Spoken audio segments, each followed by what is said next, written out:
He is known as the deadliest mercenary, forged through the most brutal training as a child. He has carried out countless dangerous operations, rescuing hostages and eliminating villains, and his family believed he had died there after a plane crash. But now, after all that, he finally returns to his homeland to end up in high school, a place where rich brats bully anyone less fortunate. They surely will try their hand at RMC, but it's going to be their problem. This story starts in a school where the entire class is being introduced to this new handsome fella who has just transferred into this school. The teacher mentions that he's been living overseas for a long time and asks everyone to be friendly and help him settle in. All the girls in the class can't help but blush at how hot he is. Even the bullies in the room can't resist sneering, while the other students with average looks feel a pang of jealousy at the new guy's good looks. The teacher directs him to an empty seat at the back of the room, and he makes his way over, ready to get settled in his new spot. As the new guy walks to his seat, we spot a redhead guy named Jae-hyung, and we can tell that he is feeling absolutely annoyed. Let's face it, he's just jealous that this new guy is stealing the spotlight with his looks. The big guy seated behind Jae-hyung gives a subtle signal. Jae-hyung quickly catches onto what his friend is trying to say and decides to take action. He extends his foot out, aiming to trip the new guy as he walks by. But Jae-hyung's plan doesn't go as smoothly as he'd hoped, because this new guy quickly halts, leaving Jae-hyung gritting his teeth in frustration. He had timed his foot extension perfectly, but it still didn't work at all. Meanwhile, the new guy, who goes by the name Jin by the way, just gives Jae-hyung a death glare for his pathetic attempt, though he does not say a word. The scene then flashes back to Jin's past, where we see a blonde guy advising Jin to avoid getting into fights once he returns to Korea. Jin lets out a sigh and responds that he's already aware of this much. The senior perks up to hear this and curiously asks about how Jin knows. Jin then explains that he wouldn't enter any combat situation without having enough intel about his surroundings. Well, it looks like Jin's response isn't exactly what the senior was expecting to hear, because it sounds way too hardcore. But Jin continues, sharing his wisdom from years of experience. He explains that making a rash decision could cost him his life, and such a mistake would be a rookie move. This makes the senior even more uncomfortable, and our boy goes on to remind his senior that has survived plenty of battlefields over the past 10 years because he knows his stuff.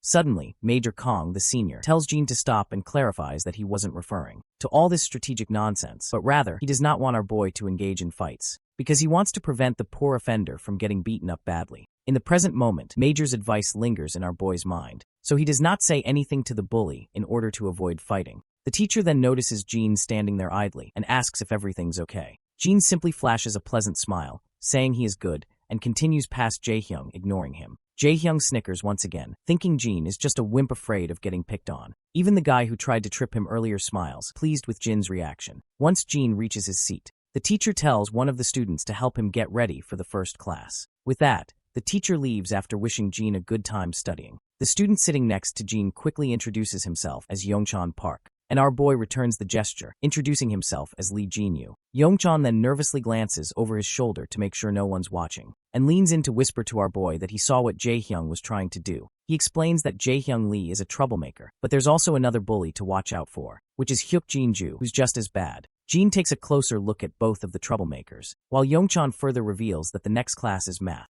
Jin thanks his new friend for the heads up, and Yongchan is relieved to see that our boy isn't just another bully. He tells our boy to feel free to ask him anything, and he'll do his best to help out. The math teacher arrives and instructs everyone to open their textbooks. He starts solving math problems on the board. Some students are busy taking notes, while others look utterly bored. Jin takes in the scene, noticing that Yongchan is diligently paying attention, while some students are dozing off or messing around on their smartphones. He also glances out the window and sees a group of students playing in the playground. Jin's mind drifts back to his days as a mercenary. He remembers the heavy rain, feeling utterly exhausted and battered. The chaos of his past life, the constant roar of guns and explosions, seems to have left a permanent mark on his mind. Yet, in the present moment, as he closes his eyes, there's no unpleasant noise. Everything feels unexpectedly peaceful and serene. As dawn approaches, students start heading home. Among them is Daeyeon, who spots her brother standing nearby. She's momentarily startled and asks if he's been waiting for her. He replies that yes, he was hoping to walk her home. However, he adds that if she has other plans, she's welcome to go on her own. Daeyeon quickly glances around and insists she has no other plans, but we can tell that she is still really anxious about walking with our boy. Jin then states that if she doesn't have anything pressing, they'll walk home together. Eventually, the girl agrees. Later on the street, the siblings walk side by side, both clearly feeling awkward. Jin tries to break the ice and asks if she's feeling awkward too. Daeyeon is startled to hear this and quickly insists she's not awkward at all. But Jin reassures her that it's okay, as he's feeling pretty awkward himself. Thankfully, this remark finally makes our girl relaxed a bit. Jean then reveals that he was only 9 at the time of the accident, so he doesn't remember much about his remaining family, including his sister. He points out that it must be pretty strange for her too, since she was only 7, and probably doesn't remember much either. Daeyeon stays silent, because this is in fact true. Just then, she suddenly hears some familiar voices around the corner, and her feet suddenly come to a halt. When Daeyeon looks at the source of the voice, she spots one of the girls who bullied her in class. She is apparently the friend of that blonde girl who slapped Daeyeon in the school today. The bully girl immediately notices Daeyeon and calls her out. Daeyeon breaks into a sweat, feeling uncertain about how she is going to handle the situation. One of the guys sitting with the bully girl asks who Daeyeon is. The bully girl reveals that Daeyeon is the girl Huijin dislikes, and Huijin is the same blonde girl who slapped her earlier. The bully girl also spots her brother walking along with Daeyeon and starts teasing her, asking if she's out with her boyfriend. She adds some colorful remarks, saying she didn't know bitches could date as well. Our girl quickly gets timid and frantically tries to reassure her that Jean is just her brother. Well, this comes as a surprise to the bully girl who didn't know Daeyeon had a brother. After hearing the rude comments, Jean asks Daeyeon if this girl is a friend of hers. Daeyeon timidly agrees and admits they know each other from their homeroom. But the cocky girl doesn't let up, calling Daeyeon a bitch again and asks since when they became friends. Daeyeon trembles as the bully continues her rant. Jean then gives the girl a cold stare, one that's enough to freeze the hell itself. The guy sitting next to the bully girl doesn't appreciate Jin's sharp glare. He gets annoyed and warns Jean to watch himself if he doesn't want to get his ass yanked. Jean continues to glare, which only annoys the fatty more. The bully girl starts egging him on and provokes him to pick a fight with Jean. Eventually the fatty's patience wears thin and he strides over to our boy, and Jean quickly shoves Daeyeon back and gets face to face with this stupid head. The fatty demands to know if Jean is trying to act tough in front of his sister. Jean notices how defenseless the fatty is, standing so close that all his vital points are wide open for attack. What's even more amusing is that the fatty isn't carrying any weapons. All he has is this giant ass of his. Jean can't help but feel that this guy is being rash and leaving himself wide open. But then, Major Kang's words echo in his mind once again, which reminds him to not pick fights with anyone. Jean lets out a sigh, averts his gaze, and decides to walk away quietly. But Fatty isn't letting Jean off the hook so easily. He grabs Jean by the collar and raises his hand, ready to deliver a sharp slap to Jin's face. Before he can make contact, Daeyeon rushes to intervene. She quickly bows down her head and explains to the bully that Jean has been living overseas for most of his life and isn't used to the way things work in Korea. On the other hand, the bully girl snickers to see her begging, while Daeyeon continues to tremble with fear. The fatty, however, snaps at Daeyeon, saying he doesn't care if Jean was living overseas or not. Seeing his sister so terrified and shaking in fear boils Jin's blood. Fueled by anger, he grabs Fatty's wrist and yanks it. Fatty squirms in pain, even though Jean hasn't done anything particularly aggressive. Jean throws his bag down and takes off his school coat. Calmly, he tells his sister to wait for him and covers her face with the coat, assuring her it won't take more than a minute. Just then, the rowdy thug charges at him from behind. Jean effortlessly twirls around and delivers a solid slap to the thug's face. The single slap sends the thug staggering, blood spilling from his mouth as he stumbles backward and crashes to the ground like a sack of potatoes. The cocky girl and the other goon feel a chill run down their spines, and I can tell they are about to crap their pants if our boy continues like this. Meanwhile, Jean lets out a sigh of disappointment, knowing he's broken his promise to Major Kong. But I guess this is not his fault entirely, as this fatty bastard had this coming. The other goon is so terrified that he has started to reconsider making any move against our boy. The next scene takes us to the countryside, where military soldiers are training tirelessly. Among them is Major Kong, overseeing the rigorous exercises. A fellow soldier approaches from behind and reminds Kong that today is Jin's first day at school. Hearing this, Major Kong gets concerned that despite 6 months of lessons on leading a normal life, Jin might struggle to adapt to his normal school life after so many years as a mercenary. But still, Kong feels a sense of pride, and he's confident that the lessons he imparted to Jin will help him thrive in his new life. Well, it turns out Major Kang's teachings didn't quite do the trick, because Jin is making these bullies look like yesterday's trash. The other bullies watch in shock as the injured fatty lies unconscious, eyes rolled back. The bully girl and her sidekick are shaking with fear as Jin strides toward them. In a flash, Jin lunges and lands a devastating punch right in the gut of the other thug, sending him flying and crashing to the ground. The cocky girl's jaw drops in disbelief. When Jin turns his attention to her, his death glare makes her tremble with fear. Daehoon pulls the coat off her face, her hands trembling as she takes in the sight of the two thugs down for the count, even though it's only been a minute since she was covered. Jin notices his sister watching him, and, after giving the cocky girl one last intimidating look, he walks away from her. He turns to Daehoon and apologizes for covering her face so abruptly. The apology only makes Daehoon feel more awkward, so Jin tries to lighten the mood by suggesting they grab some snacks from her favorite store. Dae-hoon stammers that it's okay and they don't need to, so Jin decides they should just head home. As Dae-hoon and Jin cozy up, the bully girl is left terrified to see this. She's completely blown away by how this guy who was so terrifying with just a glare is now acting like a sweet, caring brother. As the siblings walk off together, Dae-hoon gives her one last friendly wave before they head out,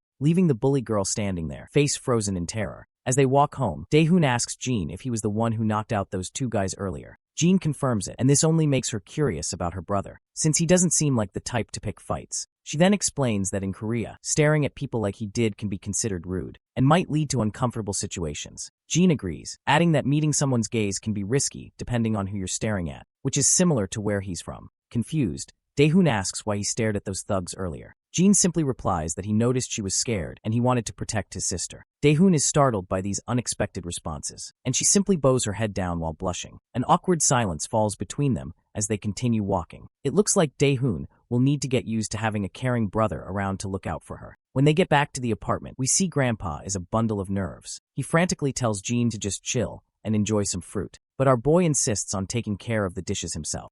Grandpa's not sure how to handle this, so he eventually lets Jin take over. As Jin washes up the dishes with a steady hand, Grandpa asks if the dinner was okay, admitting he's not exactly a master chef. Jin, keeping it casual, tells Grandpa not to sweat it. He says the food has been great and he's loved every meal. The old man looks visibly relieved to hear that Jin enjoyed the food. You can even see the glimmer of satisfaction on his face. Grandpa then turns to Dae-hoon, asking if she liked the food as well. She nods and agrees. Next, Grandpa shifts gears and asks Jin about his first day of school, and he is curious to know if anything interesting happened. Jin hesitates for a moment, looking a bit anxious about answering. Dae-hoon also feels a bit uneasy, reflecting on how eventful the day has been. But after a moment of pause, Jin admits that it was a good day. Grandpa's face lights up with genuine pleasure at hearing this, clearly relieved and happy. Once everyone hits the bed for the night, we find our guy still wide awake. His mind flashes back to when his grandpa first saw him, and he can almost feel how grateful his old man was to have him around. Jin's cold heart has slowly started to warm up, after living with his grandpa and sister for a while. Then, his thoughts drift to the time he was stuck on that airplane before it crashed. Passengers were in a panic, and the emergency oxygen masks had popped out of the compartments. As everyone scrambled to put on their masks, Jin's parents focused on making sure their son could breathe safely. It was a terrifying day for him. Just as the plane began its downward plunge, Jin jolts awake in the present, leaping out of bed in shock and breathing heavily from this nightmare. His heart is racing, and he finally realizes it was just a dream. He glances at his clock and sees that morning has arrived. As he sits there alone, he hears rattling noises coming from the living room. He stands up and goes out, only to find his sister preparing breakfast for the day. He looks around and asks where Grandpa went. She tells him that Grandpa left for work at dawn. She explains that Grandpa took time off to be home when Jin arrived, but now his paid holidays are over, so he's back to work. She also puts on her uniform, and once she's done, she decides to leave for the day. She tells Jin that breakfast is laid out on the table and reminds him to make sure he eats. With that, she heads out, and Jin glances back at the spread of food left for him. Back at school, we see the same bully girl and the blonde girl, Hui Jin. It turns out Hui Jin has discovered that the transfer student from yesterday is Dae-hoon's brother. The bully girl anxiously confirms this. Her mind flashes back to their previous encounter with Jin, and she feels devastated remembering how he knocked out two of her friends with just one punch. Hui Jin tries to ask why the bully girl is so scared, but the bully girl remains frozen in fear, unable to speak. I have grown tired of calling her a bully girl, so let's just give her an appropriate name, and let's call her Chicken Shake from this point onward. Hui Jin continues to press Chicken Shake about what happened. Finally, Chicken Shake swallows her fear and says they should stop picking on Dae-hoon from now on. The glare Jin gave her is still burned into her mind, and she can't shake it off. Despite her fear, she tries to reassure herself that everything will be fine because Hui Jin and her brother are basically the top dogs, and everyone at school bows down to them. After a while, we see Dae-hoon again. As usual, she gets brutally smacked on the head. When she turns around, she sees Hui Jin and Chicken Shake together, once again there to bully her. Dae-hoon quickly asks what they both want now, to which Hui Jin tells her to come with her for a second. Our girl asks where they're going. The cocky blonde is clearly ticked off and snaps at Dae-hoon, telling her not to get too big for her boots and to follow orders if she doesn't want to get beaten down. She adds that having a brother isn't going to change a thing. A little while later, we find ourselves at the school's recycling station, where Dae-hoon is getting absolutely pummeled by the cocky blonde. After a few solid kicks, the blonde tells Dae-hoon to keep her head down. Dae-hoon, trying to catch her breath, asks why she's getting beaten up in the first place. That's when Hui-jin reminds her about her brother. She tells Dae-hoon that her brother doesn't have to act like a tough guy and warns her to explain to her brother to stop getting so full of himself. She further makes it clear that they won't be responsible for Dae-hoon's brother anymore because he's in for one hell of a ride. Dae-hoon, still clueless, asks if that means they're targeting her brother from now on. Hui-jin quickly confirms, reminding her that the two bullies our boy took down were friends of her brother. Since Dae-hoon and her brother dared to mess with them, they're not going to get off easy. It's like poking a lion and expecting not to get mauled. Dae-hoon's face goes absolutely pale upon hearing this. She yells at the two thugs, demanding to know what they're planning to do with her brother. But all she gets in response is a solid slap across the face for speaking out of turn. The slap leaves a bruise on her cheek, but the sting of the physical pain is nothing compared to the ache she feels knowing her brother is in serious trouble. Dae-hoon clenches her jaw, steels herself, and bolts out of the recycling station, leaving the two thug women behind. The scene cuts back to third-year class 2. The atmosphere is thick with anxiety. Even the two average bullies in the class are unusually quiet. Everyone's on edge because the school's biggest bully is strolling into the classroom with his entourage, and it looks like the drama with Jean is about to kick off big time. But Jean just sits there cool as a cucumber. The two bullies who got knocked down yesterday are also strolling down with their boss. Behind them, the biggest bully of all, the top dog, looms large. Right on cue, Dae-hoon bursts into the room like a tornado. She's panting heavily, her face is bruised, and her uniform is smeared with dirt. Jean abruptly stands up from his seat, and his eyes widening in shock as he takes in the sight of his sister's battered face and filthy uniform. The bully boss starts up with some banter, teasing how Jin's sister is worried sick about her brother. He points out how his own sister, Hui-jin, all she does is whine and nag at him to do things for her. Hui-jin also strolls into the scene and reminds her brother that she will only feel sorry when her brother actually gets his ass handed to him by someone. Meanwhile, Jean is left visibly petrified seeing his sister so bruised up. But before we can see his reaction, the scene cuts back a little to the past when students were just starting to gather in the classroom early in the morning. We see the terrified face of Yong-chan taking hits to the head from two rowdy individuals who are using his face for target practice. Jae-hyung is feeling pretty cocky about his direct headshot and brags to his friend about it. Hyuk-jin then gets ticked off and demands this nearby student to hand over his eraser. Once the timid student offers his eraser, Hyuk-jin quickly takes it. He swings his hand with all his might and delivers a precise headshot to Yong-chan. He breaks into a happy dance after landing the perfect hit, but Jae-hyung tries to downplay it, saying this was just a lucky shot. The two friends go back and forth, trying to outdo each other with their headshot skills. Jae-hyung decides to take another shot, swinging his hand violently and throwing the eraser down at the poor Yong-chan. But, surprisingly, Jean steps in, and the eraser hits him in the waist instead. The two bullies are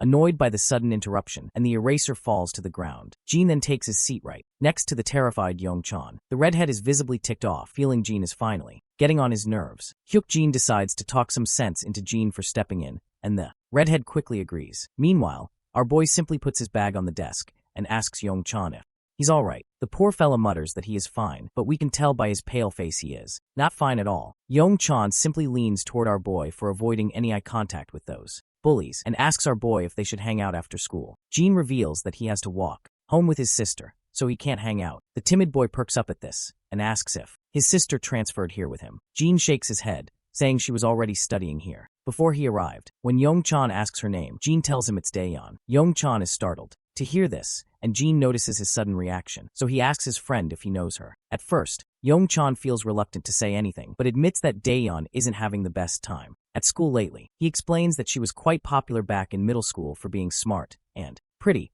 which attracted a lot of attention from the guys. But then a blonde girl named Hui-jin, who was jealous, started bullying her. Jean asks if no one stopped them from bullying Daeyeon. Yong-chan reveals that the girl who used to bully her, Hui-jin, has a brother named Jisoo Kim, who's one of the worst troublemakers at their school. What's even worse is that Daeyeon is stuck in the same homeroom as Hui-jin, and she gets bullied to the point where every student is amazed that she still has the courage to come to school. Jean puts two and two together and realizes that Hui-jin started bullying his sister just because someone liked Daeyeon, and that's the only reason she's being targeted. But Yong-chan somberly reveals that this is just an excuse because Hui-jin simply wanted a reason to bully someone. Jin's mind flashes back to several days before, when his grandpa hoped that Jean would have an easier time adjusting to his new school after living overseas for so long. The grandpa then turns to his granddaughter and asks if she's doing well in school too. At that time, little Daeyeon charmingly assures her grandpa that she's doing absolutely fine and never shows a hint of the grievances she faces at school on a daily basis. Her grandpa praises her, noting that Daeyeon is always a brilliant student, and even her teachers speak highly of her. In the present moment, Jean realizes that his sister was just putting on a brave face and hiding her struggles to keep their grandfather from worrying. Then, one of the rowdy bullies kicks the door open, and the entire gang of school bullies saunters into the classroom. Hyokjin quickly asks these rowdy bunch what they're doing in their class. Gisukim, one of the top dogs of the entire school, just says he's there to handle some business. Hyokjin's surprised to see Jisoo and is not sure what to do. You see, Hyokjin is a small fry, while he can deal with the other bullies pretty fine, but he doesn't want to get tangled up with Gisukim. Meanwhile, Jisoo's lackeys inform him about Jean. When Jisoo sees Jean, he starts shouting at his lackeys, furious that they got there but's kicked by a scrawny little punk. He dismisses his lackeys and provocatively flicks his finger at Jean, telling him to come over. Jean stands up immediately, while the redhead and Hyokjin look totally confused about what Jean did to tick off Jisoo, and they're pretty sure he is pretty much screwed now. Meanwhile, Jean stands his ground defiantly and asks if Jisoo is actually the big shot here. Jisoo sneers, and he finds it fascinating that our boy took his sweet time to figure out who is in charge here. He turns to his lackey and tells him not to just stand there like an idiot and to make a move, but we can clearly tell that the lackey is absolutely scared, but he eventually steps forward towards Jean. But before the showdown starts, Daehoon also bursts into the classroom, breathing heavily. In the current time, this is how Jean finds himself looking at his bruised-up sister. Tears well up in Daehoon's eyes as she starts apologizing to Jean for putting him into trouble. Meanwhile, Jean scoffs after seeing those tears and calls her the biggest drama queen ever. Jean, however, tells his sister she has nothing to apologize for. Before she can say another word, he loses it and slaps this lackey across the face with such force that he hits the ground, knocked out cold. The other bullies, who already know how hard Jean can hit, start to tremble. With one lackey down, Jean turns to his sister and says that these bullies are the ones who should be apologizing. The fatty charges at Jean with a clenched fist, but Jean effortlessly pushes his hand away. When he spots the exposed throat, Jean delivers a brutal, precise smack to it, like a ninja, leaving the bully spitting and coughing before collapsing to the floor. The other lackey, shaking with fear, tries to land a hit on Jean. Jean responds with a crushing blow to his ribs,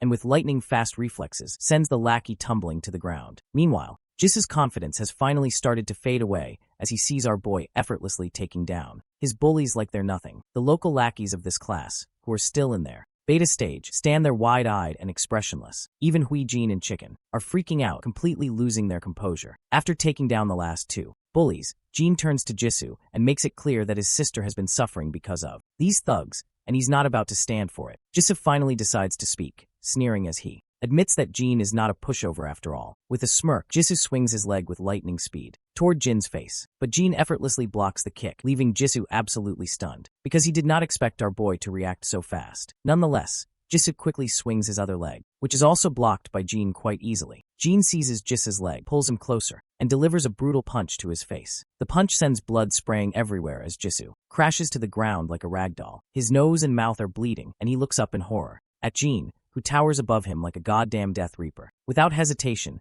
Jean swings his leg, striking the bastard in the face with a powerful kick that sends more blood splattering. The guy, who was once cocky and full of himself, finally hits the ground, defeated and humiliated. The entire class falls silent, eyes wide in shock as they watch Jean take down one of the biggest bullies in one fell swoop. The two beta bullies are slack-jawed as well, unable to believe that our boy just took down a major player like Jisoo so effortlessly. The girls are equally horrified, with the blonde especially stunned, unable to fathom if Jean is really this formidable. Jean starts walking towards Jean, who is feeling terrified because she does not want to get slapped and face the same brutal treatment. But before anything else can happen, Diane rushes to stop her brother, pleading with him not to do anything anymore. Jean reminds her that Jean and her crew have been bullying her for a long time, and he also knows that she was targeted by them yesterday. As well, Diane's face falls as she realizes her brother has uncovered the truth, and she bows her head in silence. She then suddenly realizes that Jean is fighting for her sake, so she quickly forces a smile, telling her brother that she's fine and he should stop. Her brother hesitates at first, but eventually agrees, deciding to walk her to class. As they leave, the students in the room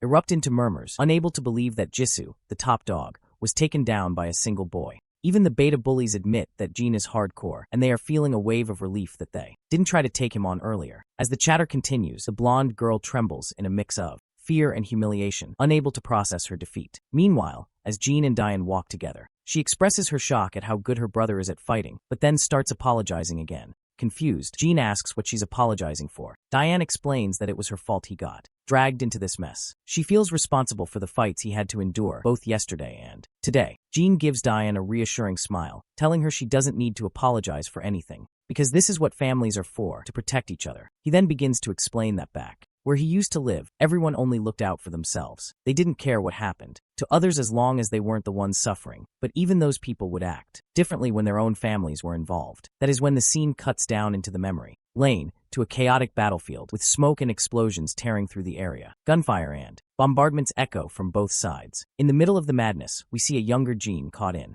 mayhem. Among the carnage, he spots one of the opposing soldiers desperately trying to save his little daughter, shielding her from a man who is holding his gun right over their faces. Even in the middle of the violence, the sight of that soldier risking everything for his child left a deep impression on Jean. It made him question what family truly meant and why it was so important. In the current moment, Diane points out that he barely remembers her, so why is he still going out of his way to help? The boy agrees, admitting it's true he doesn't remember her, but insists that doesn't change the fact that they're family. The girl just stands there in silence. But just as our boy's words sink inside her mind, she starts to feel a bit embarrassed. She quickly tells him she's fine and that he should head back to his class. She points out that they're already at her homeroom, so she waves a final goodbye and vanishes, leaving the boy with a faint smile on his face. Back in his room, Jean is still the hot topic of conversation, and he's feeling a bit awkward with all the attention he is getting. The beta bullies then flash him a thumbs up, cheerfully asking what kind of lessons he got overseas, because he took those noobs down like they were yesterday's leftovers. They keep showering him with praise, but the boy just sinks into his seat, looking a bit overwhelmed. Even his friend Yong Chun chimes in,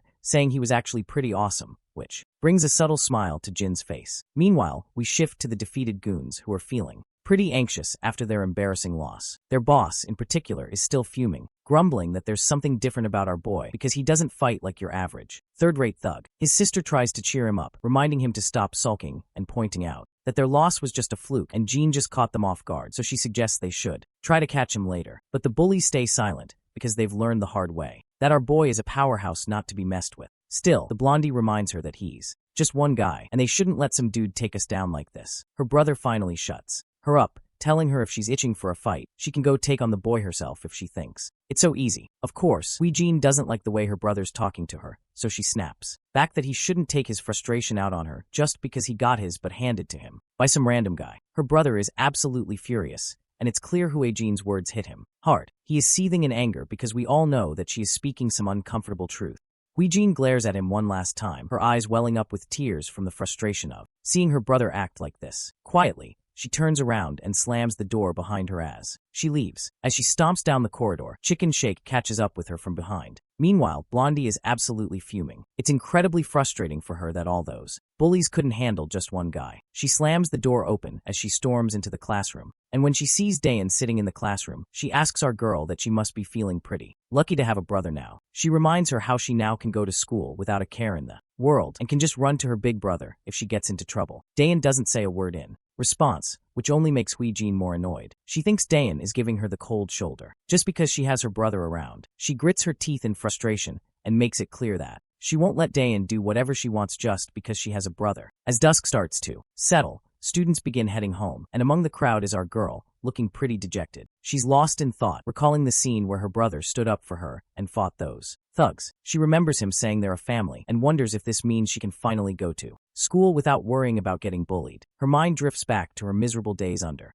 Jean's rule, where she was constantly bossed around and obeyed every command like a faithful dog. Whenever she tried to speak up for herself, she'd get slapped down. Suddenly, her brother appears behind her and asks if something's bothering her. She is startled by this sudden call, but our boy reminds her that he'd called her a few times already, but she did not respond. The sister quickly says sorry, explaining she didn't hear him, and then asks if he was waiting for her again. The boy nods, saying he was because he still doesn't know his way back home. So they start walking together, talking about how they should grab some groceries on the way, since Grandpa always gets super hungry when he's home late. As they walk side by side, that rowdy bitch stands behind them. She's looking utterly mad and just can't handle seeing the smile on our girl's face. This bitch is biding her time, waiting for the perfect moment to make Dayan forget how to smile. In the next scene, we see our duo is shopping around the store. The girl seems to be having a tough time choosing what to get, while people around the store are looking at our Duo. Girls in the store can't seem to take their eyes off our boy, and Dayan can't help but notice how much attention he's drawing from the ladies. She knew he was popular at school, but it seems he stands out even outside of it. Out of curiosity, Dayan finally asks her brother if he's ever had a girlfriend back when he was overseas. The sudden question takes him by surprise, and he looks like he's never even heard of the term girlfriend before. Seeing his confusion, Dayan clarifies, saying she means a girl he might be dating. He simply replies that he hasn't had any, which prompts his sister to suggest that he should consider having a girlfriend, especially since he's always attracting girls like a magnet wherever he goes. The boy stays silent for a moment before saying that he's always been too busy to have time for a girlfriend. Dayan understands where he's coming from, especially since he's been busy adjusting to a new country. That's when the boy turns the question back on her, asking if she's ever had a boyfriend. The question catches her off guard, and she quickly replies that she hasn't had one either. When he asks why not, she just says she's been busy as well. When they finally get home, we see our boy has been gifted a Samsung Galaxy phone by his grandpa. He's a bit disappointed, because he wanted an iPhone instead. Grandpa quickly educates his grandson that iPhones have lousy battery life, so it's better to use a Samsung instead, especially since all the kids nowadays have iPhones. It's kind of a funny jab, suggesting that having a Samsung might actually make him stand out. Dayan, on the other hand, is pretty excited because she wanted a Galaxy phone for herself, and she can tell it's the latest model. The boy starts playing around with the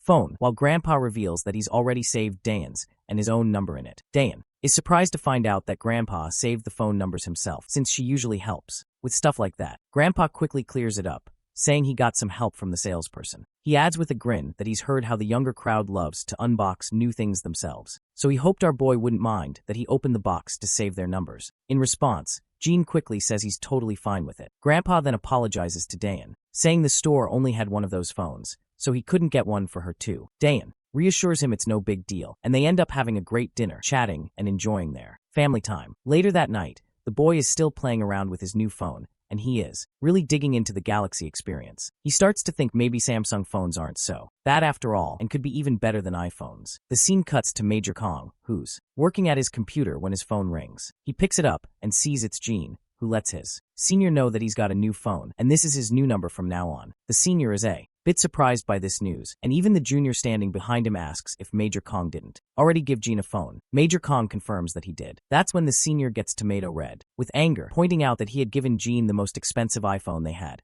so he is kind of furious that Gene has changed his phone already. The next morning arrives, and Gene comes out of a cozy shower and notices his sister rushing out in her uniform. Before she leaves, Gene asks why she's heading out so early. She tells him she's actually running late and bolts out without wasting any time. She also reminds him that dinner is already set up, so all he has to do is put the dishes in the sink. As she's rushing down the street, she glances at her phone and is relieved to see that she'll make it on time. She had gotten delayed because she wanted to make a delicious soup for Grandpa, and seeing him smile after eating it made it all worth it. She's just happy to do something nice for him. Her moment of happiness is abruptly cut short when she gets a solid kick to her ribs and crashes to the ground. Standing over her are three girls, all decked out in hoodies and masks to hide their identities. The one at the front tells Dayan to watch where she's running and accuses her of nearly breaking her ankle. It's clear these girls are just looking for trouble and making excuses to pick a fight. They demand that Dayan apologize for her so-called blunder. The poor girl quickly nods and says she's really sorry, but the rowdy leader isn't satisfied and slaps Dayan across the face and insists she apologize like a whimpering dog. That's when one of the girls with a ponytail suggests they all head to a karaoke spot to blow off some steam. Another girl quickly agrees, saying that they definitely need to relax and have some fun. The ponytail girl crouches down to meet Dayan at eye level. With a smug grin, she invites our girl to join them in their karaoke session, and she is sure that they are going to have a blast there. The second Dayan hears that voice, she instantly recognizes that this is Hui Jin Kim, and she is definitely here to make our girl's life miserable. Before she knows it, they're all at a dingy karaoke place. The manager, catching sight of these shady-looking girls, can't help but feel uneasy. A while later, we see the manager again, who is pacing nervously toward the room where those girls had their karaoke session. He mutters to himself about how rowdy kids have gotten these days, and wonders what kind of mess those ladies might have left behind, because in their entire karaoke session, all he heard was loud screaming noises. The manager turns the lever and opens the door, only to find Dayan sprawled on the floor, clearly beaten up. Thankfully, she's conscious and starts to slowly get up. She fumbles with her things, her hands shaking as she gathers her stuff.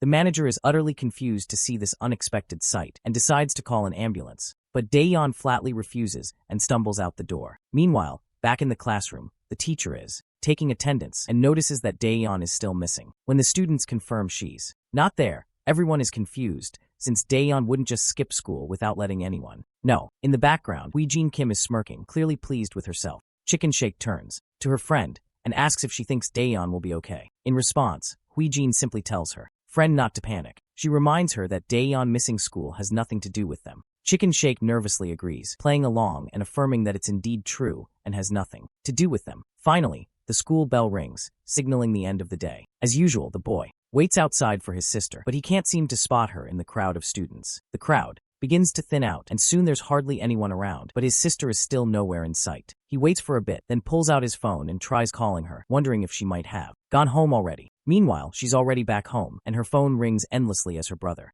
keeps calling, but she doesn't bother to answer and lets it ring. Eventually, the boy heads back home. His eyes immediately spot the sneakers she wears sitting over the doorstep. He pulls off his bag from over his shoulder and goes to her door, giving it a gentle knock and asking if she's inside. The girl quickly responds, and the brother feels a wave of relief knowing she's indeed there. Daeyeon quickly asks if Jean waited outside the school today too. Jean knows Diaz and mentions that he even tried calling her, but she didn't answer. The girl apologizes heartily, saying she must have been asleep. Jean picks up on the odd tone in her voice and asks if he can come in for a second. Daeyeon quickly comes up with an excuse, saying she's in bed because she's not feeling well. Worried, Jean asks if it's something serious. She reassures him that it's just a slight fever and that she'll be fine after some rest. Jean tells her to call him if she needs anything and decides to head out, planning to grab some medicine for her. But Jean suddenly stops at the door and notices that her sneakers are stained with blood. It doesn't take him long to realize something serious must have happened, since blood on her shoes isn't something you see every day. Once he pieces it together, he grabs the first aid kit and heads into her room to tend to her injuries. She winces as he applies bandages to her bruised face. It seems Jean still doesn't know the full story. Daeyeon tells him she fell down the stairs while trying to dodge a bicycle. However, Jean points out that her injuries seem quite severe for a simple accident and asks if she doesn't want to see a doctor. She hesitates for a moment before insisting she's totally fine. I guess her hesitation to visit the doctor is understandable, because if she goes to the hospital, they'll discover the bruises aren't from a fall down the stairs. The scene then cuts to Daeyeon's past, where we find ourselves in the principal's office. Daeyeon is telling the principal that she was beaten up by Hui-jin. However, Hui-jin flatly denies the accusations. The police are also involved in the case, and Daeyeon insists that Hui-jin was the one who beat her up. She explains that Hui-jin was wearing a mask and hat, but she recognized her voice and is certain it was her. Besides, Hui-jin has a history of bullying her at school. But then Hui-jin, with a sly smirk, asks how Daeyeon can accuse her when she didn't even see her face. The principal questions Daeyeon if she saw the face of the person who assaulted her. Daeyeon responds once again that the assailant's face was covered, but she's sure it was Hui-jin. At this point, Hui-jin's mother bursts with anger. She angrily accuses Daeyeon of calling the police and treating her daughter like a criminal over a ridiculous accusation. The principal tries to calm the furious mother down, but she refuses to listen and makes it clear that she won't calm down. Meanwhile, Hui-jin's confidence crumbles as she realizes that no one seems to believe her, despite her certainty that Hui-jin was the culprit. Even the police officers are skeptical. The mother demands that Daeyeon apologize to her daughter immediately for the accusation, but our girl stands her ground and tells the woman that it was indeed her daughter who assaulted her. The arrogant mother is infuriated by this and decides she will take the matter up with Daeyeon's parents. She demands our girl to bring her parents to the school right away. This just breaks Daeyeon's heart. She feels tears streaming down her face involuntarily, while the villain who assaulted her laughs and walks away unpunished. In the present, she feels trapped in the same situation she faced in the past. She believes that raising her voice without solid proof is futile and is determined not to offend her grandfather, who has always been a supportive figure for her. Suddenly, Jean notices her tense expression and puts his hand on her forehead, asking if she's really okay. The girl responds, albeit weakly, that she's fine. Jean points out that while her bones aren't broken, the bruises are pretty severe and will hurt for a few days. She nods and finds it surprising that he's actually quite good at this patching up stuff, because she can tell the bandages are perfectly placed. She then becomes somber, remembering their grandfather. She's worried he might get upset about all this, especially since he has a weak heart. This news comes as a surprise to Jean, and the girl further reveals that their grandfather takes pills to regulate his heart health. In response, Jean promises her that he'll make sure their grandfather won't catch whiff of this predicament and tells her to just get some sleep. As he begins to walk away, she calls out to him from behind. With a pleasant smile, she thanks him for all his help, and Jean reciprocates with the same warm smile. But once he's gone, her smile fades. She wonders if she did the right thing by not telling him everything. She feels that there's nothing a couple of teenagers like her and her brother can really do about the situation. However, we all know that Jean isn't an ordinary teenager, and I wouldn't be surprised if he already knows who is behind her injuries. Later, we find ourselves in a club where the high-energy music is blasting, and people are buzzing. In the middle of it all, we spot the boss bully, Kisukim. He's gritting his teeth as he drinks and laughs with his boys. They're all discussing Jean, and wondering how a single brat could manage to mess things up for everyone. One thug speaks up, reminding everyone that their downfall was due to underestimating Jean. He insists that they can take him out easily if they plan ahead. Another goon agrees, emphasizing that they can't just let him get away with this. A third adds that Jean won't stand a chance against all of them.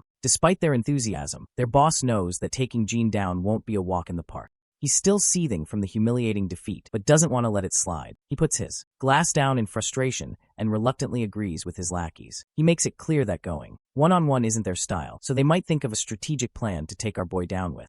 Numbers. The lackeys grin like Cheshire cats, clearly excited about their plan. This rowdy bunch may think they've got it all figured out, but they're nothing more than a pack of hyenas, destined to get their comeuppance from Jean sooner or later. Just as they're planning their next move, Jisoo's phone rings. The caller ID shows it's from someone labeled Little Bitch. It turns out to be his little sister, and it seems like even Jisoo agrees with us that she indeed is a bitch. Anyway, she starts yelling at him, asking why he's just sitting around at the club. Jisoo tells her to either say what she wants or he's hanging up. The girl insists that he owes her big time. Jisoo confusingly asks what she's talking about. She then reveals that he roughed up Daehoon earlier today. She tells him they can't let the siblings get away with it, or they'll lose their authority in the whole school. Her brother, feeling a bit proud of his sister, tells her she did a good job. He reveals that they're also planning to get payback on Jean. Just then, someone walks into the club. As the bullies turn to see who it is, they realize it's Jean. He appears to be there to settle some business. Jisoo gets absolutely furious at the sight of Jean casually walking into his turf, but Jean just walks toward their table with a calm demeanor. Jisoo then feels somewhat relieved that they don't have to hunt Jean down anymore to get their revenge. However, Jean isn't there for a friendly chat either, and without wasting any time, he grabs one of the lackeys by the face and slams him down hard against the edge of the table. Another lackey charges at him, but Jin's hand moves so fast that his single punch shatters all the ribs of the attacker. The bully leader and his lackeys grit their teeth seeing their goons go down. The rest of the crew charges at Jean, but my guy just stays cool as a cucumber. As they get close, he kicks one of them down effortlessly, like a true Sigma male. Next, he grabs this purple head and slams him down on the table with a brutal thud. While this purple head is cowering for his life, Jean doesn't stop there and slams this dude against the wall like a rag doll. Then he balls up his fist and delivers a devastating blow to the fatty's face. One of the thugs grabs a glass bottle and swings it at Jean, but my guy casually knocks the bottle from his hand and follows up with a brutal whack to his face, which leaves the thug bleeding his mouth out. Another bully charges from behind, but Jean ducks down, grabs his hand, twists it painfully, and then delivers a hard slap across his face. Jean throws the thug aside and then grabs another lackey by the face. He smashes the guy's ugly mug right into his knee,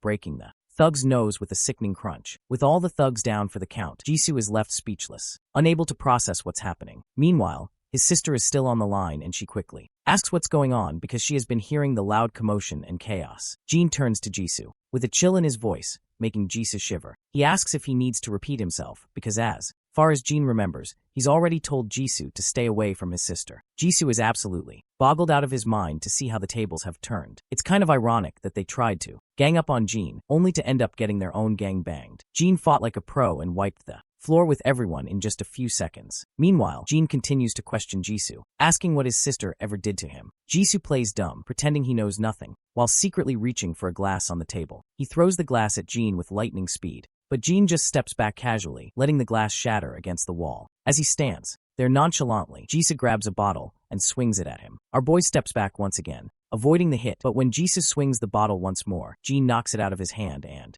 counters with a punch, sending the contents of the bottle splattering everywhere. Jisoo tries to swing his fist this time, but my guy responds with another brutal smack to the bastard's face, leaving his nose bleeding like crazy. Jisoo stumbles backward, gasping for air after the hit, while Jean remains cool and composed, not even breaking a sweat. Jean then asks this bastard what twisted pleasure he gets from harassing a helpless girl. In a desperate move, Jisoo grabs a bottle, shatters it, and aims the sharp pieces at Jin's chest. But our boy shows no fear, and he quickly slaps Jisoo's hand hard, making the bottle drop. Then he grabs Jisoo by the throat and squeezes, causing him to struggle for breath. Jisoo's feet trip over themselves as he struggles helplessly, and Jean forcefully drives him to the ground. The bastard writhes and squirms, desperately trying to break free from Jin's iron grip, but my guy doesn't let up, his hand pressed Jisoo's throat, ensuring the once cocky bully knows exactly who's in control now. Jean then leans in and asks Jisoo what he should do with him. Jisoo, barely clinging to consciousness after the brutal beating, can't muster a response. Jin delivers his final warning,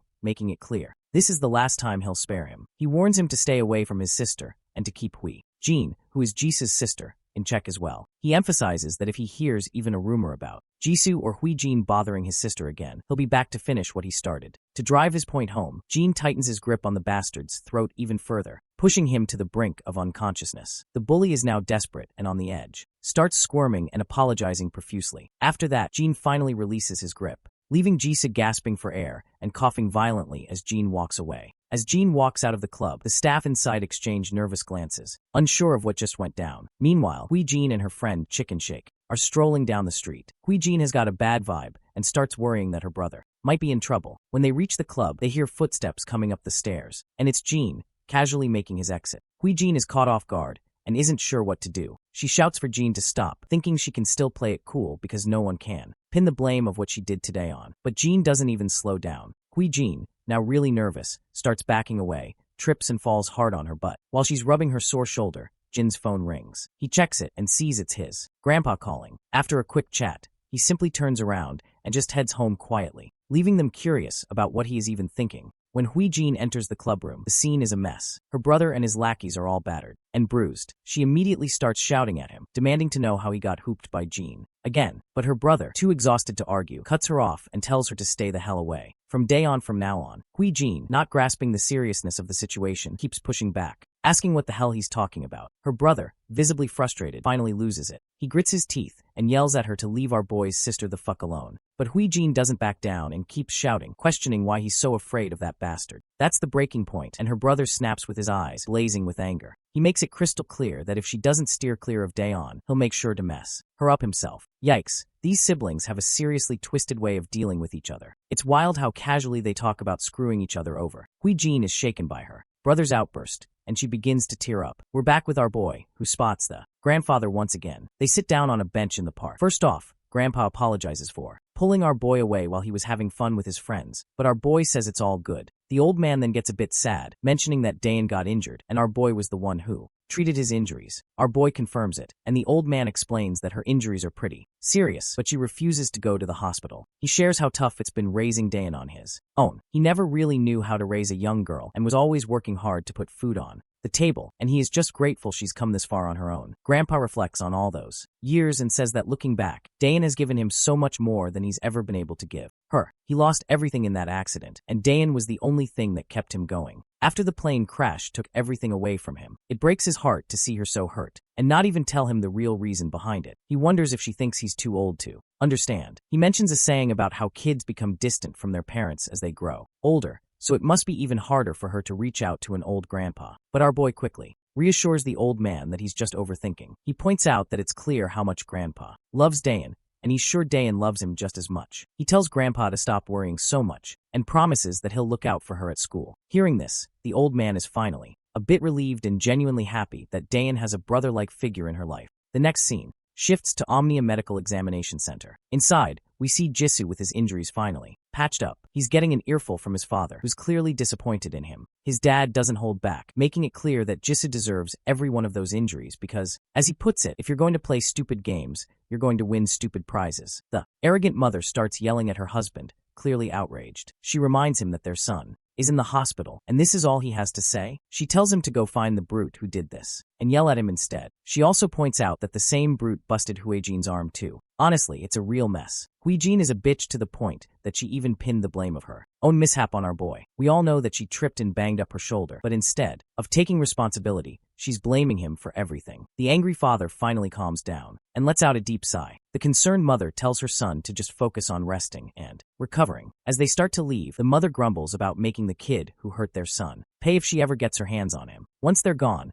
Jisoo finally asks his sister why she had to tell their parents everything. He explains that by doing so, she's just made things worse for him. He feels humiliated that people will think he ran to their parents like a whining brat after getting beaten up. His sister then asks how she was supposed to hide the fact that her brother was in the hospital and that her arm was broken. Jisoo gets pretty ticked off and demands to know if Jin was the one who did this to her arm. She remembers how she tripped and fell, but she doesn't mention that to him. Instead, she just says that Jin was responsible. It's messed up how she's shifting the blame so shamelessly. She then quickly stands up and tells him to just stay here and get better. She says she'll make sure they realize once and for all who they're dealing with. Jisoo sits there, unsure if they should mess with our boy again. Meanwhile, we're back with their parents. The woman reveals that she's just spoken to Mr. Cha, but her husband asks why she's complicating things, and tells her to let the school handle it. The woman responds that it's Saturday already, and she doesn't want to sit back and twiddle her thumbs waiting for them. She starts yelling, pointing out that the school won't deliver real justice for what was done to their kids, and they'll likely only settle for a suspension or expulsion at best. The husband continues to argue, saying she has no business going to Mr. Cha to handle this personally. The woman reveals that she already knows Mr. Cha and that he's been handling his dirty work for years. Meanwhile, Huijin is eavesdropping and feeling pretty smug about her mother contacting Mr. Cha. She knows that Mr. Cha is the scary gangster who works for her father, and she's sure this will put an end to those troublemakers once and for all. The scene shifts to a rundown place where a man is fidgeting with his lighter, clearly on edge. Two goons walk by looking pretty disappointed. They grumble about being ordered by their boss to handle some teenage drama, and none of them are thrilled about it. Even the boss himself isn't thrilled about dealing with this kid's squabble. But hey, a job's a job, even if it means wading through a mess of teenage nonsense. The scene flashes back to a time where a luxury Mercedes is zooming down the road. Inside the car, Mr. Cha, the mafia boss, takes a call from the woman. She fills him in on how her daughter's hand got fractured and her son got beaten up by some teenager. She's insisting that he needs to handle it. Cutting back to the present, Mr. Cha is puffing out smoke from his cigarette, clearly fuming. He's beyond frustrated that he has to deal with this kind of nonsense as well. The scene transitions back to the quarters, where our boy is sitting before his computer, still lost in thought about his encounter with the Jisoo. He's wondering if these guys are really going to let it go. Suddenly, the doorbell rings. He hears his grandpa arguing with someone at the door. It turns out that the people at their doorstep want to see Jean. The intimidating man outside claims they just want to talk to Jean for a bit. Grandpa, concerned about the late hour, questions what could be so urgent. Our boy steps out of his room, telling his grandpa that he'll be back soon after he hears what they want. Despite grandpa's reluctance, and even his sister's protests, Jean flashes a pleasant smile. He reassures them that he knows these guys and that it's just a quick chat, nothing to worry about. With that, our boy leaves his concerned grandpa behind. The goons take him to an abandoned construction site, and he wonders who they might be taking him to meet. When they finally arrive, the lackeys report to their boss that they've brought the guy in question. The boss remains silent, puffing on his cigarette. The bald lackey reveals that the kid caught on quickly, didn't make a fuss, and just came along. The boss, a bit surprised and pleased, decides to make it quick. He snaps his fingers, and the lackeys immediately grab their iron bats. One lackey tells his friend to hold our boy's arm, as he'll be the one to dish out the beating. Meanwhile, the boss sighs and decides to text the mother, letting her know that he's taken care of the job. While the boss scrolls through his phone, looking for that mother's number, the lackeys ask him why our boy had to mess with the kids of Kim family. As soon as our boy hears the mention of kids, he realizes this must be about Ji-soo Kim. The boss, feeling frustrated and annoyed, pauses his scrolling, deciding he shouldn't call her while our boy is present. However, he looks over at our boy and is intrigued by how unfazed and emotionless he appears. Just as the lackeys charge at him, Jean suddenly uses his ninja-like speed. He grabs the bald lackey's hand before he can swing at him and pushes the man toward him, delivering a brutal shoulder smash right to the lackey's face. The boss watches this with his wide-eyed eyes as he witnesses this flawless execution of the move. Meanwhile, the other lackey, bat in hand, swings at our boy. He ducks, letting the bat swoosh harmlessly over his head. But the lackey tries another swing, but our boy charges at the bat as if it's no big deal, leaving the mafia boss utterly bewildered. With lightning speed, our boy locks the baseball bat in his arm and delivers a brutal punch right under the lackey's chin. Not stopping there, he follows up with a devastating blow to the lackey's chest. Then, with a fierce grip, he grabs the lackey by the neck and throws him down onto the bricks below. The boss watches in shock, clearly impressed and flabbergasted by the sheer skill and audacity of our boy's moves. The bald lackey grabs our boy from behind, threatening him with death. But our boy quickly jabs his shoulder into the lackey's ribs and then delivers a solid shoulder smash to his face, sending him crashing to the ground. Mr. Cha realizes that this kid is no average teenager. Because his combat skills are exceptional, he finally decides to step in himself. As he strolls forward, he scratches his head, snickering and commenting that he never thought he'd be fighting teenagers at his age. Meanwhile, our boy can tell that even though this man is a mafia boss, he still is a weak sauce, because my guy can clearly spot all of the weak spots of this man. As the boss swings a powerful fist at him, Jean effortlessly sidesteps it. The boss then starts a barrage of punches, but our boy dodges each one with ease, making it look like a walk in the park. As they continue their back and forth, our boy quickly sidesteps, but another punch comes straight at him. He blocks the hit, though the heavy force makes him skid backward. The mafia boss sneers, impressed that he managed to block that one as well. Meanwhile, Jean checks his wrist where he took the punch, and his hand winces from the aching pain. he realizes that the mafia boss predicted his movements and delivered the punch with precision. On the other hand, the mafia boss's curiosity has finally peaked, and he asks Gene who he really is. Gene casually replies that he's just a high school student. The boss isn't buying it. In his mind, he figures this kid must have some serious skill and experience to fight like this. Gene takes his stance. With a grin, the boss says he's up for sparring further, and balls up his fist to deliver a blow to our boy. Our boy quickly deflects an incoming punch and tries to throw one of his own, but the mafia boss sidesteps it effortlessly. The boss then attempts to attack, but our boy grabs his hand and swings a punch towards his gut. The mafia boss reacts again, causing our boy to end up landing a hit right to his face instead. Mr. Cha is absolutely annoyed after taking that hit right over his face and tries to swing another punch at our boy. Once again, our boy deflects the attack and, locking eyes with his opponent, delivers a brutal blow to his face. He follows this up with a series of powerful punches, knocking Mr. Cha to the ground, leaving him feeling utterly humiliated by a teenager.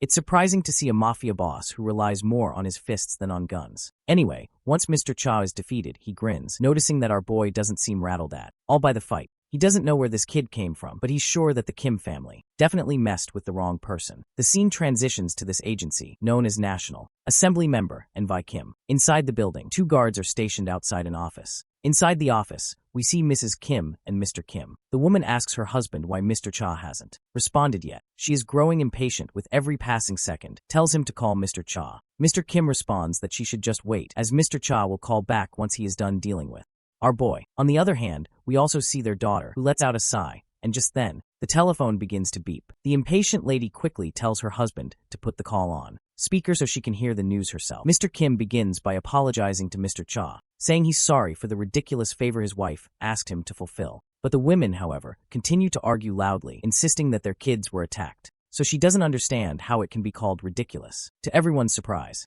Mr. Cha says that he's the one who should apologize. Mr. Kim asks for an explanation, and Mr. Cha reveals that it seems their children have meddled with the wrong person, because Cha himself also had been defeated by our boy. This news rattles Mr. Kim to the core. As far as he knows, Mr. Cha is the best enforcer in the business, and it's unfathomable that he lost to a high school kid. Just then, the office door starts rattling as someone tries to force it open. Both Mr. and Mrs. Kim look anxiously at the door. When it finally creaks open, they see soldiers sprawled on the ground, leaving the husband and wife utterly anxious and alarmed. Even their bratty daughter jumps out of her seat when they see Gene strolling into the room. The door behind him slams shut, leaving their unconscious bodyguards on the other side. Mr. Cha, still on the phone, quickly realizes that Gene has made it into their place. He leans back, letting out a defeated sigh. He's still trying to wrap his head around the fact that he got beaten by a single high school kid. He's now anxious about how to deal with this mess. Inside the room, Gene jumps up from her seat as Mrs. Kim starts yelling at Gene, demanding to know if he's the kid who beat up her children. On the other side, the man at the desk demands to know how Gene managed to get into his office. That is when this stupid woman begins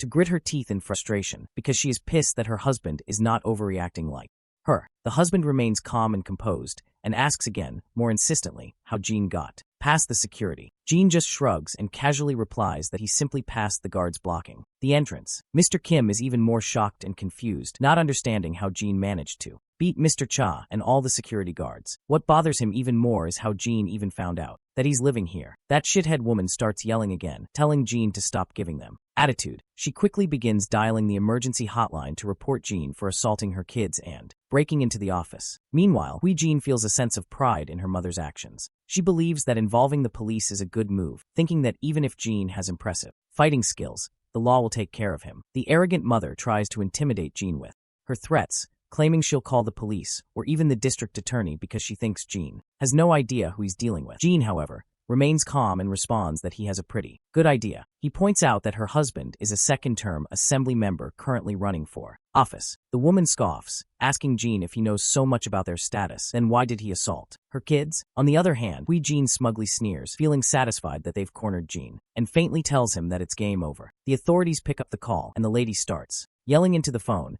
demanding that the officers reach Kim's office right away. But before she can say anything more, she falls silent when she hears something unexpected. Apparently, Gene plays the full footage of the karaoke room where Gene and her lackeys assaulted her sister. The undeniable evidence leaves Gene speechless, her eyes widening in shock as if they might pop out of. Forgiveness echo through the room as the trashy ladies continued to beat her to a pulp. Seeing the concrete evidence, Mrs. Kim's jaw drops, and she quickly hangs up the hotline, saying she'll call them back later. On the other hand, Hui-jin starts yelling at Jean, demanding to know how he got those files. Jean remains silent for a moment, and then the scene flashes back to the outside of the Kim's residence. Inside one of the rooms, Jean is seen sneaking around the house. He opens a laptop and copies all of the data onto a pen drive. In the present, Mr. Kim grits his teeth in frustration, feeling that his kids are a total disappointment. But Hui-jin quickly tries to reassure her father, explaining that she had a good reason for everything. Mr. Kim, however, angrily tells her to shut up. Jean then reveals that he also has files involving Jisoo Kim. He explains to the Kims that their children always save videos of their conquests. He states that he has dozens of clips showing their violent behavior, beating up kids at school, extorting money and valuables from their victims, and even the latest clip of his sister being assaulted by a group of girls at karaoke. Hui-jin is shaking like a leaf with all these truth bombs exploding around her, but her mother quickly jumps in to defend her daughter, claiming that our boy is just trying to threaten them and that he won't get away with it. But Jean reminds her that he didn't start this mess, and what he's doing now is hardly a threat compared to hiring a bunch of gangsters to attack him, and makes it clear that he has recorded all of it too. The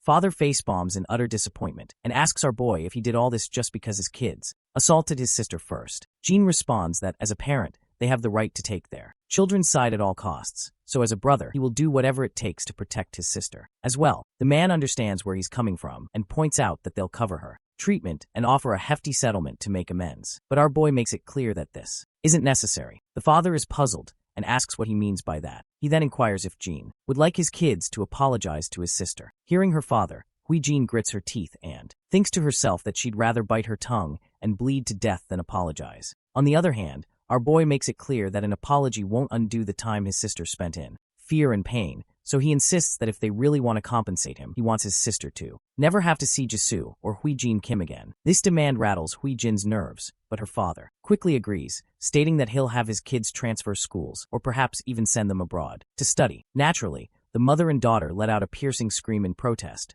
but the father quickly shuts them down and turns his attention back to our boy, asking if this would be enough to satisfy him. Our boy states that he wants them gone from the school starting tomorrow. In response, the father says he'll inform the school, and once that's settled, Hui-jin begins to cry, and her tears flow out involuntarily. Just as our boy starts to leave, the father quickly stops him and reminds him that since he agreed to the demands, he'd like our boy to delete all of the videos he found. Our boy shoots the old man a death glare, and the father can tell from the intensity of his eyes that this kind of deadly glare doesn't belong to a high schooler. Jean makes it clear that he's not a fool, and then begins to walk away, slamming the office door behind him with a resounding thud. Once outside, he finally heads home. His grandpa rushes to open the door and asks if he's okay, while Daeyeon is seen crying in the background. Jean is startled to see them so worried about him, but he smiles and reassures them that no one hurt him. As he begins to enter the house, the old man points out that the people they encountered seemed dangerous. Jean replies that they just stopped by to talk, nothing more. The sister then mentions that something about those people didn't feel right and that she and Grandpa were very worried. Jean quickly tells her not to worry about anything other than getting better. Jean then hints to his sister that from now on, she'll never have to walk down the stairs again because he's taken care of it. Of course, this doesn't make much sense to her at the moment, but she'll likely figure out what he meant soon enough. The next morning, they head to the school. Once inside, they part ways to go to their respective classes. As Daeyeon enters her classroom, she tries to avoid making eye contact with Hui-jin. However, her steps falter when she hears students talking about how Hui-jin won't be coming to school anymore. The entire class buzzes with curiosity about what happened, and one of the girls explains that Hui-jin and her brother are both going to study abroad. This news hits Daeyeon like a thunderbolt out of blue, because her biggest obstacle is finally quitting school. The words Jean had said about taking care of the stairs she had fallen down replay in her mind. She quickly realizes that he must have known about Hui-jin's transfer all along. Daeyeon rushes out of the classroom in order to talk to him about this. When she finds him and calls out to him, he turns around, but as soon as she tries to speak, she's at a loss for words and remains silent. Jean simply smiles and says, "See you later," leaving Daeyeon to tear up. She manages to reciprocate with a soft, "See you later," before she breaks down, her emotions overwhelming her. A while later, we find ourselves in an apartment where a blonde girl is asking her friends if it's true that Hui-jin is moving overseas. One of the other girls confirms that it's true, saying she was shocked when she first heard but has no idea why they're leaving suddenly, as Hui-jin never mentioned anything about moving abroad. The blonde girl then turns to Chicken Shake, who is sitting silently and seems too preoccupied with herself to respond. One of the girls snaps her out of her reverie and asks if she has nothing to say about it. This rattles the timid girl to her core, and the Blonde girl asks her directly if Hui Jin is really moving overseas, figuring that since they're in the same class, Chicken Shake might know more about it. Timidly and nervously, the girl confirms that it's true and that their teacher announced it to the class earlier. The blonde girl then asks if she tried reaching Hui Jin directly. Chicken Shake admits she did, but Hui Jin didn't pick up the call. Hearing this, all the girls start to believe it might be true. Meanwhile, Chicken Shake nervously checks her phone, biting her nails in anxiety. The last message she got from Hui Jin was that her mother was going to take care of our boy, and ever since, Chicken Shake has been freaking out, wondering if Hui Jin's sudden move has anything to do with him. Just then, Hui Jin herself arrives in the room, looking absolutely furious. The girls are shocked to see her, and Hui Jin just takes a seat on the sofa, grumbling about how she barely managed to sneak out of the house. The girls ask Hui Jin if she's really moving overseas. Frustrated, Hui Jin grabs her head and says it just happened, but she explains she'll be back after 1 semester. We then flash back into the past, where her dad told her to spend a semester abroad, promising he'd sort everything out by the time she gets back, because he doesn't want those videos going public either. She keeps this part to herself though, and the other girls just laugh and tease her, saying she's going to enjoy her vacation. The blonde sneers, clearly annoyed by their attitude. Another girl asks why the sudden move and if Jisoo is going to. Hui Jin simply says it's a family matter, and she doesn't need to go into details. The redhead girl then asks about Dayan and her brother, curious about how things went and if Jisoo managed to beat our boy or not. Hui Jin tells them not to ask, insisting that Jisoo probably has handled the situation already. However, we all know that she just doesn't want to admit that her brother and his lackeys got thoroughly defeated by our boy, as it would be too humiliating. She grows even more agitated thinking about how pleased Dayan will be to see her leaving the school. This irritation sparks an idea in her mind, and she decides to mess with Dayan one last time, asking her friends to help with her plan. Her friends question whether it's really necessary, and even Chicken Shake jumps in shock and expresses her reluctance. But Hui Jin insists they should consider how cocky Dayan will be, without anyone to bully her. She plans to deal with Dayan before she leaves Korea, wanting to make sure she gets her revenge. Chicken Shake grows increasingly anxious and terrified as Hui Jin continues to reveal her twisted plan. Hui Jin gets cocky, boasting that Dayan's grandpa is a security guard somewhere, and she plans to have her mom get him fired. She believes this will teach Dayan a lesson not to mess with anyone from the Kim family. This is seriously messed up. Dayan is just an innocent girl, and Hui Jin's plotting is enough to make anyone sick. But before this trash woman can act on her disturbing thoughts, her face goes pale when she sees a figure standing before her, cloaked in a hoodie with a mask over their face. It doesn't take long for her to recognize that it must be Jean. However, Jean pulls a classic card move and asks her who Jean is, questioning how she can be so sure when he's wearing a mask and she can't see his face. He casually explains that he's just here to check if everyone's having a good time and is quite pleased to see that everyone from the karaoke room video is present. One of the girls starts trembling and asks what he's talking about. That's when the boy reminds them he's referring to the place where they all filmed his sister getting beaten up. Hui Jin's face turns ashen as she realizes he might have been there waiting all along just to mess with her. Chicken Shake is visibly sweating and trembling, clearly aware of what might come next. The other two girls just sit there, utterly silent. The boy starts to shut the door, asking why no one's singing, since he thought everyone here loved to scream along to loud music. With that, he slams the door shut, leaving us with no clue about what he might do next. The scene takes us to the hospital where the Kim family has gathered. The father, In-bai Kim, is clearly annoyed, asking where Hui Jin went. Her brother explains that she stepped out to say goodbye to her friends. In-bai's irritation grows as he asks why she left when she was supposed to stay put until they had everything sorted out. Just then, a guy bursts into the room, quickly turning on the TV and telling his master he needs to see what's going on. On the screen, it's clear that our boy has already made the videos of what Hui Jin did go viral. The footage is spreading fast, and the situation is quickly becoming a public spectacle. The entire Kim family falls silent as they watch the news. The reporter continues to drop bombshells, revealing that there are dozens of violent videos circulating, with many more incidents likely unrecorded. Civic groups and politicians are now proposing a special bill to bring the culprits to justice. Jisoo starts to lose his composure, and the reporter adds that the nation is especially appalled by the revelation that the culprits are the children of candidate In-bai Kim. It's clear that the father is in deep trouble, and it's all thanks to his outrageous wife, who pushed everything to this point. Given Hui Jin's plan to make our grandpa jobless, it seems they're getting exactly what they deserve. We cut back to our boy being grilled by Mr. Cha, who demands to know why he went ahead with his plan when he had already come to terms with the Kim family. Our boy's mind flashes back to the past, where we find him learning all about the Kim family's deep political connections. He reveals that it was highly unlikely everything would have gone smoothly, so he did what he felt had to be done. In the present, he admits he did not honor the agreement they had. Mr. Cha questions whether he really thinks the Kim family would just let him walk away. Our boy confidently asserts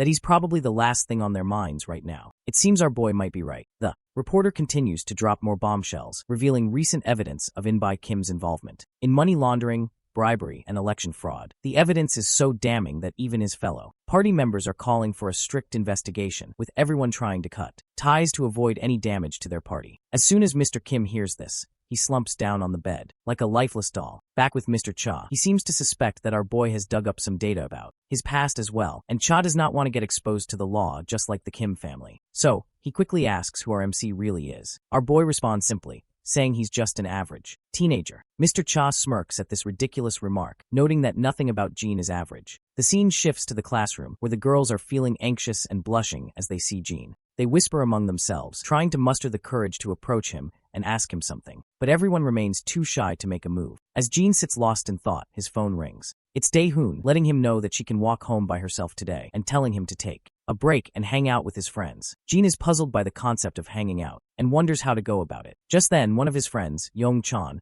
pops up and greets him. As Yong-chan sits down, he asks if he is busy today. Our boy remains silent, which prompts Yong-chan to remember that Jean always walks his little sister home, so he must be busy after school. But not surprisingly, Jean tells his friend that he's actually free today. Yong-chan's face lights up with happiness, and they plan to hang out after school. However, Yong-chan's enthusiasm quickly fades when he hears an unpleasant voice. As the scene zooms out, we see these two beta bullies of the class step forward. They both reveal that they've heard the news and know that Jean is the reason Jisoo Kim is moving abroad. Yong-chan is totally shocked by the news, and the other students lounging around are equally caught off guard. The bullies spill the beans that, even though Jisoo and his sister were all set to move abroad, they're stuck now because their whole family's in hot water after the info leak. Our boy jumps in to set things straight, telling the bullies they've got it all wrong. But Jae-hyung chimes in, saying there's no need for modesty because everyone knows our boy trashed Jisoo and his crew at their hideout a couple of days ago. Hyuk-jin backs him up, explaining that Jean took them all out by himself, and now everyone's saying Jisoo is too embarrassed to show his face at school. He's itching to hear just how badly our boy must have beaten Jisoo to make him leave the country altogether. Yong-chan is finally convinced that Jean is actually a skilled fighter and that his performance that day wasn't just luck. Hyuk-jin leans in and says, now that they won't have to deal with that jerk anymore, he's itching to throw a party, so he invites our boy to celebrate after school today. Jae-hyung agrees, adding that they've been in the class for days without really spending time together, and he suggests they show our boy around the area. But our guy flatly turns them down, saying he already has plans for today. Naturally, the bullies are puzzled and ask what he's up to. With a pleasant smile, Jean replies that he's planning to hang out with Yong-chan. That's when Jae-hyung starts creeping in with his disgusting grin, leaning toward Yong-chan and saying he'll join their hangout. Hyuk-jin also leans closer to the terrified guy and expresses his desire to join in as well. After forcefully making Yong-chan agree, they start to walk away, saying they'll meet up later. Our boy quickly asks his friend if he really wants to let these goons join in, and the poor guy stutters a positive response with a pale face. The teacher finally arrives in the classroom, and she's brought along two transfer students. One of them is a plain-looking guy, but the real standout is a stunning beauty with striking black hair. Yong-chan's eyes immediately light up at the sight of her, and our boy quickly asks if he knows who they are. Yong-chan explains that everyone knows this girl. She's Yona-sin, and her grandpa owns SW Corporation, the biggest company in Korea. The guy next to her is Suk-ju Ko, and there are rumors that he's been with her since they were kids and is seen as her associate and bodyguard. The teacher notes that since everyone's familiar with these two, she won't waste time on introductions. She reveals that both of them have been studying in the US for the past 2 years and will be joining the class starting today. The beta lackeys don't seem too thrilled about these two newcomers in the classroom. With just Jean before, their chances to rule the classroom were slim to none, but now, with these two around, they're not so sure they can even think about bullying anyone. Meanwhile, Yong-chan was curious about the 2 extra desks in the class, but it's clear now who they're for. He can't help but think Yona looks even more stunning than he remembered. Even the students in the class can't keep their eyes off her. As Suk-ju behind the lady walks forward, he could not help but notice our boy, and their eyes lock for a moment. Yona too can't resist, but glances at him while she is walking past him. Once both of the newcomers take their seats, Suk-ju tells Yona that our boy wasn't in the evaluation report he received a week ago, and he wants to double-check. Yona is intrigued and glances at our boy once more, and we can tell she is clearly curious about him. Our boy notices Yona glancing at him, and when he looks back, he finds her smiling. However, he just turns his gaze away again, which seems to irritate her since she didn't get a reciprocating smile. Meanwhile, Yong-chan continues their conversation and asks if he has any particular place he wants to go. Jean says he's okay with anywhere, so Yong-chan suggests hitting the game room. Well, it seems like the word gaming room triggers some memories for our boy. while his friends explain that it's nearby and just upgraded their PCs. That's when we flash back to the past, where we hear the authoritative tone of a senior telling a group of soldiers that they will begin today's portion of their practical life training program. He explains that there is one thing every Korean teenager must know, and that's the gaming room. This is the first time our boy has heard about the gaming room. The senior further explains that gaming rooms offer personal computers for a fee, and both students and adults can use them. Curious, our boy asks what people do there. The senior explains that while some users browse the internet or watch X-rated videos, most people are there to play games. For the average high school student, over 90% are playing some kind of computer game. The senior then introduces some of the most common games. First up is Legends of League, followed by Battle Royale. Back in the present, our boy reflects on how he can finally make use of the major's intel. Meanwhile, Young adds that they'll also grab some ramen at the game room and maybe check out Koinka afterward. Well, it seems like Koinka is yet another term our boy picked up during his military days while learning about practical life. The senior explains to him that high schoolers frequently visit Koin karaoke, also known as Koinka. These establishments basically allow for sing-alongs with just a few coins. Major Kong tells our boy that he should prepare a few songs to sing in case he ends up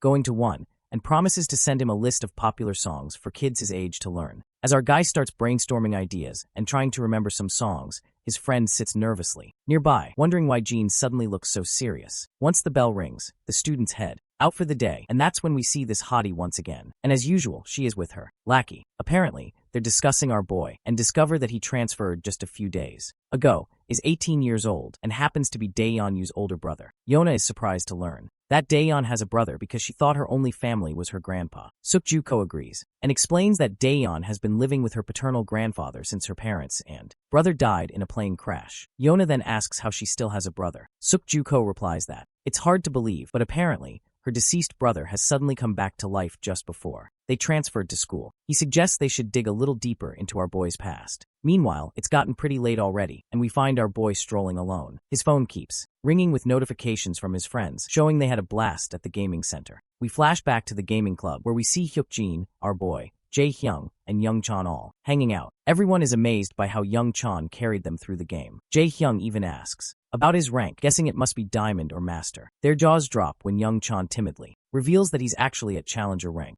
From that moment, their attitude toward Young-chan shifts completely. In the present moment, even our boy finds this sudden change odd as they keep chatting excitedly about Young-chan's impressive rank. As he's looking at his phone, his sister arrives. He quickly asks her what she's doing here. She explains that they ran out of garbage bags at home, so she went to get some, and she also picked up a few snacks. Our boy offers to carry the bags, but his sweet sister insists it's not necessary. She then asks if he was hanging out with his friends, and he confirms that he was. She feels a warm sense of relief, glad to see that he's made friends and that people aren't avoiding him because of the fight. When she asks where he went, he bluntly replies that he went to the game room. Well, it seems like this isn't exactly what she expected to hear, as she thought he might have developed different interests after living overseas for so long. Curious about her own experiences at school, he asks how things have been for her. She pauses for a moment before responding that school hasn't been this fun in years. She then asks if he also had something to eat. He nods, saying they had a blast at the game room, where every kind of snack was available. He then asks her about her plans,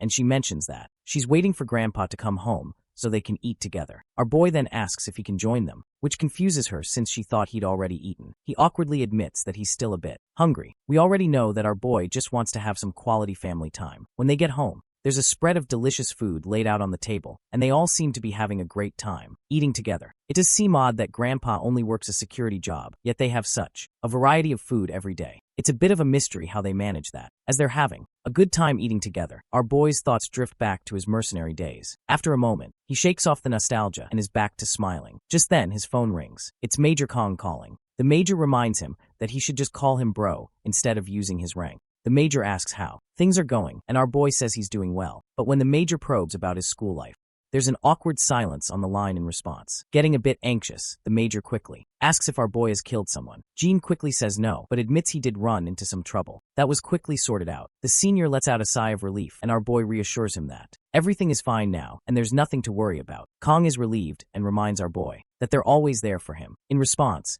Jean promises he won't forget that. The next day, at school, we see the trio in class, but our boy is noticeably missing, and Young-chan seems a bit awkward among the two bullies. Jae-hyung starts asking odd questions. Curiously, he asks who they think would win in a fight between Jin and Suk-Ju Ko. Hyuk-jin points out that while Jin is good, he probably couldn't beat Suk-Ju Ko, who's been training in combat since he was a kid. To him, our boy seems like an amateur in comparison. Jae-hyung agrees, adding that Suk-Ju Ko is one tough motherfudger. Young-chan then asks if it's true that Suk-Ju Ko fought against 20 dudes in one. Blonde quickly corrects him, saying it was actually 30 guys. The number leaves Young-chan momentarily stunned. He even forget to breathe for a second. Brownhead explains that when a group of street thugs was harassing Yona-sin, Suk-Ju Ko took them all out. He says it started with 10 guys, but they kept coming. By the time 30 guys showed up, Suk-Ju was still going strong. He walked off without a scratch while the 30 thugs were left unconscious on the street, like discarded toys. The timid boy then asks about the rumors he heard about Suk-Ju catching the kidnappers who took Yona. He's heard that the people behind it were all retired soldiers. The blonde quickly confirms that the story about Suk-Ju Ko catching the kidnappers is probably true as well. He insists that Jin doesn't stand a chance against Suk-Ju because he is on a whole other level. It's sometimes hilarious to think that teenagers in these Korean manhwa are taking down entire gangs single-handedly, making the government and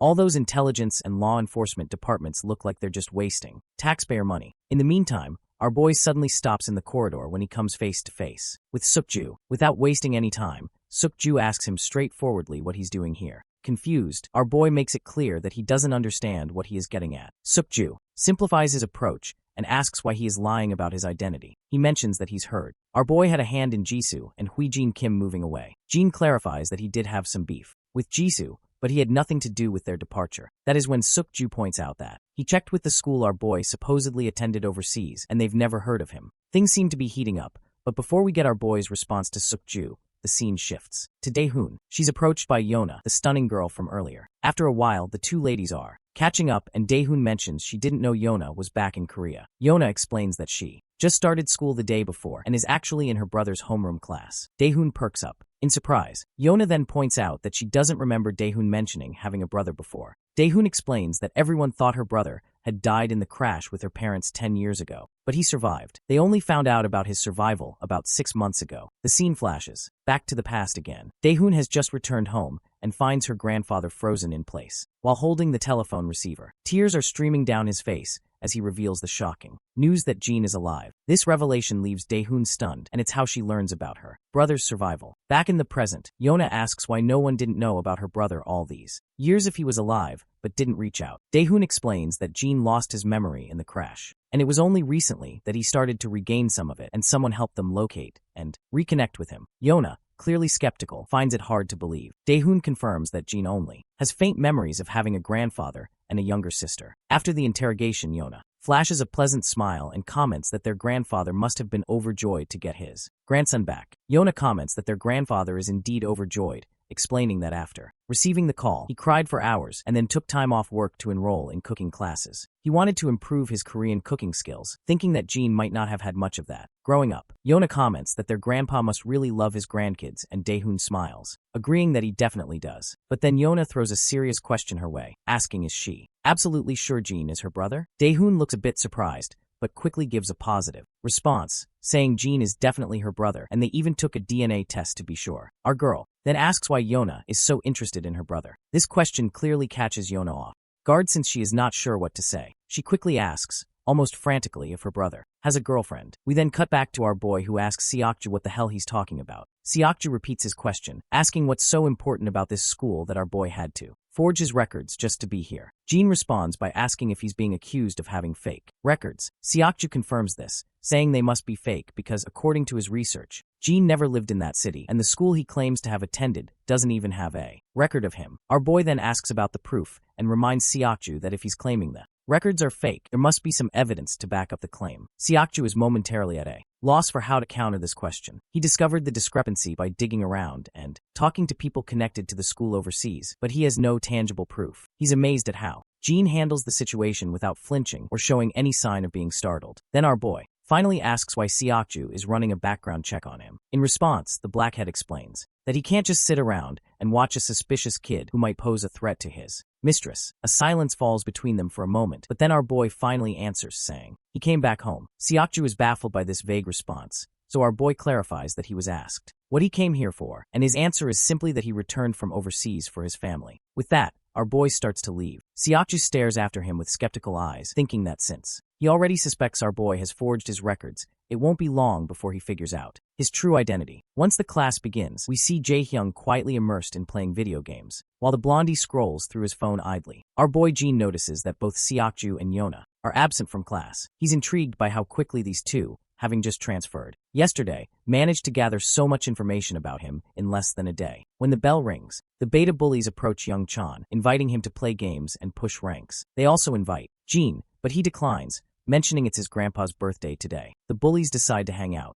themselves, and young Chan is on board with that plan. Meanwhile, we're back with the Black Beauty, where Seokju is filling her in on the situation. He's convinced that Jin has definitely forged all his records and even questions the authenticity of the DNA test. Seokju further mentions that his research dug up some pretty rough stuff about his sister Daehoon. Apparently, she's been getting seriously bullied by Jisoo Kim and his sister for the past 2 years. When Yona asks just how bad it was, Seokju says it's enough to make anyone wonder how she endured the bullying all these years. He explains that the videos of her assault weren't exactly publicized, but he is pretty sure that the assault she faced was just as serious. Yona is pretty blown away and can't help but think about how messed up kids these days can be. Seokju adds that Jin's already knocked out Jisoo Kim and his crew twice and saved her sister from the bullying. Yona chuckles to herself, thinking it's kinda sweet that her long-lost brother comes back from the dead and takes out her bullies, while Yona's own siblings only ever seem to want to get rid of her. Yona's curiosity gets the best of her as she starts piecing things together. She points out that if Jin had really come to school with the intent to target her, it doesn't make sense that he'd be so upfront about it. A smart person would have stayed under the radar. Seokju agrees, noting that someone with a real plan would have kept a low profile. Yona's mind starts racing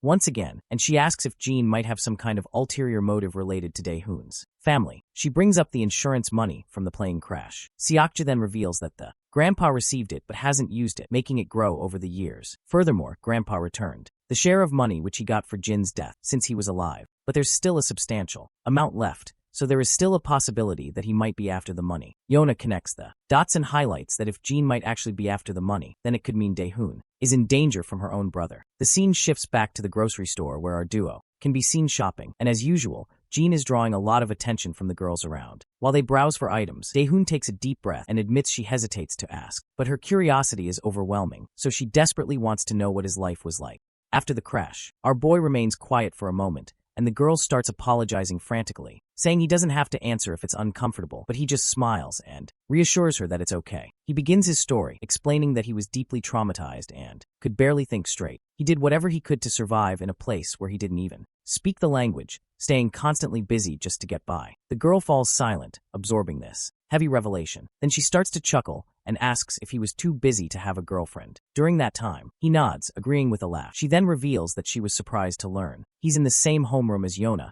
something Yona herself had mentioned to her. Jin is surprised to hear this and quickly asks her if she knows her. Daehoon explains that Yona was really nice to her before she moved to the US, and she had missed her a lot, so when she saw her again today, it was a happy reunion. Then, with a playful grin, Daehoon reveals that Yona even asked her if he has a girlfriend, and of course our boy just gives a somewhat typical reaction upon hearing this. Later, back at home, the birthday celebrations are in full swing. The siblings present their grandpa with a gift. As he unwraps it, he discovers a high-quality wallet inside, and his face lights up with joy. He's genuinely touched and feels a bit guilty for the low pocket money they have, thinking they must have spent more than they could afford, but his granddaughter just smiles warmly and reassures him that they had more than enough to get him a gift. And besides, it wasn't too expensive. The old man's hands tremble with happiness as he holds the wallet. With his voice thick with emotion, he tells them that the biggest gift he could ever ask for was already given to him when Jin came back home safe and sound. Nothing could ever top that. Suddenly, the sound of a phone ringing grabs everyone's attention. Daehoon rushes to her room to answer it. While she's chatting on the phone, Jin tries to eavesdrop quietly. That's when he hears the girl mention she's heading out to the convenience store for a bit. The old man questions why she's going out at this late hour, and it turns out she is heading out because Yona stopped by for a quick chat. Well, we can tell that Jin definitely senses something is off.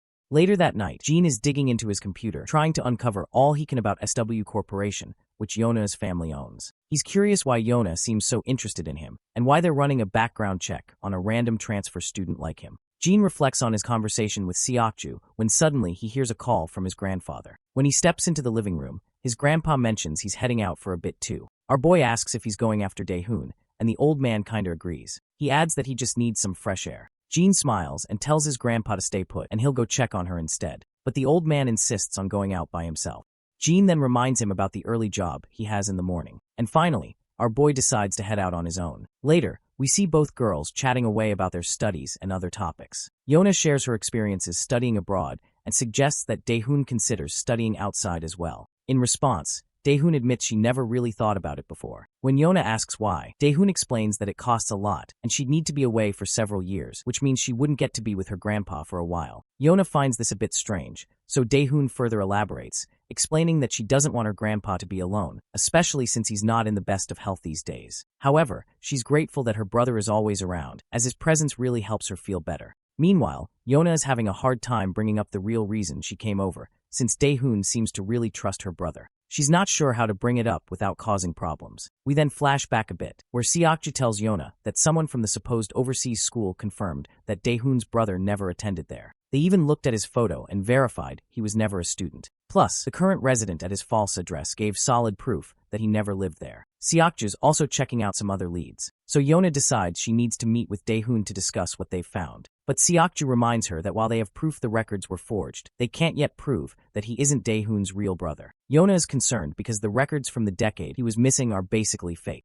Since she's now living with him, it's a big deal that can't be ignored. She thinks Daehoon deserves to know the truth about the records and wants to at least fill her in on what they've found so far. In the present, Yona is struggling to bring up the main topic she came here to discuss, even though it's her primary reason for visiting. Just as Daehoon expresses how happy she is to be chatting like this after a long time, we also see our boy making his way toward the both of the girls. However, Seokju steps in front of him, but Jin simply tries to walk past him, but the newcomer quickly tells him to stay put. In Seokju's mind, he's sure Jin must be here because he's worried they're going to share everything with Daehoon. So he quickly blocks our boy's path and tells him that the both girls are just catching up and asks him to give them some time alone. Suddenly, a high-speed Volkswagen comes barreling toward them. Before anyone can react, the car slams into both of the boys, knocking them down like bowling pins. They hit the ground as the Volkswagen screeches to a halt right where the two girls are sitting. Jin tries to stand up, but it's clear he's severely injured, especially around his head. As he struggles to focus, his groggy eyes catch sight of some shady people from the van trying to abduct both of the girls. Without wasting a second, Jin starts sprinting like a madman, but his efforts are in vain.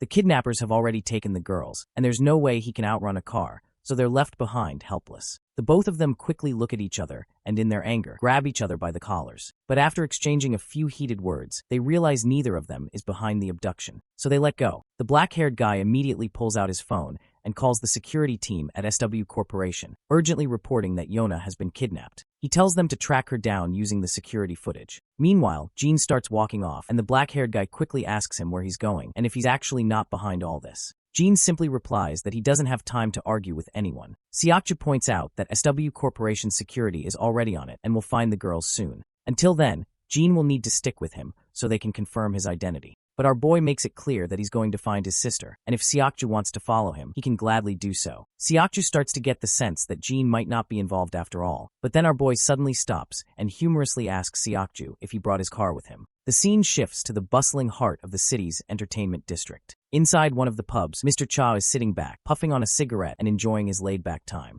Just then, his lackey informs him that someone is here to see him. When Mr. Cha turns around, he sees Jin standing there. The scene then shifts to SW Corporation, where we see a regal-looking lady sitting in her chair. I can tell she's definitely Yona's sister because she looks just as gorgeous with her flowing black hair. Suddenly, an assistant bursts into the room. The woman looks a bit annoyed at this sudden intrusion and wants to know why he didn't bother to ask for permission before barging in. The assistant quickly reports that Yona has been kidnapped. The news surprises the lady, but surprisingly, she doesn't seem too troubled by it. In fact, she starts to smile faintly and seems to think that the rumors must be true after all. Not entirely sure what she's referring to, but let's roll with it. She then asks if their grandfather is still planning to go after the company. The assistant states that he is not sure, so she leans back, hoping that if he continues to pursue them without backing down, Yona will eventually die. It's definitely something she's looking forward to. The scene transitions back to the pub, where we pick up the story with our main character meeting with Cha, and Seokju is also tagging along with him. Seokju already seems to know about Cha as he recognizes him from their database, and is curious about how our boy knows this gangster. Cha starts by asking what our boy wants.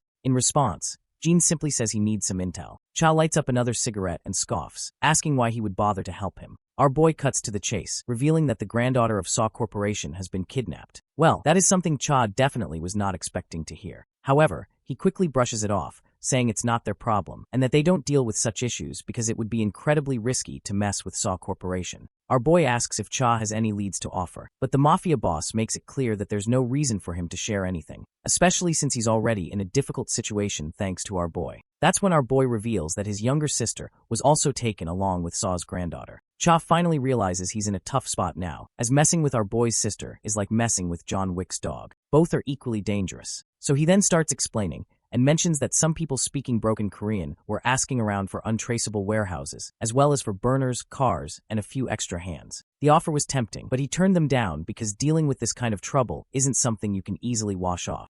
He adds that he's heard another crew took the job, and all he knows is they're working out of Incheon. That's all the info he's got. It wouldn't be surprising if Seokju had already figured out who's behind this mess. Meanwhile, our boy starts to walk away after giving a final thanks. But then, the mafia boss tosses his phone to our boy and tells him to save his number. Jean cluelessly looks at him, puzzled about why he'd need his number. The mafia boss gets a bit agitated and clarifies that he'll need it to contact him once he digs into the warehouse for more info. With that, our boy starts entering his digits. He also asks if the bike outside the door belongs to him. John knows exactly what our boy is planning to do with it, so he feels hesitant to respond. But eventually, my guy takes the heavy bike, and before leaving, he tells Seok to figure his own way out to get there, because he's taking the bike. Seokju questions whether he is going to trust this shady half-baked info and going to chase those kidnappers based on that. Our boy explains that he doesn't have time to waste because Yona will probably be safe until the kidnappers get what they want, but there's no telling what they might do with Daehoon. Seokju gets the logic behind Jin's reasoning and stays quiet,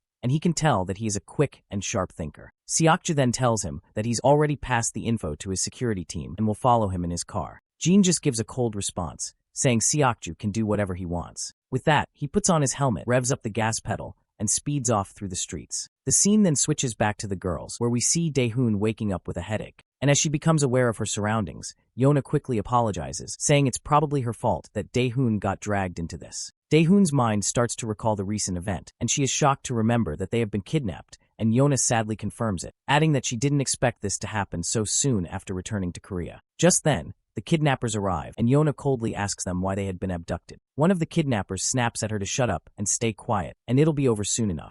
Of course, it does not take her long to realize that these filthy people must be planning to use her as leverage against her grandfather. One of the lackeys then asks the boss what they should do with Daehoon, who was kidnapped simply because she was with Yona. Unsurprisingly, the boss decides she is useless to them and orders his lackeys to get rid of her. But Yona immediately speaks up, insisting she won't let them harm Daehoon. The boss asks what she can possibly do, and Yona threatens that she'll bite her tongue and bleed to death, making it impossible for them to use her as a bargaining chip. The mafia boss finds it hilarious that she's willing to risk her life for someone she barely knows. He further taunts her, urging her to go ahead and try biting her tongue. Well, the mafia boss should have been more careful with his words, because Yona doesn't hesitate and bites her tongue, leaving blood pouring from her mouth.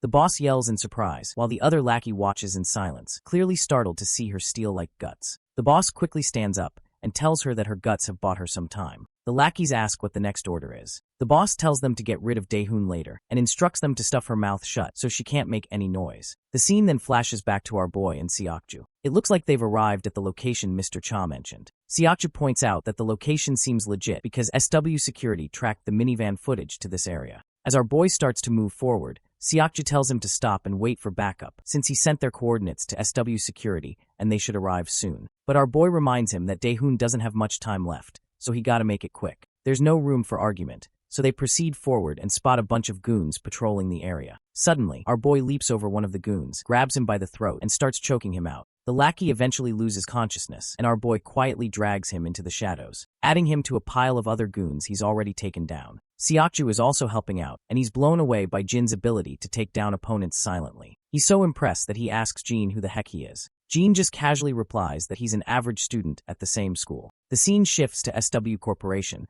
where we finally meet the big boss, the grandpa of the company. He's getting a report from the black-suited guy about the kidnappers' demands. The guy explains that the kidnappers want SW Corp to cancel their recent contract. If SW Corp doesn't respond within an hour or refuses to comply, they'll kill Miss Yona. The old man asks about the security details, and the black-suited guy says that SW Security will reach the location where Yona is being held within 50 minutes. Back at the shady location, we hear two lackeys chatting. They're curious about their client and why they're making them do this kidnapping. One of them says their boss has already made it clear that it's none of their business and they should just follow orders. Just then, one of the lackeys gets a smack right on the head and crumples to the ground. He turns around, wincing, to see Jean, who's already taken out the other guy. After they're done with the goons, Jean asks his fellow how many he's knocked out. Siakju says the guy he left behind makes it 5 in total. Jean then does a quick mental tally and realizes they've taken down 14 guys, meaning the enemy have got plenty of muscle and resources. Siakju is blown away that Jean managed to take down 9 guys while he struggled with just 5. Finally, Jean asks the black head who's pulling the strings. The guy lets out a heavy sigh and says they don't really know. Apparently, these kinds of incidents pop up now and then. This kind of thing also happened when they were in America. He never thought it would happen again so soon after coming back to Korea, and feels like he should have been more on the ball. Jean points out that the real mastermind must be with Yona right now, so he decides to push deeper into the location. Before he moves on, Jean asks Siakju if he'll be okay. Siakju looks puzzled and asks, okay? About what? Jean explains that he was pretty banged up when that van ran over him. The blackhead just shrugs it off, saying our boy should focus on his own injured leg instead. Suddenly, someone starts shouting, asking where all the lookouts went. Another one jokes that maybe everyone went to take a dump, but then another questions why they'd all need to take a dump together. As they walk forward, they finally spot their guys lying unconscious. Before the confused goons can figure out what's happening, Jean delivers a brutal knee smash to one's face. Jean then turns to the thin mustached goon, grabs his hand, and delivers a savage kick to his leg, followed by a brutal smack to his head. With that, both goons are out cold. Jean decides to split up, but before they part ways, Siakju calls out to him. When our boy turns around, Siakju says that once they're out of this mess, he owes Jean an official apology. Back with the boss, he's hearing the commotion outside and tells his lackeys to check it out. We see our ladies with their faces covered in clothes to keep them from screaming. As Jean walks down, he runs into the lackeys. The guy in the mask points out that he has seen Siakju in pictures, so he can confirm that this brat definitely is not him. He then questions our boy how he came inside. Jean stays silent in response, and he quickly figures out these are the guys behind the kidnapping. Meanwhile, the masked guy orders his lackeys to just get rid of this brat. Just before we see Jean take out the goons, the scene cuts to Siakju, who's hiding in the storeroom, looking around cautiously. There he finds both ladies tied up, and thankfully, no one else is around, so he figures they must all be out looking for Jean. He sneaks over to the girls, quickly pulls the mask off Yona's face, and she asks if the security team has arrived. Siakju tells her they're on their way. Yona is shocked to hear this, and asks how he found them out here. That's when the mafia boss chimes in, and he is thoroughly pleased to hear that the security team won't be arriving anytime soon. The boss then says he must be Siakju from SW Corporation, and he's heard a lot about him. He adds that this brat has been quite the pain, always lurking around Yona and ruining their plans. The mafia boss makes it clear he has no clue how Siakju found their hideout, but he's certain it wasn't smart to come here alone without backup. One of the lackeys suddenly lunges at Siakju, but my guy sidesteps the attack and throws a punch of his own. However, this lackey isn't a pushover. He dodges the punch and quickly retaliates. Siakju realizes this guy is tougher than the goons they took down outside, and he's having a hard time keeping up. But then, Siakju lands a brutal whack and follows up with a devastating punch to the lackey's gut, leaving him doubled over in pain.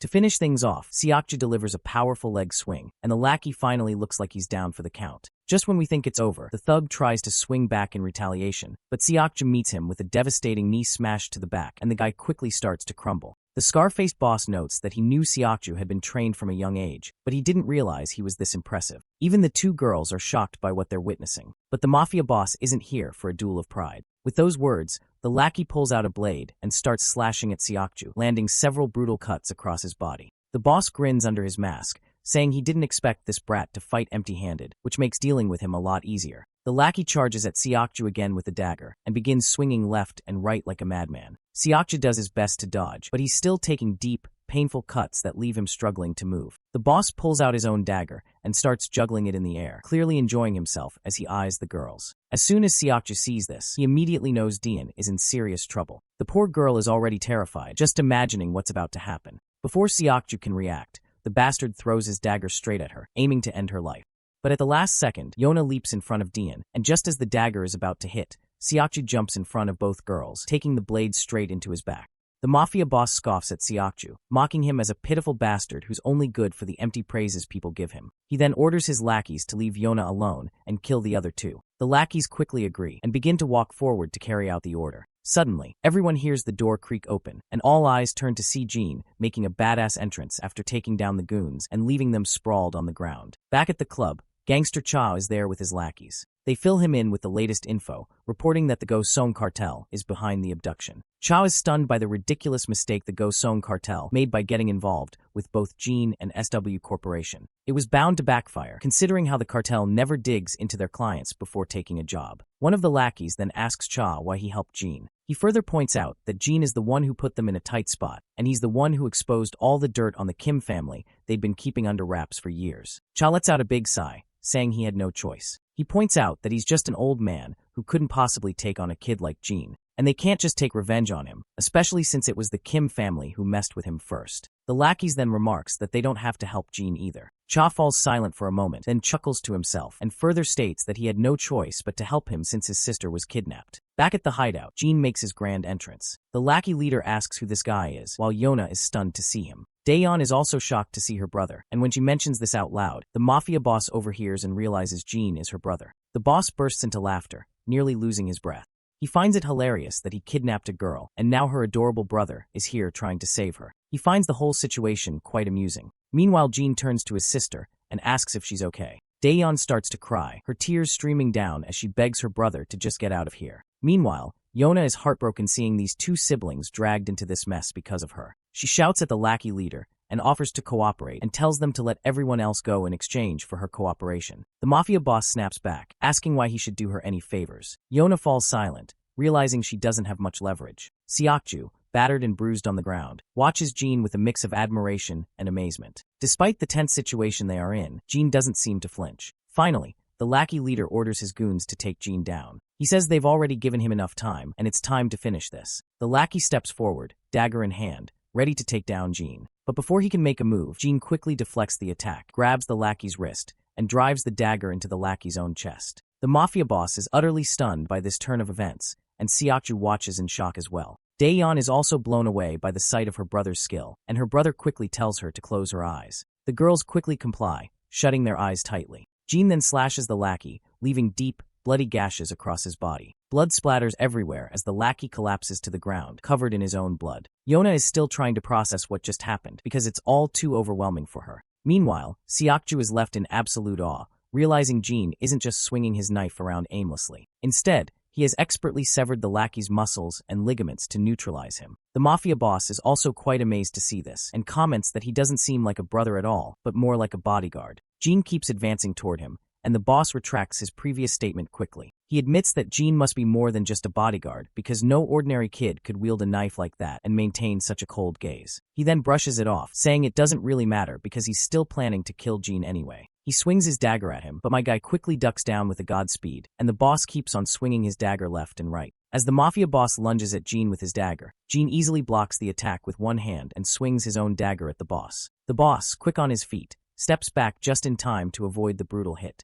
The two engage in a deadly dance of blades, each strike more vicious than the last. But this time, Jin's blade finds its mark, slicing through the boss's hand, leaving it temporarily useless. The mafia boss, now in pain and disbelief, demands to know who Jean really is, but my guy remains silent, his expression unreadable as he prepares for the next round. Without hesitation, the mafia boss charges at Jean again. This time, Jean effortlessly grabs his wrist, and with a quick motion, slashes through the boss's other hand. After delivering a few brutal cuts, Jean follows up with a crushing punch to the lackey's face, leaving him staggering backward with a bloodied nose. The mafia boss, now enraged and desperate, grabs a gun and aims it directly at Jean. But before he can pull the trigger, Jean throws his dagger with deadly accuracy. It embeds itself in the boss's shoulder, causing him to wince in pain. Seizing the moment, Jean launches himself at the boss with lightning speed. He delivers a devastating slap under the boss's chin, sending him crashing backward like a sack of potatoes. The mafia leader, now thoroughly beaten, collapses to the ground, his pride and power shattered. The others watch in stunned silence as Jean stands tall like a total badass, his presence alone making Yona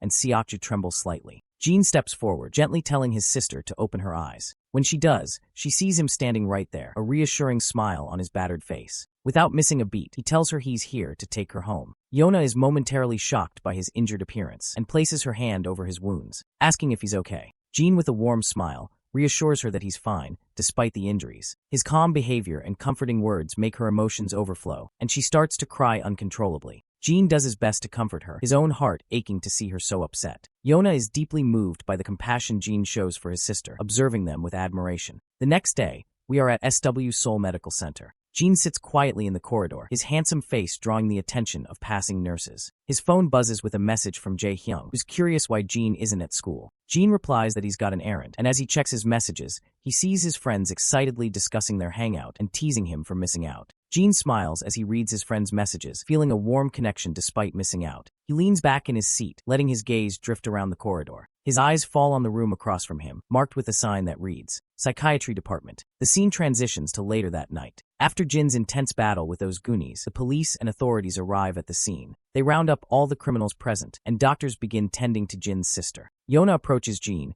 and tells him that he should take his sister to the hospital and promises to take care of the bill. Jin looks puzzled and asks why, given that his sister seems to be unharmed. Yona explains that even though Dae-hoon doesn't appear injured at the moment, she may have sustained unseen injuries. The trauma of the situation is significant, and she emphasizes that it's crucial to ensure Dae-hoon gets thorough medical attention. She also mentions that she recently discovered Ji-soo and Hui-jin Kim had been harassing Dae-hoon, and while she's relieved they've been penalized, the resolution for the victims is still incomplete. She further explains that speaking with a counselor could be beneficial for Dae-hoon after the traumatic experience. This is why we are waiting outside a psychiatrist's office rather than an emergency ward. As Dae-hoon exits the room, she approaches Jin and asks if he's been waiting long. Jin reassures her that he just came here a few minutes ago. He then inquires about what the doctor said. In response, she explains that there's nothing serious to worry about. She will need to attend sessions once a week for a while, but overall, she's fine. Jin also shares that his own injuries are minor, just a few light bruises. The girl also let out a sigh of relief. She is relieved that he's okay. Jin's mind drifts back to how she was so emotional after being bullied, a tough reminder of everything she went through. She calls out to him, and he flashes her a smile, asking what's up. She just smiles back and says she forgot for a moment what she was going to ask. But inside her head, we can tell she's hesitant to bring up her question. The scene shifts back to earlier, when the doctor was checking on her well-being. In the background, she overhears soldiers talking, completely amazed that a kid took down most of the kidnappers on his own. It just doesn't make sense to them. At that moment, Daeyeon is just as stunned by what the soldiers are saying. She's curious about how Jin can fight so well and what his life was like before coming back to Korea. But she can't make herself ask her any of these questions. As they walk down the corridor, they run into Yona. The moment Daeyeon spots her, she lights up with happiness. Upon seeing each other, Yona quickly asks her about how the therapy went. Daeyeon says it went well and mentions she heard Yona covered the bill for her treatment. So she tells her she really didn't have to do that. Yona waves it off, saying it's no big deal, and reminds her friend that she's the one who got her into this mess. She then apologizes to her sincerely. Daeyeon laughs it off, saying she's already apologized plenty. Besides, Yona herself was a victim too. That's when Jin notices a massive bodyguard standing behind Yona with a seriously intimidating look on his face. Despite the intense stare he is giving our boy, Jin remains totally unfazed. Yona then turns to Jin and asks if he's had his checkup. Our boy quickly says yes, and Daeyeon chimes in, saying she had to drag him there. He only agreed to go after she threatened not to go to the hospital herself if he didn't. Daeyeon then asks about Seokju, and Yona confirms he's in the same hospital. Daeyeon appears really eager to see him, and decides they should stop by before leaving. Even though she is excited about the visit, we can tell Jin's feelings are less clear. Still, they end up visiting Seokju, and Daeyeon makes sure to thank him for saving her from the blade. Seokju is a bit startled by her sudden gratitude and stutters, saying it's no big deal. He then asks Seokju if he's feeling better, and he replies that he's indeed feeling much better now. Meanwhile, Jin isn't too happy seeing his sister getting cozy with Seokju. He just stands there in silence, clearly uncomfortable. Even Yona and her bodyguard notice that Jin seems to be troubled. Daeyeon then hopes Seokju recovers quickly. With that, they decide to leave. Yona waves them goodbye, and they walk away through the main door. Once they're gone, the bodyguard is deep in thought, remarking how hard it is to believe that someone like this seemingly scrawny kid could take down a bunch of people at once. It's just unbelievable. Yona chuckles and admits she's pretty amazed herself, but she isn't sure if it's something that would even surprise a pro like the bodyguard. The bodyguard shrugs and says it's not just about the kid beating up a group of guys, because there appears to be something way deeper about our boy. The bodyguard explains that our boy quickly and quietly neutralized over 10 guards, which is no easy feat. Even a trained pro would struggle to do that without some kind of backup. What's even more mind-blowing is that he didn't kill any of them, he just made them unfit for combat. And judging by the cuts on the 2 men found in the cargo container, his knife skills are insanely advanced, especially considering those guys were retired soldiers, not just a bunch of common thugs. He wraps it up by saying that based on Seokju's report and the state of those thugs, it's pretty clear that Jinyu is a highly trained pro with a ton of combat experience. Both Seokju and Dae-hoon are completely blown away by this. A while later, we catch up with Dae-hoon and Jin. Dae-hoon quickly apologizes, feeling really ashamed that she always seems to need his help.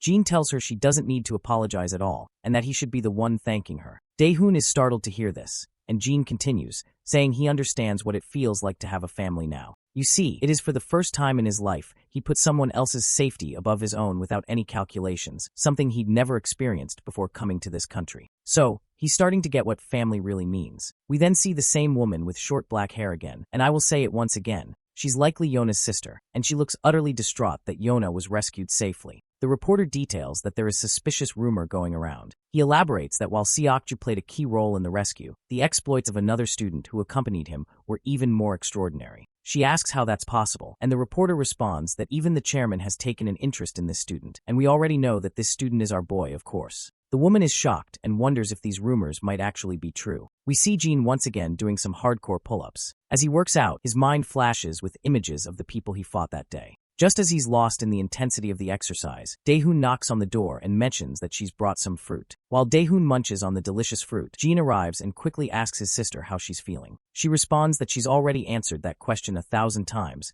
and she's fine. Once Jean sits down, he notices something on Dae-hoon's mind, so he asks her what's up. That is when she assures him that she does not hate him just because she saw him fighting and beating those guys brutally. She claims that it doesn't change how she views him. After all, he did all this just to save her, and she won't ask him about his past either. Dae-hoon then gets somber, saying she was never able to tell Grandpa about any of the bad things that happened at school. She just wasn't ready to share it with him. But now, she feels more relaxed, as if she can open up about anything. Suddenly her phone rings. It's Yona on the call, so she grabs the phone and heads to her room while still on the call. A while later, we see Yona sitting in front of Jean, who quickly tells him to take a seat as well. Jean sits down and asks why she wanted to see him. Yona explains that she wanted to apologize for putting Dae-hoon in such a dangerous situation. Even though she's already apologized before, she wanted to say it to him personally. She explains that Seokju will also come to apologize in person once he's better. She also wants to thank Jean for saving her as well. Jean makes it clear that he only went to rescue Dae-hoon, not Yona. She shrugs, saying that it doesn't change the fact that she was saved thanks to his intervention.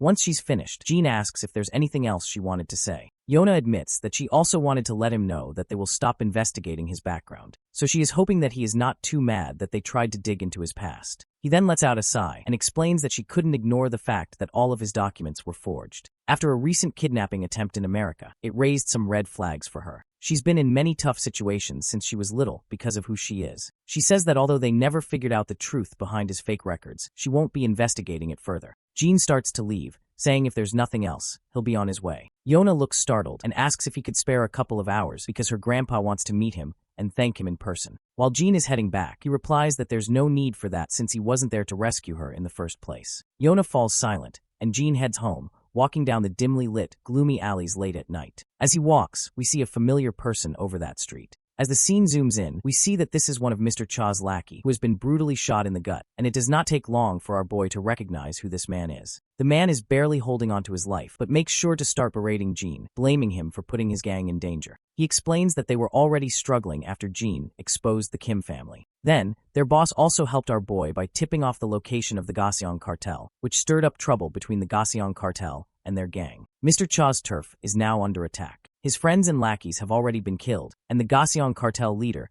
made sure to personally visit Dusik Cha. When Gaseong finally faces off with Cha, he throws a verbal jab, asking why he doesn't just give up before making a fool of himself in front of his men. Cha responds with a jab of his own, pointing out that he's already sent most of the crew on a weekend off. Yet Gaseong brought his entire platoon of lackeys. Then, another guy in a coat chimes in and tells Cha that he really shouldn't have stirred up trouble by messing with the Kim family. And when it was not enough, he tipped off Gaseong and his men recently. Our gangster throws another brutal jab, and this time, Gaseong himself loses his cool, and he is going absolutely bonkers to what just Cha said. He furiously orders all his lackeys to charge at Cha, and the gang rushes at Cha like a pack of wild dogs, ready for a fight. But our beloved gangster isn't just any weakling. He deftly ducks, letting a punch zoom past over his face, and retaliates with a devastating blow that leaves his attacker reeling. Another lackey tries to swing at him, but ends up taking a brutal hit right under the chin, crashing to the ground in a pool of blood. Gaseong grits his teeth in frustration, while Cha continues to drop lackeys as if they're mere flies. Suddenly Cha takes a brutal jab with a stick from behind. He groans in pain, but quickly recovers, throwing a punch in return that sends his assailant crashing down for the count. Even though Cha manages to take out a bunch of guys, the sheer number of lackeys is overwhelming.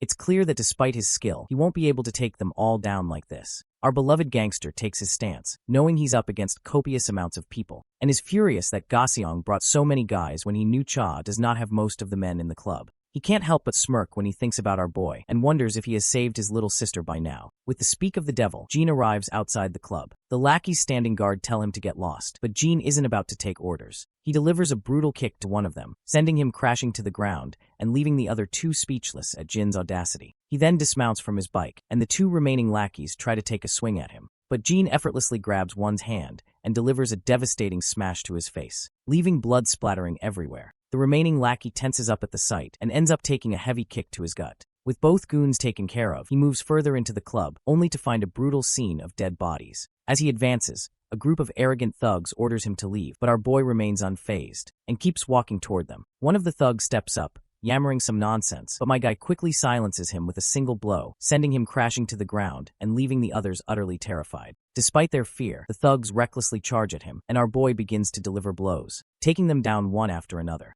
The scene switches back to Gangster Cha, who is now exhausted after knocking out a bunch of thugs. Go Song is absolutely livid, unable to believe that Cha is holding his own for so long by himself. On the other hand, Go Song's assistant feels a sense of relief that they only attacked Cha while he was alone. Otherwise, it would have been a massacre. More lackeys charge at our gangster, but he quickly takes out the one in front of him. Before he can fully move around, he receives a devastating punch to the face. Cha responds in kind, delivering a powerful punch back with equal force. At this point, Cha is barely hanging on. Even Go Song reluctantly admits that he is a tough nut to crack and deserves praise for his efforts. However, he makes it clear that Cha looks like he's at the end of his rope and should just give up now. They'll make it worth his while. Cha spits out a mouthful of blood and asks why he should do that. Wiping the blood off his face, he decides he's going to finish what he started, no matter what. We can tell that the big cheese is not impressed by Cha's gutsy display, and the swarm of lackeys surrounding the place are visibly shaking to hear his bold statement. Suddenly, there's a commotion at the entrance, with the lackeys screaming their heads off. Go Song, bewildered, asks what the hell is going on and why his men are screeching like dogs. They turn around, initially seeing nothing, but then they hear footsteps. Out steps Jean, and the entire crowd of lackeys is stunned to see a kid in their midst. Cha is equally shocked to see him and quickly asks what the hell he is doing there, to which Jean casually responds that he's just there to return the motorcycle he borrowed. Well, Cha was literally not expecting to hear this kind of crap while they are surrounded by death itself. Meanwhile, Go Song's assistant sneers once he realizes that Cha knows this kid, so he promptly orders his lackeys to take Jean down as well. The lackey proudly complies and begins to walk toward our boy as if he is about to scold the toddler. Cha then tells them that it would be better if they just leave him alone, but the assistant insists they can't just let Jean go since he's seen everything. Cha snaps back once again, saying they should pray to God that Jean feels generous enough to let them go, not the other way around. The assistant has no clue what this stupid head is yammering about, but he soon gets a wake-up call when Jean takes down one of his guys with a single punch. Our boy then follows up with a kick that cracks another lackey's leg and a headbutt to another, sending him sprawling. One of the thugs tries to swing a bat at Jean from behind, but Jean quickly grabs his hand and delivers a brutal smash to his face, leaving him bloodied. The bat clatters to the ground. Go Song is completely blown away by Jin's display, and Cha just smirks, saying it's their fault for not listening earlier. He adds that even though Cha himself is tough, he wouldn't stand a chance against this kid. The big cheese simply commands his lackeys to take Jean down, and they quickly charge at him, but as usual, Jean effortlessly takes them down, making them look like amateurs in the process. Growing impatient, the big cheese shouts at his lackeys to stop letting a little punk beat them, but just as he's about to make another command, he suddenly falls silent when he sees Cha charging at him. At this point, Go Song is pretty sure things are about to get even messier for him. Shortly after, the big cheese and his lackeys are all on the ground, looking like they've kissed the dirt, while Cha slumps back, utterly exhausted. Jean strides over to him, and when Cha looks up, he sees the wreckage of the fight, people scattered around like discarded wrappers, with Jean standing triumphantly. Jean starts heading out, casually saying that Cha has now paid his dues. Cha is shocked, and still trying to wrap his head around how this kid is so fixated on the same bullcrap after all this. He then asks if Jean saved his sister. Jean calmly replies that he did, and it's all thanks to Cha. The next scene shifts to a hospital room where one of Cha's lackeys suddenly jolts awake. As he looks around, he spots Cha on the other side of the room, all patched up but clearly still in rough shape. The lackey is stunned to see his boss there, and Cha quickly tells him to stop calling him boss while they're in the hospital. Confused, the junior asks how his boss ended up here. Cha casually mentions he got roughed up and just took a cab to get treated. The lackey then inquires about Go Song and the rest of the lackeys. Cha, with a nonchalant shrug, says he took care of them all. The junior simply can't believe it and calls this BS, prompting the senior to get a bit annoyed and asks why his junior thinks he'd lie. The lackey suggests it's probably because he is too embarrassed to admit he got beaten by Go Song. Cha then asks if he happened to have met Jin yesterday. The junior perks up and confirms that he did indeed meet him. He further explains that he got ambushed by the enemy team while he was heading out of the club, and after getting brutally wounded, he found our boy and yelled at him. He charged at Jin out of anger, but after receiving the first hit, he fainted and doesn't remember anything else. The boss explains that Jin probably knocked him out to get him to the hospital. Cha then continues, saying that inside the club, he was overwhelmed by the sheer number of enemies. That's when Jin showed up, took them all out in seconds, and then told him he'd paid his dues before simply walking out. The lackey finds this absolutely admirable and thinks it's really badass, to say the least. The senior agrees, acknowledging that Jin is indeed quite impressive. The lackey then asks his boss if he has any clue who this kid really is. The senior points out that Jin claims to be just an average teenager, so he figures they'll have to take his word for it. In the next scene, we see a football heading straight toward Jin, and he catches it effortlessly. The referee immediately announces it as a handball, leaving everyone on the playground absolutely shocked. His friend, visibly annoyed, reminds him that he's not supposed to grab the ball because he's not a goalkeeper. Jin is confused about why he's getting an earful, apologizes anyway. Only the bell rings, and Jin's friends call out to him, asking if he has time to hang out since today is the only day Yongchun doesn't have lessons after school, and they're planning to do some gaming together. Jin tells them to go ahead, and that he'll meet them at the location later because he needs to walk his sister home first. His friends are a bit bewildered and ask if he started to babysit his sister again. Jin explains that she's not feeling well lately. Blondie decides to save a spot for Jin, and meanwhile, Daeyeon is preparing to leave her class. She's thinking about making kimchi stew for Jin because he loved it the last time. However, she's unsure if he can handle spicy food, so she's considering making a milder soybean paste stew instead. Suddenly, she hears a buzz of excitement from the other girls in her class. They're all gathered by the window, swooning over Jin. Some find him hot, while others are hoping he'll become their boyfriend. The girls even turn to Daeyeon and ask if her brother is dating anyone. Daeyeon is caught off guard by their dripping enthusiasm about her brother, so she hesitates, and then reluctantly says that he mentioned he's not dating anyone. As the ladies dash back over the window, Daeyeon smiles faintly, clearly pleased that her brother is well known among the girls. Being outside the school, she wonders why Jin doesn't have a girlfriend, and if he might not be interested in girls at all. Suddenly, she hears some voices nearby, and discovers that it's Jin with his friends. Startled, she quickly tries to greet them as politely as possible. One of the more bashful lackeys blushes at her cuteness and just waves in response to her greeting. The boys decide to head off to the game room, hoping Jin will meet them there. Once they're gone, Daeyeon asks if Jin is hanging out with his friends. He confirms that he is, but adds that he'll stop at home first. When she asks if it's because of her, Jin explains that he just left something at home. But she still insists that she can walk home on her own since it's still bright outside. However, Jin claims that he really needs to pick up something he left at home. She then points out that he doesn't need to go out of his way for her, just like she told Yona when she offered to have security escort her. All she wants is to lead a normal life. Jin stays quiet, but agrees to her request, saying he'll do as she says, though he suggests they still walk home together from time to time. Daeyeon pouts, saying he worries too much, but Jin explains he's not just worried, he actually enjoys their walks. In the end, she finally agrees to keep walking with him. As they're walking, Jin suddenly stops when he spots that same woman with black hair, which we suspect to be Yona's sister. Anyway, she greets Jin, but he doesn't bother to respond to her greetings. Meanwhile, Daeyeon is just as clueless about the woman with the black hair. The woman then pretends to notice Daeyeon for the first time, puts on an exaggeratedly concerned look, and says she must be the one who went through so much because of Yona's abduction. Daeyeon is seriously confused by now and asks who she is. The woman introduces herself as Yona's cousin and says she's here to thank Daeyeon for helping Yona and offers to treat her to dinner if she has some time. Jin flatly refuses, explaining that Yona already thanked him personally, so there's no need for this stranger to go out of her way. The woman is bewildered by his bluntness, but tries to continue the conversation, saying she also has a proposition that could benefit both of them. Once again, Jin firmly declines, saying he's not interested. He then just starts to walk away, leaving this arrogant woman absolutely fuming. But before he's completely out of sight, Daeyeon makes sure to bow her head and give her one last polite nod. Meanwhile, the lady is seething with rage, and her guard asks if he should bring him back forcefully, but the lady says no. It seems her ego's been bruised more than we thought, and she's practically boiling over with anger. Next up, we're in the gaming room where everyone's glued to their TV screens. While they're all deeply immersed in their game, Youngchun decides it's time to take a dump. As he's heading down the hall, he accidentally bumps into a cocky punk. This guy immediately starts threatening Youngchun, barking at him to watch where he's going. Youngchun, poor guy, is practically shaking and stumbles out an apology, but Mr. Cocky isn't done. He's about to slap Youngchun across the face. Just in the nick of time, Jaehyung bursts onto the scene and saves his friend from getting slapped. Jaehyung strides over cockily, telling the cocky punk to get over it because there's no need to make a scene over a little shoulder bump. He quickly spits out the lollipop he was sucking and locks eyes with the punk and tells him to not take them for a bunch of goddamn scaredy cats. The punk's nerves are clearly rattled by Jae-hyung's deadly glare, and my guy continues to stare him down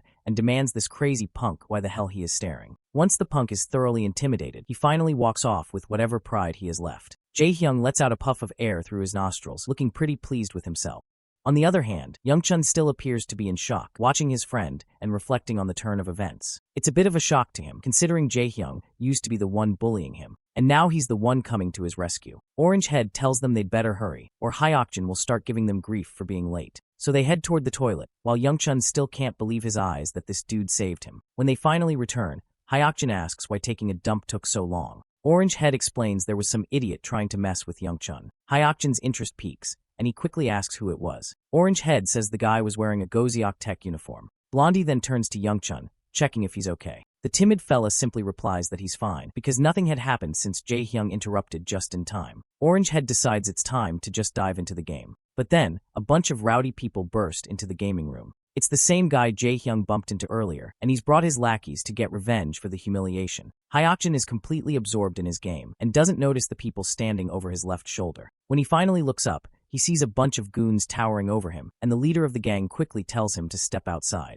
Both Hyokjin and Jae-hyung realize that shit is about to get real, and Youngchun is shaking, terrified just thinking about what's coming next. Once they head outside, Youngchun is trembling with fear, feeling utterly terrified because they've gotten into this mess because of him. The cocky guy from before starts bragging about how Orange Head was all talk and no action, claiming it'll be easy to take down him and his other friend. But our Orange Head doesn't back down. He mocks the cocky guy, pointing out how he was scared and walked off quietly earlier, only to come back with his lackeys. The cocky guy doesn't appreciate the jab and gets furious. He tries to land a punch on Orange Head, but Jae-hyung quickly ducks and delivers a brutal punch to the cocky guy's face, showing him who's boss. The cocky leader staggers backward, and Youngchun, on the other hand, is practically panicking. Convinced it's all his fault, they're caught up in this mess. That's when Jae-hyung speaks up, telling his terrified friend that he doesn't need to feel guilty about anything because these bastards are the ones who should be sorry. Those words absolutely melt Youngchun's heart, because seeing his friend looking so badass while saying that is almost overwhelming. But then, Hyokjin chimes in, pointing out that it's the exact same line Jin used a while back, and even the way Jae-hyung said it had the same energy. He jokes that he basically copied Jin, and now he feels like he needs to bleach his eyes after seeing his copycat friend in action. Orange Head starts blushing,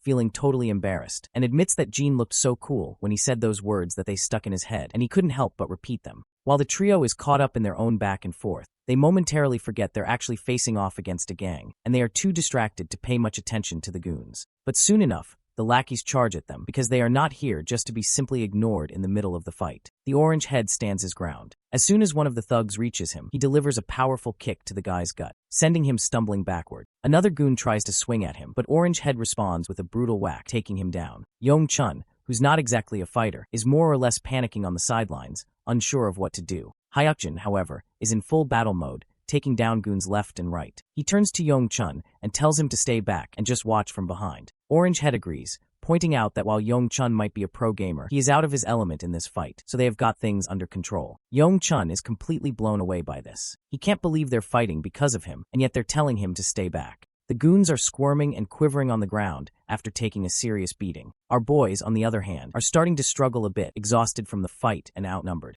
Eventually, Jae-hyung takes a solid hit to the gut and feels the pain. He's sure that he is screwed because the cocky guy is about to land a punch right on his face. But before the punch can connect, Youngchun jumps onto the cocky guy, grabbing him tightly like he's found his brother from another mother. They both crash to the ground, and the cocky guy starts shoving Youngchun aside. But Youngchun holds on tightly despite the fear. That's when Orange Head takes his chance and swings his leg, delivering a devastating blow to the cocky guy's head. The impact leaves Youngchun a bit teary-eyed from the sheer brutality he's just witnessed, something he's never experienced before. Orange Head stands tall, looking like a boss after giving the cocky guy the final kick.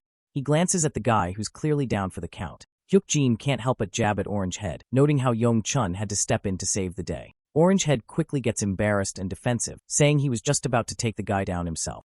They turn to Youngchun, who's on the verge of tears. Orange Head immediately asks if he's okay. The timid fella quickly reassures him that he's fine and apologizes for causing all this trouble. The scene shifts to our boy finally making it to the game room, only to find it empty. He tries calling his friends, but no one picks up. Just then, he hears someone calling his name. He turns around to see his friends, who eagerly tell him he missed all the action. The beta bullies start bragging about how they just hooped some Goseok Tech guys. They head inside, and as they climb the stairs, they point out to Jean that while he might not be familiar with the Goziok tech guys, they're pretty tough but not a match for them. As they head into the gaming room, they're shocked to find a bunch of people lying unconscious on the ground. The beta lackeys are blown away by the sight and quickly ask who took down all these Goziok tech guys. Our boy casually points out that he came looking for everyone and was jumped by these guys when they saw his uniform. The three of them are absolutely stunned to realize that our boy took out all these men single-handedly. After their mindless fun at the arcade, the group heads out to grab some grub. The beta bullies have brought the same delicious food Yong-chun usually eats, but Orange Head forgets to grab drinks and decides to go get some as soon as possible. Yong-chun decides to go with him, but Orange Head opts to go himself.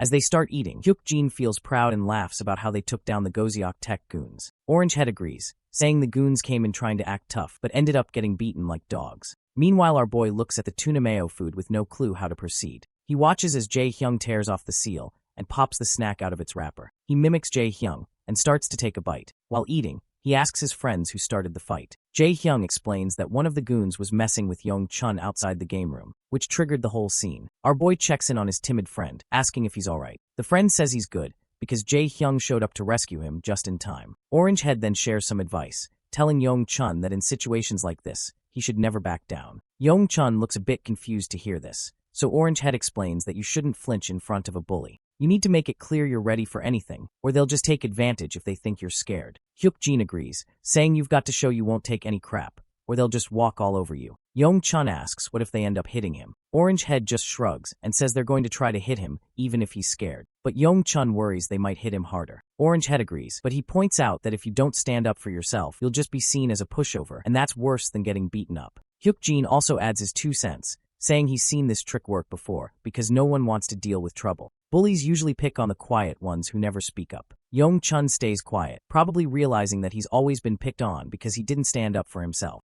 As they chat, our boy keeps munching on his delicious food. The scene then drifts to his past, where instead of fancy food, he was stuck with some mediocre curry and a piece of dry bread. At that time, he had no choice but to eat it. What made it worse was that there were always strong guys around him, bullying the weak and taking their food. One day, a cocky guy demanded our boy hand over his food, but Jean wasn't having any of it, so he fought back and left a gruesome mess behind. His memory makes him reflect on how the same pattern of the strong preying on the weak seems to repeat itself, both in his past and present situations. That's when Yong-chun finally musters up his courage and says out loud that he doesn't like either of the beta bullies. The 2 bullies choke on their food, their breath caught in their throats at hearing this. Yong-chun continues, saying he hates them because they bullied kids in class, including him. Orange Head looks curious and asks when they even bullied anyone. He points out that they only joked around sometimes, nothing more. The blondie also agrees, saying that they never physically hurt anyone in class or made anyone do their dirty work. Compared to some of the other guys, like Ji-soo Kim, they're practically saints. But Yong-chun stands firm, saying that even though they might just be joking or playing rough, it's still a form of violence to others. The beta bullies are stunned because they are not sure what to think of it. Yong-chun further continues, explaining that it's the same kind of violence no matter how big or small. He resents them for being so cruel without a shred of guilt. Once he is done speaking, he points out that since beta bullies told him to stand up for himself, he spilled everything he had in his mind to try it out. The beta bullies are completely thrown off by Yong-chun's words. The blonde one is at a loss and says no one's ever told him anything like that before. He didn't realize people could see their actions that way and thought they were just joking around. The other bully also agrees, saying they figured it was okay since they weren't as bad as some of the others. Yong-chun, still feeling nervous, explains that he was surprised by how nice the beta bullies seemed when he hung out with them. He guessed they didn't realize that what they were doing was a form of bullying. Feeling guilty, Orange Head quickly apologizes. The blonde also says sorry, admitting they're not sure how to fix things, but at least want to offer an apology. On the other hand, our boy is still messing with his food. When he takes off the shell of his rice ball, it drops to the ground, and he's totally bummed out to see his meal ruined. His friends don't really know how to react, and they end up yelling at him when he tries to eat the rice ball after picking it up. In the bustling heart of the city, we find ourselves back at SW Corporation. There we see that same woman who claimed to be Yona's cousin is sitting at her desk. Suddenly, Yona storms into the room, clearly fuming, and she yells this woman's name, Jia. The sassy lady looks up and smiles at Yona, but before she can say much, Yona cuts her off with a sharp tone, demanding to know if she met Jean recently. Jia tries to play it cool and reminds Yona that it was actually Yona who was tracking Jin's background because she was suspicious of him. Yona frustratingly admits that she did investigate Jin, but had promised him she wouldn't pursue it further. Now she is also telling Jie to stop nagging our boy as well. Jie raises an eyebrow and reminds her that she shouldn't forget the kind of world they live in, especially given the recent kidnapping event. So, she makes it clear that they are not taking any chances, and our boy's background is a major concern. Yona insists that Jin wasn't involved in any of the recent trouble, but Jie quickly interrupts, saying that just because Jin helped with the rescue doesn't make him trustworthy. Jie's manager also chimes in, pointing out that Jin's identity is a significant issue for the school. They emphasize that a school affiliated with SW Corporation shouldn't have accepted a student with fake records, and they make it clear that they won't overlook this matter. Yona frustratingly grits her teeth, while Jie just smiles with a hint of satisfaction. She explains that they might receive some good news soon. Curious, Yona asks what kind of news she is talking about. Jie's manager explains that Jin's records were restricted, so they had to consult higher-ups in their network to obtain more information. Jie looks at Yona with a challenging smile, asking if she's not curious about Jin's true identity. Yona firmly states that she doesn't care, emphasizing that Jin saved her, which is more than enough for her. Just then, the telephone rings, grabbing everyone's attention. Jie's smirk widens as she says it's time for them to hear the news together. She answers the call, and the caller announces that they have news to deliver. As Yona waits anxiously, Jie expresses hope that the caller will reveal information about Jin's identity. The caller responds that the higher-ups have decided that SW Corporation should refrain from any further inquiries into Jin's background. The announcement leaves Jie visibly pale, and the guard stunned as well. Her frustration boils over, and she starts yelling at the caller, demanding to know how they can simply let the matter slide. The caller makes it clear that, given the enduring relationship between SW Corporation and the government, they have decided to overlook the matter. The caller explains that Jin is estranged from his family due to an unfortunate plane crash, and is essentially a young man who has found his way back home. They emphasize that it would be best to let him live his life without further scrutiny. The next day at school, Yona walks in with her escort, catching everyone's attention, including our boys who are curious to see them back after such a long time. Yona suddenly starts looking at them with a direct gaze, which makes Yongchan feel uneasy. She approaches him and simply asks if Jin isn't in school today. Yongchan, looking around for Jin, explains that he was just here, but Jae-hyung explains that he just got called to the office a few minutes ago. As Yona and her escort, Seokju, settle into their seats, her escort reveals that the chairman is at the school right now. Yona is surprised to hear that her grandfather is at the school, and wonders why he didn't inform her of his visit, and if Jin might have gone to meet him in the office. In the office, we finally meet the old man we've been hearing so much about. He's thrilled to finally meet our boy in person, especially since our boy had previously turned down a meeting,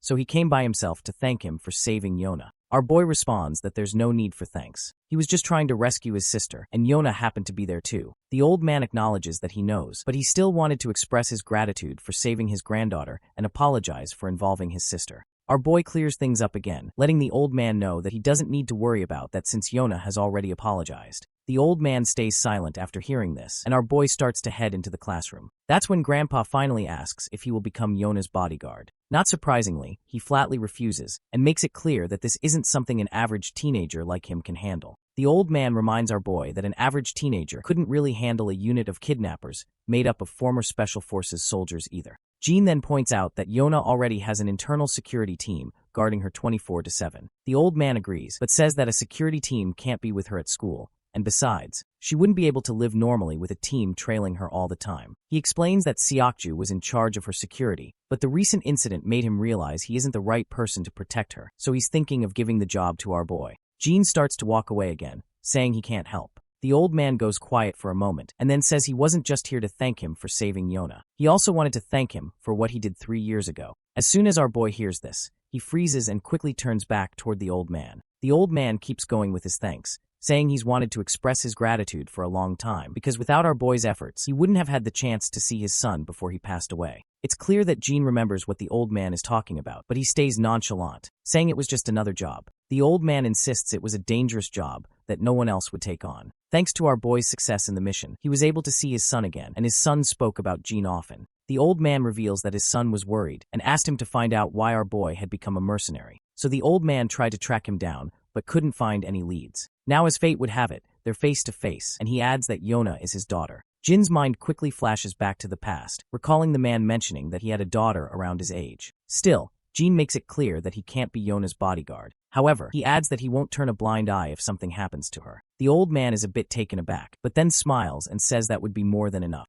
He then adds that there's one more thing he'd like to request. He points out that he would like to hear Jin's thoughts on the security team at SW. Jin asks what he means, and the old man explains that SW's security team is part of a long-standing and proud tradition, maybe too proud for their own good. They believe that Yona's recent kidnapping would have been contained even without Jin's help. However, as SW continues to expand, the threats are growing, and their security division is lacking in innovation. The old man wants Jin's honest assessment of their skills, and it will be a paid assignment, of course. Jin lets out a sigh, feeling like all of this is just a drag. He then finally heads back into his classroom. As soon as he enters, Yona greets him, but he clearly ignores her and walks to his seat as the teacher starts the class for the day. Jin sits quietly in his chair, thinking about the old man's words. He realizes that Yona's father must have died since the old man mentioned he'd seen his son before he passed away. The scene then cuts back to the past. We see Jin as a mercenary, with all the site workers gathered around eating. Jin is munching on some kind of food bar when a voice calls out to him, asking how a kid like him ended up working as a mercenary. It's clear this man is Yona's father, and after he sees our boy's face, he comments that he didn't realize Jin was so young. Jin quickly covers his face and starts to walk away, but the man offers him his platter full of delicious and appetizing food. He tells Jin to throw away his trash and eat this instead, saying that what he eats really matters at his age. Meanwhile, the other mercenaries chat about how their new client seems really wealthy and explain how they're building roads, a school, and a clinic in the town they're all stationed in. As they chat, Jin listens quietly. While he's on guard duty, the man walks up to him again,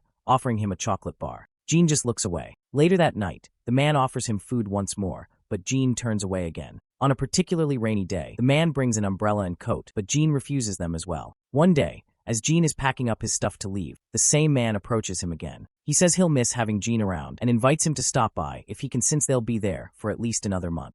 The man then tosses a bag to Jin, explaining that he's packed some snacks and basic medical supplies inside. Finally, Jin speaks up and asks why he's giving him all this. The question catches the man off guard, and he's surprised to hear Jin speak Korean. He adds that he tried speaking in Jin's native language and in English before, but didn't get a response. The man explains that he's giving these things because he has a daughter around Jin's age, and he reminds him of her, so he can't help but worry. Later, we found ourselves in a rundown place where conflict is ongoing. We then see Jin with his fellow mercenary. His fellow informs him that the town where Jin was stationed as a guard has been taken over by a resistance group. He explains that they were waiting for the foreigners to finish their construction so they could take over the buildings, and most of the people at the site had been killed. Jin is jolted out of his flashback by the sudden ringing of the bell, and he notices Yona calling out to him, asking if he's free right now. A while later, they're in the lounging area, where Seokju is bowing his head in respect and offering a late apology in person. Jin tells him there's no need for that, as he understands the reason behind his actions. Yona then says she's pretty sure Jin will deny it, and explains that Grandpa asked her to invite him on his behalf.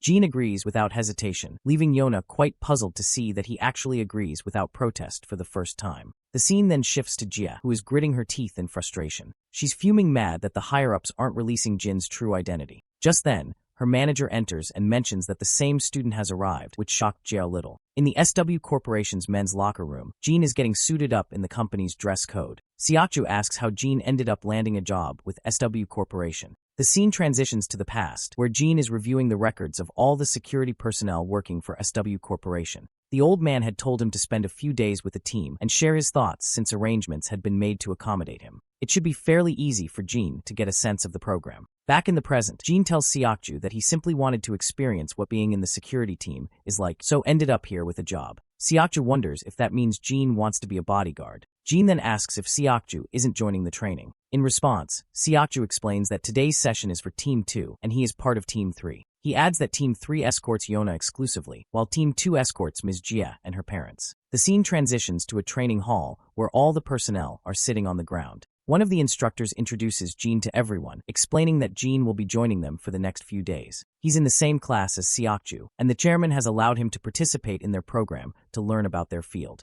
One of the men raises his hand and asks if Jin is the one who handled the kidnapping situation with Seokju. The senior confirms that he is indeed the same person. Jin introduces himself and thanks everyone for letting him participate. As the students begin their training, we see Yona standing above, observing our boy. Seokju reveals to her that our boy is here because he wanted to experience what it's like to be a bodyguard, or at least that is what Jin told him. Meanwhile, the guards are running down the halls, engaged in their training. As Yona watches our boy, she also notices someone else in the hall, and it's Jia along with her guard. Yona curiously wonders what she is doing there. Meanwhile, Jin is running across the hall with the other soldiers. The senior leading the pack takes a quick look back and sees that Jin is keeping up well, so he decides to pick up the pace, running even more intensely. After several rounds, all the soldiers are completely out of breath, and the senior looks utterly exhausted, as if he might faint any moment. Jean, however, looks as if nothing has happened, taking just a simple, casual breath.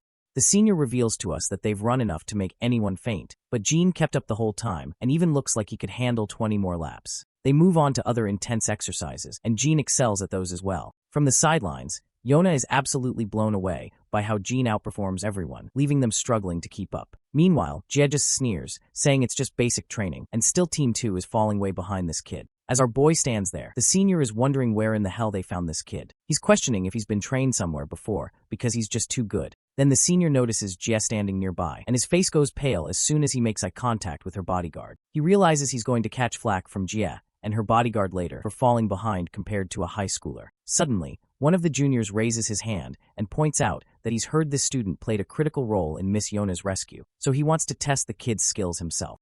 The senior gets angry and asks if he really wants to spar with a high school kid, yelling at his junior for being out of his mind. But the senior finds himself completely blown away when the kid himself volunteers to fight and says he doesn't really mind. The senior, completely at a loss for words, scratches his head in frustration and reluctantly agrees. He tells his juniors to get the protective gear for our boy. Before long, our boy is decked out in his gear, and the other guy facing him gets suited up too. Yona wonders if this will be okay, and Seokja points out that it's hard to say, given how tough the other guys are. Even Jie thinks it would be pretty hilarious if this high school kid actually won. She mentions she's heard the kid has extraordinary fighting skills, but her bodyguard assures her that he's still no match for his men, because these guys have been highly trained in all sorts of combat long before they started working at SW. The senior tells both of them to just take it easy, especially telling his junior to go a bit easy on the kid, and the junior agrees. The senior then tells them to get ready, so the junior takes his stance and reminds our boy that he's not against those chumps he has beaten before, so he better be careful. Our boy doesn't even flinch at the jab and simply takes his own stance. As soon as the senior signals the start of the fight, the junior lunges at our boy with an incredible burst of speed and swings a punch right at his face, but our boy quickly steps back.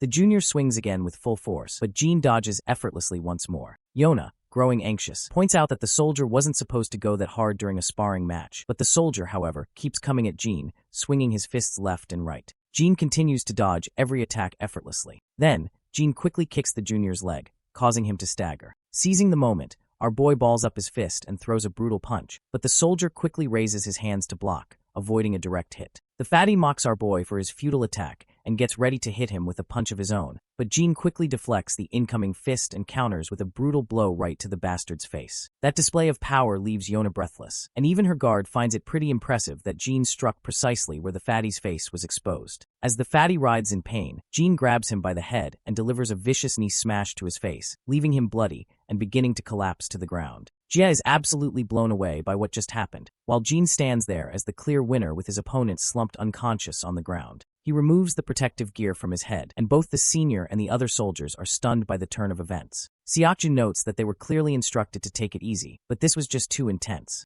Jie speaks up again, questioning if this kid is really the 19-year-old they claimed he was. Meanwhile, her bodyguard is fuming at the top of his head, as Team 2 is part of his crew, and he is not at all happy to see one of his soldiers going down like flies after being beaten by a teenager. The other soldiers drag their incapacitated buddy off the ground, while Jean remains the center of attention. By now, the senior has no doubt about Jin's role in saving Yona from the kidnappers. Meanwhile, Jie's bodyguard is giving his soldiers death glares. They're all panicking, especially the senior, who's sweating bullets because he's sure he's in big trouble. Then, another soldier, Byam-seok Choi, raises his hand and volunteers to spar with Jean too. The senior reminds him that they've already lost to a kid once and doesn't want to look foolish by losing again. But Byam-seok, brimming with confidence, says he's really itching to fight Jean after seeing his impressive skills. The senior points out that they can't all just rush at Jean, but Jean says he's totally fine and not exhausted at all. He even adds that he hasn't moved around enough to be tired. This freaks everyone out a bit because after taking down one of their top soldiers, he's practically saying he hasn't even broken a sweat. Seokja lets out a sigh, clearly not surprised by our boy's antics. Byam-seok finally steps into the ring, face to face with Jean. While stretching his muscles, he casually asks our boy where he learned to fight like that. Byam-seok then asks if Byam-seok isn't going to wear his headgear, to which the soldier confidently replies that he doesn't need it. He tells Jean to go ahead and use one if he wants to.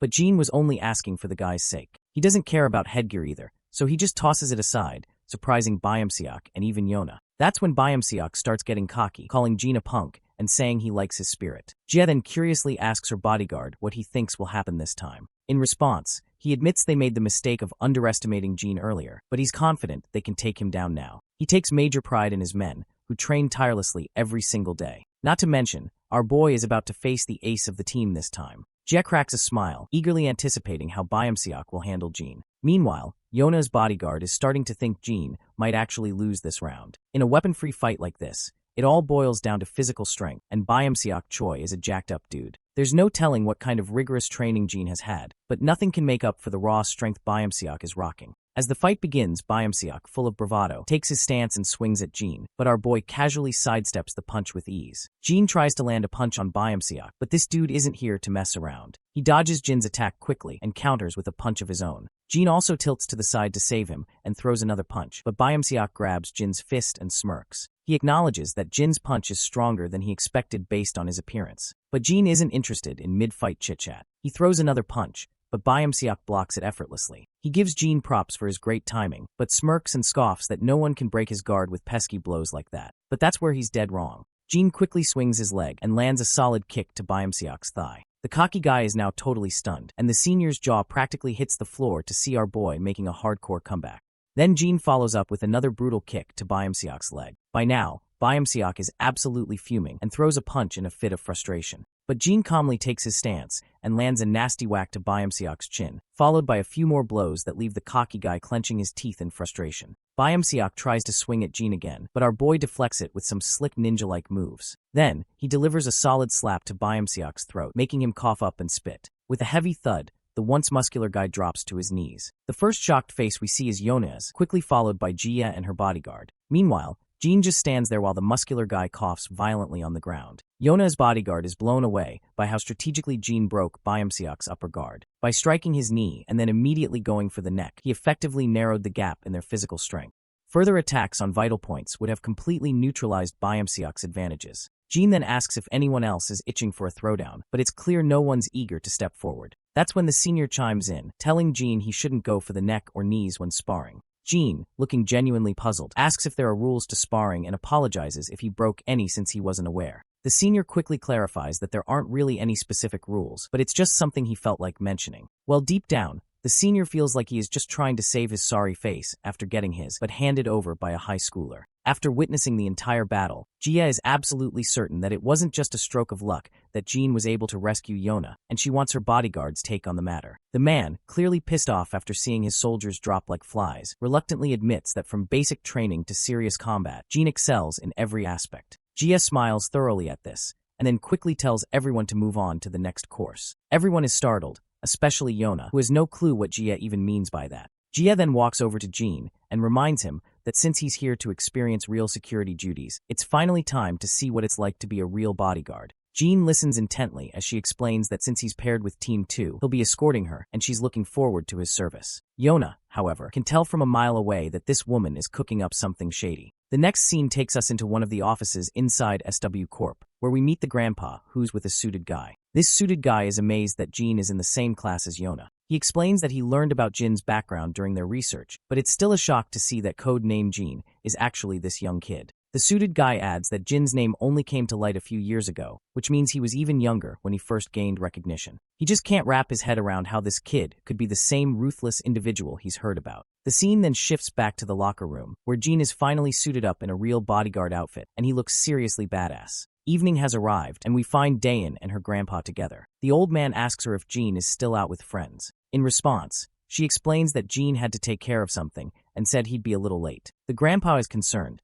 saying Jin shouldn't stay out too late. He's sure Jin will be fine, but if he runs into any trouble with hooligans late at night, it could be a problem. The next scene shows the two defeated soldiers who were getting pretty cocky before fighting Jin. They're now getting an earful from their superior, and everyone is feeling ashamed after getting there, but's kicked by Jin. The senior is so livid his veins are practically bulging, and he makes it crystal clear that they're about to face training like they've never seen before. The soldiers' faces fall when they hear this, and the senior lets out a sigh of relief that they didn't get chewed out by their boss today. Meanwhile, Yona is absolutely blown away when she sees Jin stepping out in his bodyguard uniform, looking like he's about to hit the town for a date. Even Jia is really pleased to see him, and those defeated soldiers can't help but feel a bit jealous of our boy. As we head outside the building, Jin and two other guards are escorting Jia. There are several other guards as well, making sure she gets into her luxurious Bentley without any issues. Once she's inside, The guards follow, while Jean stands outside until the senior bodyguard tells him to just get in the car. With that command, Jean takes a seat in the back alongside Yona. Once inside, he notices how 2 guards are always at Jia's side. Out of the blue, Jia asks our boy if he's ever thought about singing or acting as a career. She explains that one of the SW subsidiaries she runs is an entertainment agency, which is where they're headed right now. Jean, however, simply states that he's not interested. She then asks him why he's interested in becoming a bodyguard. As soon as our guy hears this, he realizes these folks probably don't know the real reason behind his involvement, so he just goes with the flow and says he wanted to experience life as a bodyguard. He then gives him props, saying he's pretty good at this job. Judging by how well he did in training today and how easily he beat the guards in Team 2, she's impressed. But when his bodyguard hears about his Team 2's defeat, he's absolutely livid, turning red with anger. He's embarrassed to get reminded that his team got trounced by a high schooler. On the other hand, Jean points out that he only won because Team 2 let their guard down. They had to hold back because he's just an inexperienced kid, so he had a greater advantage from the start. If they had taken him seriously as a real opponent, he's pretty sure he would have lost both duels. The woman acknowledges the situation, but deep down, she thought Jean would be more boastful about beating working guards. Turns out he's not like that at all. Meanwhile, the bodyguard is blown away by how our boy has thought through everything so well. A while later, they finally reach their destination. In that other SW Corporation building, we see she's sitting in her office, while our boy and the senior bodyguard are standing outside. The senior is amazed that after standing there for an hour, our boy hasn't even flinched. So out of curiosity, he asks where he received such intense training. Our boy simply looks at him and stays silent. The senior asks again where he picked up those moves from the sparring session, because this isn't something you can just pull off by luck. In response, Jean just says he learned on the streets where he grew up. This vague answer really ruffles the senior bodyguard's feathers, who wasn't expecting such a brush-off, while his answer wasn't too far from the truth.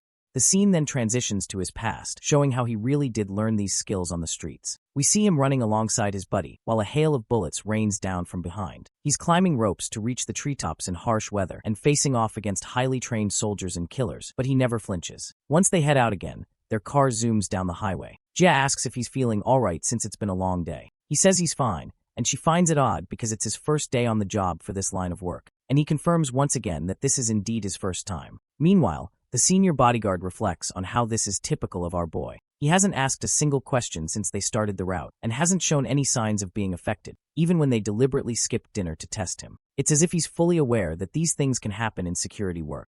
He never budged from his position until he was instructed to do so. Suddenly, Jean notices something serious up ahead. There's a truck coming, and the driver inside looks either drunk or sleepy. It's hard to tell. What is clear is that the truck veers out of its lane and heads straight for the car Jean and GA are in. The truck skids across the road and crashes into their car. Once the car comes to a stop, the bodyguards from the other car rushes over. The airbags have deployed, and the senior bodyguard quickly checks the back seat, asking if GA is alright, and what he sees there blows his mind. Jean has managed to hold GI close, saving her just in time to avoid the worst of the crash. The bodyguard is amazed that Jean could react so quickly and protect her in that split second before impact. But then GA yanks herself away from Jean and creates some distance. The other bodyguard rushes to her, asking if she's okay. The other guards quickly gather around to discuss what just happened. One of them reports that the truck driver was definitely drunk. The junior guard adds that the driver appears unconscious, and they're currently pulling him out of the vehicle. The senior guard tells everyone to call an ambulance, secure the driver, and make sure to get to the bottom of this incident. Meanwhile, inside the car, GA looks at Jean, who's sitting quietly. She's startled and asks if he's okay. Jean simply nods in affirmation, but GA points out that he might have been hurt and suggests he should come with them to the hospital to get checked out. Instead of responding to this, Jean reminds her that she should always wear her seat belt, even when sitting in the back seat. Seems like this is not what she was expecting to hear at such a critical moment, so she has no clue how to respond to this brutal truth bomb. Back at home, Dion is busy preparing some delicious food, and Jean also walks into the living room and asks if she's making lunch. She responds that she's cooking for Grandpa and will save some for him to have later too. Jean reminds her that Grandpa is already at work. Dion explains she plans to take it to his workplace, just like she used to visit him there often, but hasn't ever since our boy came back home. Jean decides to tag along with her and seals the deal with a warm smile. Later, in the bustling city, we find Grandpa happily chatting with his fellow officer. The officer is teasing him, asking if he won the lottery or something, since he looks so cheerful since returning from vacation. Grandpa looks puzzled and asks what he means. The officer points out that he just looks unusually happy lately. Grandpa is confused by the teasing, and his friend further reveals that apartment 703 just gave them some snacks to share. He's told to drop by to grab him after his shift. Grandpa replies that he'll come by after he finishes sorting out the recycling. As the old man starts shoving down the trash into the bins, he reflects that he might have let himself get too excited about Jin's return, to the point where others have started to notice his happiness. Only Grandpa hears some commotion. He sees a thug slam on the brakes in the middle of the road and get out of his car. Another person behind him tells him to move his car instead of blocking the road. But this cocky guy just gets out of his sports car, holding 2 disposable glasses. With a smug attitude, he uses every name in the book to tell the other guy to shut up, saying he'll be back in a minute after tossing these glasses. The man in the car is visibly scared by the thug's attitude. The thug strides over to Grandpa and drops the 2 disposable glasses into the dustbin. But he's so careless that they just fall to the ground instead of making it into the bin, leaving Grandpa with extra work. The old promptly picks up the scattered trash. Meanwhile, the thug's girlfriend, who's still in the car, tells her boyfriend to throw this bag of trash as well. Reluctantly, he grabs the trash bag and throws it from a distance, not bothering to walk over to the bin. As expected, Grandpa ends up picking up the mess left behind by the inconsiderate duo. The thug zooms out of the place in his car, and just as Grandpa is busy putting the garbage to its rightful place, he hears a familiar voice and turns to find his children arriving to visit him. Although Grandpa is thrilled to see his children, he still asks what they're doing there. They reveal they brought lunch for him, but he insists they shouldn't have gone to the trouble. He can just buy something nearby. Dayan looks around and notices Grandpa is sorting out the recycling. He agrees, saying it's better to take care of it before it piles up and gets out of hand. The charming girl offers to help with the job, but Grandpa quickly tells her she doesn't need to get her clothes dirty. Dayan, however, has already made up her mind and brushes off his concern, saying she'll just wash them later. So they start sorting out the trash, with our hero quietly standing behind, beaming with happiness to be with the family. After a while, we see the girls blushing while looking in a certain direction. It wouldn't be surprising if they're admiring our boy's handsome face. In the background, we catch sight of Mr. Cha and his lackey, who have finally been discharged from the hospital and have been walking out from his apartment. Suddenly, Mr. Cha perks up when his eyes wanders at front and spots our boy sorting out some trash, and he has no clue what the hell he is doing there. Cha's lackey recognizes the old man and realizes he's the grandpa they saw when they went to get the kid. Hearing this, Cha quickly pieces it together and figures out that the girl must be our boy's sister. Seeing our boy smiling so warmly, Cha finds it fascinating that he knows how to smile after all, and he can finally see that he really does look like an average teenager. The lackey suggests they go over and say hello, but Cha decides against it, saying guys like them usually just end up ruining moments like that. Instead, he decides they should grab a bite to eat. We then see the sweet family having their lunch in the park. The 3 of them are enjoying themselves, eating and chatting away. Once they're done, Dayan waves goodbye and they decide to head out.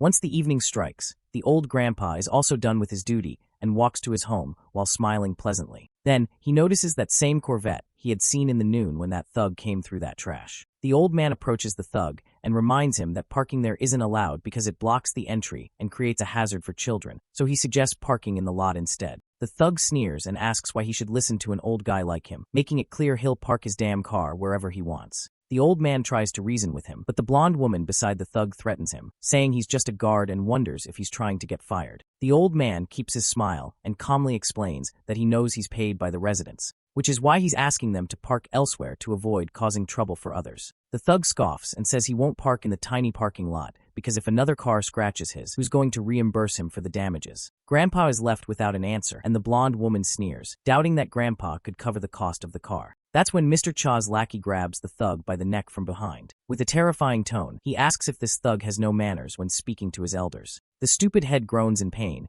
and demands to know who's behind him. Cha's lackey leans in with a face that could scare ghosts and simply asks why he wants to know. The thug is absolutely terrified by the look Cha's lackey is giving him. The lackey yanks the thug away and tells him to shut up and move his car. He makes it clear that if he ever catches him giving this gentleman trouble again, he's going to make sure both of them get a serious beat down. The disgusting couple quickly hops into their car and speeds away. Cha's lackey then smiles at the old man and asks if he's alright. Grandpa, unsure how to respond, simply says thank you. The man then reminds Grandpa that Jean is his friend and that he saw Jean working with the old man earlier today. Grandpa's mind perks up and remembers that this man is the same guy who came to their home one day to meet Jean. The scene cuts to Mr. Cha's turf, where the lackey meets up with his boss. Cha's in good spirits despite his fractured hand, glad he can still enjoy a drink with his other hand. The lackey mentions that if he hadn't stepped in, Grandpa would have had even more trouble from that little punk. Cha chuckles and gives his friend a nod for his solid work, noting how disrespectful punks can be these days. Suddenly Jean barges in abruptly, and he looks quite terrifying at first glance. Cha immediately starts sweating to see our guy this serious, because Jean is the last person he would want to mess with. He asks Jean why he's giving them this insane look. By the way, We've been referring to this man as Cha's lackey for a while now. Since we don't know his name yet, let's give him one and call him Muscle Man. Jean pulls out his phone and shows a selfie of Muscle Man with Grandpa. Cha also had told our boy that one of his friends lives in the apartment where he works. Muscle Man starts blushing, feeling pretty pleased as well as embarrassed with himself. Meanwhile, Jean looks absolutely furious and asks Muscle Man if this is some kind of threat. Cha and his lackey are terrified that Jean is taking this the wrong way, and they definitely don't want to get on the bad side of our MC. As our boy's anger boils over, Muscle Man starts to stagger and quickly tries to explain that it's just a gesture of goodwill, begging Jean to listen before taking any action. The scene then shifts to SW Corporation, where GA is asking her guard how the kid is doing. The guard remains silent for a moment, but then points out that the kid should be finishing up his training session with Team 3. GA then asks if Jean was taken to the hospital to get checked out and what the doctor said. The bodyguard reports that Jean had a few bruises, but nothing serious to worry about.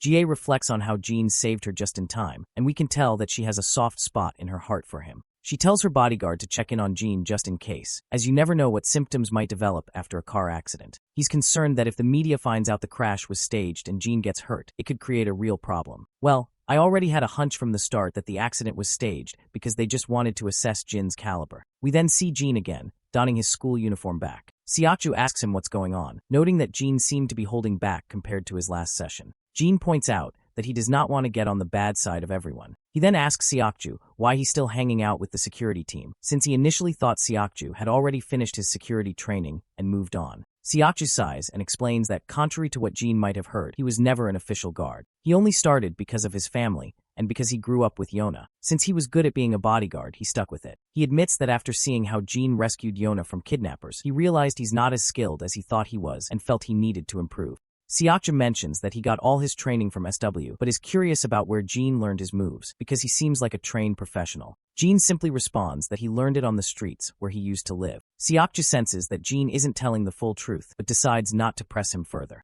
After they finish preparing in the men's locker room and head out, they find Yona standing outside, eavesdropping. Jean doesn't bother to engage with her and continues walking, but Yona quickly speaks up, asking if he's not planning to try more fieldwork today. Jean looks confused, and Yona blushes as she explains that she thinks it would be a good opportunity to hang out, and it won't take too long. Jean remains silent, and both her guard and Siakju stay quiet as well after hearing her odd wish. Later, a bunch of guards are stationed outside, while Yona and Jean stop by a stall to grab some food. Yona excitedly explains that she missed cup noodles and triangle kimbaps so much while she was in the US. As Jean looks at his triangle kimbaps, he has a flashback to an unpleasant memory where his food fell out of the wrapper and hit the ground. Siakju looks a bit bewildered by the rundown spot they've chosen for eating. Yona notices and asks Jean if he's not going to eat anything. Our boy then replies that he doesn't think he should eat with her since he's supposed to be guarding her. Yona is startled by this, and Siakju quickly explains that Team 3 is responsible for escorting Yona right now, and their job is to blend in as her companions while guarding her from close by. Yona charmingly agrees and tells everyone to just dig into the food. Meanwhile, Siakju reflects on how Yona picked the convenience store near his home on purpose because she knew he would decline if she took him somewhere nicer. Yona then brings up the accident that happened while Jean was escorting Jay and asks if he's okay. Jean replies that he's fine, all while staring at his triangle kimbaps inside the packaging. Yona then asks if Jia gave him a hard time, noting that Jia is known for being super demanding and harsh. In response, Jean simply says everything went smoothly. Yona finds this hard to believe, as it doesn't sound like Jia at all. She comments that Jia only smiles when she's insulting others. As they chat, Jean looks at Yona's pleasant personality and finds himself drifting back into his memories. He remembers her father, utterly exhausted and injured, with Jean himself panting heavily, gun in hand, scanning for enemies. Her father tells him to leave him behind, saying that at least one of them should survive. He adds that he doesn't have much time left, and even if he's saved today, he won't live much longer. He reassures Jean not to feel bad about abandoning an injured man, because he's just glad that Jean stayed to help when everyone else refused. The father's only regret is not being able to see his daughter's face one last time before he dies. Jean tells him to stop being sad about it, and insists that since he is still alive, he should just stand up and go see his daughter. The father's face lights up at Jin's words, feeling a glimmer of hope even in this despairing situation. And as the flashback fades, Jean turns to Yona and asks if they can talk alone for a moment. The girl is startled to hear this, and repeats his question, asking if he means just the two of them. Jean responds positively, so Siakju decides to step away, saying he'll give them some space. Once Siakju is out of earshot, Yona asks what's going on and why Jean suddenly wants to talk privately. In response, Jean drops this name, Injiok-sin. Yona quickly catches on that Injiok-sin is her father's name, and she is now even more confused why Jean is bringing this up out of the blue. Jean then asks Yona what her father was like. Yona looks puzzled because she is not quite sure where Jean is going with this. She eventually sighs and explains that her father was a busy man who spent a lot of time working overseas. They weren't very close because they barely saw each other. She goes on to tell him that her father fell ill, and the doctors told him he didn't have much time left. Despite the bad news, he kept working and ended up falling sick while abroad. She still doesn't understand why someone would choose to spend their last days working instead of being with loved ones. She was on her way to see him because he couldn't manage the flight back home, but he passed away before she arrived. She further continues,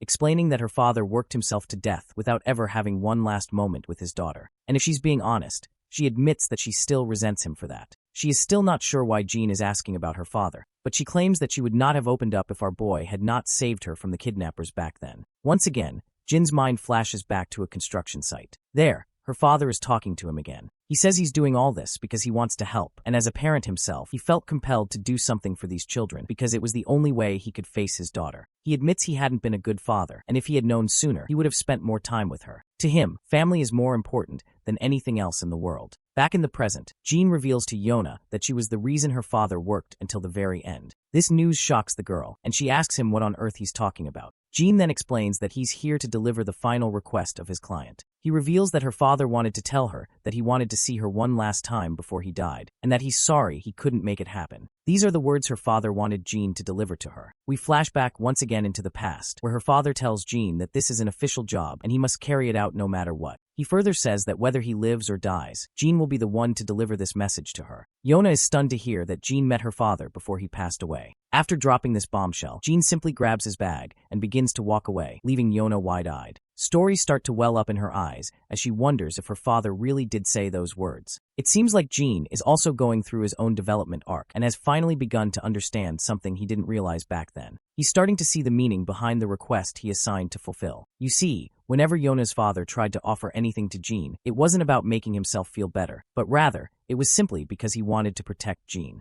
The father simply made that request to get Jean away from the battlefield because he was trying to do what he could to help him. The next scene takes us to Jin's apartment. The doorbell rings, and Jean quickly opens the door, only to find his senior, Major Kong, standing there. Later, they sit down in the living room at the dining table, and Jin's grandpa is thrilled to finally meet Major Kong in person after only talking on the phone before. Major Kong apologizes for not coming sooner to say hello. He explains that he returned to Korea with Jean, but wanted to give him some time to reconnect with his family first. Grandpa finds it surprising that Major was here in Korea all along, and states that he was eager to thank him in person. He remarks on how shocked he was to learn about all the things Major Kong had done for Jean. Earlier, the old man had thought Kong was just an embassy employee, not the very person who brought Jean home. Major Kong happily explains that they wouldn't have survived without Jin's help either. Well, it's actually true, and Kong reflects on how Jean essentially brought them back from hell, and he couldn't be more grateful about it. On the other hand, Grandpa nods in respect, and says that Jean might never have made it back home if it weren't for Major Kong. He admits it's a bit late, but he thanks Kong again for everything he's done. Major Kong starts to sweat and looks a bit anxious, quickly waving off the thanks and saying there's no need for it. Nevertheless, Grandpa is curious and asks how a military officer ended up meeting Jean.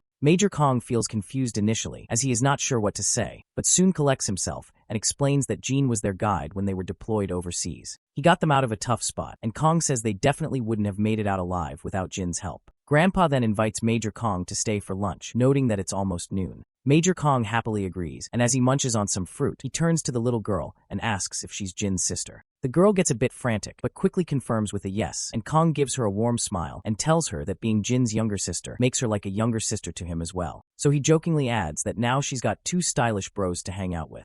How cool is that? The little girl feels a bit awkward, but musters up a polite response. After all, she's just a 17-year-old trying her best to be courteous, while a 36-year-old man is trying a little too hard to be hip. As noon arrives, the table is loaded with food, all thanks to Grandpa's high-paying job as a security guard. Major Kong dives into the food with enthusiasm, eating so fast that Grandpa feels bewildered and tells him there's no need to rush. Major Kong apologizes and explains that he's just too excited because he can't remember the last time he had a nice home-cooked meal like this. Grandpa then asks if Kang's mother is no longer with him. Kong replies that she's alive, but not very good at cooking. He and his father prefer to eat out instead, which spares them the awkwardness of pretending to enjoy her food. Kong gets a bit emotional and adds that the mess hall was the best part of being in the military, and he knows that sounds a bit tragic. Both Grandpa and the girl give an awkward smile, while Jean quietly continues eating his food, being the good guy he is. In the next scene, Jean and Major Kong are hanging out outside. Kong expresses his happiness at seeing Jin and mentions that the other boys also fondly remember him. Jin's mind flashes back to all the pleasant memories of his fellow juniors being kind to him, and a genuine smile spreads across his face. He then asks his senior what brings him here all of a sudden.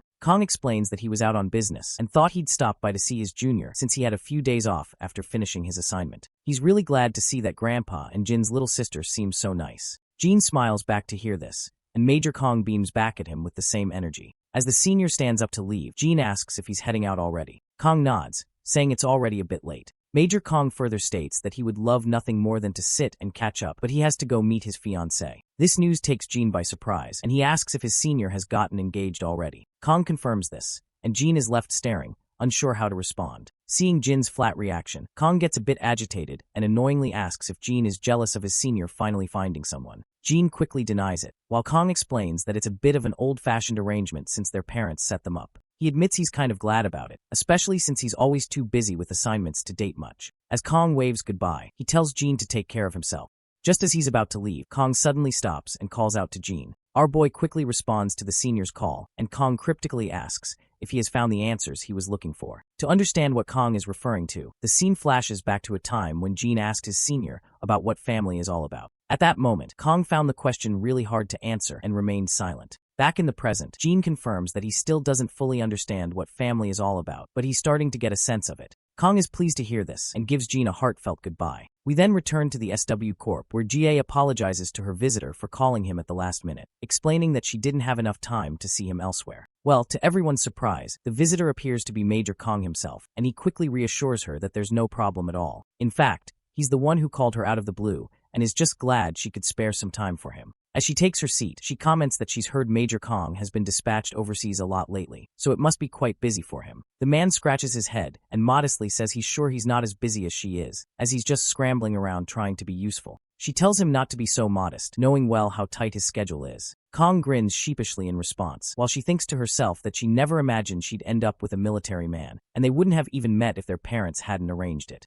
She then wonders how many times they've seen each other, and Kong responds that it's exactly 14 times. She then points out that this much time is just far too little given the fact that they had been engaged for over a year. She then remembers another thing, and she states that she has a favor to ask. The man quickly perks up and tells her to just say the words. That is when she slides across the profile of our boy, and when he looks at the document, she points out that it's about this boy in the picture, and she wants him to look into his records. Of course, Kong doesn't need to look into anything since he already knows everything about Jin, but he remains silent about it. She then mentions that this boy is Yona's class fellow and that they've discovered Jin's records are fake. She's been trying to investigate it herself, but the authorities won't let her, so she thought it might be better to leave it in Kang's hands. Kong, however, apologizes and makes it clear that he won't beat around the bush and he can't help her with this. Jie's eyes widen in surprise and she remains silent for a moment. Then, she turns her head away, a bit annoyed, and tells him that if he doesn't want to tell her anything, he doesn't need to get all dramatic about it. The poor guy trembles with anxiety and nervousness, as he surely doesn't want to upset her. A few days later, Jin receives a phone call informing him that Major Kong and his men, who were on a mission, have now gone missing. The scene flashes to Major Kong and his soldiers, carefully treading their way with guns pointed. But then, we also see the enemy soldiers in the woods somewhere. One of the enemy soldiers reports that Kong and his team have been driven into the target zone. The boss flashes a big grin to hear this pleasant news, and he is looking forward to hunting them down. Back with Jin, he asks the caller if Major Kong is in danger. The caller confirms that Kong is indeed in danger. And by the way, the one who called our boy is Yona's grandfather and SW Corporation's director. According to their sources, Major Kong and his men were ambushed by armed forces during their mission. They are being chased by the enemy and are forced to engage in combat. Meanwhile, the military is preparing to extricate Major Kong and his troops. The director further explains that he is sharing this information because he knows Jin has a close relationship with Major Kong. Jin quickly catches on and realizes that if the director felt the need to inform him, it likely means the chances of Kang's survival aren't very promising. The old man sadly agrees, saying he called Jin to prepare him for the worst.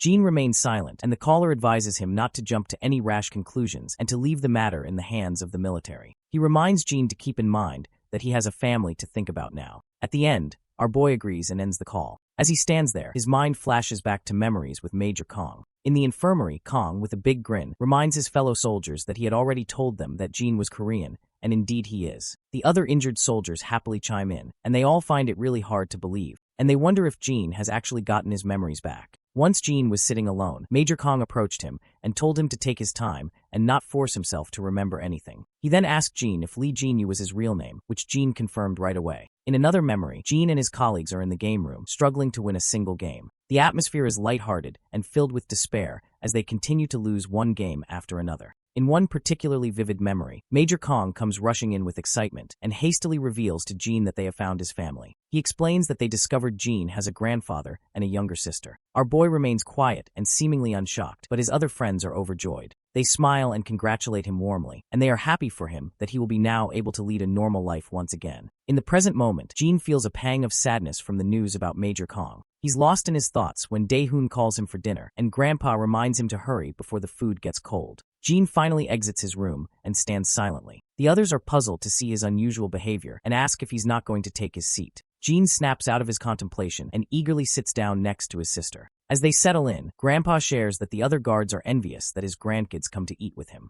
Dae-hoon finds it odd that anyone would be jealous about that and assumes all kids visit their grandparents. But sadly, the old man shares that's not the case, and none of the other grandkids visit as often as she does. Dae-hoon is pleasantly surprised and excitedly declares that she'll visit again soon with lunchboxes. Meanwhile, Jean isn't quite in sync with the current mood. He suddenly calls out to Grandpa, who asks what's on his mind. Jean asks how Grandpa feels about helping someone who once helped him. The old man thinks for a moment and replies that there's no simple answer. It depends on the nature of the help he received and how he can offer assistance in return. What is clear is that the person who helped you had a lot more to lose and didn't expect anything in return while helping. He further explains that the true value of a kind deed is not measurable, and eventually Jean will find that there will come a time when he needs to repay someone for their kindness. All in all, if you can't help someone entirely, you should at least try his best to return the favor. Grandpa starts feeling a bit embarrassed after his heartfelt words and apologizes if he rambled too much, because he's not the best at putting perspectives into words. Jean simply responds that he understands everything very well and is genuinely glad to have met someone like Grandpa.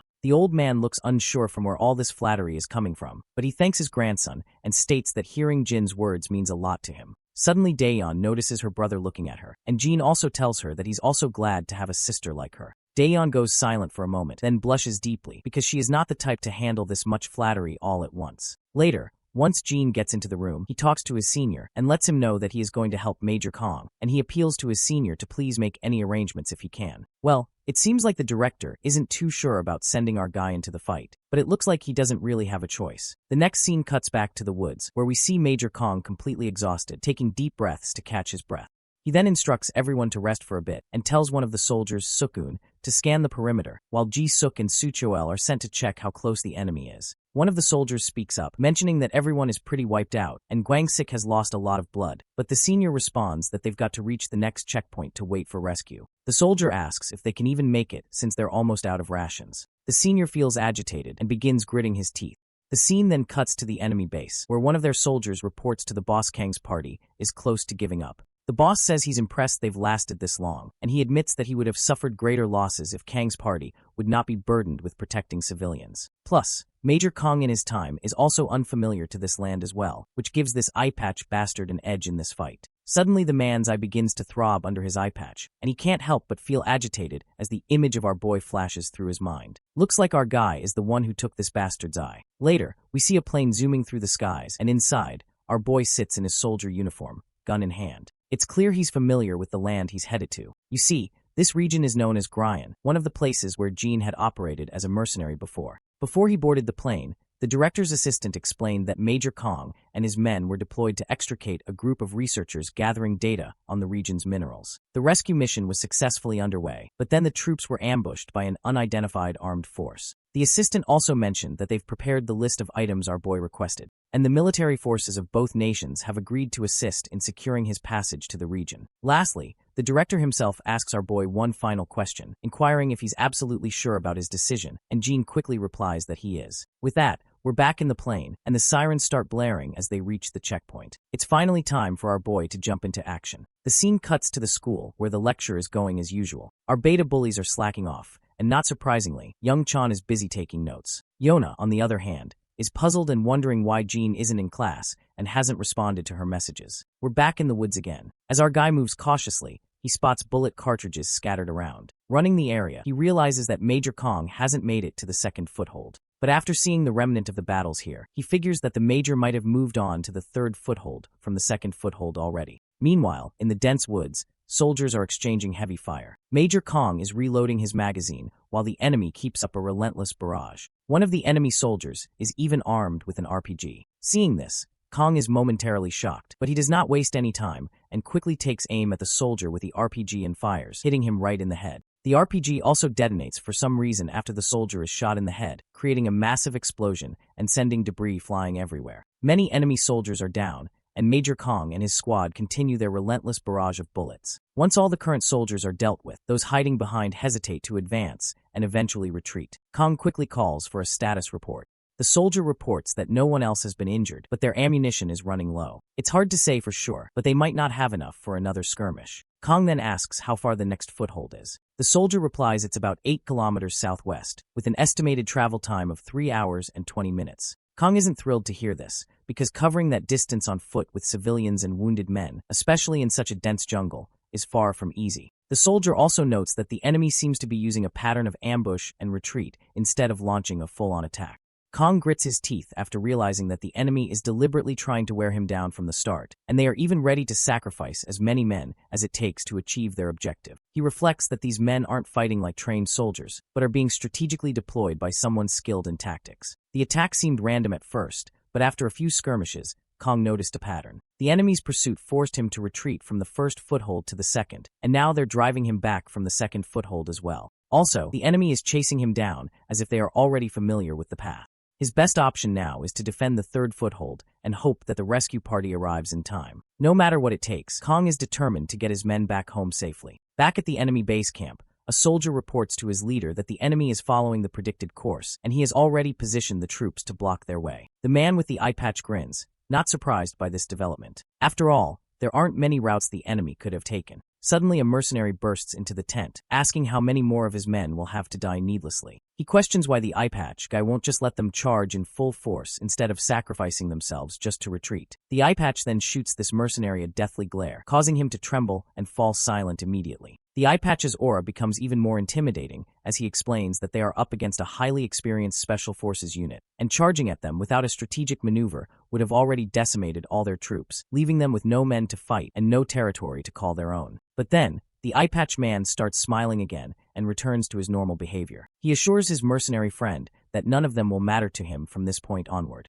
With those chilling words, someone shoots the poor man in the head and he falls to the ground. I guess he really won't have to worry about anything from now on. The leader exits his tent, and we see that other members of the mercenary group have also been captured. He finally gives the green light to hunt down Major Kong and his party, but also orders his soldiers to dispose of these useless fools before they go. A while later we see Kang's party, all looking exhausted. One of the soldiers comments that they've covered half the distance and will definitely reach the foothold on time if they keep this pace. Kong decides to stay on guard and slow their pace slightly. You see, the enemy knows this terrain well, but they don't, and they're aware of the exact path Kang's party is taking right now. Back with the eye patch man, he's practically brimming with joy. He's reveling in the hunt and eagerly anticipates the moment he'll capture his prey, just when they think they've escaped. He can barely contain his excitement, imagining how the fools will feel when they realize they've been screwed from the start. He's so thrilled that he orders his soldiers to inform the others that their prey will be arriving soon. Meanwhile, Kong and his party make their way through the terrain and come across the slaughtered bodies of the mercenaries scattered on the ground. Every one of them is dead, and Kong is left bewildered, with no clue about what's happening. It seems like our boy is the one who took all those soldiers down. Back at the enemy base,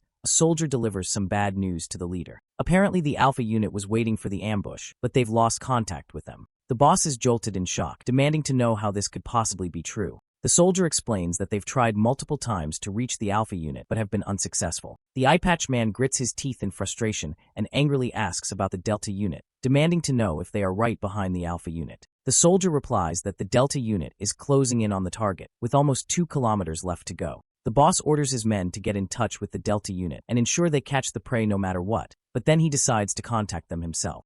Once the transmission is set up, he tells the Delta unit to report back. The man from the Delta unit reports back promptly, saying they're under heavy fire. The big boss is absolutely stunned to hear this, and demands to know what the hell he's talking about. In response, the man explains that they were ambushed while en route to the target. The big boss then asks who they're fighting, and the reporter responds that they have no clue about their enemy. But before he can say anything more, there's a loud bang, and the transmission abruptly ends. The big cheese is left gritting his teeth in utter frustration, absolutely annoyed by the fact that they're the ones being hunted. Meanwhile, we see our boy, and it's clear he is the one causing havoc among the enemy ranks. The soldiers from the enemy team are unleashing a barrage of bullets, but Jean is dodging them with such finesse that it's almost unbelievable. Jean knows it will take Major Kong about 30 minutes to reach the third foothold, so he plans to keep the enemy soldiers engaged until then, ensuring his friend and the rest of the team can escape safely. He then slides across the ground, swiftly aiming his gun at the enemy. He locks onto his target and takes the shot, dropping one of them instantly. Without missing a beat, he aims at the second soldier and takes him down as well. The soldiers quickly realize where the sniper fire is coming from, but before they can react,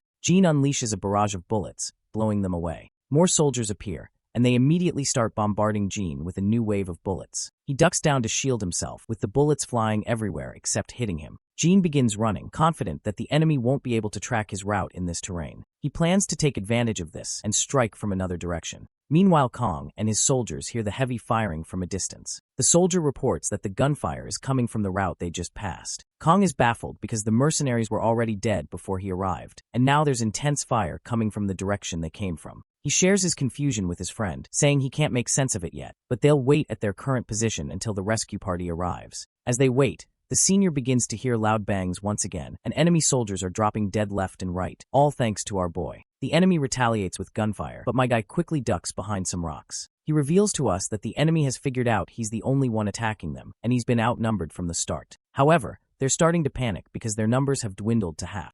He spots 3 more soldiers who don't seem to know his exact location. With quick precision, he takes aim and shoots them down immediately. He then glances at his watch and sees that there are still 14 minutes left until the rescue team arrives. As the sun begins to rise, our soldiers keep a close watch on the enemy. One of them announces that the rescue unit will be landing soon. The civilians let out a sigh of relief at this news, but Kong quickly reminds his relieved soldiers to stay alert until they're safely out of this mess, especially given his bad feeling about how the gunfire suddenly stopped. Suddenly, their transmitter crackles to life. From the other side, they hear a man reporting that this is Jean, and he is only 3 minutes away. The soldier notes that the name sounds familiar, and it doesn't take Major Kong long to connect the dots and realize who was behind all that gunfire which abruptly stopped. When he looks ahead, he sees our boy walking toward them with his hands raised in the air. Major Kong peers through his sniper rifle scope and confirms that it's indeed Jean. The other soldiers can also confirm it's Jean, but they have no idea what he's doing here. Major Kong is still in utter disbelief, and he surely does not want to believe his eyes. Right on cue, the rescue helicopters arrive on the scene.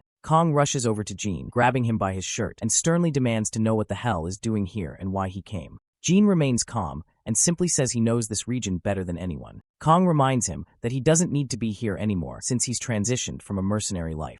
In response, Jean explains that this is exactly why he came, because he did not want to live a regretful life. You see, ever since our boy heard that Major Kong and his men were in danger, he knew that he would regret it for the rest of his life if he didn't come to their aid. Kong just gets even more furious, reminding Jean that he's just a kid. Despite his anger, he pulls Jean into a tight hug, tears streaming down his face once his emotions overflow his mind. Finally, the chopper lands, and the rescue team quickly spreads out to tend to the survivors and offer aid. Meanwhile, back with the eye patch guy, his lackey reports that the Alpha unit has been wiped out and 17 out of 20 Delta troops are dead. Although he's not completely certain, he's confident that Alpha was annihilated instantly and Delta was ambushed while on the move. The eye patch guy grits his teeth in utter frustration after hearing the report. I guess his anger is understandable because everything was going according to his plan, and his prey was moving just as he expected, and there were no reinforcements nearby. All he had to do was wait for the moment to strike. But somehow, someone managed to destroy Alpha and nearly wipe out Delta as well. The only combat he's seen like this was from someone who messed up his eye. And as he remembers Jean, his eyes begin to throb once more, and it finally clicks into his mind that our boy must be behind all of this mess. His lackey quickly notices the eye patch guy's unusual behavior, and the eye patch points out that this is exactly the kind of combat that 001 was known for. The lackey reminds him that 001 was terminated years ago, but the boss tells him to check again. He orders his lackey to analyze the current situation, considering the possibility that 001 might still be alive. The scene then cuts to the SW Cooperation Training Area, where guards are diligently doing their daily routine exercise. Among them are Seokju and Jean, with Yona watching from the sidelines. The training involves some running and rope climbing. Seokju seems unable to take his eyes off Jean, likely because he struggles to keep up with him. After the rope climbing, the next exercise is desk jumping. Seokju and Jean stand shoulder to shoulder, ready for the challenge. As they start running at an incredible speed, Jean effortlessly outpaces his fellow, leaping over desks with such ease as if he was born for it. The The spectators on the sidelines, including Yona, watch in awe, marveling at how Jin seems to excel at everything he does. Once they finish the course, the group takes a moment to catch their breath.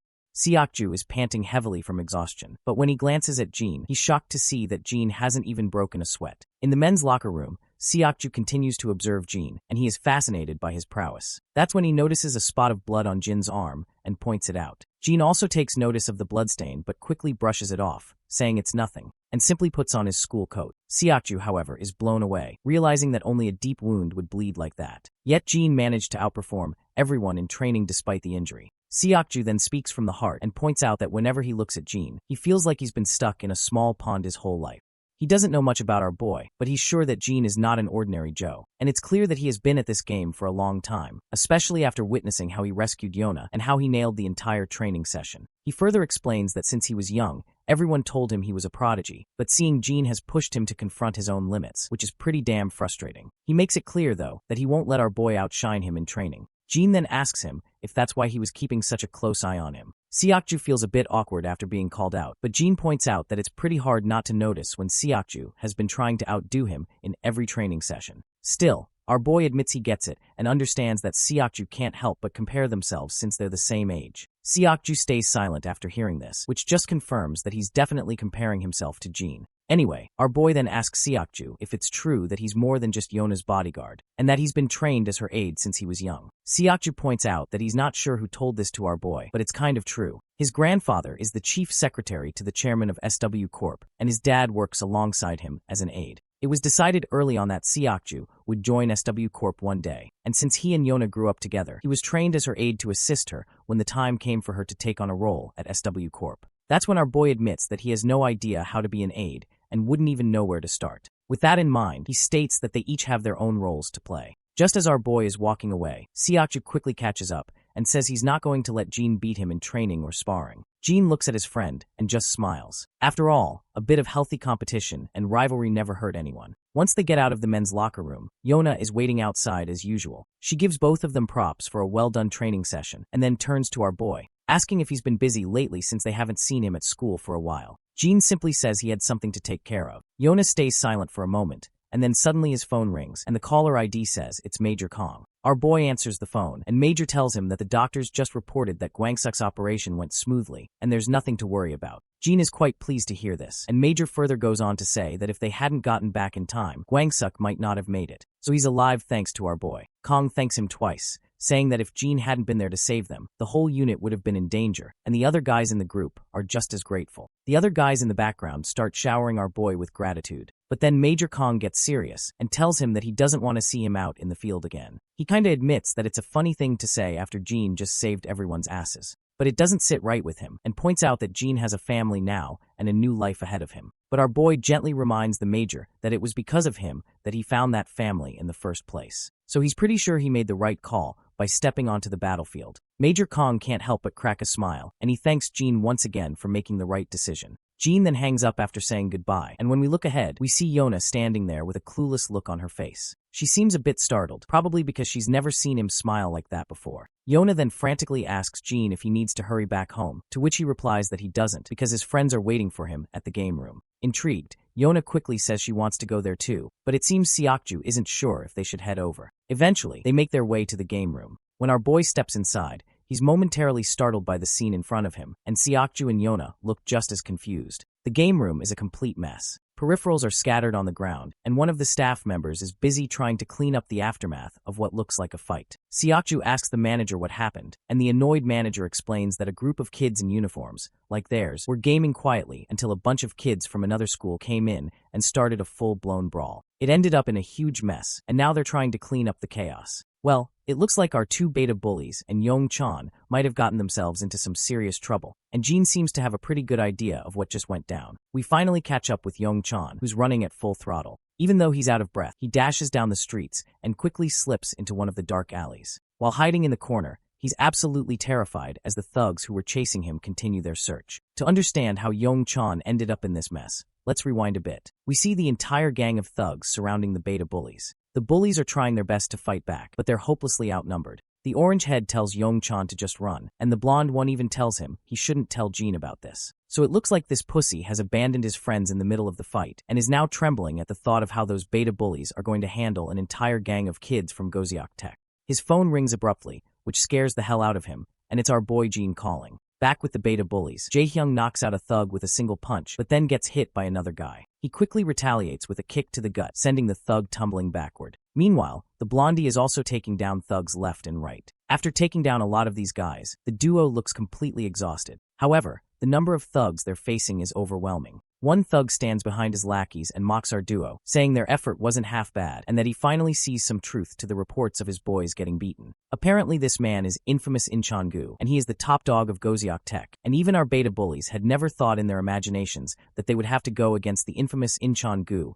and his goons one day. Jaehyung throws a jab of his own, telling Incheon-gu to stop yapping and face them. Incheon is clearly annoyed to hear this, and responds with a furious glare, while Orange Head continues to taunt him, asking if he's afraid of embarrassing himself in front of his boys. Incheon takes the bait and charges at them like a raging bull. As soon as he swings his fist with incredible speed, Orange Head sidesteps it effortlessly. He then balls up his own fist and delivers a devastating blow, but Incheon quickly blocks it. Orange Head then swings again, which only frustrates Incheon further. Incheon-gu swings back at Jaehyung, but he delivers a crushing whack to the thug's face. It looks like Jaehyung is too exhausted to land a solid hit anymore. Just then, he finds himself in shock as Incheon-gu grabs his leg midair, grinning ear to ear while taunting him that he's as good as dead now. With that, Incheon-gu delivers a brutal punch that leaves Jaehyung's face a bloody mess. But this bastard doesn't stop there. He follows up with a knee smash that sends Jaehyung sliding across the ground. Meanwhile, the blondie is also in trouble. He gets a skull-crushing blow from a thug behind him while he's distracted and worried about his friend. Once he's down, the thugs begin pounding on him relentlessly. Incheon-gu also continues to beat the hell out of Jaehyung, his shoes now covered in blood and grime. But he shows no mercy, crushing Orange Head's skull with vicious intent. Suddenly another lackey arrives from behind and informs Incheon that Taisu wants these guys brought to him. The other lackey then asks what they should do about the one who got away. Incheon instructs him to tell everyone to gather at the club and start chasing that third guy. It seems like they're talking about Yongkon, and it looks like this scaredy cat has finally run into our boy. He fills everyone in on what happened, how the Goziok Tech guys came in and jumped them, and how they seemed pretty pissed off about what went down a few days ago. He further explains that they were caught off guard, but Jaehyung and Hyukjin quickly managed to fight back until Incheon-gu showed up. Jin has no clue who Incheon-gu is, so the scaredy cat explains that Taisu Ki rules Goziok Tech, and Incheon-gu is his right-hand man. They're notorious enough to have been recruited by the gangsters even before they graduated. He explains that there were 20 of them waiting to ambush them, and Jaehyung and Hyukjin told him to run away. 2 of them faced off against all 20 and made him promise not to tell anyone. The scaredy cat admits it's all his fault because Jaehyung helped him when the Goziok guys tried to mess with him. Jin finally asks where he last saw Jaehyung and Hyukjin. The scaredy cat quickly explains that he left them in an alley by the subway station, which is also the usual route to the game room.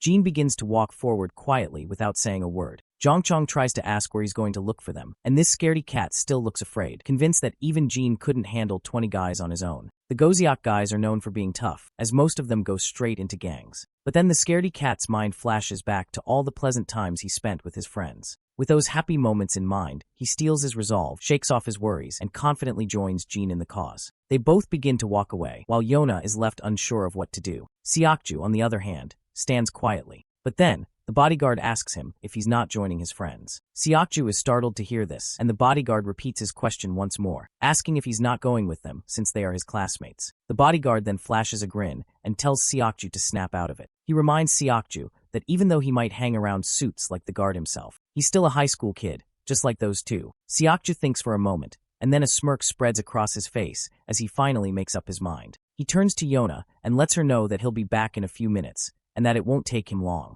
The girl is caught off guard by his unexpected behavior, and as he walks away, she thinks to herself that she has never seen a look like that on his face before. Suddenly Yona announces that she's tagging along too, but her guard quickly cuts her off, saying she can't get mixed up in any trouble, and he's sure those two will be able to handle it quite easily. Yona is clearly annoyed by her guard's party-pooping attitude, and she quickly turns her gaze away to express her frustration, leaving the poor guard sweating profusely. Meanwhile, Youngchan is still worried because he knows Jin is a hardcore fighter, but he's not sure if he can handle 20 guys. His worries seem unwarranted when he sees Seokju joining them in their cause. Jean glances over his right shoulder, and Seokju simply states that he's joining as well since they are his classmates too. This makes Jean smile, and the trio struts down the path with full confidence. Once the trio finally arrives at the scene, they find nothing but broken sticks and blood splattered everywhere. Young-chan is freaking out, convinced they were just there. He wonders if maybe they managed to escape, but Seokju quickly spots 2 smartphones and picks them up, and explains that it's more likely the thugs took them away. Young-chan confirms that these phones belong to the beta bullies, and Seokju points out that the broken phones on the ground were left intentionally, and Jean is also pretty sure he knows whose blood is on the ground. Suddenly, some of the thugs stroll into the street. They spot our trio and quickly recognize that they are wearing a Sanan High uniform. They also see Young-chan, who had run away earlier. The thugs begin to approach them, calling Young-chan every name in the book and saying they've been chasing him everywhere just to find this little bastard. While Young-chan is completely rattled, Seokju feels relieved that they don't have to chase around for answers, since they can just ask these thugs where their friends were taken. Jean strides confidently toward one of the thugs, but that bastard doesn't like our boy's attitude and tries to punch him, but Jean quickly deflects the punch and lands a solid hit to the thug's face. Another thug swings his fist, but Jean delivers a brutal whack to that one as well. He then grabs the thug by the head and smacks him with a knee to the face. Meanwhile, Seokju is not holding back either, and he is also taking down thugs with precision and skill. Before long, all the goons are down for the count, smeared in their own blood. Young-chan's face has now moved from scared to shocked as he watches Jean and Seokju take down the thugs in no time. One of the goons groans in pain, and Jean quickly approaches him, demanding to know where their friends were taken. The thug remains silent, looking both pissed and cocky even after his face is smashed up. He flashes Jean the middle finger, telling him to scram. To return the gesture, my guy slams the thug down to the ground with incredible speed, leaving him unconscious with his eyes rolled back. Young-chan looks absolutely anxious, unable to believe how Jean just bashed the thug's face into the concrete. The blackhead decides it's time for him to handle the questioning, figuring Jean is not the best person for interrogation. We finally arrive at the club where all the goons have been gathered, and it's packed with these guys. In the center of the chaos, we see the beta bullies being tossed around like trash. Young-chan tries to look up once he hears smashing sounds, and he is absolutely blown out of his mind when he sees this dude with tattoos swinging the bat like a madman, leaving the blood splattering everywhere. The guy going off with his bat is Taisugi, the big cheese of this joint. While he is busy pounding someone on the ground, his lackeys arrive, saying they have brought the both of the thugs back. The man finally stops after hearing this, and tosses his baseball bat and signals his lackey for a cigarette. The poor guy scrambles to get it for him, while Taisu plops back down in his seat, and he is looking clearly pissed. He's angry because he had to deal with a lot of crap from his boss over the rumors that our beta bullies had beaten down 10 of his men. The scene flashes back to a tense meeting between Taisugi and his boss. Taisu is being grilled about the rumors that 10 of their guys got taken down by just 2 high schoolers. The boss is practically fuming and points out that most of their crew is made up of Goseok Tech grads, tough recruits who aren't supposed to be getting beaten by some random high schoolers. He's straight up threatening Taisu, saying if this is how he handles things, his position might be on the chopping block. In the present, Taisu is still fuming about the mess he's had to deal with because of these 2 beta bullies. He glares at them, asking if they're the ones who gave his guys such a hard time. The lackey nods, but then Taisu asks where the third one is. Inchan anxiously adds that one of them managed to escape, but he's sure they'll catch him soon enough.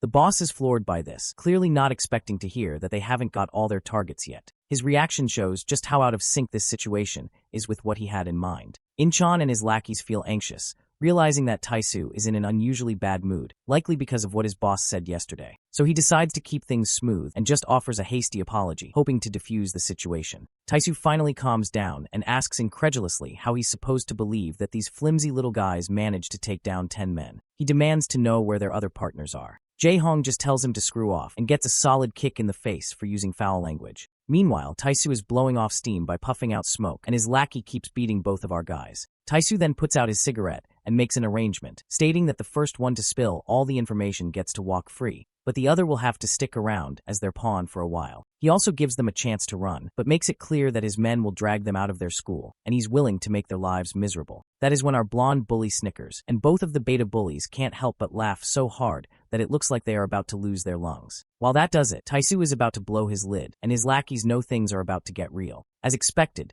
the cocky leader quickly starts charging at our boys with a bat in hand, swinging it down so hard that blood splatters everywhere on impact. Even the lackeys are getting concerned to see things spiral out of control. On the other hand, the bastard keeps beating the hell out of our beta bullies until he suddenly stops after sensing commotion nearby. When we look outside, the thugs who were loitering around the club are now sprawled on the ground. Inside, everyone falls silent as they hear the door creak open. All eyes turn toward the entrance, and in strolls our trio, confidently, without a care in the world. The boss is fuming at the sight of these high schoolers barging in, and demands to know how these morons managed to take down the fools guarding the place outside. On the other hand, Young Chan is absolutely scared out of his mind when he sees both of his friends lying on the ground, covered in their own blood. Young Chan quickly points out that this is the same guy who got away earlier. The other lackeys in the club start snickering, mocking Seokju and Jin, saying they're really scared if these two are supposed to be the backup Young Chan ran to get. Meanwhile, Young Chan is about to crap his pants, second-guessing whether infiltrating this place was a good idea after all. The boss drops his bat with a thud and says he's been in this business way too long.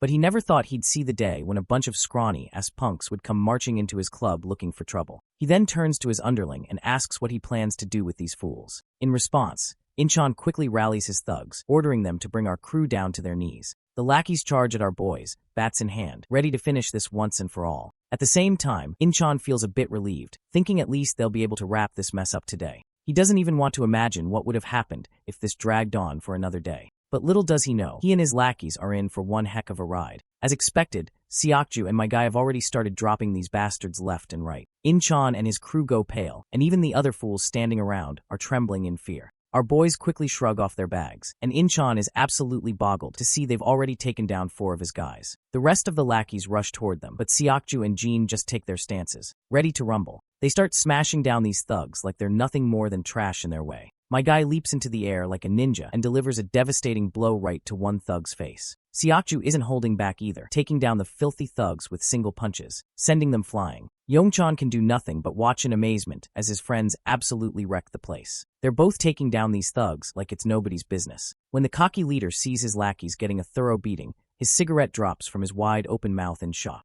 The beatdown continues, and eventually all the thugs are down for the count. The big boss is in complete disbelief, wondering if this is even possible. He looks at our guys, and it's clear they've barely broken a sweat, yet they've just taken down 30 of his goons single-handedly. Our boy then starts to walk, and Inchan standing beside begins trembling. As Jin quietly walks past him, it seems like he's going to let this one dude slide, or at least that's what I thought, until Seokju steps in and delivers a brutal punch, knocking Inchan down for good. The boss, now in a panic, grabs his bat and takes a firm stance, but Jin just keeps walking toward him. Once they're finally face to face, the boss quickly swings his bat, but Jin responds with a smack of his own. Jin then slaps the boss across the throat, grabs his head, and in his usual style, smashes the bastard's face into his knee, causing blood to gush from his nose. But this cocky guy isn't ready to go down just yet. He knows if his boss finds out about this, he's getting kicked out of the clan for good. So he decides to play dirty and pulls out a dagger, swinging it at Jin. But Jin just grabs his hand and snaps it, leaving the guy whimpering in pain. To seal the deal, Jin slams the guy into the ground, finally putting the cocky boss down for the count, this time for good. Suddenly, the beta bullies start to wake up. Yongchan quickly runs over, asking his friends if they are okay, but Blondie just points if they actually look good, given how their faces were smashed with that baseball bat.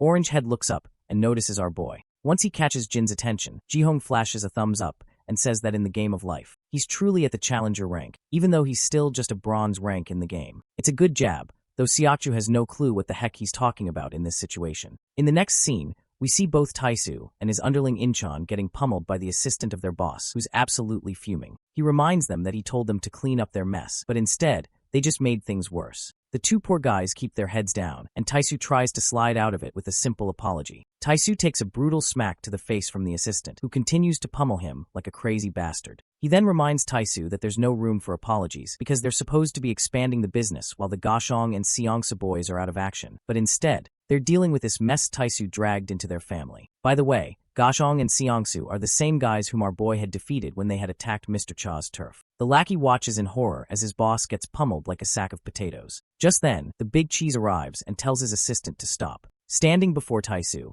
he reminds him that he made the mistake of thinking he actually had potential. Taisu clenches his teeth while lying on the ground. Meanwhile, the boss pulls out a cigarette while asking his assistant if he sent some men over. The assistant confirms that he has, and they've just set out, so it won't be long before they're back with those suckers who plummeted their men. The man makes it clear that they can't just sit around, especially not when these fools are already part of the family, and he can't stand someone messing with his family. So he tells his lackey to ensure that none of those bastards leave here in one piece. The assistant quickly assures his boss that he'll take care of it. Back on Cha's turf, we see Muscle Man bursting into the club. He reports to Cha that he's figured out why the Heckwon Kim boys have been stirring up trouble. Cha asks for more details, and Muscle Man anxiously reveals that it seems one of their new members got into some trouble with that kid. Looks like Cha already knows who that kid is, and wonders to himself why they had to pick on that guy. By the way, I just figured out that this muscle man's name is Yong-soo, so we will be calling him that. Yong-soo then reveals that the kid decimated them, and now the rest of the family is out for blood. They don't want word getting out that their men got beat by some high school kid.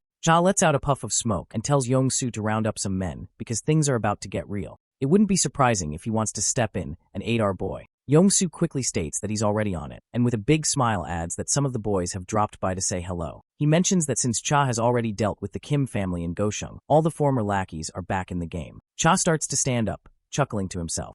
He points out that these damn fools are back, and just looking for an excuse to have fun and get drunk.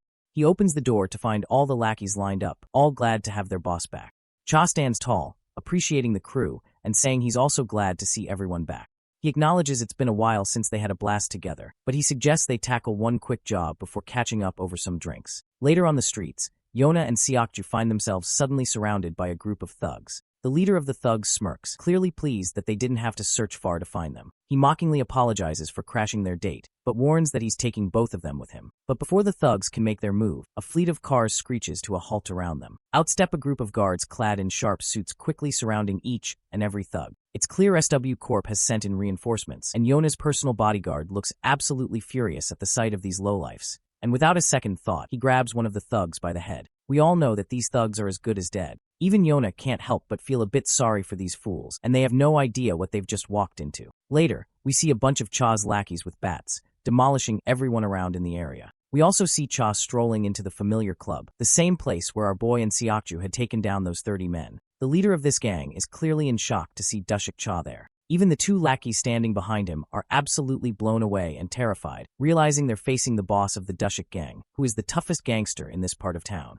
The boss struggles to believe it and asks Cha why he's here, reminding him that they never touched any of Cha's men, so there must be some kind of misunderstanding. Cha calmly reminds him that he should have just let the kids sort it out among themselves, because he finds it a bit childish for an adult to get involved in such matters. Of course, the boss of this area is shocked to hear this, and asks what the hell that even means. But then, it quickly clicks in this mind, and he asks if Cha is here because of our boy. Cha smirks and replies that since the boss of this turf has gotten involved with that kid, it makes sense for him to step in as well. Later, we find Dian enjoying some delicious noodles and drinking down all the savory soup. She feels really refreshed and happy. Jean watches her with a big smile, glad to see his sister so happy. Dian feels a bit awkward after showing too much excitement, and quickly responds that she hadn't had cup noodles in ages, so she was just a bit excited. But Jean reminds her that he hadn't said anything about it. Just then his phone rings, and it's Mr. Cha calling. Jean picks up, and Cha immediately asks what he's up to. Jean explains that he's having some ramen outside a convenience store. Cha then highlights that ramen isn't exactly a grown-up meal and offers to treat him to dinner sometime, suggesting they go for some real nice barbecue. Jean replies that he doesn't think that's necessary. Cha teases him, asking if he's hesitant to have dinner with a gangster like him. Jean responds that he prefers ramen at a convenience store, especially since he doesn't like being treated to anything too expensive. I guess Cha has no room for any argument anymore, so he gives up and decides it's ramen then. Once he ends the call, we see that all of the Goziak tech has been dominated by Cha alone. The next day, as the school bell rings, the beta bullies quickly stand up from their seats and turn to Yong-chan, eager to play some games. By the way, did you notice how the beta bullies always wear casual clothes, while the rest of the kids in the class follow a specific dress code? Is this a Korean thing, or did the writer just want them to stand out? Anyway, Yong-chan glances at Jae-hyung's fractured hand and asks if he's even in any condition to play games. Orangehead quickly raises his hand and starts flicking his fingers around, saying he's damn sure he can still play because all his fingers are okay, so he can use a mouse just fine. Yong-chan is baffled by how Orangehead is trying to flex his broken arm, while our boy finds it a bit admirable. Blondie then warns Orangehead not to use his injury as an excuse during the game, because he already knows that he is going to blame his arm after he plays poorly. They then turn to Seokju, asking if he wants to join them. For a moment, Seokju looks startled, but Jae-hyung promises that snacks will be on him today as a gesture of thanks for all the help.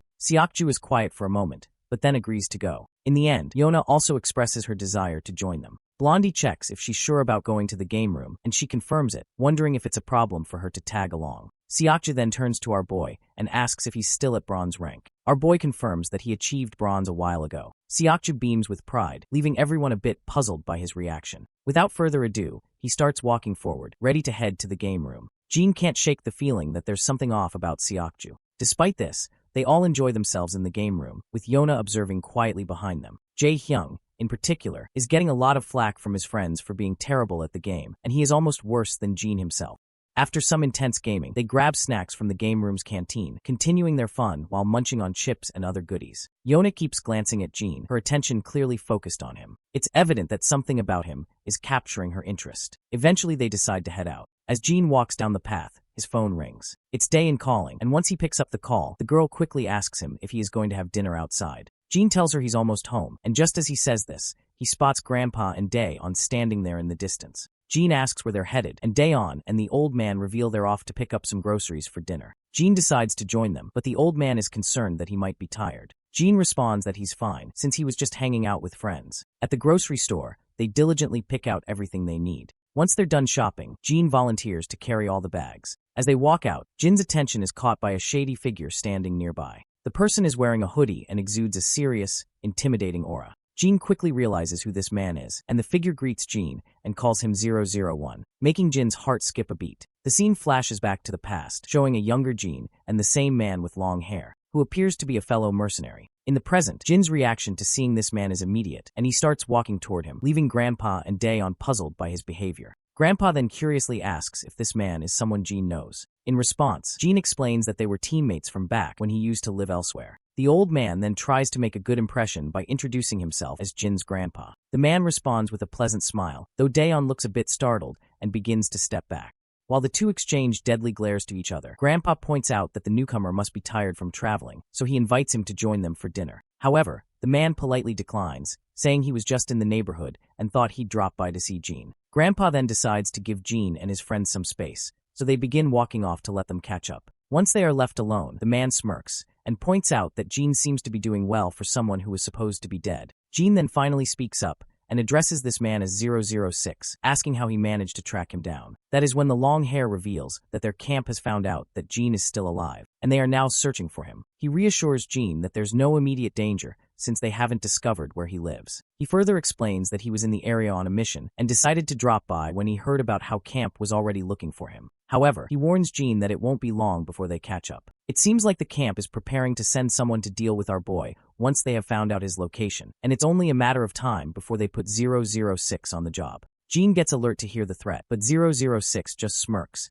and brushes off the tension, telling Jean there's no need to get defensive since he's only here to catch up with an old friend. Jean stays quiet, with a mix of weariness and curiosity flickering across his face. 006, meanwhile, suggests taking a bite to eat because he was so caught up in tracking Jean down that he nearly forgot to eat. After a while, we see the long-haired dude chowing down that bowl of ramen like it's no big deal, which even leaves our boy Jean a bit uncomfortable watching this guy eat like he hasn't seen food in days. After that hearty meal, the long-haired lets out a satisfying burp and can't help but comment on how good it was. Jean agrees, saying not only is it delicious, but it's also convenient and high in calories. The long-haired then points out how Jean still seems to pay so much attention to efficiency even after quitting as a mercenary. Nevertheless, Jean gets serious and asks his friend how he found him if the camp hasn't tracked him down yet. To which, long-haired replies that he already knew Jean was alive because he knows him like the back of his hand. He then asks Jean if he's gotten his memories back, and our boy quickly says yes. 006 then mentions that even 032 probably knows Jean is alive too, though he can't predict how he would react since the news of our boy's death hit him pretty hard. Our boy then asks him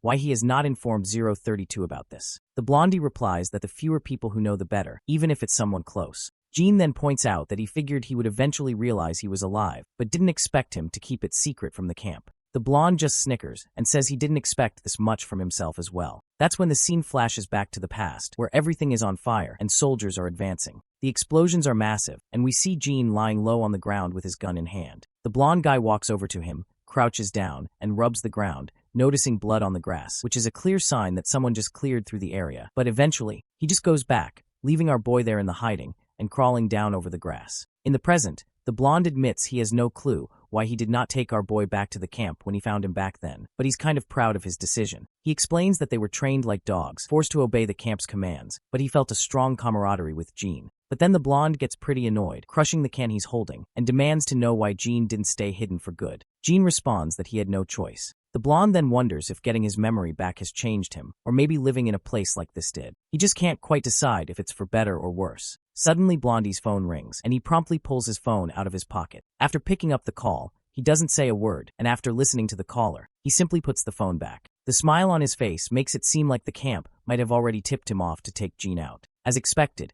he He grabs that chopstick from that empty bowl, and after snapping one and sharpening it, he swings it down at Jean. But Jean quickly grabs his hand, stopping the sharp piece of wood just an inch away from his eye. The bastard then tries to swing his other hand, but my guy quickly stops that too, and the second piece of wood halts right before it hits his neck. While they're locked in this deadlock, the blonde apologizes, saying he had only come to say hello today, but the camp found out sooner than expected and just gave him orders to wipe him out. Jean kind of agrees, saying it can't be helped since orders are orders. Suddenly a girl walks out of the grocery store, and when she looks over, she spots these two guys who are, surprisingly, tidying up the place. She can't help but blush, noticing how handsome they both look. After they put the trash into the baskets, the blonde comments that this is probably not the best place to carry out the task on such short notice. The blonde then starts walking away, and before leaving, he points out that he likes this version of Jean better, saying he's sure it's an improvement. He quietly walks off, and the scene cuts to the SW Corporation. Inside the training hall, we see Seokju engaged in some hardcore exercise. Suddenly his phone rings, and when he checks, he sees it's Jean calling. Seokju quickly picks up, and asks what's going on since it's rare for Jean to call him. That's when Jean says he needs a favor, and states that he needs access to some surveillance footage in the area because there's someone he wants to track in real time. Seokju is startled by this unexpected request, and explains that he'll need clearance from his superiors, which will take some time, and tracking someone's location is difficult. Seokju then asks when he needs this, and Jean replies that he needs it right now. The reason behind this urgency is that if 006 is in charge of this mission, he might go after Grandpa and Dian first. But he does not say this to Seokju. Seokju is utterly bewildered because he has no clue how he's supposed to pull this off. The scene then transitions back to Cha's club, where the first thing we see is Cha's face. His lackey, Young-soo, reveals that Jean came by asking to borrow the motorcycle, so he let him take it. Cha's face turns to annoyance when he realizes his only bike had been taken by our boy. His lackey then asks if he shouldn't have let Jean borrow it, to which Cha replies that it's absolutely fine. Besides, he never even rides it anyway. Young-soo then anxiously admits that he was scared shitless when Jean showed up so late at night, and after encountering Jean so many times, all the kids in school uniforms make him jittery these days. We then see Jean zooming down the road on the heavy bike. That is when Seokju reports back, saying he's just sent the location to Jean and that the target hasn't moved for a while, so it should be accurate. Seokju looks absolutely exhausted after scrambling to prepare all the info on such short notice, and he could not help but point out that he is noticing something sketchy about the guy Jean mentioned. He seemed too aware of the surveillance cameras and kept changing directions, which can only mean one thing: he's trying to cover his tracks. He then further asks Jean who this man is and why they're tracking him down. Jean replies that it's something personal. Well, Seokju isn't surprised by this response because he had already figured as much. Once he hangs up, he thinks to himself that Jean is definitely up to something and needs to be on the move quickly to save time, as Jean asked for the halfway point of the man's route. Seokju also reveals that he tried to gather more info on this newcomer, but couldn't find anything more about the foreigner on his own. Once Jean reaches the location, he stops and looks around, thinking that 006 must have arrived just recently, because if he had more time, he would have already attacked his family. And just as he thinks about this, the images of Dayan and his grandfather flash through his mind, and he's determined not to drag this out since he has people he needs to protect. Meanwhile, we finally see 006 preparing his guns and loading his magazine. Suddenly, his phone rings with an unknown caller. He picks up, and the caller reveals that they've just found out 001 is alive and in Korea. Before the caller can say more, 006 quickly cuts him off, saying he has been with Jean since their early training years and knows everything about him. He further explains that he just finished a job in the region and came to check if the news about Jin's survival was true. He makes it clear that he can't sit back knowing a traitor is alive and doing well. The caller then tells him he'll have to do whatever it takes to take Jean out, pointing out that there's no one better for the job than him. It turns out the caller is the same eye patch guy we've seen before. He warns 006 to be extremely careful, as Jean was called 001 for a reason. Blondie then mentions that a long time has passed since their early days, and the eye patch guy agrees, saying Jean is bound to be rusty after hiding in the shadows for so long. With that, he ends the call, saying he'll wait for good news. As soon as the call ends, Blondie glances at his phone screen, and his eyes widen as he notices Jean approaching him from behind. He scrambles to pick up his gun, but before he can do anything, Jean grabs him by the waist and slams him to the ground, leaving the gun out of reach. Both quickly get back on their feet. 006 feels clearly annoyed and mutters that he made sure no one was following him and wonders if it was those damn cameras that gave him away. As they face off, Blondie admits he knew Jean would come looking for him, but wants to know why he didn't waste any time, considering it hasn't been that long since they last said their goodbyes. Jean remains silent, and 006 assumes that the new version of 01 doesn't talk much either. Both then quickly dash at each other, exchanging blows with such speed that it's barely possible to see them landing. Jean finally deflects an incoming punch and throws one of his own, but Blondie sidesteps it effortlessly. However, Jean follows up with a powerful shoulder smash that sends Blondie staggering backward. Just as Jean attempts to kick him, Blondie grabs Jin's leg and slashes it down with a dagger, which is a pretty scummy move, not gonna lie. Blondie grins ear to ear, commenting that Jin's skills have actually improved even more since their last training. As Jean tends to his injured leg, Blondie lunges at him again. Jean quickly steps back, narrowly avoiding the dagger as it zooms past his throat. They engage in an intense dance of hack and slash, with Blondie doing his best to tag Jean with a blade. Eventually, Jean manages to take the dagger right into his shoulder, but before Blondie can attack again, Jean ducks down, grabs Blondie's hand, and gives it a satisfying twist, sending the dagger flying into the air. Blondie then kicks Jean in the chest, causing him to stumble. He then quickly reaches for the gun, and once he has it in hand, he tries to take aim. However, he soon gets stabbed by his own blade, which jabs into his shoulder. Blondie continues to fire a barrage of bullets, even as Jean dodges and runs around. The pistol eventually runs dry, and Blondie grits his teeth in frustration. He quickly throws the empty gun away, grabs his suitcase, and starts running. Jean is wide-eyed to see this bastard running, because if this man escapes, his family will be in danger, so he pushes through despite his injured leg and chases after him. As he dashes out of the shelter, he sees Blondie trying to flee on Jin's own bike. Jean feels hopeless when he sees his enemy getting away on his Hayabusa. His mind then flashes to the image of his beloved sister and grandpa, who are smeared in blood. However, it looks like his worries are just unwarranted, because just as Blondie seems to be getting away, someone slams the bike with their car, sending Blondie rolling over the car's roof and crashing onto the asphalt road. The car quickly comes to a stop, and Seokja steps out, asking if he should have not intervened. Jean, however, replies that he did a fantastic job. Seokja gets back into his car, and as he drives away, he can't shake the feeling that something big is going on. We then flash back to the moment Seokju crashed into the bike.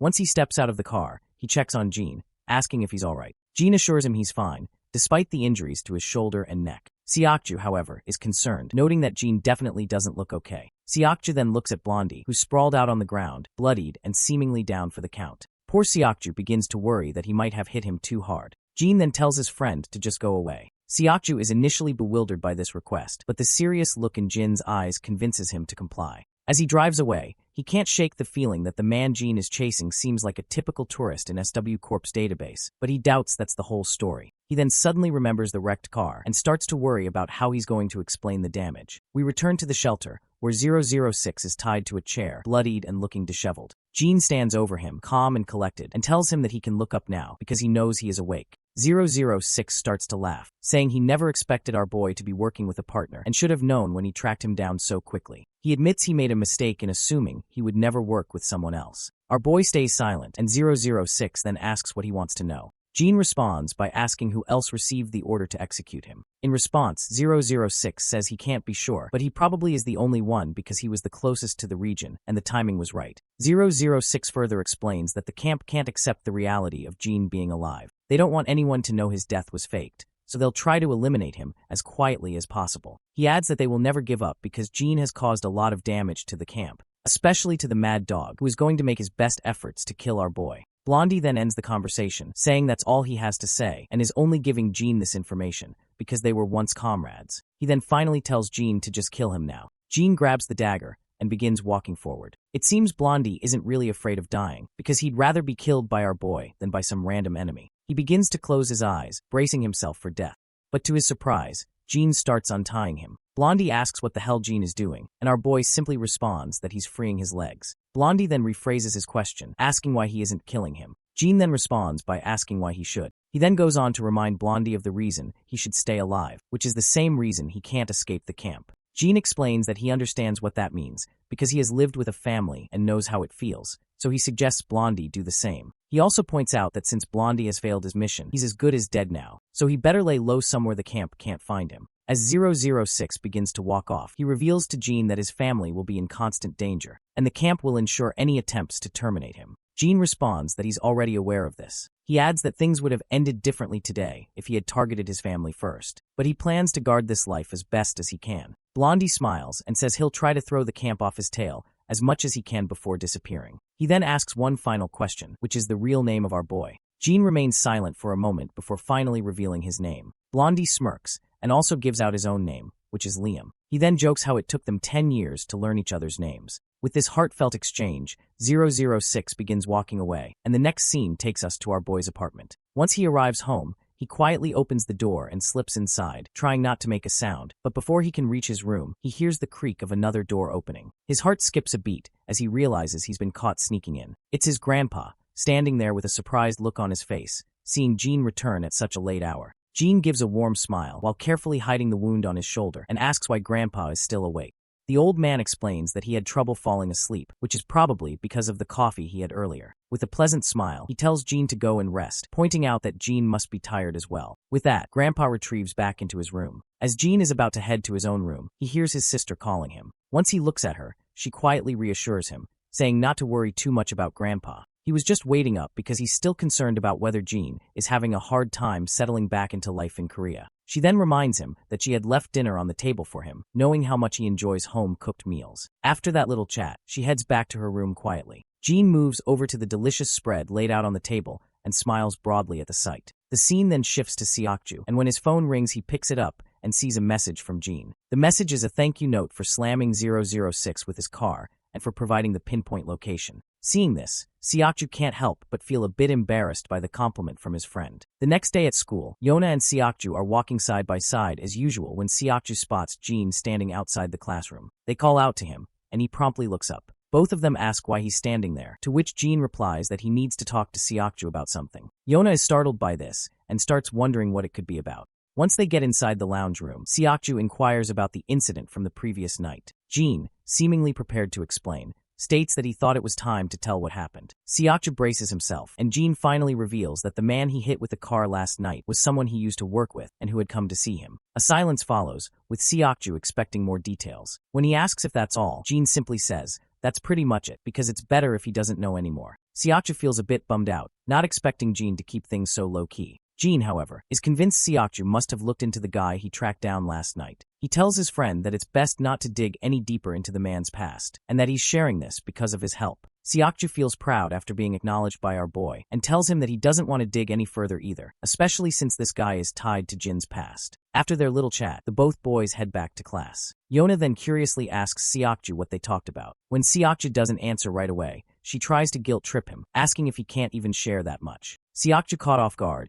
and quickly improvises and says he was just asking Jean how to level up in a game. Yona lights up, thinking this means Jean is really into video games, but then she remembers Yong-chun is way more into gaming, and Hyuk-jin and Jae-hyung are also much better players. She wonders why Jean would ask Seokju for advice when those guys are pros, or maybe Jean just wanted to chat with someone on his own level. Well, this little banter really hits the poor guy right in the gut, while our boy seems to be busy minding his own business. Once school ends, we see Yona outside. She's making notes about their groceries and wondering if she should buy some fruit since it's been a while since Grandpa had any. Suddenly someone calls her name. When she looks up, she notices a boy standing in front of her who doesn't look like anyone from their school. Once he has her attention, he asks if she goes to Sanan High School. Yona quickly confirms that she does, and the boy then says he was kind of wondering if he could get her number. Not surprisingly, this startles Yona, who has no clue how to react. She starts to panic, while the boy reassures her not to be scared or feel pressured, saying he just wanted to get to know her. Eventually, Yona turns him down as politely as she can, and it seems like the boy takes it in stride, though he does look a bit disappointed. A big guy from behind comes up and mocks the boy for getting rejected so quickly. That's when the boy shows his true colors, getting all cocky and sternly reminding her that all he asked for was her phone number. Before he can harass Yona any further, he gets a brutal slap across the face. The one who delivered that stinging slap is none other than Jae-hyung, who is accompanied by two other friends. The boy turns around, demanding to know who slapped him, but he just gets another slap from Jae-hyung for acting so tough. After feeling the sting of the slaps, this lowlife realizes that dealing with these guys is a terrible idea. Meanwhile, Hyukjin is giving the other goon chills with just his glares, and the two bullies decide to leave, trying to salvage whatever dignity they have left. Orange Head lets out a sigh of disappointment seeing these bullies, then happily turns to Daeyeon, asking if she's alright. The girl says yes and starts bowing her head frantically, but Jae-hyung feels embarrassed, and quickly tells her that there's no need to say thank you. At the other block of this street, we see people freaking out as they spot a group of thugs strolling down the streets. And surprise, surprise, it's Taisuji, along with his underling Incheon and the rest of his lackeys. They're casually strolling down the area, and wouldn't you know it, the same guy who tried to harass Daeyeon is with them, clearly bringing in Taisu as backup to get revenge on our beta bullies. By the way, this harasser's name is Taeshong, and he apparently is the brother of Taisuji. Meanwhile, Taisu is feeling absolutely annoyed, grumbling about how every wannabe tough guy in town seems to think they can mess with them these days. That is when his lackey reminds him that word of their defeat by the bunch of high schoolers is getting around, and they might need to do some damage control. So, They decide to start spreading their terror by taking out the thugs who dared to mess with Taisug. A creepy smile spreads across Taisu's face as he agrees with his lackey, saying they're going to show these guys what Goshok Tech is really made of. Suddenly, his little brother points his finger at Daeyeon and states, "That is the girl who got me smacked by a bunch of guys." Well, it looks like these punks are in for one hell of a ride again because our boy is strolling down the street with his sister. The harasser quickly points out that the guy walking beside her isn't the one who slapped him earlier. Taisu, on the other hand, feels like he's seen this person before. When he takes a closer look at our boy, he's absolutely devastated to recognize who it is. His lackeys also start trembling as they remember that this is the same guy who beat them up after infiltrating their turf. While Taisu is trembling in fear, his little brother asks, "What's the matter?" Taisu asks if the girl next to that guy over there is the one he was trying to hit on. His little brother nods, only to receive a devastating slap across the face. Taisu angrily asks his brother if he's trying to get them all killed. The poor kid is in absolute tears, clueless about why his brother is coming down so hard on him, but he ends up getting even more of a beating. Later, we find ourselves back at the apartment, and Diane is really amazed at how good Jean is at peeling fruits. The brother smiles and asks if she thinks so. She nods, saying she could never get them this smooth and round, no matter how hard she tries. Suddenly the phone rings, and the sound echoes through the living room. The voice seems to be coming from Jin's room, so he heads over and finds his phone on the table. When he checks it, he notices it's an unknown caller, but he answers anyway, and it turns out to be 0 to 6 on the line. 0 to 6 reveals that he has left a trail for the camp to follow, as far away from Jean as possible, and that's where he'll be for the next few days. Once he's out of the country, he plans to leave more traces in other countries to throw them off, which should be quite helpful in confusing them. Jean agrees, and adds that he'll set up a separate trail as well. Blondie then strikes a banter, pointing out how Jean was supposed to be a dead man, and now they are trading places, so he doubts that they will ever be able to cross paths. So he wishes him best future before ending the call, and our boy wishes him as well. And with that sweet note, their call ends. The next day at school, Jean hears about his sister getting harassed after school yesterday. But his friends quickly reassure him that Jae-hyung handled it, with Orangehead confirming that he knocked the guy in the head a couple of times and sent him on his way. Suddenly,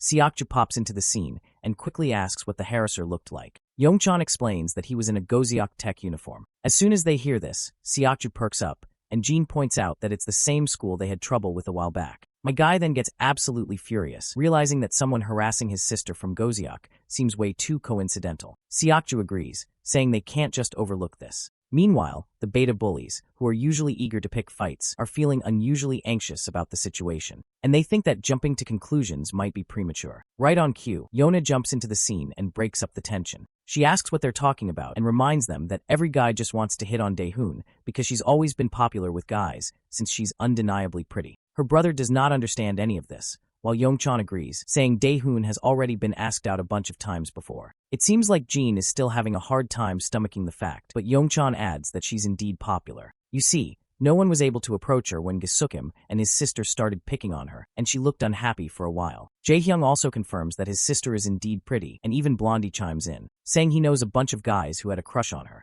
Jean still has no clue how to react to this, and looks more thoughtful. Meanwhile, the beta bullies are left wondering if this is such a hard concept for Jean to understand. But then Seokju speaks up again, saying they should still get to the bottom of this. Jean responds positively, and Seokju decides they can go right after school since there's no training. Meanwhile, the others standing around are utterly clueless about what these two are up to, and Yona even asks if they were paying any attention to what they had just said. The scene then cuts to Goseok's turf, where Taisu is sitting in a chair, looking pretty annoyed. His lackey is filling him in on how everyone is treating them like trash. Recently, Songseok-high even gave them a beating, and all the nearby schools are treating them badly these days. Taisu reflects on how just a few days ago, he was yelled at by his seniors, and everything seems to have fallen apart since he messed with our boy. His lackey quickly gathers all the boys and tells his boss that they need to do some damage control before things get out of hand. The boss stays quiet, letting his cigarette fall and squashing it under his foot. He decides to go along with the plan, and his lackeys crack smiles, seeing their boss in better spirits. That's when Jean bursts into the room with Seokju.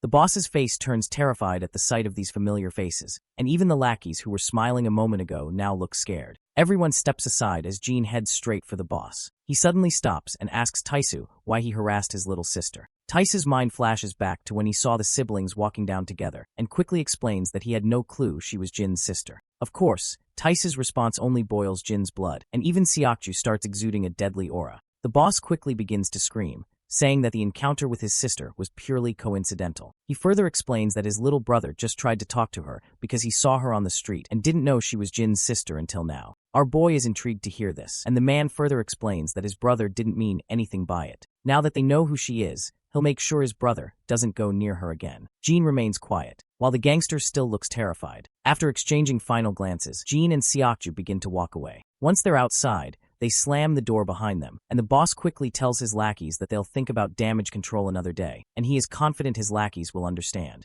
Once outside, Jin meets up with his friends. They ask what was said, and he reveals that it was indeed a coincidence, and that the guy who talked to Daehoon is Tice's younger brother. Jaehyun is rattled out of his mind to hear this, and his soul nearly leaves his body when he hears this. Meanwhile, Yona reminds them that she had already told them there was nothing to worry about. But Jin states that he still plans to keep a close eye on them for the time being. After all, they can't just take their word for it. A while later, Jin is sitting with Mr. Cha, who looks at his ramen and the other strange stuff, and remarks that it's been a long time since he had food like this outside a convenience store. He suggests they should have just bought some good barbecue instead. Jin, however, denies the suggestion, which annoys Mr. Cha. The gangster then brings up that he heard our boy had borrowed his motorcycle again. Jin admits he did, and promises to return it later that night. However, Mr. Cha tells him to keep it, saying he'll just leave it sitting there anyway. Jin insists on returning it, and Mr. Cha sighs, telling him to do whatever he wants. Once Cha gets a lot of noodles onto his chopsticks, he begins to slurp down the deliciousness with gusto. On the other hand, Jin is politely enjoying his triangle food, while Mr. Cha can't help but notice how Jin looks like an average teenager.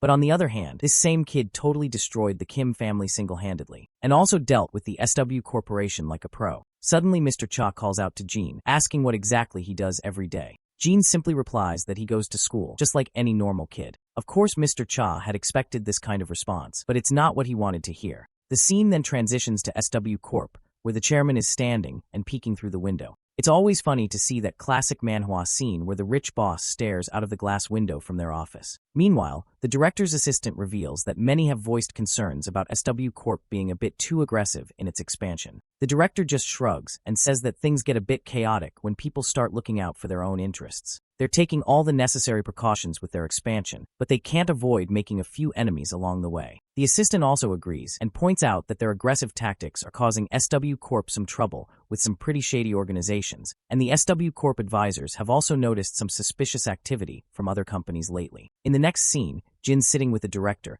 who offers Jin to have tea, but our boy politely declines, saying he's good. The director then asks how working with the security team has been for him. Jin says it's been fine. The director moves on to ask how he's liking the school, and Jin responds that it's nice. Finally, the director asks if there's anything they can do to help him with anything, and Jin says no in response. Our boy then asks if that's all the director wanted to talk about, and if so, he's heading out because training is about to start. The old man happily tells him he can go, so Jin gets up from his seat, bows his head respectfully, and the director returns the gesture, leaving his assistant a bit bewildered, because he finds it weird that the director is paying respects to a kid. Nevertheless, Jin starts to walk out.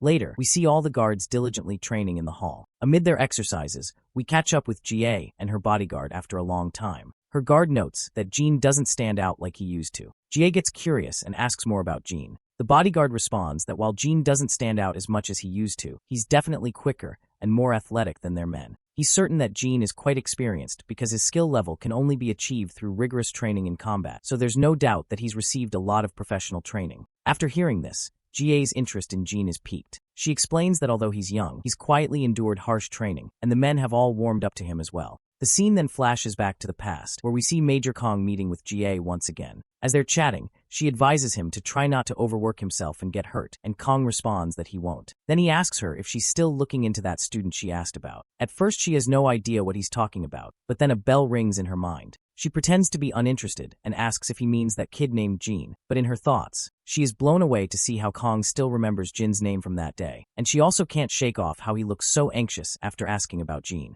Eventually, Jie smiles and says she's no longer interested in Jin, which visibly brightens Major Kang's mood. Jie notices this shift in his mood, and she can definitely see there's more to the story. In the present moment, when she looks at our boy, she wonders if Jin might actually know her fiancé. After a while, we see her car zooming down the road, and Jin is also sitting beside her. She casually brings up the idea of Jin joining their talent agency, and suggests that he could benefit from their top-notch training programs in acting or singing. Jin, however, promptly declines, saying he's simply not interested. Jie can't help but be intrigued by his immediate and firm response. She wonders if he could at least pretend to consider it, finding his lack of hesitation a bit puzzling. She then finally asks him if he happens to know Major Kong, and then further reveals that he's her fiancé. Of course, this news surprises Jean, and his mind flashes back to the past when Kong mentioned he had to meet his fiancé. Jean has absolutely no doubts that she definitely knows Major Kong. When she looks at him, she finds herself bewildered, as Jean just sits there, looking clearly untroubled by this unexpected bombshell. Well, my guy just looks way too untroubled to the point that he looks weird,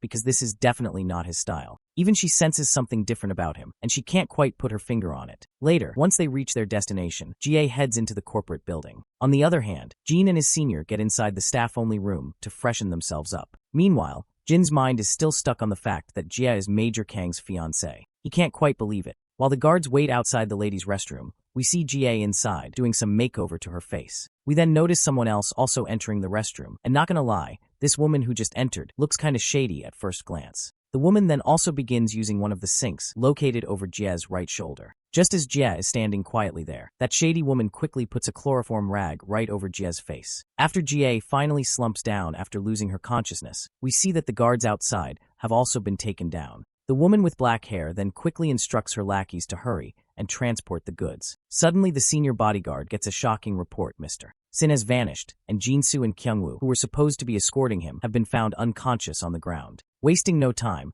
the senior orders his soldiers to seal all exits and secure the surveillance footage immediately. Our guy bursts out of the restroom the moment he hears the news and races through the corridor, thinking that the intruders have disarmed security and secured their target, so it's only a matter of time before they make their getaway via car. After rushing down the stairs, he finally reaches the parking lot. He spots a man getting into a car and quickly moves to block its path, only to realize it's just some clueless guy inside. Meanwhile, the real criminals are speeding off in their getaway car from the other side. Jean takes off after them, sprinting at full speed. Without hesitation, he jumps in front of their car, but those bastards don't even slow down, and they try to run him over instead. As those bastards make their getaway, our boy quickly radios in that he's spotted the suspect's vehicle, which is a black minivan. Jean does not waste any time and leaps over those parked cars and tries to grab the minivan. Meanwhile, the other guards swarm the exit, and they're ready with puncturing tools to stop the van. But it's too late, because the driver floors the gas pedal, running over the guards and everything in front of the car, and they zoom out without a hitch while our boy is still hanging onto that van. The minivan swerves wildly, and Jean is struggling to hold on as the vehicle juggles around. Just as he's fighting to keep his grip, his mind flashes back to a conversation with Major Kong. In the memory, Jean is sitting with Kong, who's explaining what family means. Kong says that while family is different for everyone, it's something truly precious. Jin's still not quite getting it, so Kong gives him an example. His dedication to serving his country might be so strong because it's also where his family lives. Innocently, Jean asks if someone would give their lives for their family as well. Kong is caught off guard and doesn't know how to respond at first. Then he smiles and says that if it came to that, he'd gladly do it. Back in the present, as Jean clings to the minivan, he grits his teeth and tightens his grip. He slams the minivan so hard that the glass begins to shatter. The driver, distracted by the commotion, doesn't notice an oncoming car in the intersection. The two vehicles collide, and Jean is violently flung off, crashing down about 10 meters away. Right at that moment, the minivan guy takes its chance, slams the gas pedal, and speeds away. Jean then also starts running after the car. Inside, a woman with black hair glances back at him, giving him a mischievous twinkle with her eye. As Jean runs after the van, he starts to fall further behind until the vehicle disappears from view. Once he is exhausted, he comes to a halt. But just then, the senior guard arrives, and he quickly asks which way the van went. Jean doesn't answer. Instead, he hops into the car, which annoys the senior, who sternly tells him to get out. But Jean tells him to just hit the gas pedal and gives him the precise direction of where the van went. Reluctantly, the senior guard hits the gas. He then also reports to his subordinates that the kidnappers took a side road to the right and instruct them to coordinate with the police and dispatch their units. He then also reminds Jean that he should just drop off on the way home since he's just a kid and not part of the security team. He adds that his involvement in this mess wasn't his responsibility. But Jean counters, saying he's currently in practical training and chose to be here tonight. So he's the only one responsible for his presence. He also reports that he saw one male and one female in the vehicle, both of whom were Asian, but he didn't notice any other accomplices with them. As the senior guard looks at Jean, ready to berate him further, he notices Jin's injured face and hands. Concerned, he quickly asks if Jean is all right. Jean replies that he is fine. The senior is struggling to come to terms with the fact that Jean was reported to be hanging onto the vehicle and was the first to track down the kidnappers. He also managed to hang on as long as he could, identified their route, and even saved Miss Yona once. The senior realizes that Jean has proven himself in this situation, and he can't think of anyone more reliable right now. Meanwhile, Yona receives news that Madame Jie has been kidnapped. Her guard explains that they've left the security to a minimum and sent out all units to find her. Team 2 and NGU are currently in pursuit of the kidnappers. Yona perks up at the mention of Jean, and the bodyguard further explains that Jean had been on duty with them when the incident happened. A while later, Jean and his senior guard make their way to a rundown factory, because this is the last place kidnappers have been spotted. Right on cue, they also spot the same minivan, and the kidnappers are carrying Miss Jai in the wheelchair with them. Senior knows that they don't have time to wait for reinforcements, so he tells Jean to stay put. As he steps out of the car, he's shocked to see a group of scruffy individuals emerging from the minivan, each armed with a sharp knife. Jean also gets out of the car and insists that they can't wait for others to arrive. The senior then reminds him that this isn't like training,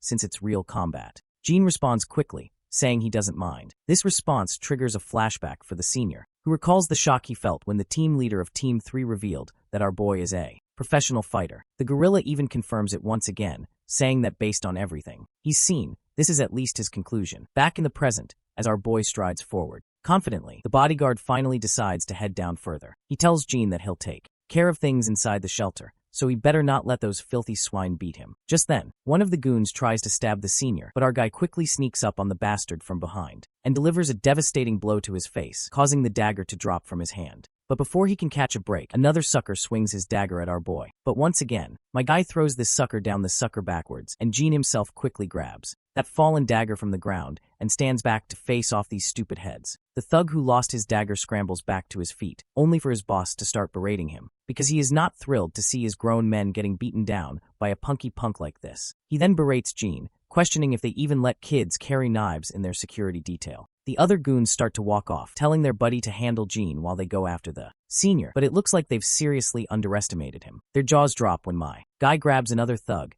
and snaps his hand with a satisfying crunch. One guy tries to stab Jean, but he quickly flips the script, grabbing the thug and slicing his belly open before driving the dagger into his shoulder. As the thug drops to the ground, the others start to feel a little scared. When Jean gives them a deadly glare, they finally get the message that this kid is a bodyguard for real. Jean charges at the remaining goons, slicing through them left and right. One by one he takes them down until only one thug is left. The last goon quickly blocks Jin's attack. As he swings back at Jean, my guy grabs his hand, slashes his belly with the other hand, kicks his leg out from under him, and holds the knife to the thug's throat. But instead of slitting his throat, he uses the back of the dagger to knock the thug out cold. Meanwhile, the kidnappers inside the shelter are still hauling Miss Jai along. The lady is frustrated that security is catching up faster than they expected. Her accomplice reports that they've alerted the client that they've secured the target. She explains that it's a bit early, but they'll have to move to the next location soon since the security team will be closing in. With the speak of the devil, the leader of Team 2 bursts in. The male kidnapper quickly tells his associate that he's the head of the security detail for their target. While the senior grits his teeth, glaring at the kidnappers, someone tries to sneak up on him from behind. But the senior quickly sidesteps the attack, and as the bulky thug charges at him again,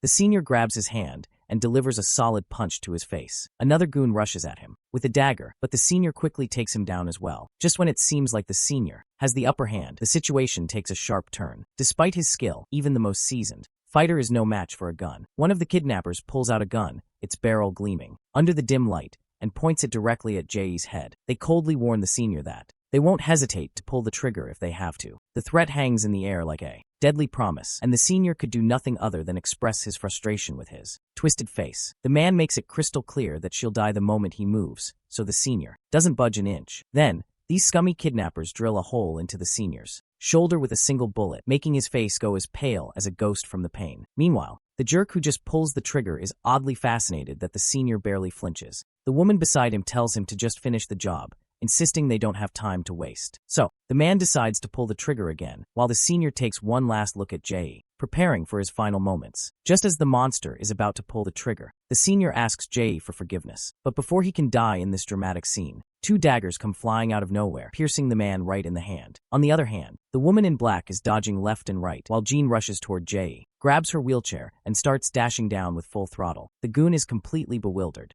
by this, and the other senior's face also goes pale. Meanwhile, the goon starts shooting bullets, again as Jean tries to get as far away as possible. At that moment, the senior takes the trigger-happy soldier down with him, and they both crash to the ground. Jean glances at his senior, who quickly tells him not to look back and just run. Without wasting any time, Jean speeds up with the wheelchair and keeps moving forward. A while later, Jia begins to groggily open her eyes, but before she can react, someone covers her mouth from behind. Thankfully, it's just Jean. He tells her to stay quiet, and once she nods in agreement, he moves his hand away. The woman then asks where she is. Here, since she was just in the bathroom. Jean points out that she'll feel dizzy for a while because of the sedative. That's when her mind flashes back, and she remembers she'd been kidnapped. Jean confirms it, saying that he and the team leader arrived first, and that security is on its way with the police. Jean looks around to make sure no one is nearby, and he is kind of relieved that she's awake, which will make it easier to move her. But he knows they won't have long before someone finds them in this dead-end corner, and the worst part is that the enemy is armed. Meanwhile, GA wonders if her kidnapping has something to do with the new acquisitions in the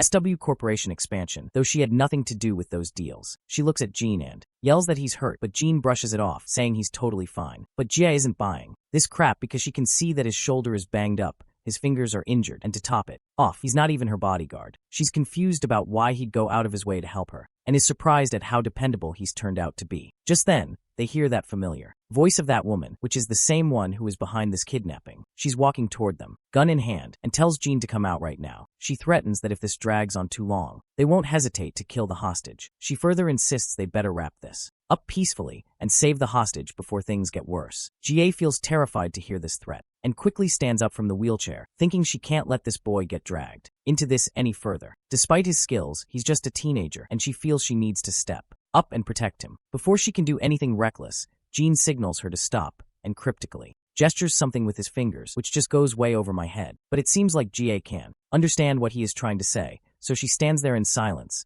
and Jean eventually steps out from his hiding spot and raises his hand quietly. The kidnapper woman is sure GA must be behind that container. She reflects on how she couldn't believe it when she saw our boy hanging from the van even though he is just a kid. She then mocks him, saying he's probably seen too many action movies because in reality, even a hero can get killed. I guess she's right, because no matter how brave you are, you're no match for a gun barrel pointed straight at you. But Jean remains calm even with the gun trained on him. GA eventually comes out, yelling for her to wait. As soon as the kidnapper woman looks in GA's direction, Jean takes his chance. He throws the blade over at her hand, injuring it badly. Before she can catch her breath, another dagger zips past her, and right at that time, Jean jumps over her, and they both fall off to the ground, and her gun also slips from her hands. She quickly grabs one of the daggers tucked near her thigh and tries to swing it at Jean, but he backs away just in time, and they both put some distance between each other. The woman then launches herself at Jean, and their deadly dance of hack and slash begins. After a fierce exchange, she takes a brutal hit to her gut and goes tumbling backward, her gun falling to the ground. She quickly spots her gun, grabs it, and aims it at Jean with a smirk, thinking she finally has the upper hand. But Jean moves fast and grabs the gun, twists it out of her grip, and now the gun is pointed right back at her. The woman is sweating and utterly confused about how this just happened. Meanwhile, GA is blown away by Jin's moves while our boy just stands there, cool as a cucumber. The woman smirks again, saying he must have watched a lot of movies. She then pokes fun at him, pointing out that while he might be able to fight, she questions whether he really has the guts to fire a gun. She admits that bodyguards might practice target shooting, but shooting a living person is a whole different ball game. But well, she's dead wrong about that, and Jean doesn't hesitate for a second before putting a bullet right into her thigh, causing blood to spatter out. The woman is absolutely stunned, unable to believe he didn't think twice before pulling the trigger. What baffles her even more is that his eyes remain dead still after firing the gun, as if he's grown used to it. She has yet to figure out, how could a boy from such a peaceful country know how to fight like this? But when she looks at him closely, she recognizes those eyes and feels a chill run down her spine as she realizes that he's code 001. Before she can say anything further, Jean slaps her across the face with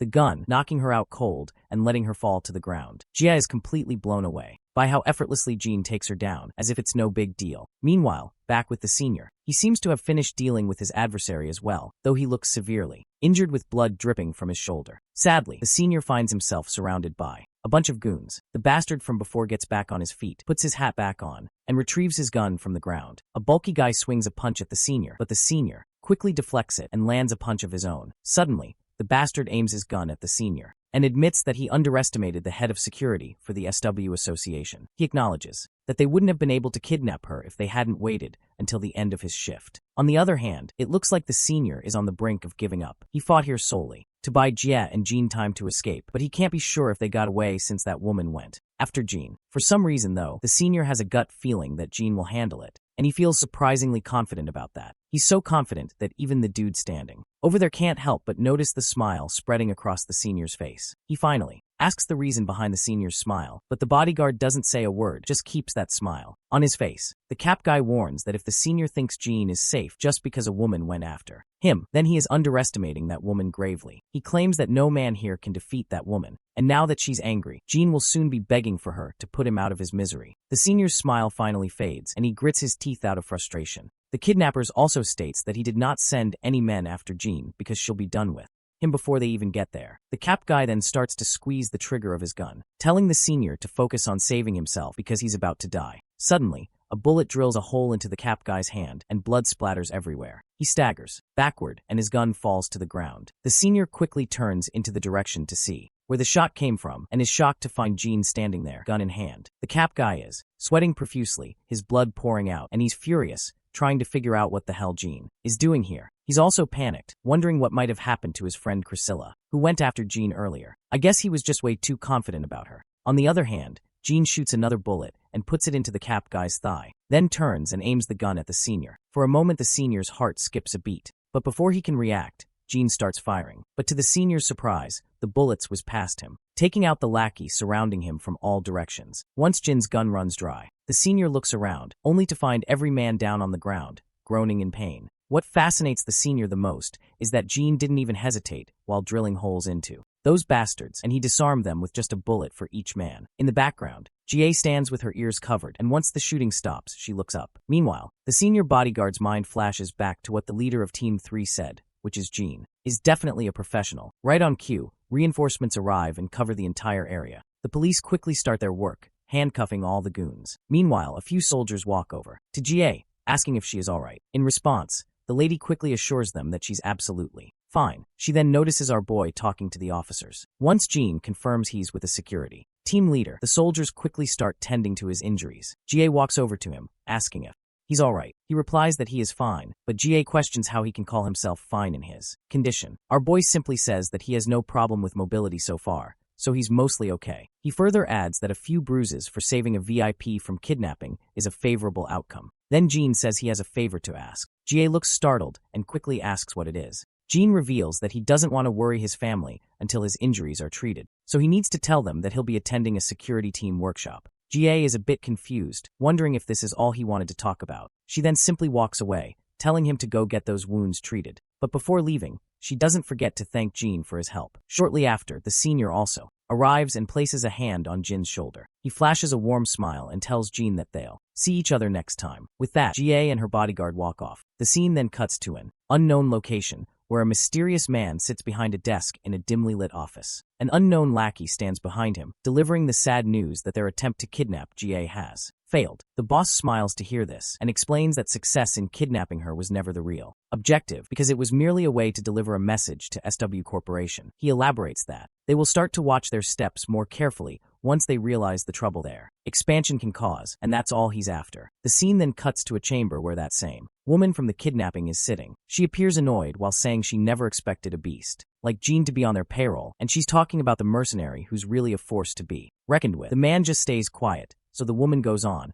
saying if she'd known he was working with SW Corporation, she would have handled things a lot differently. In fact, she probably wouldn't have taken the gig at all. The man acts all clueless, but the woman tells him not to play dumb. She points out that Jean, the mercenary, always keeps his face covered, but she recognized his eyes because she'd crossed paths with him before. She mentions that about 6 months ago, Jean vanished off the radar, and there were all sorts of rumors about him retiring, or even being dead. She never thought he'd end up working for SW Corporation. The man's response remains the same, and he further states that he can't make sense of any of it. You see, he's heard a thing or two about that mercenary and thinks it's pretty hilarious to imagine one of their guards being a top-notch mercenary. The woman eventually just stops arguing, because let's be real, talking to this guy is like trying to reason with a brick wall. A bit later, we're at the SW Corporation's medical center, and the first person we see is Lady Jia chilling in one of the wards. I used to think she was a total villain, but it turns out she's not that bad, but just super curious about our guy. We also spot her guard hanging around. When Jia asks what he's doing here since he took a bullet, he casually says he can handle simple stuff just fine. Jia's not having any of that, and tells him to head home and rest up because one less guy on duty isn't going to make a huge difference anyway. The guard states that he just can't rest, feeling responsible, since the whole mess happened while he was off shift. He further explains that the mercenaries were working from abroad and they still haven't figured out who they were working for. Even the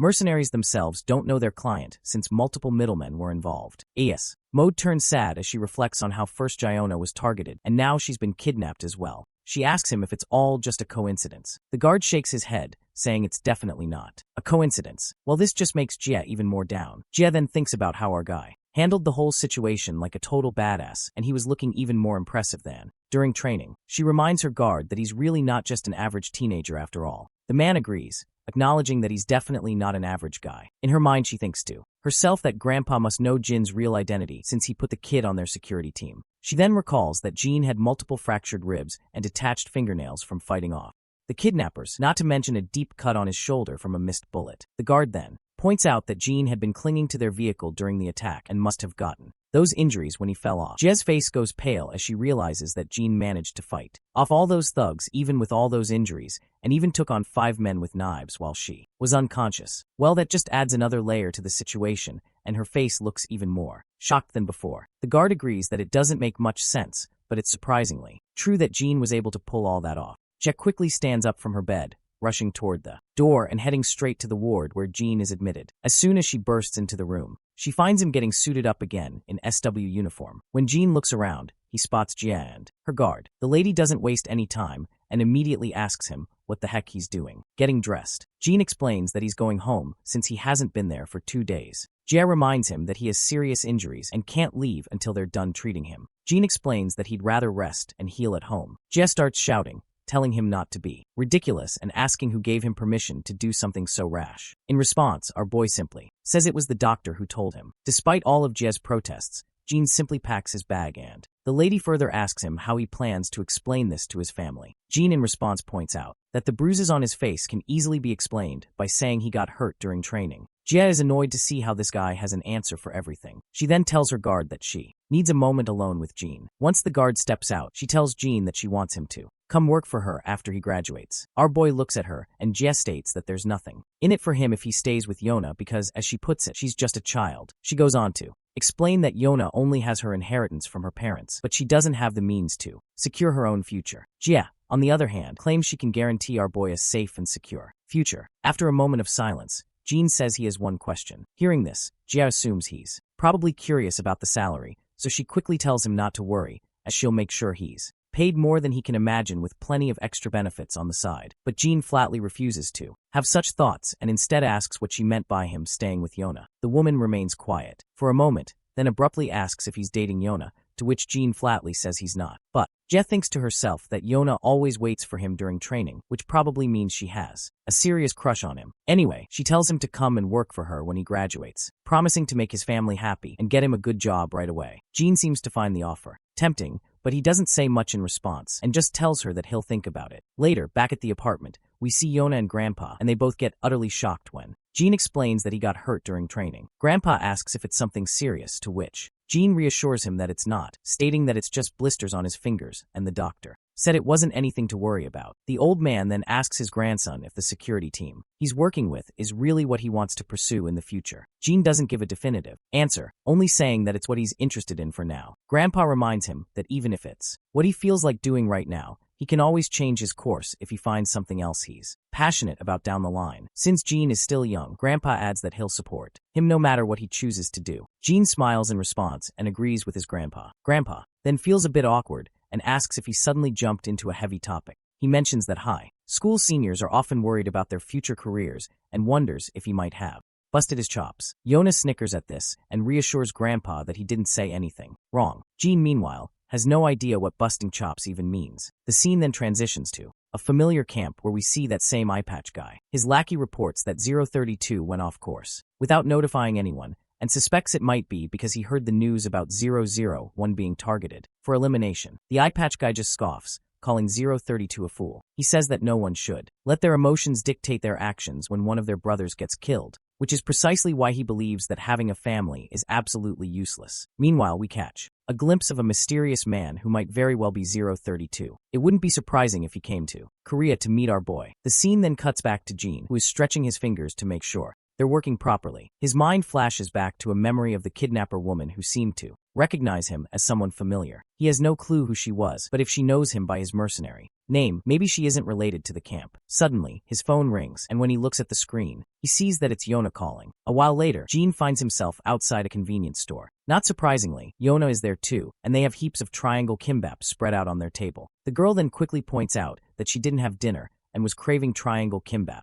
But Seokju still thinks to himself that this much food seems like a lot. Nonetheless, she also invites him to dig into the meal, since she is sure that he also did not have dinner either. She quickly opens one of the kimbaps, while mentioning that she heard he got hurt pretty badly, and asks if he's okay now. He replies that he is. She then explains that she went to see him at the hospital, but they said he couldn't have visitors and wouldn't let her in, and Jia also told her not to visit him right now. She admits she was really worried, since he was absent from school yesterday. Jean explains that Grandpa told him to take the day off. Yona finds it touching how he really listens to his grandpa, but then she gets a bit dejected while mentioning how he had to rescue Jia single-handedly from the life-threatening danger. In response, Jean says that's not entirely true, and clarifies that the leader of Security Team 2 was the one who did everything. Team 2's leader tracked them down, acted as a liaison with the police and SW security team, and even created a diversion when he was shot so that Jean could escape. The leader stayed behind until the very end to ensure Jean could get to safety. Without his support, our boy admits he wouldn't have been able to do anything for Jia. Yona looks a bit awkward hearing the truth, probably because she wasn't expecting our boy to explain everything thoroughly. Seokju agrees that if what Jean says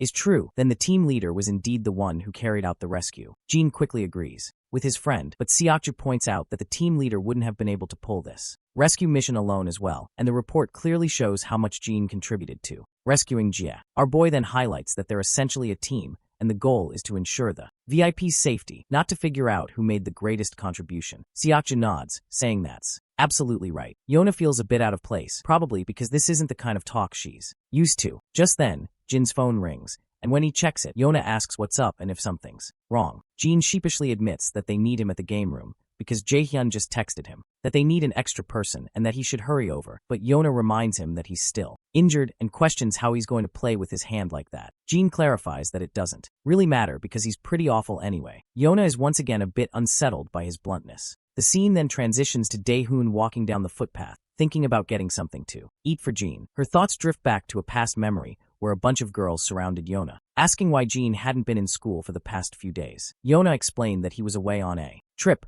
and had injured his hands a bit. The girls were startled and asked if it was anything serious. Yona reassured them that it wasn't. The girls quickly become cheerful, saying they're glad it's nothing serious and that it wasn't his face that got injured because they can't let a face like his get scarred. Yona quietly agrees while thinking about how it seems like Jin has become more and more popular lately. Suddenly Daehoon hears some voices nearby. When she looks in the direction of the commotion, she sees a group of thugs. She begins to panic when she realizes there's no one around to ask for help. But when she takes a closer look, she recognizes one of the thugs as the same guy who tried to ask her for her number earlier. Her mind flashes back to that encounter, and she remembers that he didn't seem like a mean person, so he might listen to her. So she musters up the courage, approaches the group, and nervously stutters out an excuse to grab their attention. At first, the harasser responds sharply and cockily, asking who the hell it is. However, his face goes pale with anxiety when he realizes it's the same girl he tried to harass. He then frantically starts explaining to her that this isn't what it looks like and claims that this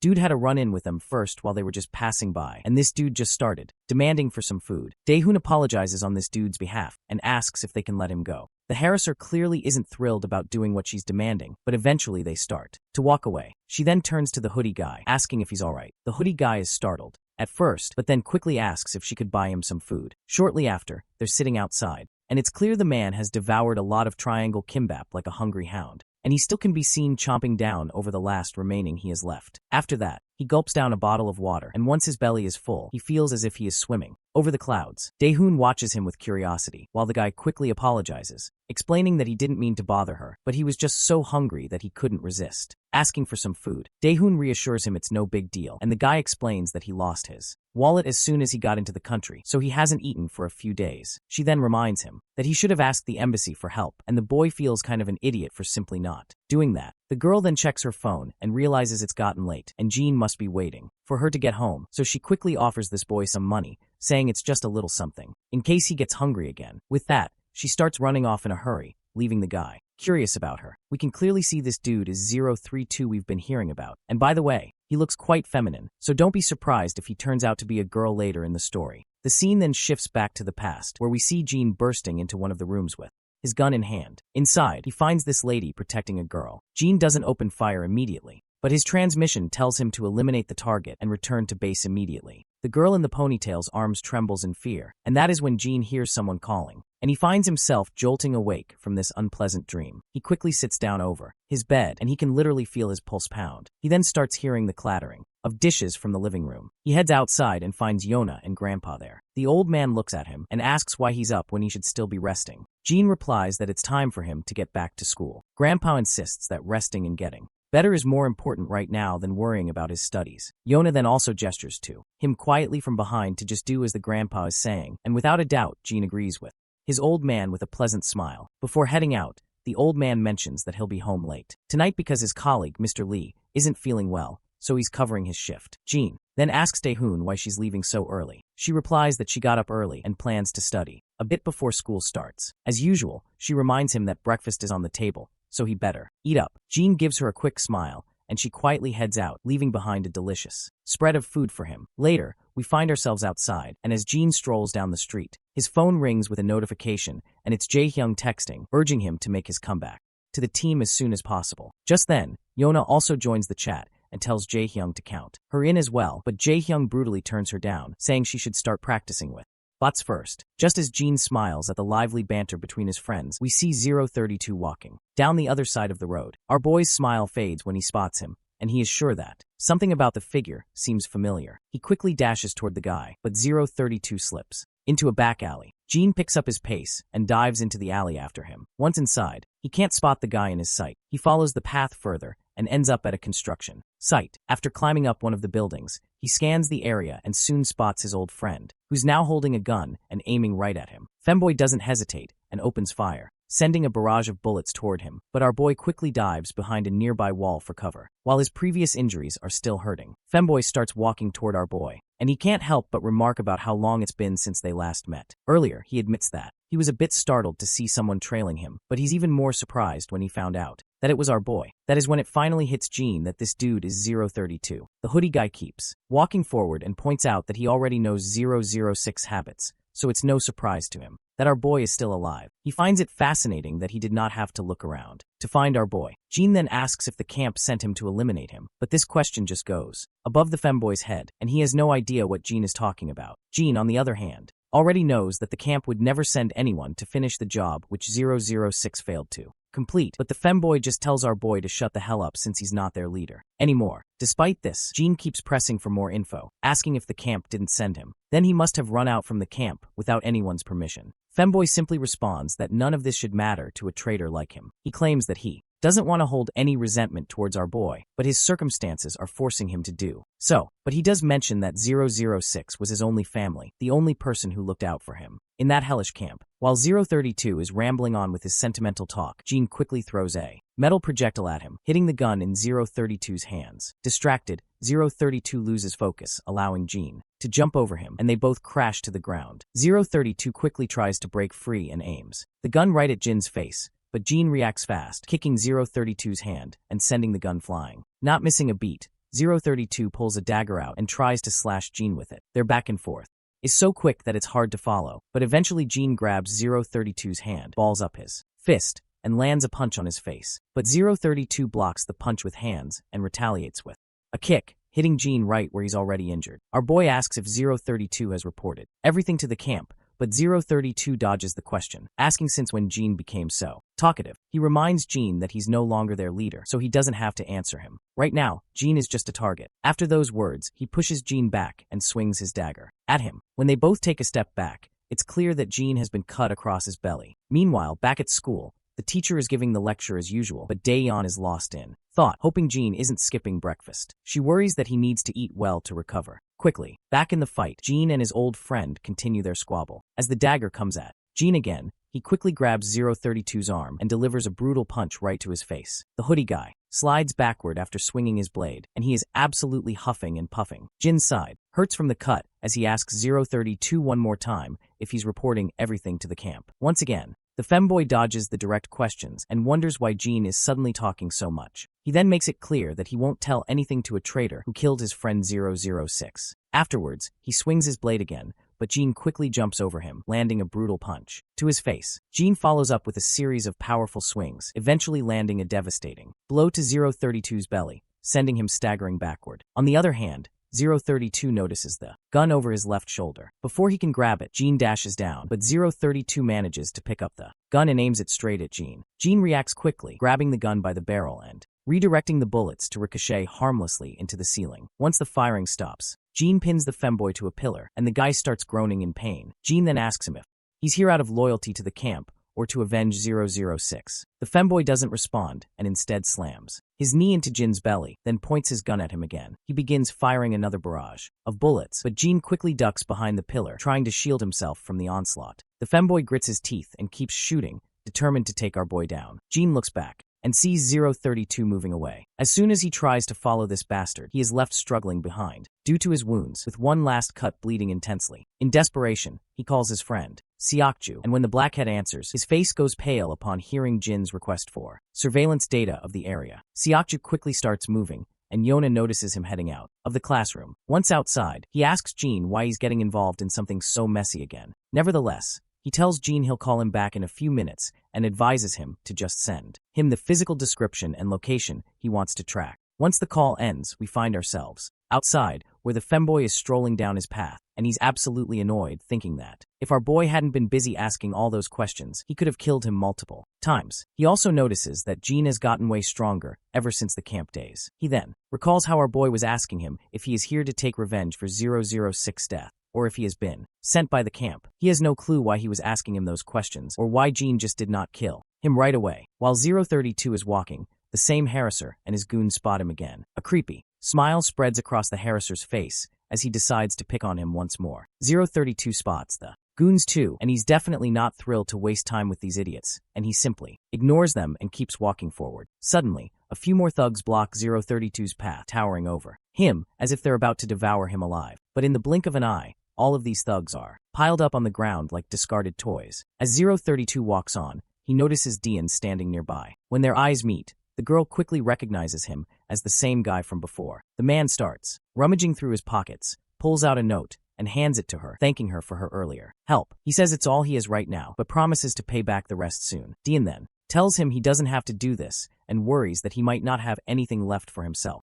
She bows her head and assures him it will be all right. Later they stop by a restaurant. Dian comments that he shouldn't have returned the money until he had more saved up. The guy simply replies that not everyone should wait until they have extra to repay someone for their help. She then asks him how old he is, and he replies that he's 17. Yona finds it fascinating that they're the same age, and 032 is also surprised to hear this. With that in mind, Yona quickly decides to become buddies since they're the same age, and 032 agrees to the idea. It's hilarious to see that she's trying to make friends, even though she doesn't even know his name yet. She then asks if he's from overseas, and he confirms that he is, saying he's traveling right now. When she asks if he's traveling with friends, he says he's on his own. Yona is intrigued by this, finding it fascinating that he's traveling alone. She asks how many countries he's been to, and he admits he's not exactly sure, but probably he's been to almost 20 countries. As they're chatting it out, Jin finally arrives as well, but slows down when he sees 032 sitting there, and his eyes nearly pop out of his sockets when he realizes that he is sitting with Daehoon. But Jin doesn't rush in immediately. Instead, he stands silently behind the wall while his sister and the guy continue their chat. Daehoon asks how long he's been in Korea. The guy is initially silent,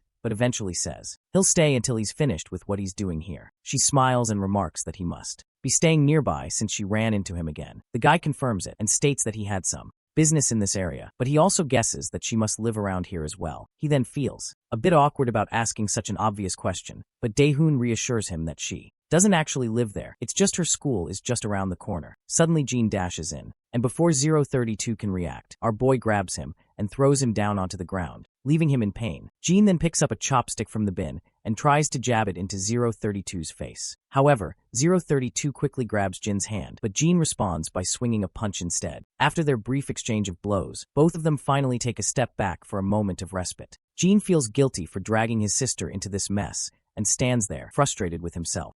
Daehoon, on the other hand, is bewildered by what's happening. 032 clenching his jaw. Tells Jin they should take this somewhere else because Daehoon has nothing to do with this. Jin is surprised that 032 wasn't targeting his sister. When Daehoon calls out Jin's name, 032 is also shocked to see that she knows him. She yells at her brother and demands to know what's going on and why he's here. But instead of responding to her, Jin tells her to get out of there immediately. The girl then asks him once again what he is doing here, but she suddenly feels a chill running down her spine by the serious look in his eyes, which is the same look she's seen before. She then points out that he's severely hurt. On the other hand, Femboy finally asks her if she knows Jin, and she responds that he's her brother. Her older brother, in fact. She also apologizes for Jin's behavior, explaining that he's not usually like this. The guy is initially shocked, but then smiles, seeing how big of a coincidence this is. Jin tells his sister to give them a moment, and Daehoon quickly agrees. As 032 and Jin face each other, 032 comments on how he didn't think Jin was actually her brother, and questions why he's suddenly using this disguise. Jin makes it clear that he'll only answer if 032 answers him first. With that said, our boy asks him if the camp sent him here, or he just wants to take revenge out of loyalty just because our boy betrayed the camp.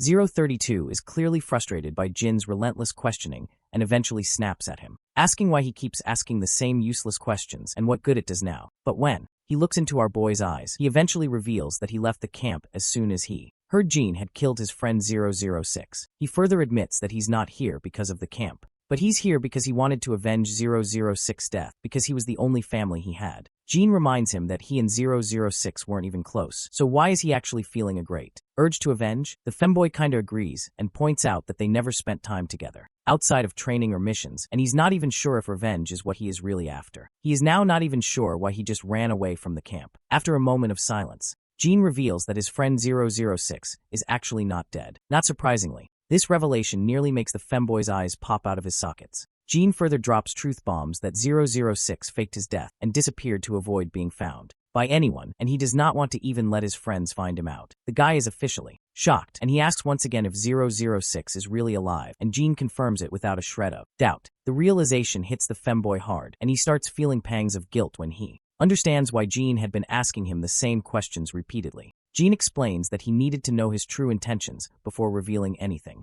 If Femboy had been working with the camp, he would have immediately reported everything back to camp. So Jin just did not want to reveal anything without confirming if Femboy is working with the camp or not. After getting overwhelmed by the news, the hoodie guy slumps into a chair and starts to snicker. He then asks Jin why the hell he's here. Jin, unsure how to respond, simply says he just came back home. The guy is shocked and asks if he is saying that the girl is really his sister, because as far as he knows, our boy had lost all of his memories. Jin replies that his memories have come back recently, though they're still a bit hazy. 032 asks if he betrayed the camp just because he got his memories back. Jin shakes his head and says it was because he couldn't follow their orders anymore. Then Jin remembers Dion and gives 032 a serious look, demanding to know how he met her. 032, clearly freaked out by Jin's intense stare, is pretty sure that if he doesn't spill the beans, Jin might actually kill him. He nervously admits that Dion helped him out a while back. Jin expects more details, but 032 just turns away and says that's all there is to it. Jin finally chills out, and 032 is relieved to see him calm down, though he's still a bit rattled by how Jin looks even way more deadlier than he looked while fighting. Despite everything, Jin starts cleaning up the mess, and his friend also lends his hand in cleaning the area. While they're cleaning up the mess, Femboy asks if 006 is okay. This question triggers a flashback for Jin, and he remembers the brutal hit 006 took from the car and how he was tossed around. Afterward, keeping that in mind, he doesn't go into details and just says his friend is kinda okay. Femboy shrugs and says it doesn't matter as long as his friend is still alive. After all, he did try to kill Jin, so it's expected that he might be hurt. Jin then turns to him, asking how he can trust someone like our boy, especially since he is a traitor to the camp. Femboy replies that it's because Jin has never lied to any of them. Even though he betrayed the camp, 032 believes Jin wouldn't betray his friends. He mentions that 006 had the same opinion about our boy as well. Upon hearing this, Jin then says that he understands everything. His friend gets curious to hear this vague line, so he asks what he means by that. Jin reminds him that on the day the entire camp was mobilized to track him down, 006 intentionally let him run away from the camp. Otherwise, he wouldn't have made it out alive. Femboy smirks at this and points out that they probably hated the camp even more than he did. Jin smirks in return, and then his friend asks if there is any way to reach 006. Jin says no, not until 006 makes contact first. Jin then reassures him that he will tell 006 to reach out to Femboy when he does get in touch. He then starts berating himself up for lashing out at Jean for no reason and almost getting himself killed. In the process, he then also highlights how 006 had gone into hiding just to protect his friend. Jean then also reveals an interesting tidbit and explains that if the camp had known that 006 has a close relationship with the 032, then they would have used this to their advantage, so 006 did not tell anyone before vanishing. Femboy gets sad to think about how his friend is sacrificing himself to keep his friends safe. That is when the hoodie guy also reveals some interesting news, which is that the camp is making sure that no one finds out that our boy is still alive. Jean asks if they are actually covering this up, and his friend confirms it, saying it's true. He adds that only a few high-ranking officials know that Jean is still alive, which is why the camp can't conduct a full-scale search for him. Hoodie guy notes how strange it is that Jean, being the top soldier, is being kept hidden like this. Jean then asks him how he found out that 006 had been supposedly killed by Jin's hands if this information was kept secret. His friend in response explains it's because of Dog, the guy with the eye patch. After that, 032 decides to head out, saying he needs to make a few stops on his way back to the camp to scatter some trails and make sure they don't track Jean. But as he's about to leave, he notices Daeyeon peeking out from behind a pillar. Jean smiles when he sees his sister, which leaves the femboy completely stunned, because this is the first time he has ever seen Jean smile like that before. His friend then asks if Daeyeon is actually his sister, and Jean nods with confidence. But his pleasant expression fades as he gets angry when 032 asks if he can say a final goodbye to her. 032 starts to tremble under Jin's intense gaze. Eventually, the poor guy just waves his goodbye from a distance, and the girl reciprocates with the gesture. She then quickly turns to Jean, asking if he knew 032, and Jean responds with a simple yes. She then questions why he was so harsh if he knew him. Well, Jean has no clue how to counter this question, but then he remembers Yona mentioning that Daeyeon has always been popular with guys and is pretty. Keeping this in mind, Jean makes an excuse, saying he thought some weirdo was trying to hit on her because she's pretty. Daeyeon is startled to hear his explanation, and a cold silence settles between them after Jin's awkward comment. Later that night, Jean is back at the apartment, secretly tending to the wounds he got from the fight. Once he's patched up, he sits quietly, reflecting on how the camp is covering up the fact that he's still alive, and wondering what their next move might be. We are back with our femboy once again, and he is still preoccupied with thoughts of Daeyeon, trying to figure out if she really is Jin's sister. Suddenly, he notices something in his apartment and quickly pulls out his gun, aiming at the front. A voice calls out, telling him to take it easy. Once this mysterious man appears from the shadows, femboy sees a bald guy standing there, which leaves him momentarily stunned. The bald guy tells him to put the gun down before they talk. Femboy finally relaxes his muscles while the bald man looks around and asks if this is where he is living right now. He then questions if he has managed to kill our boy. Femboy counters it, asking this stupid head if taking down Jean looks like a walk in the park for him. The hoodie guy then inquires what he is doing here. The shady figure replies that he's just handling some business. But before the femboy can react, the bald man slips a dagger out from his sleeve and quickly plunges it into the femboy's belly. As he drives the blade deeper, he says he's here to teach him a lesson and to take this bastard out for disobeying the camp. The poor guy trembles as he asks if the camp really ordered his elimination. The big guy confirms, but only if he refuses to go back to the camp. He then yanks the dagger out from the chest and swings it again at the hoodie guy, giving a nasty cut across his thigh. The poor guy groans in pain, and he is further thrown away backwards, landing on the floor. The bulky bastard hovers over him while complimenting him for his great agility. The poor hoodie guy is losing blood fast from his belly wound, and he demands to know what the hell this sucker is trying to achieve by doing all this. The baldy coolly replies that he's taking care of things while he has the chance, because he always waited for this moment to kill him. Now that 006 is out of the picture, he is sure that no one can save this femboy from getting killed by his hands. Hoodie guy then throws a jab at this bastard, stating that he did not know he was too scared of 006, and he finds it hilarious that this baldy had to ambush him like a coward. Of course, this little jab really ticks off the gorilla, and his anger takes over. He quickly swings his dagger at the boy, but then femboy pulls out his own dagger and lands a nasty cut on the gorilla. Now the gorilla is even more enraged and swings back at the femboy, and while the poor guy is doing his best to keep up, his wound starts to throb. The gorilla then lands a punch to his face, sending him crashing to the ground. As the femboy quakes in pain, the gorilla strides over to grab the gun from the ground. He aims it at the boy and reminds him how much effort the camp put into training him and how it's all about to go to waste as soon as he pulls the trigger. But the boy just mocks him, telling him to stop being jealous and get better instead. With that, the gorilla pulls the trigger and the gun drills a hole into the boy's thigh, leaving him collapsing to the ground like a rag doll. Seeing him in shambles, a creepy smile spreads across the gorilla's face. It's clear he thinks no matter how many jabs are thrown, he's the one who's going to come out on top tonight. But surprisingly, despite all the cuts and bruises, the femboy retaliates. He's back in action and throws his dagger at the gorilla's face. While the gorilla is momentarily distracted, the boy makes a run for it, and he quickly dashes out of the room. The gorilla starts shooting a barrage of bullets, but the boy finally makes it outside. His legs are trembling as the bullets make his wounds bleed even more. The gorilla chases after him, but all he finds is a trail of blood. Because our femboy has long disappeared into the shadows, he continues to follow the blood trail, and as he's about to turn right in the corridor, femboy suddenly grabs his hand and lands a crushing blow to his face. Before the gorilla can react, the boy pulls the magazine out of the gun and throws it right in the gorilla's face. After those humiliating hits, the big guy gets even more ticked off and recklessly swings his dagger, but he completely misses his mark. As surprising as it is, the blows this bastard took weren't from the femboy, but rather they were from our boy, who just gave this bastard a run for his money. The gorilla's face goes pale when he realizes it's our boy. Without wasting a moment, Gene charges at him and delivers a devastating, crunching blow to his face, leaving it all bloodied. The gorilla tries to attack again, but Gene hits him with more strikes to the belly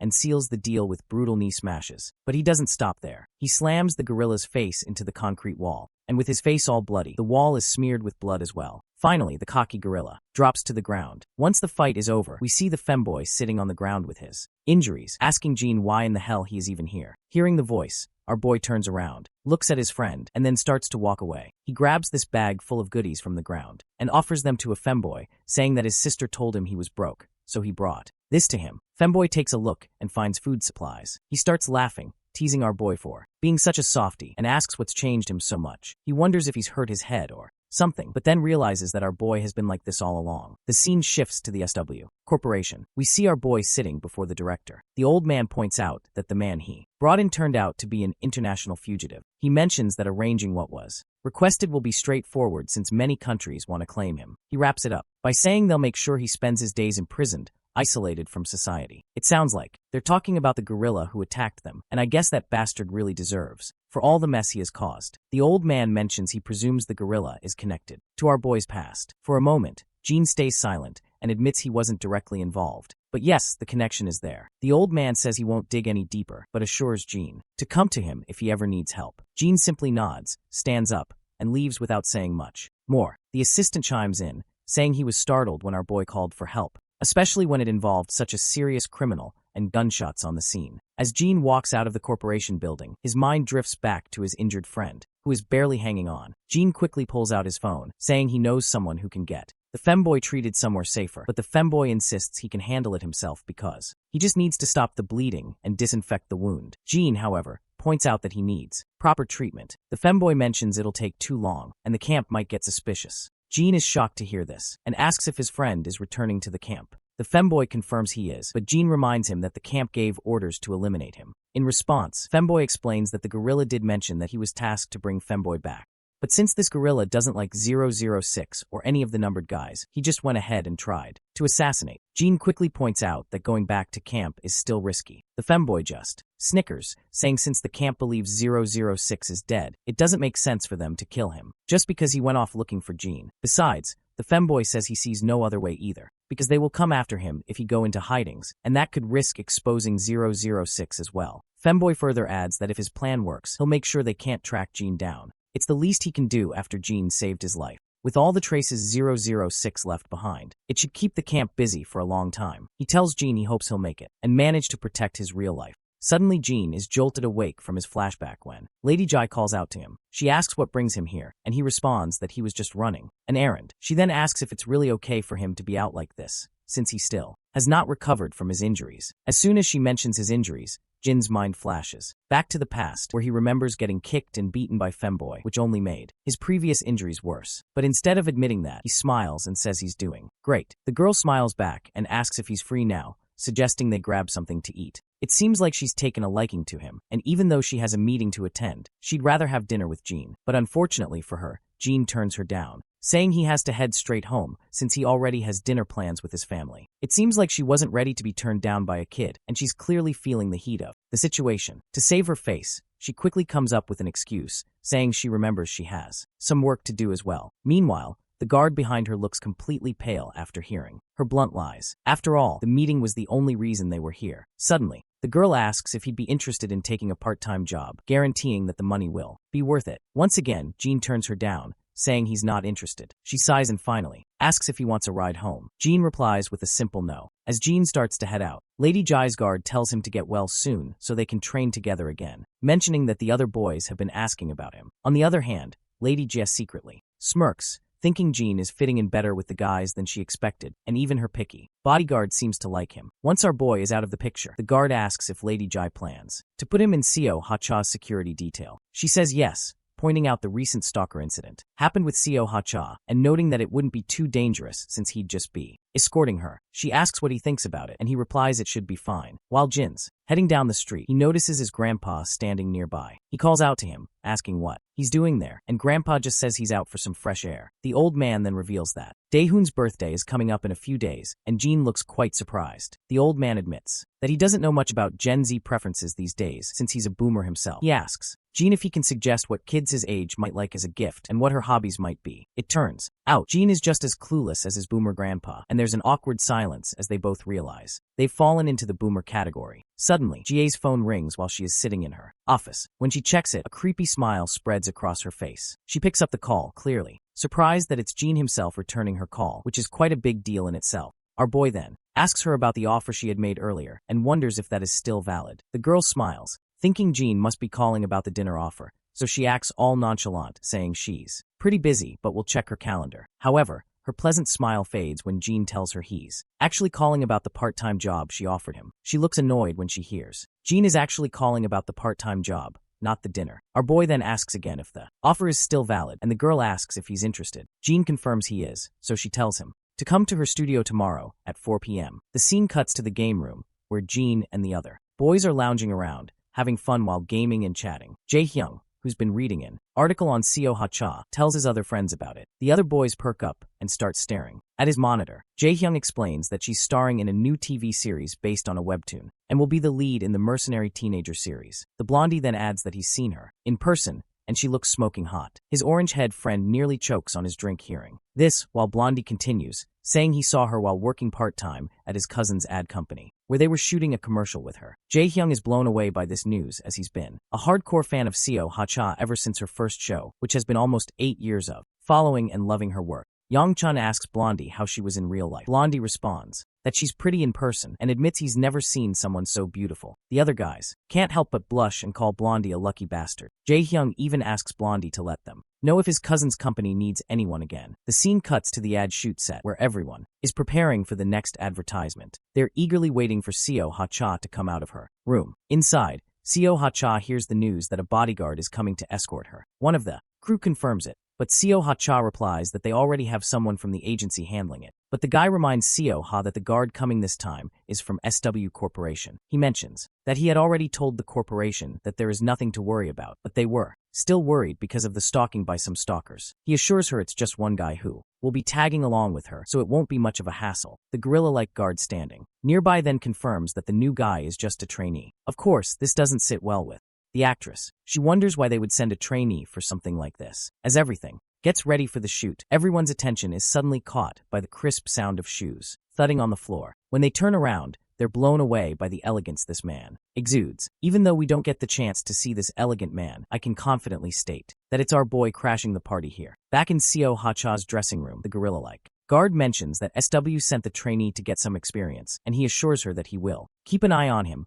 to make sure he stays out of her way. Seo Ha's assistant thanks the guard for his help and apologizes for the extra trouble, saying this whole situation is way above his paycheck. The guard reassures them, saying there's nothing to worry about. He adds it's SW's fault for sending a rookie, and he personally finds it rather humiliating to work with someone below his level. Suddenly, there's a knock on the door. When the guard cracks it open, he finds Jean standing there, and our absolute handsome boy in his suit looks totally lady killer, and he quickly states that he's from SW. The assistant is totally bewildered, wondering if he's really a bodyguard or just trying to pull a fast one on them. Jean formally introduces himself and confirms he's indeed the guard sent by SW. The man finally acknowledges it, though he almost thought Jean was some kind of celebrity in disguise because he just looks too hot to be some random bodyguard. On the other hand, the gorilla perks up to see our boy, and he finds this nothing short of a joke, that they have sent a literal kid. Nevertheless, Jean asks if he can come inside, and the assistant gives him the green light to enter. Once Jean is inside, Seo Ha-cha takes one look at him and is absolutely blown away, finding it ridiculous that this handsome kid is a bodyguard. Jean introduces himself personally and tells her he'll be her bodyguard from now on. Seo-ha quickly reciprocates with the gesture and says it's nice to meet him. Jean starts looking around,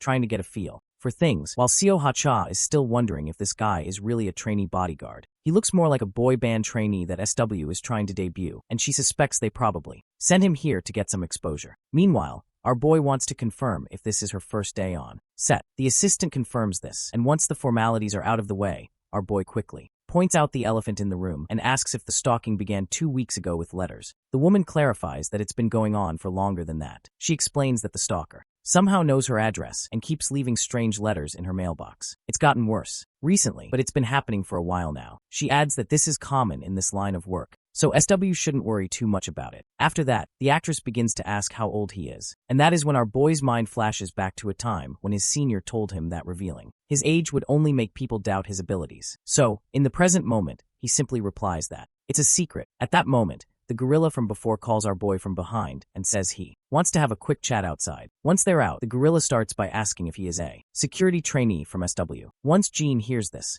he realizes that this is what these guys must have been told, so he just rolls with it, confirming that it's exactly right. The gorilla tells Jean to simply stand aside and watch how it's done. He's confident that he already has things under control. He then starts berating our boy, saying he has no idea why SW would send a runt like him, because security is no joke and practice drills won't cut it in real-life situations, so he tells him he better stay out of the way until his shift is over and then go home. Jean finally speaks up, asking if the gorilla is Cha-young Kim from the Security Brothers Agency. The man grabs Jean by the neck, telling him not to dodge the question. He warns Jean that if he thinks they're messing around, he'd better listen up if he wants to get out of here in one piece. With that, he flings Jean against the wall and walks off, clearly annoyed. Just then, the actress steps out of the room, asking if Jin's okay. He says he's fine, and she apologizes for this goofball gorilla, saying he's from her agency and can be a bit rough around the edges. She even mentions that she told them she didn't need a bodyguard. Jean doesn't say anything, and the actress enthusiastically starts to ask if he's still in school. Jean responds that it's confidential. Suddenly, her assistant calls out, telling her it's time to head to the set. Before heading out, the lady reassures Jean to just take it easy, saying that nothing's going to happen. With that, she leaves him standing there as she walks out of the scene. The next scene cuts to Jia, who's wondering if he made it to the studio okay. The guard asks if she's talking about Jean,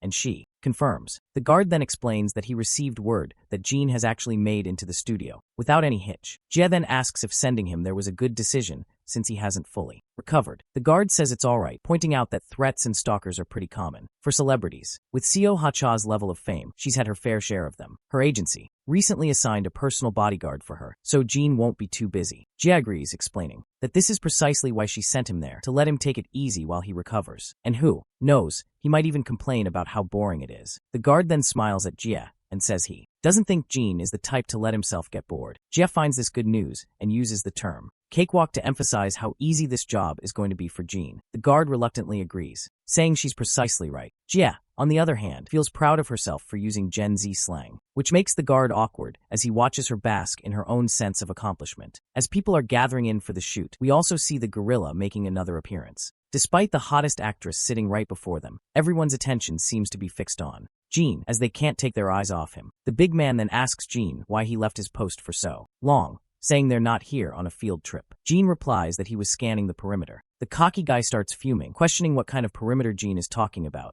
and what a kid like him could possibly know about this stuff. Suddenly, the director wraps up the shooting. As everyone is taking a moment of respite, Seo-ha-cha's assistant offers her some water. Just as she's about to take a sip, her attention is grabbed by Jean, who announces loudly that he needs everyone to remain inside. The entire staff is all ears after hearing this request, and Jean continues, saying that the police will be arriving soon, and everyone in the studio must cooperate with the investigation. The actress is now thoroughly confused and asks what's actually going on. Jean then shows her an envelope with a tiny camera inside. She asks Jean what this is, and he explains that it's a spy camera he found in the waiting room. The news hits like a thunderbolt out of the blue, shocking both the gorilla and the actress's assistant, as well as the actress herself. Even the people standing all around start murmuring, wondering how a spy camera ended up hidden in her waiting room. The actress begins to tremble, and Jean continues, saying he checked the surveillance footage but didn't find any security cameras at the entrance of the waiting room. This makes it difficult to figure out who installed the spy camera. As usual, the gorilla is fuming, berating Jean for not revealing this sooner, but Jean doesn't give a damn about the gorilla's rage. He continues, saying that Miss Cha didn't use the waiting room after he found the camera. He was just waiting so as not to disrupt the shoot, and no one has entered the room to retrieve the camera, nor has anyone left the studio. The gorilla's frustration reaches its peak. His nerves are practically popping out, and his mind is on the brink of exploding, and he's convinced Jean is trying to screw him over. He tries to snatch the camera from Jin's hand, demanding he hand it over, but Jean just steps back with such a nonchalant flair that it's almost unbelievable. The gorilla, clearly fed up, asks Jean what the hell he's trying to pull. Jean just says it'd be best if Miss Cha's assistant took the camera. The gorilla turns to the assistant and demands he let him take the camera so he can have his team stage it with the police. The poor assistant, clearly flustered, hesitates but eventually agrees. The gorilla snatches the camera from Jin's hand without a second thought, and everyone around is pretty unsettled by how this giant guy is throwing his weight around. As they step outside, the gorilla starts laying into Jean, asking why he didn't come to him first with something like this. Jean shoots back, wondering why he should have, especially since the gorilla had already said he did a thorough investigation when Jean asked if he'd checked the waiting room. The gorilla's rage hits a new level, as he demands to know if Jean was aware of the camera when they spoke earlier. Jean confirms he was. This sends the gorilla into overdrive, yelling at Jean for not immediately reporting to his superiors. Jean makes it crystal clear that the gorilla is not his superior, and that's the last straw. The gorilla tries to slap Jean around, but Jin's not the kind of kid to just take that. He quickly stops the gorilla in his tracks. Fuming, the gorilla finally backs off, muttering that Jean would have been dead if it weren't for SW Corporation. Later, we see the van speeding down the highway. Inside, the lady and her assistant are having a chat. She asks how long it's going to take to figure out who planted that camera. The assistant says the forensic team is on it and should have some answers soon, but the lady isn't so sure. She mentions that they seem to think she was overreacting about something as little as this camera. The big man, ever the reassuring presence, tells her not to worry. He insists he will run his own investigation into the matter. While the actress looks sad and all, Jean glances at her, but doesn't say anything. When they arrive at her home, she gets out of the car and Jean follows, but the assistant tells him to stay in the car as he'll drop Jean off at the nearest station. Jean, however, says he'll head back on his own. With the final exchange of goodbyes, the assistant drives off, leaving Jean standing there. Once the car is out of sight, Jean walks around the actress's house. That's when we see her sneaking out of her own house, wearing a mask and a cap. As soon as she steps out, she finds herself startled by the presence behind her and looks around, finding him standing by her side. She quickly asks how he's still there,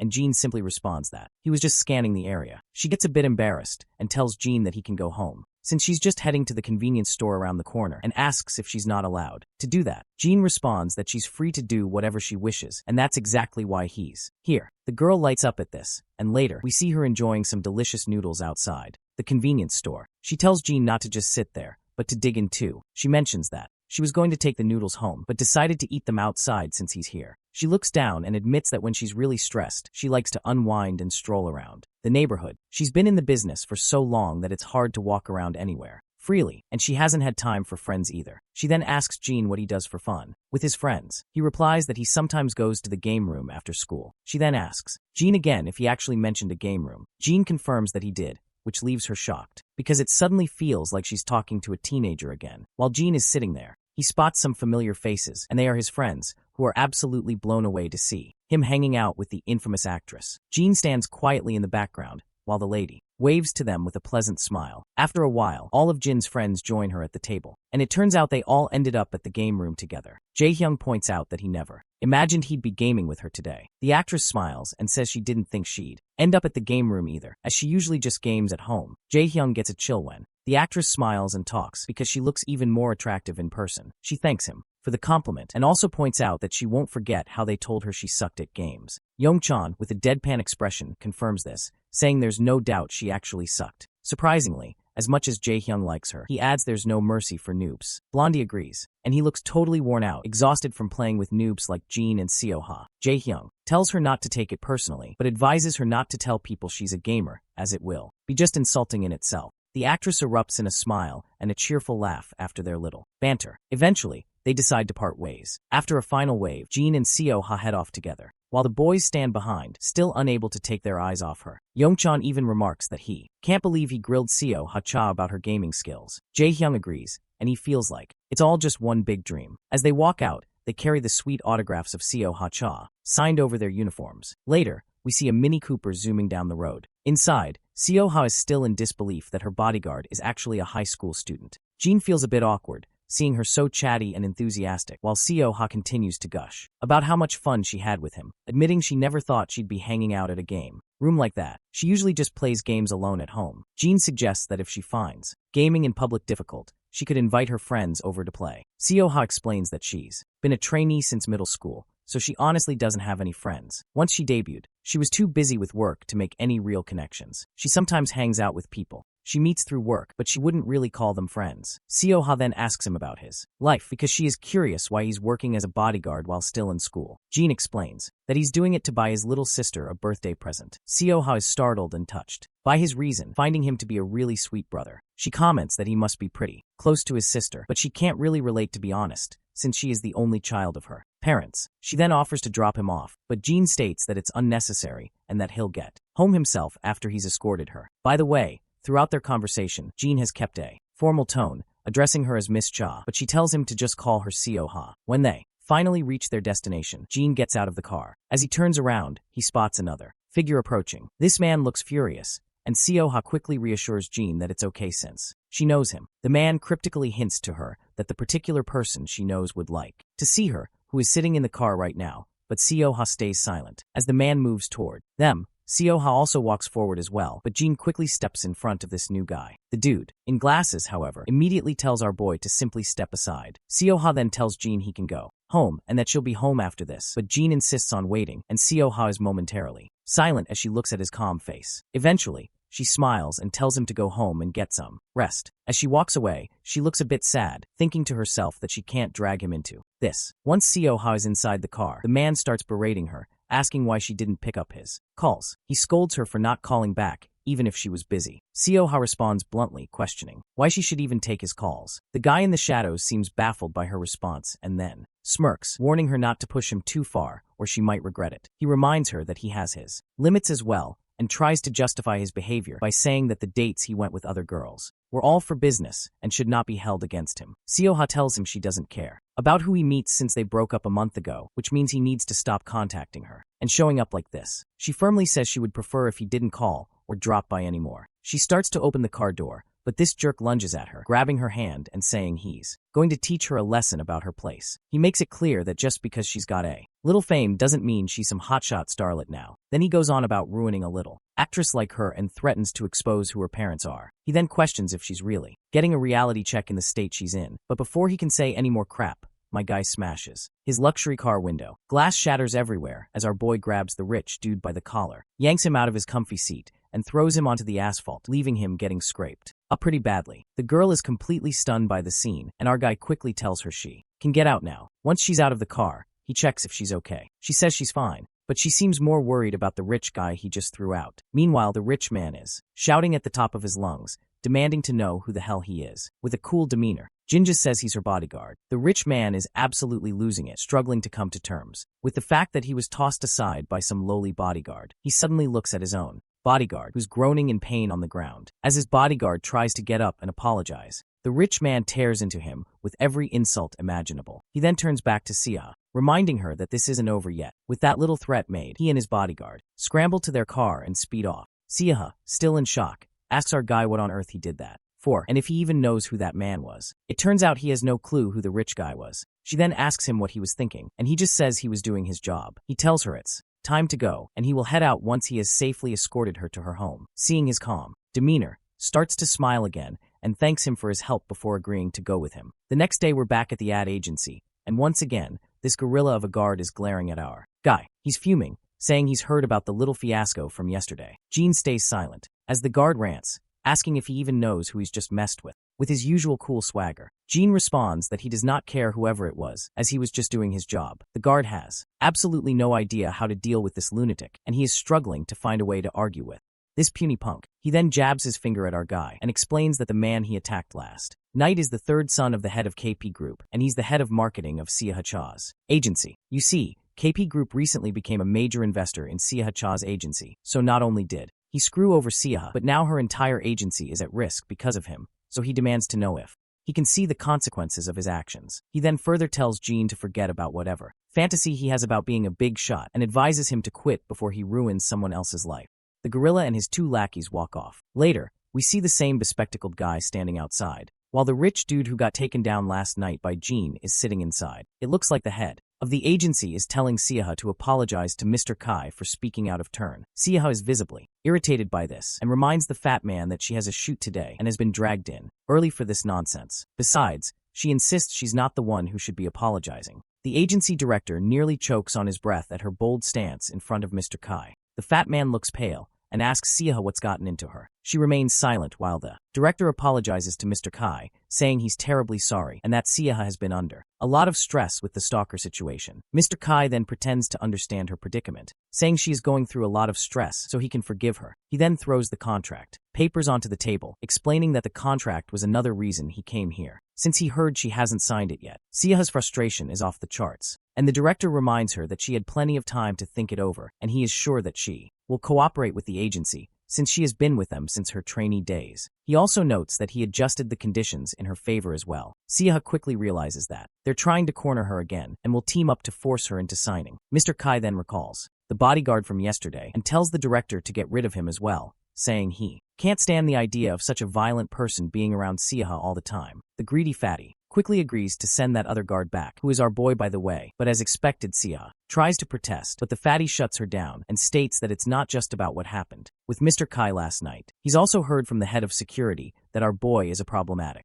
person. It seems like that bastard gorilla-like guard has reported about our boy as well. Anyway, Yuina quickly tries to defend Jean, stating that he did nothing wrong and what happened last night wasn't his fault. But suddenly her words catch in her throat as she realizes she's accidentally mentioned Jin's name. As soon as this rich bastard hears his name out of her mouth, he asks her if she's gotten that close to him and if that's why she was being so rude last night. Siha is clearly fed up with his constant suspicion and the way he's always digging into her personal life. She tries to explain that he's got it all wrong, saying Jean is just a bodyguard, and she's tired of this arrogant guy hounding her long after their breakup. The jerk smirks again and hints about getting rid of our boy who is working as a bodyguard for her currently. This twisted question catches the poor girl off guard. On the other hand, he goes on to say that someone who's so violent shouldn't be protecting people at all. Siha quickly catches on to what this man is trying to imply, and she finds revolting how he is trying to take his revenge on an innocent boy. Her mind quickly flashes back to Jin's image, who's as harmless as they come, and asks if he really needs to take things this far. She wonders if he's just upset about the contract renewal and is taking it out on an innocent bystander. The jerk just sneers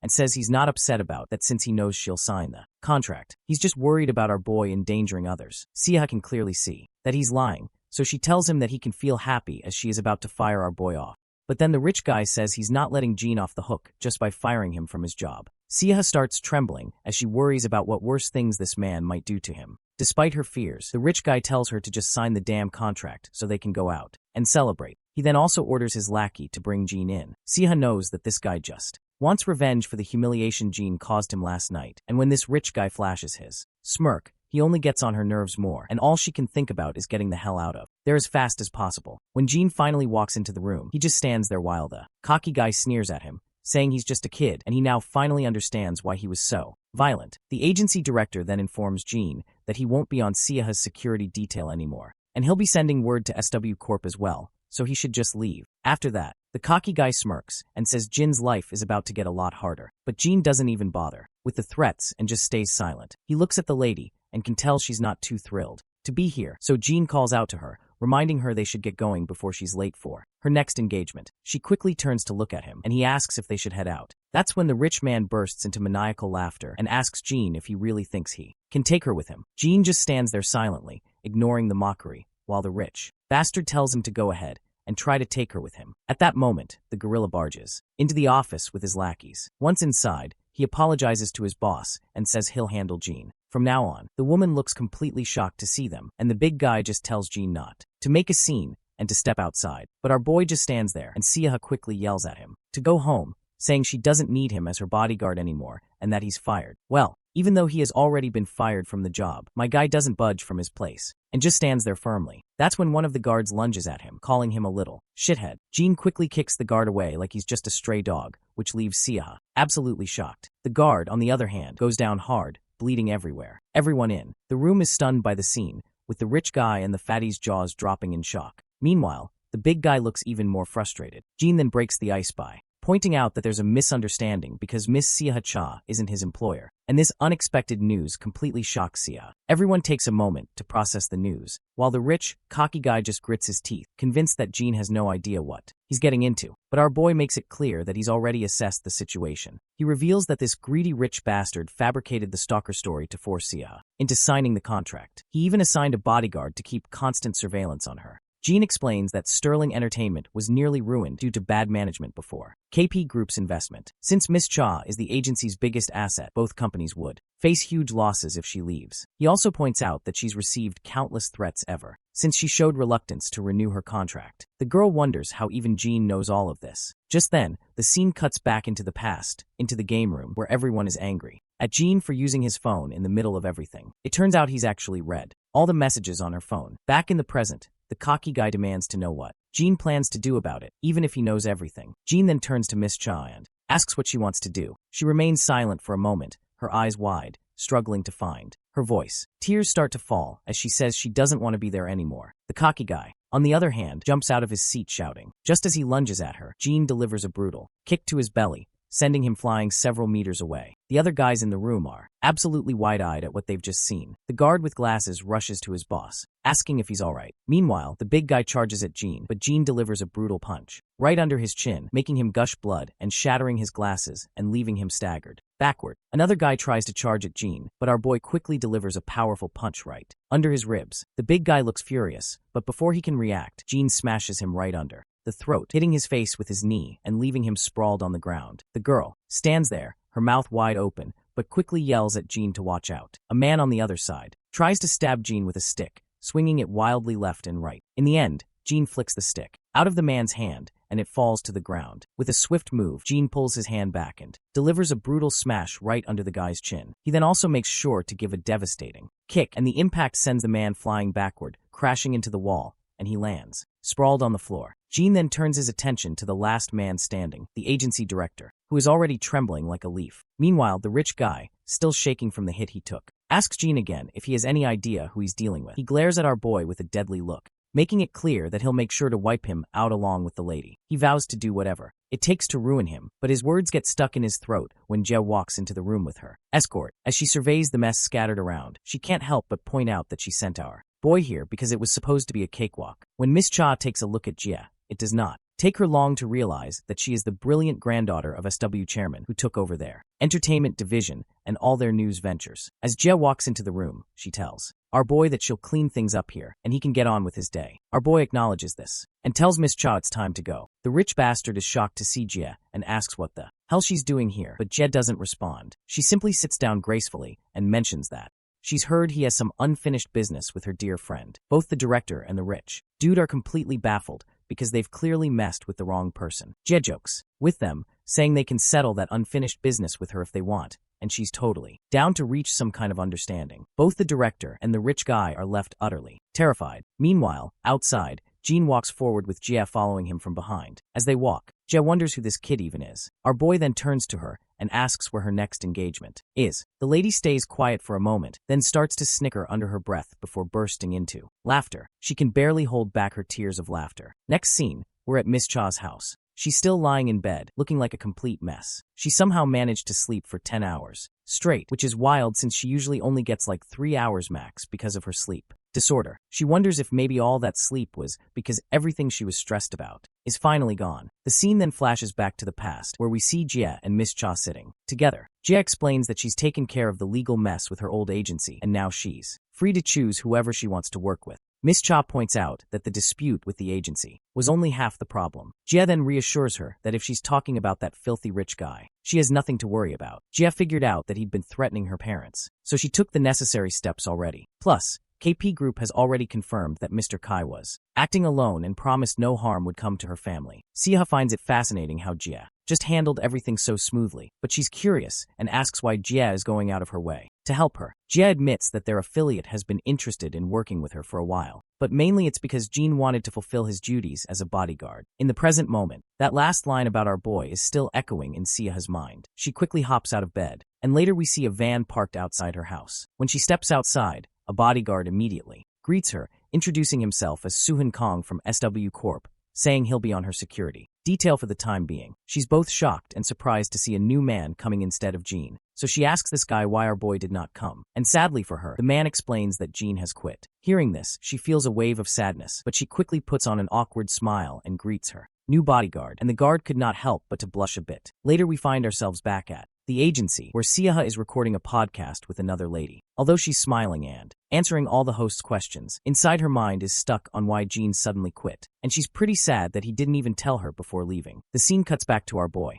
who's now in Jie's office. She tells him that Siaha Cha will be signing with SW's entertainment division and that her old agency and Dong Gun Ki have been dealt with. She explains that they've been playing fast and loose with the law for a while, and they've got plenty of dirt on them to keep them quiet. Our boy thanks her, but she reminds him that he's the one who asked her to handle it, since protecting Siaha is SW Corp's duty. After that short visit, Jean heads out to leave, and as he walks down the empty corridors, his phone suddenly rings. He checks it and sees it's Daehoon texting him. Apparently she is asking if he was a bodyguard for Siaha because Jae-hyung and Youngchun mentioned this morning that he even went to the game room with her. Jean responds positively in his text message and explains it was part of a field assignment for the security training program. Daehoon quickly gets excited and points out that if she had known this sooner, she would have requested him to get an autograph or something from her. Looks like Jean has finally found out what gift he might get to his sister after all. Anyway, while he's chatting with her, his steps slow to a stop when he sees Siaha right in front of him. She quickly plays it off like it's such a huge coincidence that they ran into each other here. Her guard in the background thinks to himself that she literally came out just because she heard Jean was around. Anyway, she mentions that she's here for a meeting and then asks if they can chat for a minute once they're outside. When they step out, she begins the conversation by thanking him for everything, but he quickly replies that there's no need for thanks since he was just doing his job. She looks a bit down while asking why he suddenly quit. He explains that he strained himself and felt some pain around his wound, so he decided he wasn't fit to continue working in those conditions. She's surprised and asks if he got injured while working for her, but he quietly states that it's just an old injury from his past. When she inquires if it's serious, he says it's just a broken rib. Then she extends her hand and asks for his phone. Jean looks confused by her sudden request,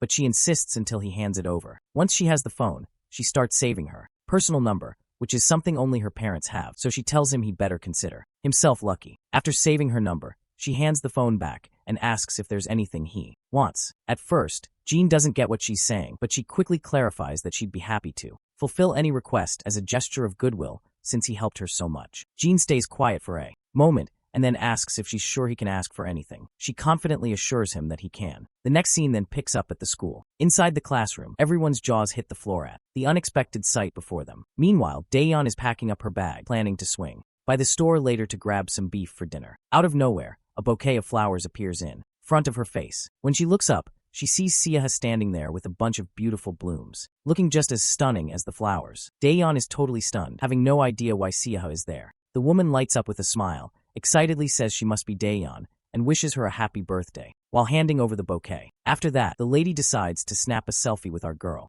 And once again, the whole class is in shock when Siaha invites Daeyeon out for dinner later that day. The scene then cuts to our boys' class, where everyone is blown away to find out that Siaha is currently in the school. We then also see our three idiots making a beeline to catch up with her. Meanwhile, our boy starts packing up his bag, thinking about how he only asked for an autograph. But she's doing so much more. For those who want to see the magic, here's the cute selfie of the two of them in one frame. Later that night, our boy is running down the empty streets carrying a bag. Shortly after, he spots his grandpa standing there with what looks like a birthday cake. After that, we find Daeyeon blowing out the candles on her birthday cake with a single breath.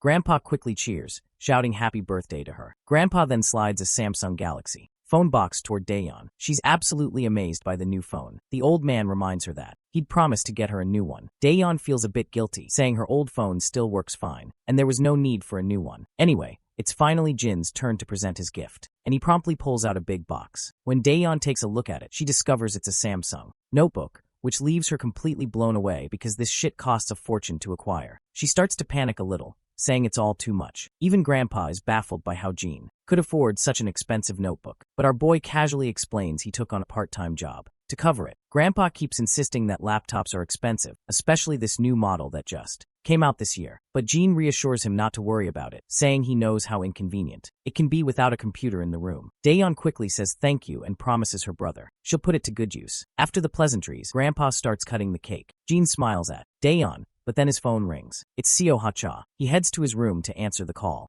Seoha explains that she's on a break and just wanted to check in. She asks if Daeyeon had a nice birthday celebration. In response, Jin states that they are celebrating it currently and he thanks her for everything she did. But Seoha brushes it off, saying all she did was just stop by, have a chat, and she is actually really glad to meet such a lovely girl. She then asks him if he's busy tomorrow. Jin replies that he plans on going to security training since it's been a while. But she reminds him he's injured and questions if he'll be okay. He assures her he'll keep it light, so he doesn't aggravate his wounds. With that, she asks if he's free the day after tomorrow. Jin says he'll be training that day as well. The lady gets frustrated by his constant excuses and, in irritation, asks if he's going to have fun during his training. He replies that he wouldn't. Call it fun, which only annoys her more. There's a persistent knock on her door, so she tells him she's heading back on set and will call him again another time. Suddenly, Jin's phone rings and it's an unknown caller. He quickly answers, and it turns out to be his friend 006, who says he's just entered the city today and wants to meet up. Under the dim moonlight, the two friends meet for a reunion. The blondie wastes no time and tells Jin that he wasn't planning to contact him, but there's something he needs to confirm. He says he heard that 032 came to eliminate our boy. Jin confirms it quickly, adding that femboy has already returned to the camp once he learned. Blondie is still alive, but the blondie sighs deeply and face palms in frustration, while explaining that the femboy never showed up at the camp. This news catches Jin off guard, who then explains that the femboy had said going back to camp would be the only way to keep them off the trail, but Blonde highlights that according to his sources, he hasn't returned to the camp since he first disappeared. Jin then points out that 032 was also ambushed by a camp mercenary after he came to Korea to see him. This revelation makes Blondie even more frustrated, while Jin continues explaining, saying the camp probably sent the mercenary to bring 032 back. But the mercenary attacked him without proper authorization from the camp. Blondie then points out that the camp has always had a mix of mercenaries, those with numbers and those without. The numbered mercenaries were despised by the unnumbered ones, and shit only got worse after Jin left, especially with the camp bringing in more recruits. Jin asks his friend if he's sure they've taken 032. As much as he hates to admit it, Blondie says yes. Just then the scene cuts to 032, who's tied to a chair and smeared with his own blood. A group of goons hovers over him, demanding he stop playing hard to get and start dishing out the details. They grill him about why he bolted without authorization, what Aiden's orders were, and where Aiden is now. By the way, this Aiden guy is probably the same gorilla who has been handed over to SW Corp already. Anyway, the femboy just smirks and throws back a sarcastic comment asking if they're treating him like a cheating spouse or something. Of course, the cocky goon isn't happy with femboy's response. He quickly slaps him across the face, causing blood to drip down. The goon warns him to watch his tongue if he knows what's good for him, promising that if he answers the questions, he'll be allowed to live. But 032, despite taking copious amounts of beating, makes it clear he'll stay tight-lipped. He further throws a jab at them, asking if they really think he's afraid of dying. The scene then cuts to Grandpa and Daeyeon watching Seoha's latest show on TV. Meanwhile, Jin is alone in his room, probably thinking about his next move after his recent meeting with Blondie. The scene cuts back a little earlier to when he was talking with his friend. There, Blondie mentions he tried to track down 032, and he actually has a hunch about where he might be. Jin warns him that the camp will soon realize he's still alive, but Blondie states that he has no choice but to risk it because 032 is the only family he has left. The next day at school, Sukchu and Yona walk into the classroom after being away for a long time. Jae-hyung and the others are delighted to see their friends again after the extended break they took. But Yona quickly reminds them that it wasn't a vacation, it was a business trip. She then asks about Jin's whereabouts. So Yongchan reveals that Jin has been gone since yesterday due to something urgent. Hearing this, Sukchu immediately senses that something isn't right. The scene shifts to the dead of night. Deep in the woods, Jin and 006 sprint through the darkness, fully equipped. They are heading toward the hideout where the mercenaries from the camp are supposedly keeping 032. As they run, 032 curiously questions Jin why he's tagging along. Jin simply replies that 032 is his teammate, and he's not about to leave his friends behind like that. 032 can tell Jin has changed a lot. He's become more considerate. Never in his life did he think Jin would say something like that. Let's move ahead to the hideout before our duo can. Inside, a group of mercenaries chat among themselves. The topic is Aiden. According to the camp, Aiden is still off the grid, and they know for a fact that he wouldn't go dark for this long unless something happened. The real problem is that they have no idea what orders he was given. To further rub salt on the wound, 032 refuses to talk about Aiden. They've started to hate these numbered mercenaries. To think the camp trained these kids so well that even after all the torture, 032 still won't crack. Fed up, they decide to finish him off. But before the bastard can pull the trigger, he gets drilled by a bullet. Looks like there's a new player crashing the party. A figure with a sharp physique steps into the scene. It looks like he is one of the numbered mercenaries. 004 if I have to be specific. The guy seems ruthless, and it doesn't take long for him to mow down every last fool who tries to take him on. Meanwhile, Jean and 006 finally reach the place, only to be met with a disturbing sight. Bodies littering the ground outside. 032 recognizes some of the faces. They are mercenaries, the camp recruited a few years back. Jean takes note of the clean and precise stab wounds. They're fresh, which means they had been killed just recently. He decides they need to split up and assess the situation carefully. Moving cautiously, they advance further, only to find more corpses along the way. Then, deep inside one of the rooms, Jean finally spots 032, tied to a chair. While 032 is unconscious, he is still breathing, which is good news. But something feels off about the dead bodies littering the ground. 2 enemies were shot from the front, while 2 had their throats slit. This fighting pattern seems oddly familiar, and it doesn't take long for Jean to realize that it's 004. 004 always found close combat thrilling,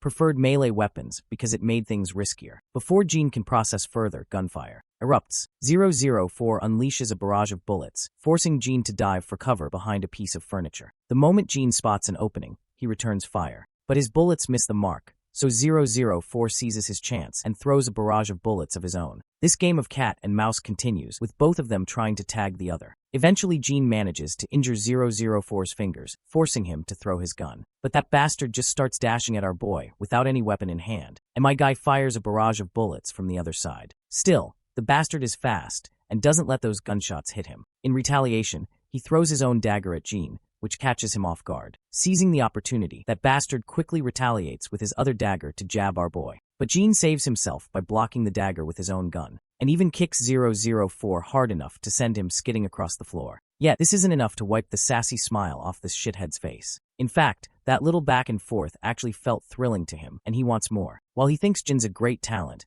it's a pity that he's about to be taken down. It looks like 004 doesn't recognize that the person he's fighting is actually 001, not some camp mercenary, especially since Jin's face is covered. So the bastard charges at our boy at full speed and tries to jab him, but his first attempt is fruitless. His second attempt also goes nowhere, yet the bastard keeps throwing sharp swings one after another. Then, our guy punches the bastard squarely in the face, but 004 responds by swinging his dagger again. Still, every attempt to jab our boy falls short, and he gets smacked in the face once more. Next, the blow 001 throws is so devastating that the bastard crashes and skids across the ground. Luckily, he stops right near his rifle, quickly picks it back up, and throws a barrage of bullets. Jean is a quick guy too. He runs for his own gun, and after equipping himself, aims its barrel straight at 004. The two have each other locked in their sights. By now, even 004 can tell that the person he's fighting isn't weak sauce. There is no way he would not have recognized a mercenary this good, so he's curious about exactly who the man behind that mask is. But it soon dawns on 004 who his actual opponent is, and that thought just makes him even more riled up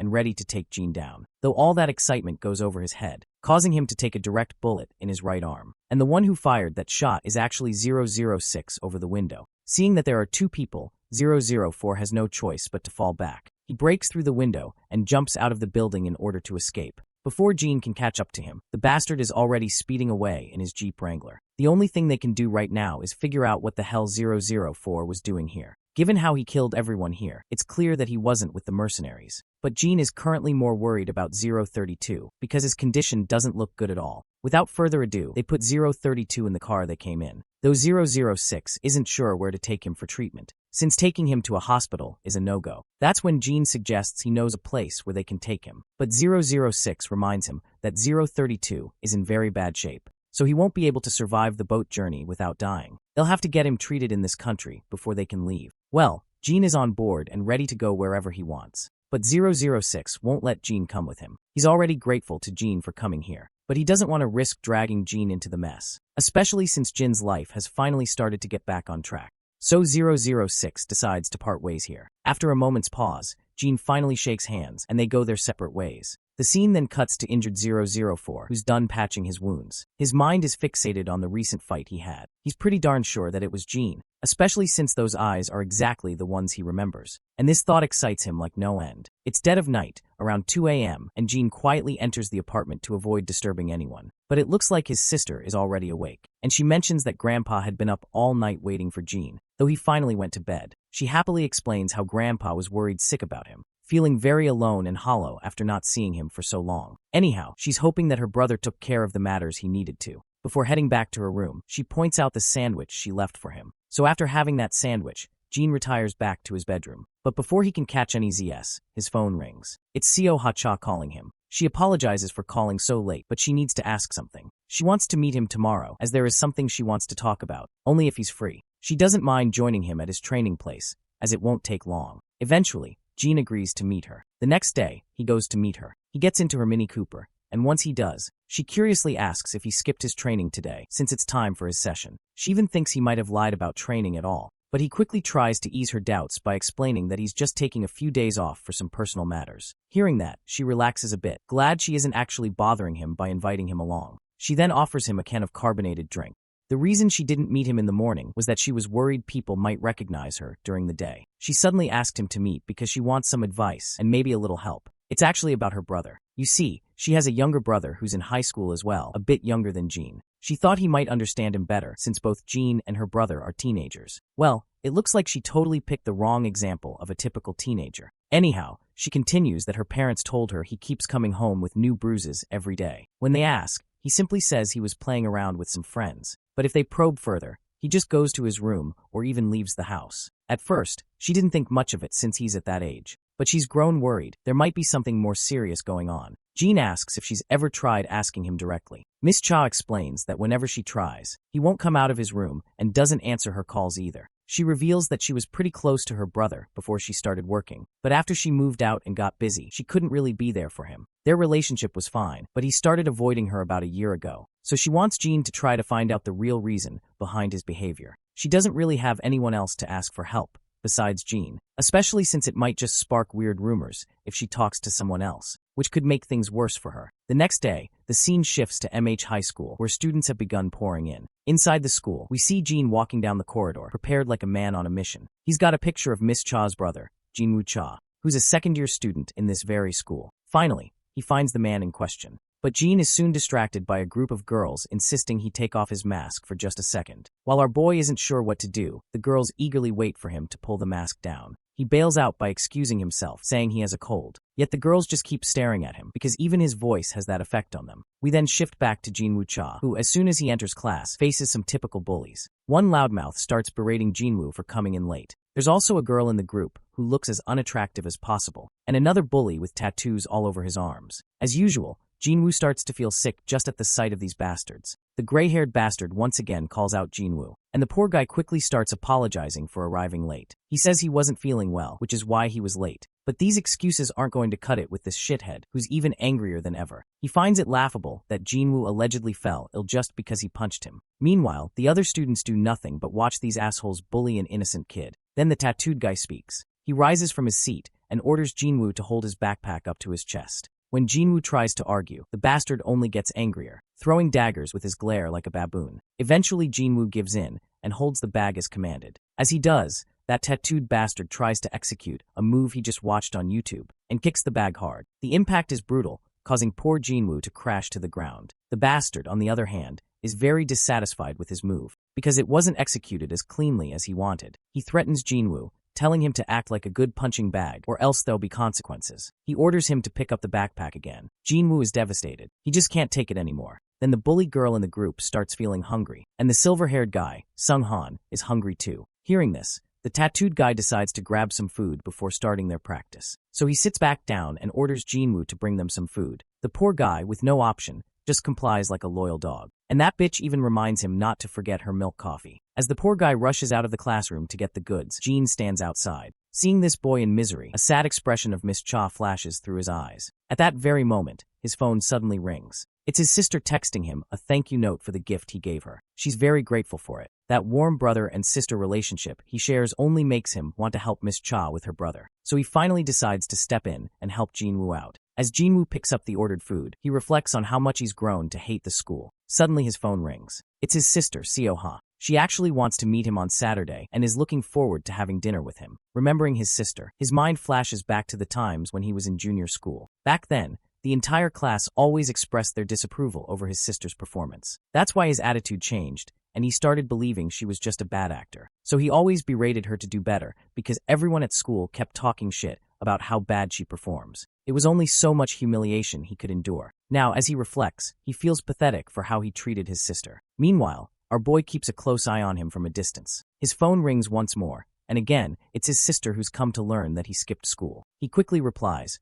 but his excuses aren't cutting it. She was worried that something even worse might have happened to him. Suddenly, Jinwoo notices Jin standing right outside the convenience store, and he has no clue who this guy is. Although Jinwoo can't see his face clearly, he can tell that the guy is very handsome. As Jinwoo walks, distracted, he trips and falls, causing more embarrassment. But to his surprise, Jin helps him pick up his stuff from the ground. As he hands it back, Jinwoo offers him one of the snacks, and Jin gladly takes it. As he eats with his mask down, Jinwoo's eyes widen in shock after seeing how handsome this dude is. Well, my guy is just so handsome that even the boys are starting to feel something for him. Anyway, they sit together and start catching up. When asked, Jin shares that he's a third-year student. In this case, Jinwoo assumes Jin is his soon-bai, but Jin immediately corrects him, saying he's not his son-bai since they don't go to the same school. Well, this bewilders Jinwoo because as far as he can see, Jin is clearly wearing his school uniform. Jin finally clears up the confusion by revealing that he's just visiting the school briefly. But we all know the truth. He only wore this uniform so he could infiltrate the school. Suddenly,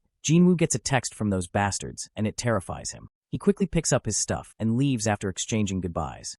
Later, he dumps all the stuff in front of those bullies who, while eating, look annoyed that he took so long. Insult after insult, Jinwoo can only endure so much. It's weighing him down, and he's not sure how long he can keep up with this shit. There's still a lot of the school year left until he finally graduates. As he's lamenting his fate, that bully girl suddenly accuses him of looking at her thighs. But Jinwoo immediately denies it for obvious reasons. His face goes pale as he keeps assuring them he wasn't looking at their legs. By the way, I don't know this bully girl's name, so let's give her an appropriate one. From now on, we'll call her Cheeky Witch. Cheeky Witch keeps accusing Jinwoo, while the tattoo guy just munches on his food, casually watching the WWE Championship. Then, out of nowhere, he suddenly stands up. Without any prior warning, the bastard lands a hard hit on Jinwoo's leg. He follows up with a perfectly executed next attack, grabbing Jinwoo and choking the life out of him. The bastard looks very pleased with himself, as if he just perfected some twisted technique he learned from a live stream. As Jinwoo lies defeated on the ground, his mind flashes back to the past. Back then, those guys used to tease his sister, throwing disgusting comments about her, calling her ugly. They were sure she was a dirty woman who had already been with dozens of men. But every time Jinwoo tried to stand up for her, those bastards just beat the crap out of him. Also, for clarity, these guys do not know that he is the brother of Seoha, and that they are unintentionally insulting his sister in front of him. He finally wakes up in the infirmary, and it looks like Jin is the one who brought him here. Jin questions why he's been enduring all this, and never told his sister about it. Jinwoo is caught off guard by the question, but Jin simply repeats himself, asking again, why hasn't he told his sister Cha Seoha about this? Jinwoo is now 100% sure that this guy already knows about the relationship he shares with Seoha. In this case, he finally speaks. He fears that if people find out that Cha Seoha's brother is a runt, it'll cause her a lot of trouble. You see, celebrities have to take care of their image more than anything. Not just them, but their families too. If people find out that her brother is a pathetic bread shuttle, it'll be a perfect excuse for them to look down on her. It doesn't matter how he justifies it, people will always find a reason to judge celebrities. Jin then asks why he didn't tell a teacher. But Jinwoo feels that it's not that easy for him. If reporting them was an option, he wouldn't be struggling like this. Even if he somehow gathered the courage to report them, it would only make things worse. They'd bully him even more, and if it became a big issue, everyone would find out that Cha Seoha's brother is pathetic. The point is, nothing would get resolved, and it would only bring his sister more trouble. The only thing he can currently do is stay silent, and don't let people know that he is Seoha's brother. Jin asks him what his plan is from now on. The room falls silent, but suddenly Jinwoo's phone rings. It's the bullies again, demanding more food. Now that he's seen their message, they assume that he must have woken up. So they start mocking him all over again, telling him to have fun in the infirmary and all that shit. He feels hopeless. The only thought in his mind is to graduate as soon as possible. Later, Jin leaves the infirmary, and it turns out he had been recording everything. He already sent it to Seoha. She's devastated to learn what her brother has been going through. At first, she thought he was just going through puberty, distancing himself because he didn't like her. But she never imagined he was living such a miserable life.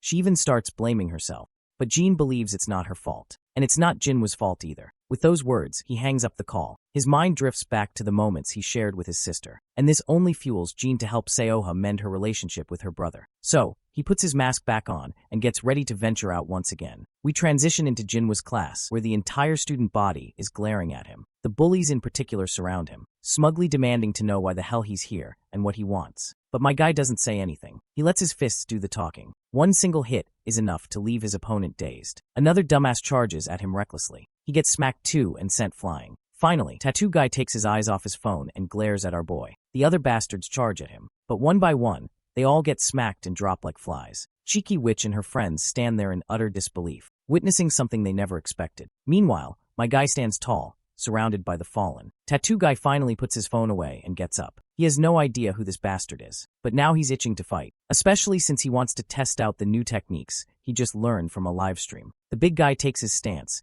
and initiates the fight with a punch. But my guy just ducks, dodging effortlessly. Frustrated and bewildered, Tattoo Guy clenches his fists and throws another punch. This time my guy blocks it. Then, he follows up with a brutal elbow smash of his own. Tattoo Guy's face is a bloody mess, but he refuses to back down. He charges again, only to get wrecked by a gut-wrenching punch straight to the stomach.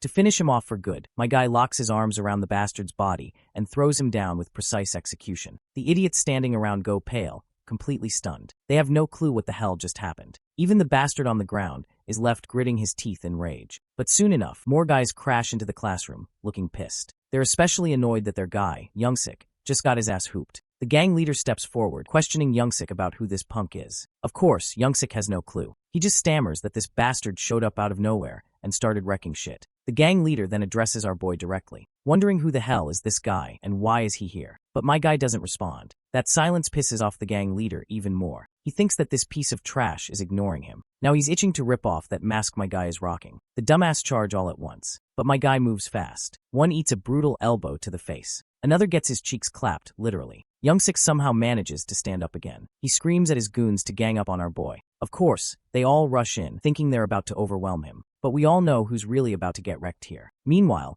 Jinwoo walks down the corridor, sulking. His mind keeps circling back to that guy, the one he met earlier. He's not sure why he showed up, only to disappear just as mysteriously. But right now, he's more concerned about his own life, and he's sure there's no hope for him. Suddenly, his attention is grabbed by a crowd of students gathering outside his classroom. He has no idea what's going on. Then, out of nowhere, a bastard gets thrown straight out of the classroom, shocking everyone. Jinwoo's curiosity spikes. He seriously wants to know what the hell is happening. When he steps inside, he sees absolute carnage. The guy he met earlier is in there, wreaking havoc on all those bullies. By now, even Youngsik is beyond curious, wondering who the hell is this guy. He's never seen anyone in this school with that kind of aura. The shithead starts cowering when my guy begins walking toward him. He demands Jean again to reveal his identity and why he is doing this. But Jean just finds the question ridiculous. Coming from a guy who bullies others for no reason, he has no right to ask why Jean is doing this. Jean stares into Youngsik's soul and makes it clear that if he ever hears about him bullying anyone again, he'll come back. And next time, it won't end like this.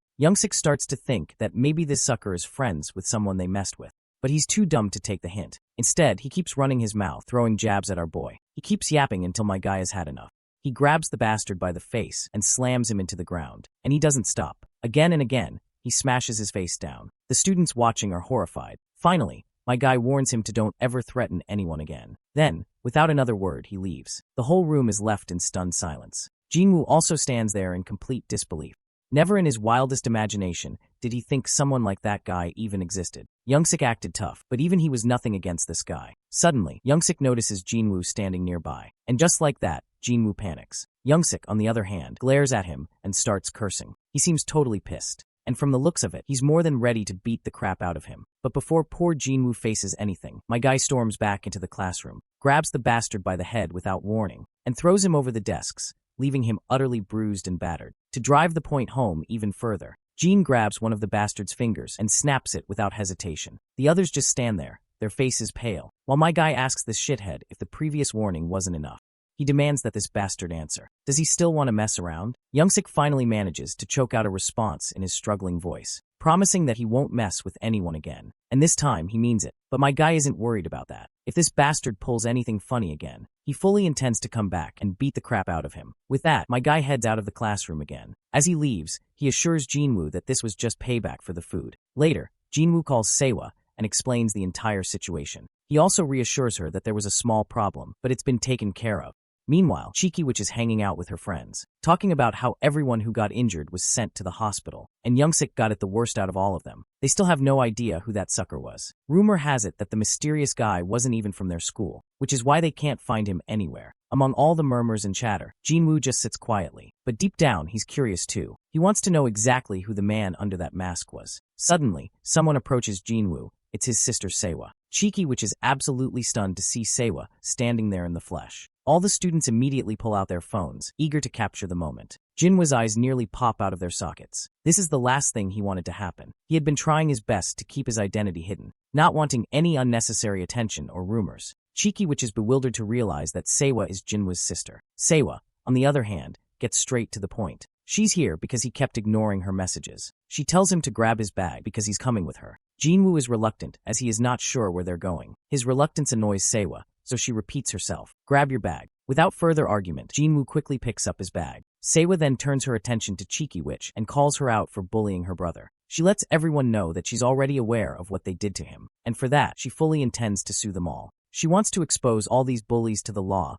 and show everyone just how pathetic Cheeky Witch and her friends really are. With that, she walks out of the classroom, dragging her brother along with her. Jinwoo quickly catches up to his sister and nervously asks what she plans to do now. He's worried that people will spread nasty rumors online or send her hate just for being associated with someone as pathetic as him. His sister stops him right there and questions why he even thinks that way. Jinwoo mutters that he was involved in school violence, and if that gets out, nothing good will come her way. But Sewa doesn't give a damn. She doesn't believe any of this is his fault. It's the bullies who were in the wrong. She makes it clear that she doesn't care if rumors spread or if it causes her trouble. She just wants her brother to stop thinking he's pathetic. Jinwoo is overwhelmed by all of this, and before he knows it, tears start falling. In the crowd of students, Sewa suddenly notices Jin standing there. Without a word, he quietly walks away. The next day, Jin arrives at his own school and takes his seat in class. His friends immediately start bugging him, saying they want to play games with Sewa again and asking him to contact her. As they chat, the focus shifts to Seokju and Yona. Seokju makes a wild guess that while they were in America, Jin was actually busy escorting Sewa. Well, Yona is already aware of this. For some reason, that fact doesn't sit well with Yona. It wouldn't be surprising if she had a massive crush on Jin. The scene shifts back to the past, where Yona meets her cousin Jia. As usual, Jia is being cheeky, throwing playful remarks left and right. She claims she's heard something interesting, apparently. Yona got herself a boyfriend while she was in America. And according to Jia, that so-called boyfriend is now coming to Korea. In the present, Yona is totally frustrated just thinking about everything that's happened. Her frustration is so obvious that even Seokju can't help but notice. Suddenly, she stands up abruptly, walks toward the group, and expresses her desire to have a little discussion with Jin. She asks them to give her some alone time with him. Of course, everyone is left clueless, and they all start to get the wrong idea, which only makes the atmosphere more awkward. Eventually, they leave. She asks Jin if he has some free time, but he flatly responds with a no. He doesn't catch the hint and says that he promised his sister, Daeyeon, that he'd go grocery shopping with her. Feeling a little embarrassed but still determined, Yona asks if she can tag along. She'll make sure to ask Daeyeon for permission first, and if she agrees, she'll go. Later, we see both Daeyeon and Yona grocery shopping, with Seokju tagging along. Seokju is quite intrigued to learn that Jin has been busy lately, despite being severely injured. Not only that, but he even escorted Cha Seoa. Seokju follows up with another question. Maybe Jin saw other celebrities, but Jin denies it, especially since he had only spent a little time with Seoa. As the guys continue chatting, the girls are engaged in their own conversation, but Yona still isn't able to get any alone time with Jin. Just then, Daeyeon invites her to dinner at their place that night. Yona is more than happy to accept, eager to spend time with them. Daeyeon adds that her brother is surprisingly good at cooking, so they can ask him to make dinner. A little while later, we cut to the apartments where the food is already ready. The spread looks lavish and appetizing, and even Yona and Seokju are mesmerized by the food in front of them. Daeyeon stretches a proud smile across her face as she revels in her brother's cooking skills. By now, Yona is genuinely curious. She wants to know who taught Jin to cook like this. Jin simply shrugs and says he just copied how they did it on YouTube. Though it's a bit awkward, everyone spends some quality time eating and chatting together. Once they finish eating, Yona can barely sit because of how much she's eaten. She notices Jin carrying the dishes and quickly volunteers to wash them. Daeyeon tries to stop her, but Yona has already made up her mind for obvious reasons. She wants some alone time to talk with Jin, and this is her only chance. She struggles to tie her apron, and Jin unexpectedly helps her. This catches her off guard. She thanks him, her cheeks turning pink. Jin proceeds to help her wash the dishes. As they do, Seokju is finally happy for Yona. She's finally getting the time she wanted to spend with Jin. The scene then shifts to SW Corporation. Inside one of the meeting rooms, we see all of SW Corp's bodyguards. Their boss introduces the VIP guest who is supposed to visit today, Wan's Bailey, as the third in line of the Bailey Group. He's here to establish contact between SW and the Bailey Group. Yona will be at the forefront, so the escort duties will be led by everyone present. He specifically mentions Seokju and Jean, telling them they need to pay close attention since they'll be working alongside Miss Yona. Later, as all the bodyguards follow Yona, she finally meets that loud bastard coming from the other side. He hugs her tightly without warning. This leaves Yona embarrassed, and she quickly distances herself. She doesn't want him getting too close, especially because she doesn't want Jean to get the wrong idea. Wands asks why she's so embarrassed, but he quickly assumes it's because they're in a public place. He then questions why she should be mindful of what bodyguards and escorts think. After all, it's their job to pretend they don't see anything their masters do and keep quiet, not wanting to deal with him any longer. Yona decides to cut the conversation short and tells him they should move on. Later, both Yona and Luan sit in a lounge facing each other. As they have lunch, Wands questions her if she's considered his proposal of engagement. He's sure it wouldn't be a bad offer for her. Yona, however, decides to talk about it later. Wands presses her, reminding her that he came all this way to hear her answer directly from her. He's not happy that she's avoiding the topic. Yona reminds him that she already gave him her answer, so she doesn't understand why he's being so persistent. Wands glares at her coldly and tells her to acknowledge her decision. He then throws some jabs, reminding her that she has no real position or power within SW. She may have a good reputation within SW because of her father, but compared to her relatives, she hasn't done anything noteworthy. SW doesn't like it when she tries to do anything on her own. His brutal words devastate Yona. He keeps pushing, forcing her to reconsider. She's barely holding it together. Even Seokju can sense her distress. While Seokju doesn't step in to help, Jean finally steps up. He raises his voice to tell them that it's time to move to the next location. At first, this catches everyone off guard, but Yona quickly understands what Jean is trying to do. She smiles warmly, ready to move ahead. Luans, however, glares menacingly, clearly annoyed that he interrupted their conversation. He confronts Yona, asking if this is how SW Corp produces their bodyguards. Yona quickly takes the blame, saying she gave Jean permission to interrupt. They can't afford any delays in the schedule for such an important process. Luans continues to glare at her, but eventually brushes off his aggressive expression. He asks her to send her guard outside so they can talk privately. Eventually, Yona gestures for both boys to wait outside for a moment. Since they seem reluctant to leave, she assures them she'll be fine and that it's okay if they give her some space. With that, both Jean and Seokju head outside. Luans tells his own guards to leave as well. The lounge is now empty, except for the two of them. Luans has clearly caught on that Yona rejected his proposal because of Jean. Yona reacts strongly to his accusation. Seeing how worked up she is only confirms Luan's suspicions. He lets her know he's not a fool who overlooks things like this. He assures her he doesn't mind if she's in a relationship with her guard. He's willing to grant her permission to do as she pleases, but all he wants is a formal engagement. That's it. He understands she's still a student, and in the corporate world, people often marry for political reasons. He doesn't want to take away her teenage life.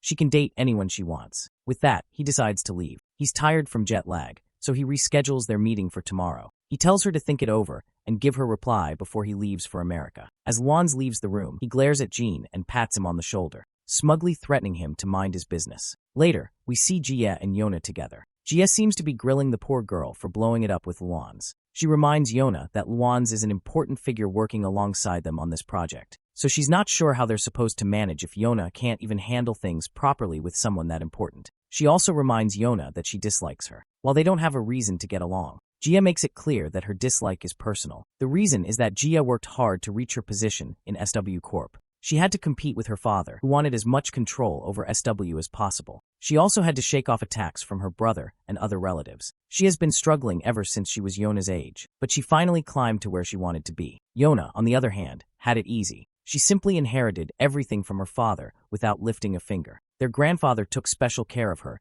since she was alone early on, protecting her from other family members. Their grandfather personally watched over everything, making sure his granddaughters grew into strong, respected executives who could withstand attacks from competitors. Yona is expected to use what she inherited to gain tremendous influence and even establish her own business within SW. But if she fails, the employees under her will suffer, and Jia wants her to take responsibility. We then cut to Luans, who questions his guard about our boy. The guard explains that his name is Yu Jean, 19 years old, in the same class as Yona and currently training as an SW bodyguard. Of course, this doesn't sit well with Luans. For a moment, he even thinks his bodyguard's facts might be incorrect. But the guard confirms it without hesitation, stating that he couldn't conduct a more detailed investigation due to lack of time. But the information is valid. Luans is really on edge here. He can't stomach the fact that she kept him around at a meetup with him. The scene transitions to SW Corp, and in one of the VIP lounges, we see Yona and Lewins, along with other big shots. Not just them, guards are also present in the meeting room, and our boy is standing among the crowd. The meeting finally concludes. Lewins turns to Yona, telling her there's a place he wants to visit now that the official business is over. Curious,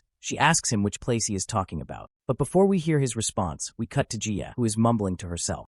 Apparently Lewins has summoned her to meet him, because he wants to demonstrate just how incompetent SW Corp's bodyguards are, and he wants her to witness it. Once she arrives at the meeting place, she sees Yona and Lewins locked in a stare down, like a rap battle is about to go down. It looks like there's some serious tension between them. Lewins called SW Corp guards incompetent, and Yona wants him to take back what he said, but that bastard believes he wasn't wrong. As far as he knows, the two bodyguards Yona always has around her are students, and one of them is an understudy. But Yona insists that Jean is not an understudy. Lewins keeps throwing jabs at her about SW Corp's security team. Finally, one of Yona's senior guards speaks up on her behalf.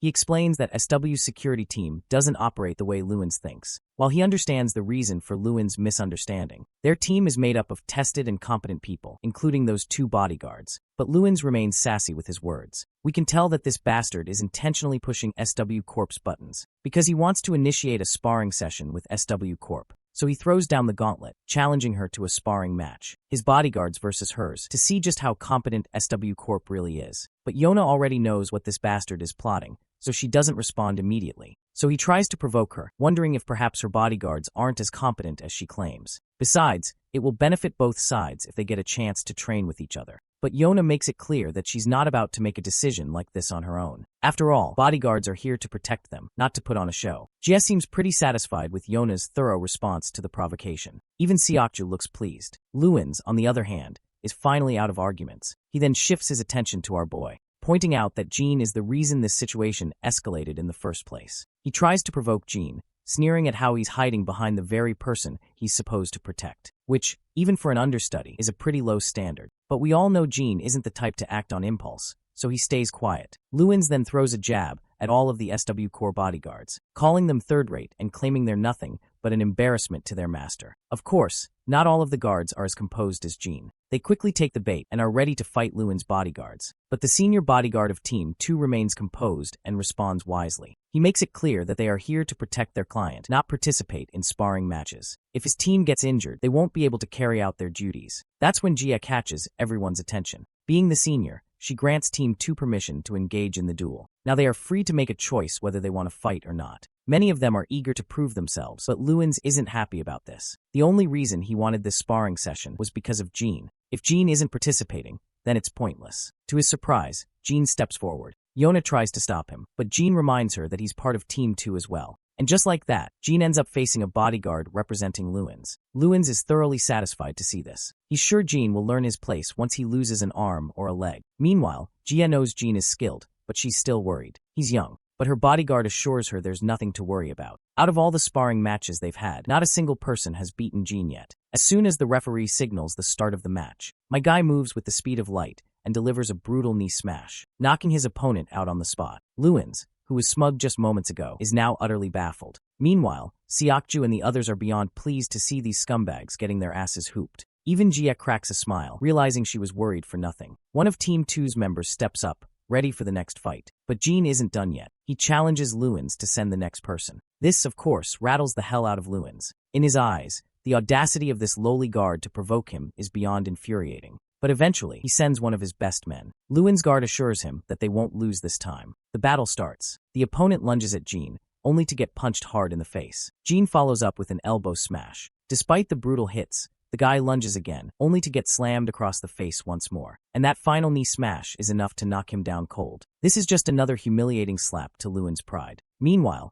Jean asks for the next challenger. Lewins turns red like a tomato. This humiliation is getting too much to endure. Still in denial, he refuses to believe Jean is actually that strong. Instead, he convinces himself that his guards must have let their guard down. But his escort guard corrects him. While the first guard was caught off guard, the second was fully prepared. It's a hard pill to swallow, but even Lewin's senior guard admits that Jean is simply skilled. Still, Lewins refuses to entertain the idea that a random high schooler is capable of taking down two of his elite guards. But the senior guard just shrugs. No matter how much Lewins denies it, the truth doesn't change. The next opponent steps in, way more alert and prepared than the previous two. Even Seokju can tell this guy has figured out how to handle Jean. As soon as the opponent throws his first punch, my guy dodges effortlessly, tilting to the left. The opponent keeps throwing punches, one after another, but every single one is dodged. Left, right, again and again. And the moment Gene sees an opening, he throws a punch of his own. The opponent tries to counter with his own punch, but my guy grabs him by the head and tosses him aside like he's nothing but a trash bag. Then, locking his arms around the guy's neck, Gene starts suffocating him. Eventually,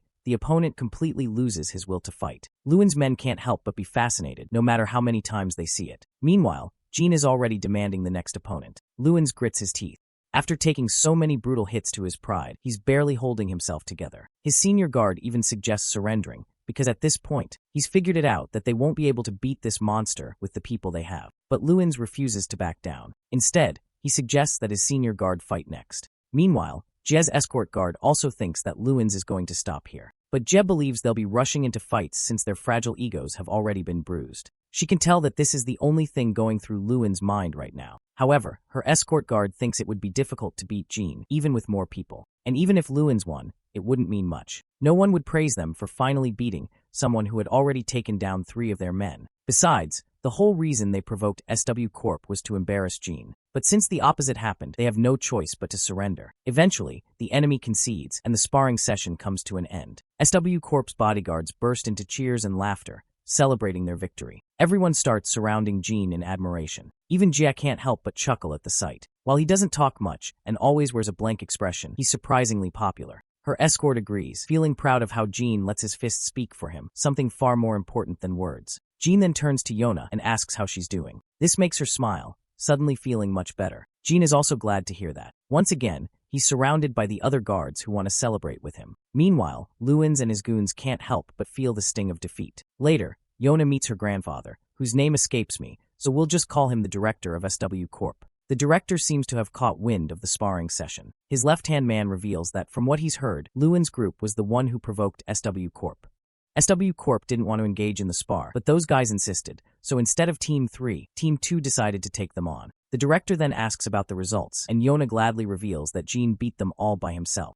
That gets a smile out of the old man. Later, we see Lewin's trying to recruit our boy into his group. He's ready to hire Gene officially, not just as a trainee or intern. He promises to treat him much better than SW Corp does, but my guy refuses without a shred of hesitation. Lewin assures him again that he'll be treated well. He doesn't know how much SW Corp is paying him, but he's willing to double it, triple it if necessary, but Gene refuses again. Lewin tries to guilt-trip him, reminding him that opportunities like this don't come often. But since Gene is rejecting him so adamantly, Lewin decides not to press further. On a different note, he warns Gene to stay away from Yona. She's not someone a guy like him should be hanging around with.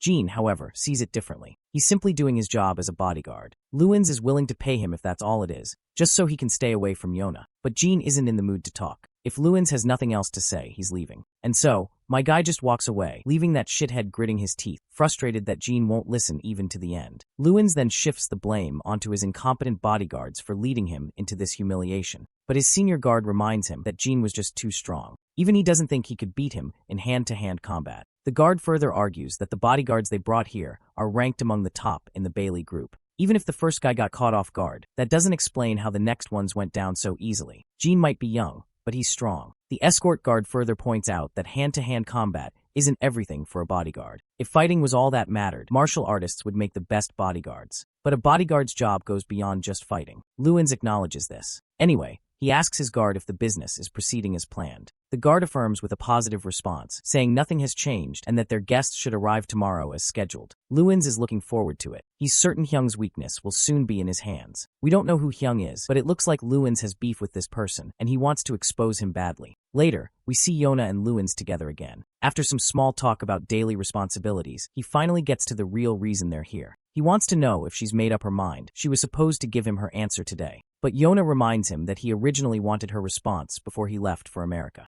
Since he's staying until tomorrow, she wants to postpone her answer until tomorrow. This crazy sucker has no issue with that. Internally, Yona just wants to get rid of him, and she's relieved that she only has to endure him until tomorrow. Lewin then brings up Gene, remarking that the guy has some serious riz and aura. He says he can understand why Yona would be interested in him. Of course, Yona's face instantly turns tomato red at the embarrassing remark. She's annoyed. She wasn't expecting him to say something so unprofessional. While Lewins acknowledges what she's saying, he clearly sees how flustered she is, which just proves his point. Yona keeps pretending like she has no feelings for Jean, but Lewins doesn't beat around the bush. He outright tells her that even after they marry, she'll be free to see Jean. Yona questions why he even wants to marry her in the first place. The answer should have been obvious from the start. This is just a deal. That being said, there won't be any restrictions if they want to see other people. With that, he leaves, reminding her that she has until tomorrow. Later, as Yona gets into her car, her mind is still stuck on what that shithead said about their marriage being just a deal. As she sits quietly, even Jean notices the distress on her face. She suddenly realizes that Jean is sitting right beside her. She takes a moment to express her gratitude for everything he's done for her up until now, but she's sure it'll all be over after today. Jean, however, reminds her that it's not over until tomorrow. Suddenly, he spots a guy with a spider tattoo on his face walking along the sidewalk. The sight absolutely shocks him, and he immediately goes on high alert. He turns his head, looking at the guy more closely. Then he asks Seokju to drop him off here. He's got business to take care of. Seokju agrees, since there's nothing urgent left on the schedule. With that, Jean leaves the car and begins dashing through the footpath, his mind racing as he thinks about that spider-tattooed guy. He wonders why the man is even here. The spider-tattooed guy is staring at the JS Hotel in front of him, the place where Lewens is staying. Meanwhile, Lewens' guest arrives. He's a nerdy-looking guy carrying some sort of top-secret data. Lewens is confident that as long as he gets this data, he can easily take down Hyung. The nerdy guy, however, feels anxious around these shady people. He quickly requests his money so he can leave, as he has already completed his job. Lewens is willing to pay him, but only after checking the data inside the flash drive. Suddenly the front gate creaks open, and in bursts a masked man, none other than the spider-tattooed guy. Without hesitation, he opens fire. Lewens' guard reacts quickly, managing to get his boss out of the line of fire. Frustrated, Lewens clenches his teeth. He has no doubt in his mind that Hyung sent this hitman. Lewens' escort guard gets severely injured while protecting him. The assassin, however, doesn't relent, continuing his ruthless barrage of bullets. The escort guard attempts to use a taser, but the wires fail to connect. This gives the tattooed guy an opportunity to fire again. Feeling cornered, the escort guard curses his luck. If only he had a gun, he could turn the tide in his favor, but unfortunately he doesn't. That's when Jean crashes the party and swiftly takes down the shooter. The escort guard watches Jin's charge, finding it reckless. After all, the enemy has a gun. But we all know Jean isn't weak sauce. He quickly yanks the gun out of the assassin's hands and aims the barrel straight at him. The assassin, unfazed, pulls out a dagger and charges at Jean despite being at gunpoint. Jean doesn't hesitate. He shoots the assassin in the leg, causing him to collapse in pain and agony. The way Jean turned the tide of the situation is nothing short of breathtaking. Even Lewens and his escort guard are left completely boggled by his performance. Later, the director of SW Corp hears all the juicy details of the recent event. Jean claims he followed the masked man because he recognized him as an assassin from his mercenary days, and the assassin's target was Lewens. But what makes this situation truly messy is that Lewens had been trying to stain the name of the second son of the Bailey family. One of Lewens' employees had brought important documents to his location. Documents Lewens planned to use against the Bailey family's second son. Since there's bad blood between the two, it's obvious who's behind this assassination attempt. However, the director's escort points out that there's no concrete evidence to support this claim, though it makes the most sense. The director reveals that he has heard rumors about inner turmoil within the Bailey family due to succession disputes. That alone makes it highly possible that this situation arose from those tensions. In any case, the director is glad it's all over. Both the Bailey family and Lewens himself have expressed their deepest gratitude. So basically, Lewens wants his brother dead, while his brother wants the same. The next day arrives, and we find ourselves at the airport. Yona is here to give her response to Lewens' marriage proposal, and as expected, she rejects him. Her reasoning is simple. She doesn't want a marriage without love. Lewens doesn't try to persuade her. Instead, he reminds her that while she may have rejected him now, a political marriage is inevitable. Sooner or later, she'll have to make a decision. Another reason he doesn't push further is that her boyfriend was the one who saved her. Of course, Yona immediately turns red with embarrassment, insisting that Jean is not her boyfriend. But let's be real. While she clearly has feelings for Jean, our guy is a true Sigma with zero love hormones. It doesn't take long for Lewens to recognize that Yona is living through a one-sided crush. Regardless, as promised, he won't bother her again. Before leaving, he questions Jean one last time. Does he want to work for him? Jin's response remains unchanged. Lewens, being the asshole he is, doesn't bother to thank Jean for saving him. After all, Jean was simply doing his job as a bodyguard. That being said, the offer to work for him remains open, should Jean ever change his mind. As they part ways, Lewens' escort tells Jean that they are in his debt. And with that, this arc comes to an end. Later, we see Diane spotting Seokju in the distance. But before she can call out to him, Seokju quickly silences her. He doesn't want her to interrupt the alone time Jean and Yona are having together. Yona is here to express her gratitude to Jin for everything he has done for her so far. She was shocked when she heard what happened yesterday. And thanks to him, SW Corp is in a much better position for negotiations with Luenz now. But Jin just shrugs it off, saying he was just doing his job. It wasn't just him. Everyone in the Team 3 worked hard. Yona doesn't deny that, and she's happy about it. While she seems in a fine mood, one thing keeps haunting her over and over. She recalls how Luenz said she would eventually have to agree to a marriage deal in the future. She then asks Jin about his aspirations for the future. But as expected, our boy doesn't think too much about these things, so he doesn't have anything particular in mind. She then asks him how he wishes to live in the future. This question makes Jin remember his mercenary days, where every day was a brutal battle for survival, far away from his family. So, he responds simply, he just wants to be with his family. What matters to him is the present, so he doesn't want to think too much about the future. This response gives Yona something to think about. Later we see Jia, and Yona pays her a visit. Jia is still working hard despite the late hour, so she tells Yona to get to the point of what she wants to say. And so,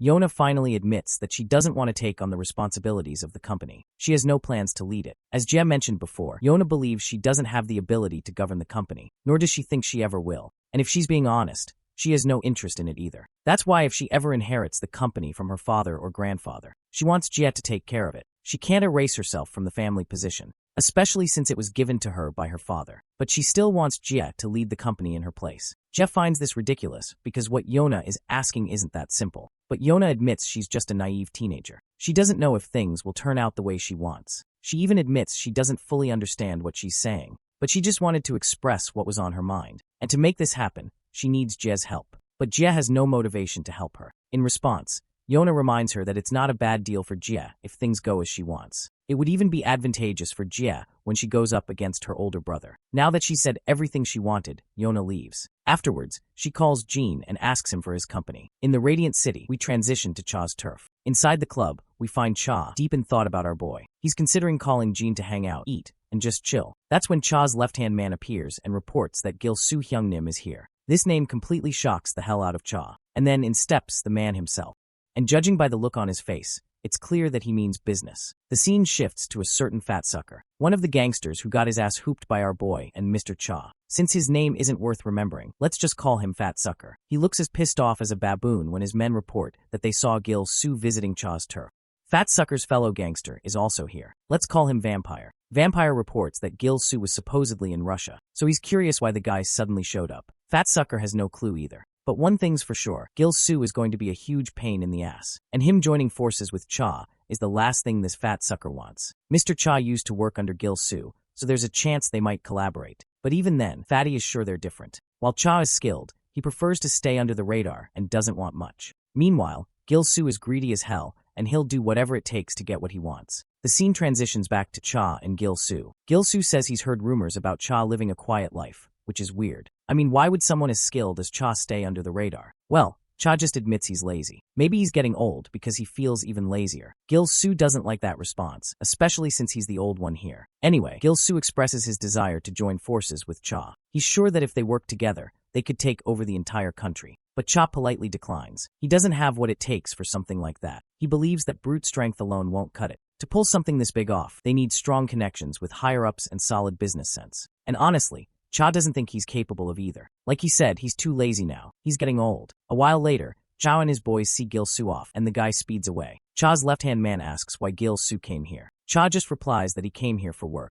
Whatever that work is, his left-hand man knows one thing. They better stay the hell away from Gil Soo's mess. Meanwhile, we transition to Gil Soo. He's not happy at all about being turned down by Duziak Cha, so he contacts someone else and strikes a deal with them, though he has one condition in that deal. Now it's anyone's guess what that condition is. We then transition to Jin's apartment, where Yona walks into his room with some food. Upon entering, she notices her brother working out, doing pull-ups, and for some obvious reason, she finds it fascinating. She starts wondering if all the guys do pull-ups this well. This remark causes Jin to flashback to his past, where, during his mercenary days, he used to go through rigorous strength-building exercises along with his fellow mercenaries. So he gives Yona a positive response. Looks like bro doesn't know the difference between hardcore mercenaries and average teenagers who sit around all day in their dimly lit rooms. Suddenly, his phone rings. It's Cha Duziak inviting him for a late-night noodle spree. Later, he finally meets Cha outside, and they eventually sit down to have some food. Cha has heard that Jin is training with the SW bodyguards, to which our boy responds passively. Cha then follows up with another question, wondering why someone of Jin's skill is just a trainee and not an official employee. He wonders if they're paying him well enough. Jin responds positively without saying much. Cha then further questions if he is satisfied with his job. Once again, Jin responds positively. Cha then asks if his sister is doing well, and Jin's response remains straightforwardly positive. Seeing this, Cha just breaks into a smile. The next day arrives, and we find Grandpa doing his job diligently. And then, Cha and his left-hand man begin helping the old man clean the place. Even with Grandpa's persistence that they don't need to, both Sigma males start sorting out the scattered stuff and then go on their way. Grandpa's co-worker is also surprised to see these guys. They might look like gangsters, but they sure don't act like it. Meanwhile, we meet Cha and his left-hand man again, and they seem to be looking for a kimchi soup restaurant in the area. Suddenly, the left-hand man gets a call, and what the caller tells him is quite shocking. He turns to his boss and drops the devastating news that their store has been attacked. Cha rushes back to his turf, only to see wreckage and the blood of his men. The left-hand man has received word that the security camera data is gone. Given this, the enemy had been thoroughly prepared for this fight. 6 people sustained heavy injuries, 5 are unconscious, and 1 just woke up. But all he remembers is that they were attacked by 2 people. It looks like Cha has figured out who is behind this, and it doesn't take long for his left-hand man to realize it as well. Right at that moment, Cha gets a phone call. It's Gilsu calling. Gilsu plays dumb, claiming to have just heard that Cha's store got attacked. Cha finds it quite suspicious that Gilsu found out so early. While Gilsu admits that he has been away from the country for a while, he still holds enough influence to gather intel without any trouble. Anyhow, he questions who the culprit behind this is. Cha is trying his best to figure it out. Gilsu also hopes that his old friend takes care of it soon, and even offers to help Cha. And Cha responds to this gesture politely. Once the phone call is over, Gilsu turns his attention toward the 2 men who wrecked Cha's turf. Gilsu had wanted these guys to take care of Cha, but as fate would have it, Cha wasn't at the store at that time. Now that they have made their move, they know Cha will be more wary from now on, so they'll have to be even more careful next time. The scene then cuts to Fatsucker, who is now under Cha's scrutiny. The bastard insists that he wasn't the one who caused the damage to his turf. He is so freaked out that he tries his best to convince Cha. Afterward, Cha looks for the other gangster, but they also deny launching the attack on Cha's turf. Not only them, but Cha also questions a bunch of gangsters he suspected, but they all deny any involvement. By now, they have no clue who might have done this. Cha then decides to visit the hospital to meet the injured men before returning and instructing his left-hand man to continue the investigation. Cha finds this whole situation very suspicious. If the attack was launched by some opposing gang, he would have already figured out which one, given all the investigation they've done so far. But everything is too quiet, as if no one knows anything. We then switch to Jin's apartment, where he is checking his phone. It's his friend Jaehyung, who is throwing jabs at him for performing poorly at the gaming center. And it looks like Yona is also there, and she tries to back Jin up, claiming that he wasn't that bad. Suddenly, Jin's sister calls him, asking if he's planning to meet Dusik Cha. Because if he is, she wants him to deliver something to Cha. She has heard from Grandpa that Dusik helps him out a lot, along with his associate. They always show up out of nowhere to help with garbage disposal and heavy lifting. They also give Grandpa leftover drinks and other supplies. So, she wanted to make something for them and give it to them as soon as possible. Seeing how much effort Dayan has put in, Jin takes the responsibility of delivering the food.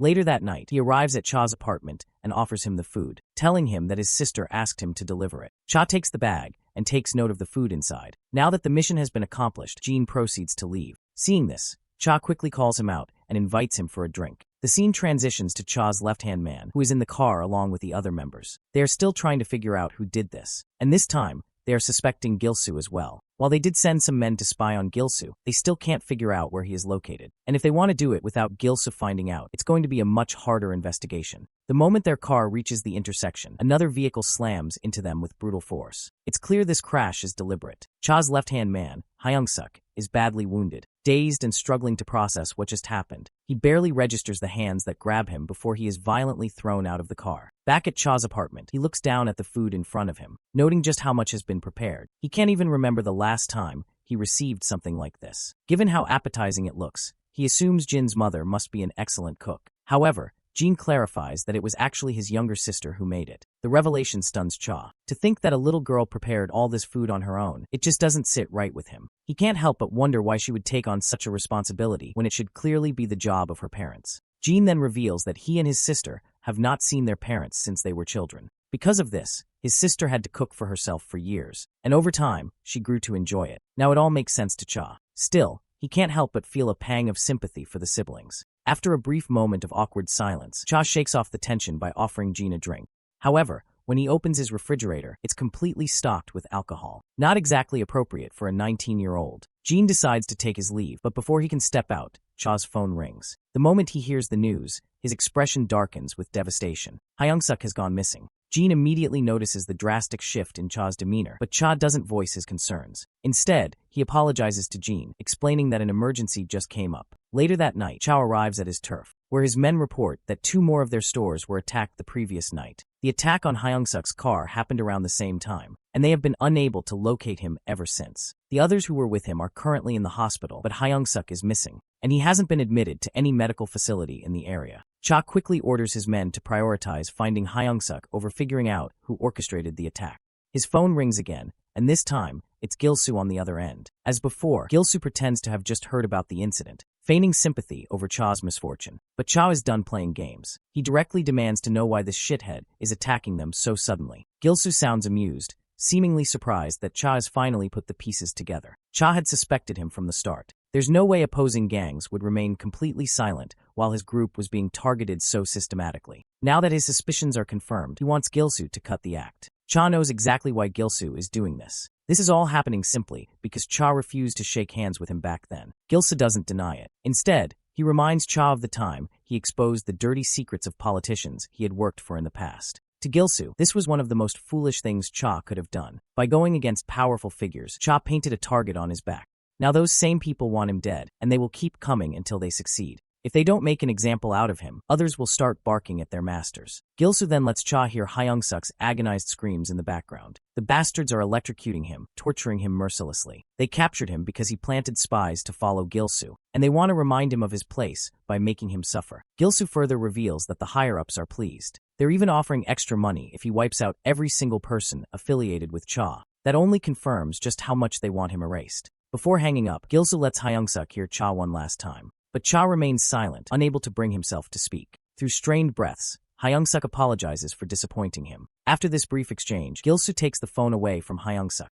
That's when Cha issues his own threat. He warns Gil-soo that if Hyung-suk dies, then Gil-soo's death will be inevitable as well. But Gil-soo merely chuckles, dismissing the threat as an empty promise. Cha then roars at the top of his lungs, making it crystal clear that they won't rest until this bastard is dead. Before Gil-soo can respond, something slams against the front door with such force that it flies off its hinges. Shock spreads across the room, and standing at the entrance, the one responsible for the destruction is none other than Jin. The one who helped Jin locate this hideout is Seokju. It does not take Hyung-suk long to recognize this guy. The mask covering Jin's face does nothing to hide his identity. There is no doubt in Hyung-suk's mind. Jin is here to save him. Gil-soo, on the other hand, assumes Cha must have sent him. But what truly baffles him is the fact that Cha sent a kid to fight. He then orders his men to take the kid down and bring Cha to him. Then he steps aside to light a cigarette, while commenting on the absurdity of the situation. One of Gil-soo's goons charges at Jin, but Jin retaliates with a devastating punch, sending the man flying. He swiftly takes down the next opponent as well. A third thug tries to stab him with a dagger, but Jin dodges and counters,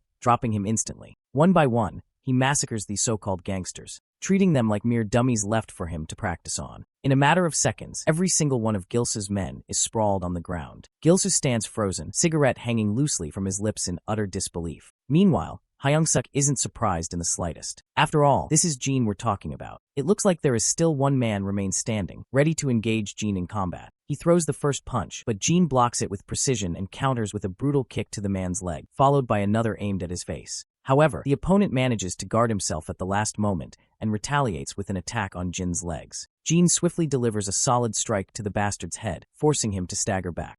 The sneaky bastard also makes sure to draw his dagger and inflict an unexpected cut over Jin's thigh. Meanwhile, Gil-soo is losing his composure. Seeing one of his best men, Anatole, struggling against Jin is infuriating. The fact that Anatole had to resort to drawing a knife says enough about Jin's overwhelming skill. Jin delivers a crushing kick to Anatole's stomach, then grabs his wrist, forcefully disarming him. With a final blow to the head, Anatole collapses, defeated. This is then another goon charges at Jin, but my guy retaliates ruthlessly. He slashes multiple times, leaving deep wounds across the bastard's arm. Gil-soo is in utter bewilderment and demands to know who he is, as no one had ever heard of someone like him working under Cha. Ignoring them, Jin strides toward Hyung-suk, who looks up at him in confusion. When asked why he saved him, Jin responds that what happened here is connected to him as well. Even without that, there were plenty of reasons to step in, and we all know that one of them being how Cha and Hyung-suk have always treated the old man with kindness. Gil-soo then makes a failed attempt to recruit Jin. He doesn't want talent like Jin's to be wasted in a country like this. If Jin joins him,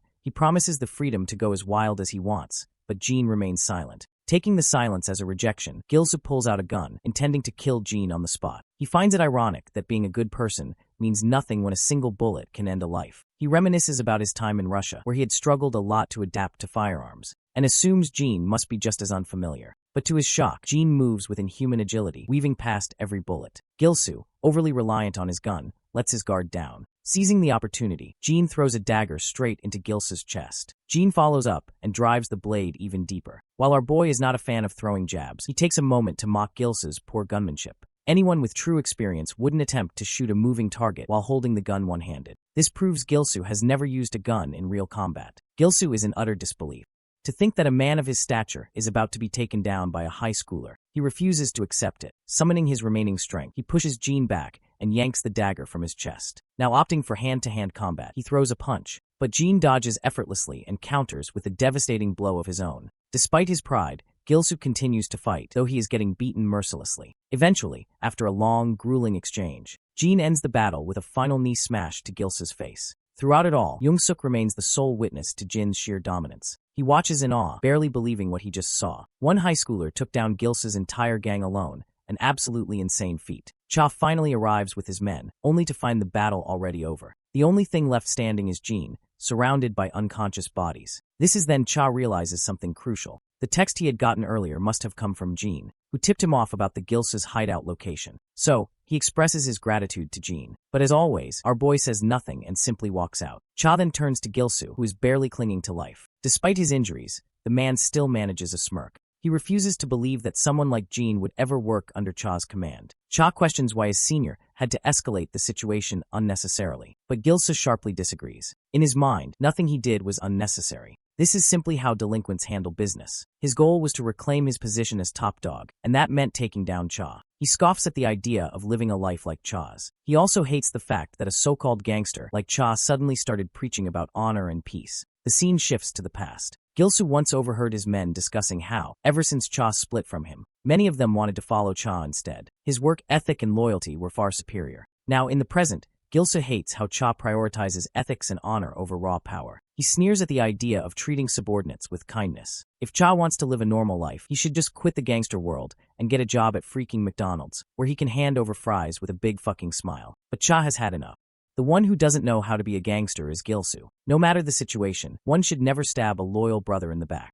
But someone like Gilsu could never understand that. Cha's men step forward, ready to finish the job. Seeing this, Gilsu begins to panic, realizing Cha has no intention of fighting him one-on-one. He calls out Cha for not honoring his senior by not fighting one-on-one, but Cha simply responds that his honor is his own business. Those were the last words Gilsu heard before a bat struck him down for good. Later, Jean sneaks quietly into the apartment to avoid drawing any attention, but his sister still notices him and immediately asks where he's been all this time. She's mad that he's been playing too many games lately and coming home late every day. She advises him not to get addicted to it, but our boy just responds with a smile. Then Daehoon asks if Jean delivered the food to Mr. Cha like he was supposed to. She's sure Jean doesn't have any issues with those guys, but she still tells him to treat them well. Jean smiles again. Well, he did treat them well by defeating their enemies. The scene takes us back into distant past, where we see Hyung-suk receiving a small amount of money from his senior. This money could help pay for his grandmother's surgery, but Hyung-suk doesn't feel like he deserves it. Cha believes that everyone should prioritize their parents over everything else. So after a lot of discussion,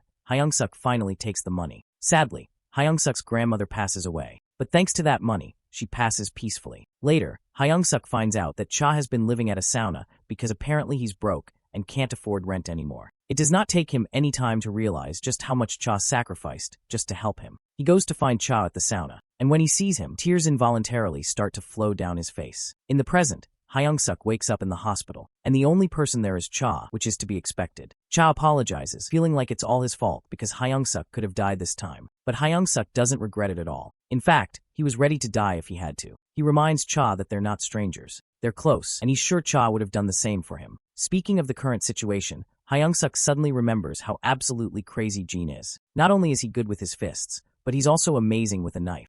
At that moment, we see the secretary of the director of SW Corp, who's here to meet Cha. We learn that Jean had talked to the director, and the director promised to help Jean and Cha by offering them legal jobs under SW Group. Gene expresses his thanks, but the old man insists that no thanks are necessary, as SW Corp owes Gene many favors. After the call, we realize that Gene is sitting in his classroom. His friends join him and invite him for a gaming session, but Gene declines because he has something else to do. He then walks up to Seokju, straightforwardly asking if he can borrow some of his time. Poor Seokju is rattled, thinking Gene wants him to track gangsters again, but to his surprise, Gene just takes him out for ramen. Seokju is even more confused and asks if Gene really brought him here just to buy him food. Gene responds with a simple yes, explaining it's just his way of thanking Seokju for helping him recently. Seokju still can't wrap his head around it. Gene bought him food just for this? But Gene confirms once again. Seokju isn't sure why it had to be instant ramen and triangle gimbap. Gene points out that not only is it cheap, but it's also packed with nutrients. Reluctantly, Seokju starts eating. He got worked up when Gene asked for his time so seriously, but I guess it's nothing worrisome. Later,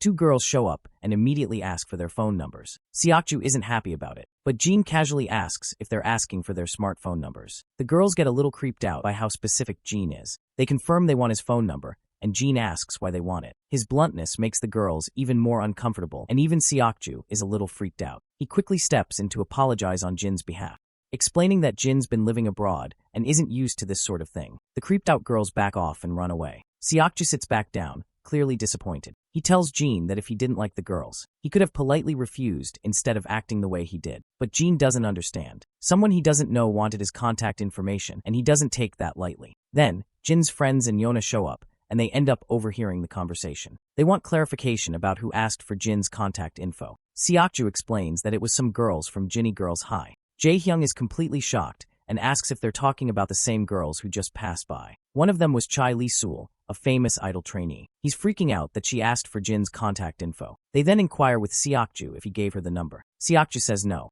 Yona then turns to Gene, wondering if Gene gave her his number, but Gene says he didn't. His friends are angry with him, but Yona seems relieved. The three disappointed boys leave, and Yona stays with Gene and Seokju. She asks if he's free after school tomorrow. Gene tells her he's planning to talk to the teacher and take time off for training with Team 2. Seokju quickly clarifies that there are no training sessions in the afternoon, meaning Gene is free. In this case, Gene agrees to give her some of his time. Later, Daehyung joins Jaehyung and the others, and they talk about the girls from Ginny Girls High. Daehyung is equally confused when she learns that both Seokju and Gene refused to give them their phone numbers. Cut to the girls from Ginny Girls High. Kiesel, still clearly disappointed after being rejected, is embarrassed in front of her friends. Her friends suggest that maybe Gene was flustered because it was his first time in that situation. But Kiesel takes it personally and isn't willing to accept how easily she was turned down. The next day, Jaehyung and his friends walk together. Jaehyung feels jealous of Jin's looks and wishes he could be as popular with girls. Their wish comes true when Kiesel calls them out. The three boys are confused and look around to see if she's calling someone else. When they realize she's talking to them, they cautiously ask if she is indeed addressing them. Kiesel admits she is. The boys can't believe it, but they gather themselves and politely ask why she's talking to them. She invites them to join her and her friends for coin karaoke. The boys are shocked and double-check if they heard right. Kiesel smiles and confirms that she has two friends with her. The boys start losing it because this is their chance to hang out with girls. But we know the real reason she invited them. She's seen Seokju and Gene hanging out with them, and she's sure they'll follow if she invites these three. To her surprise, the boys reject her invitation. They explain that there's a serious rank promotion match they don't want to miss. Kiesel is devastated. She can't believe she was rejected over a game. The scene transitions to SW Corp, where the director thanks Gene for his help. Jin's actions allowed SW Corp to make favorable contracts with businesses that Lewins runs, which boosted their profits. The director wants to reward Gene for this, but Gene insists there's no need. He just did his job as SW's bodyguard. The director has heard this response before, but he insists that the company has made too much profit to not give proper compensation. Gene reminds him that he's only a trainee on the bodyguard team, and the team did most of the work. He just resolved the situation in the end. If anyone deserves a reward, it's the whole team. The director reveals he's already planned a special bonus for the team, but he still wants to give Gene something personal. Gene has saved Yona and GA as well, and even though Gene downplays his actions, the director can't ignore it anymore. But Gene still denies the offer. The director understands but reminds Gene that this money could greatly benefit his family. It's not an illegal payout, just fair compensation. The director gives Gene time to think about it and make a final decision. Later, Gene leaves. The director recalls how Gene sent a large sum of money to a town, likely the one where he lived during his mercenary days. Gene kept it a secret, but he donated nearly a few billion won for the area's reconstruction. With that amount, he must have given most of what he earned as a mercenary. Though the secretary doesn't understand why Gene would use the money he risked his life for in that way. The director reminds him that Jean isn't the type to do anything for financial gain. As Jean walks down the corridor, he runs into Jae, who's also learned that he just met with the director. She has a strong guess as to why Jean was called, so she advises him to take the opportunity, since the company made serious profits all thanks to him. But Jean reveals that he refused. Of course, his blunt response leaves Jae in shock.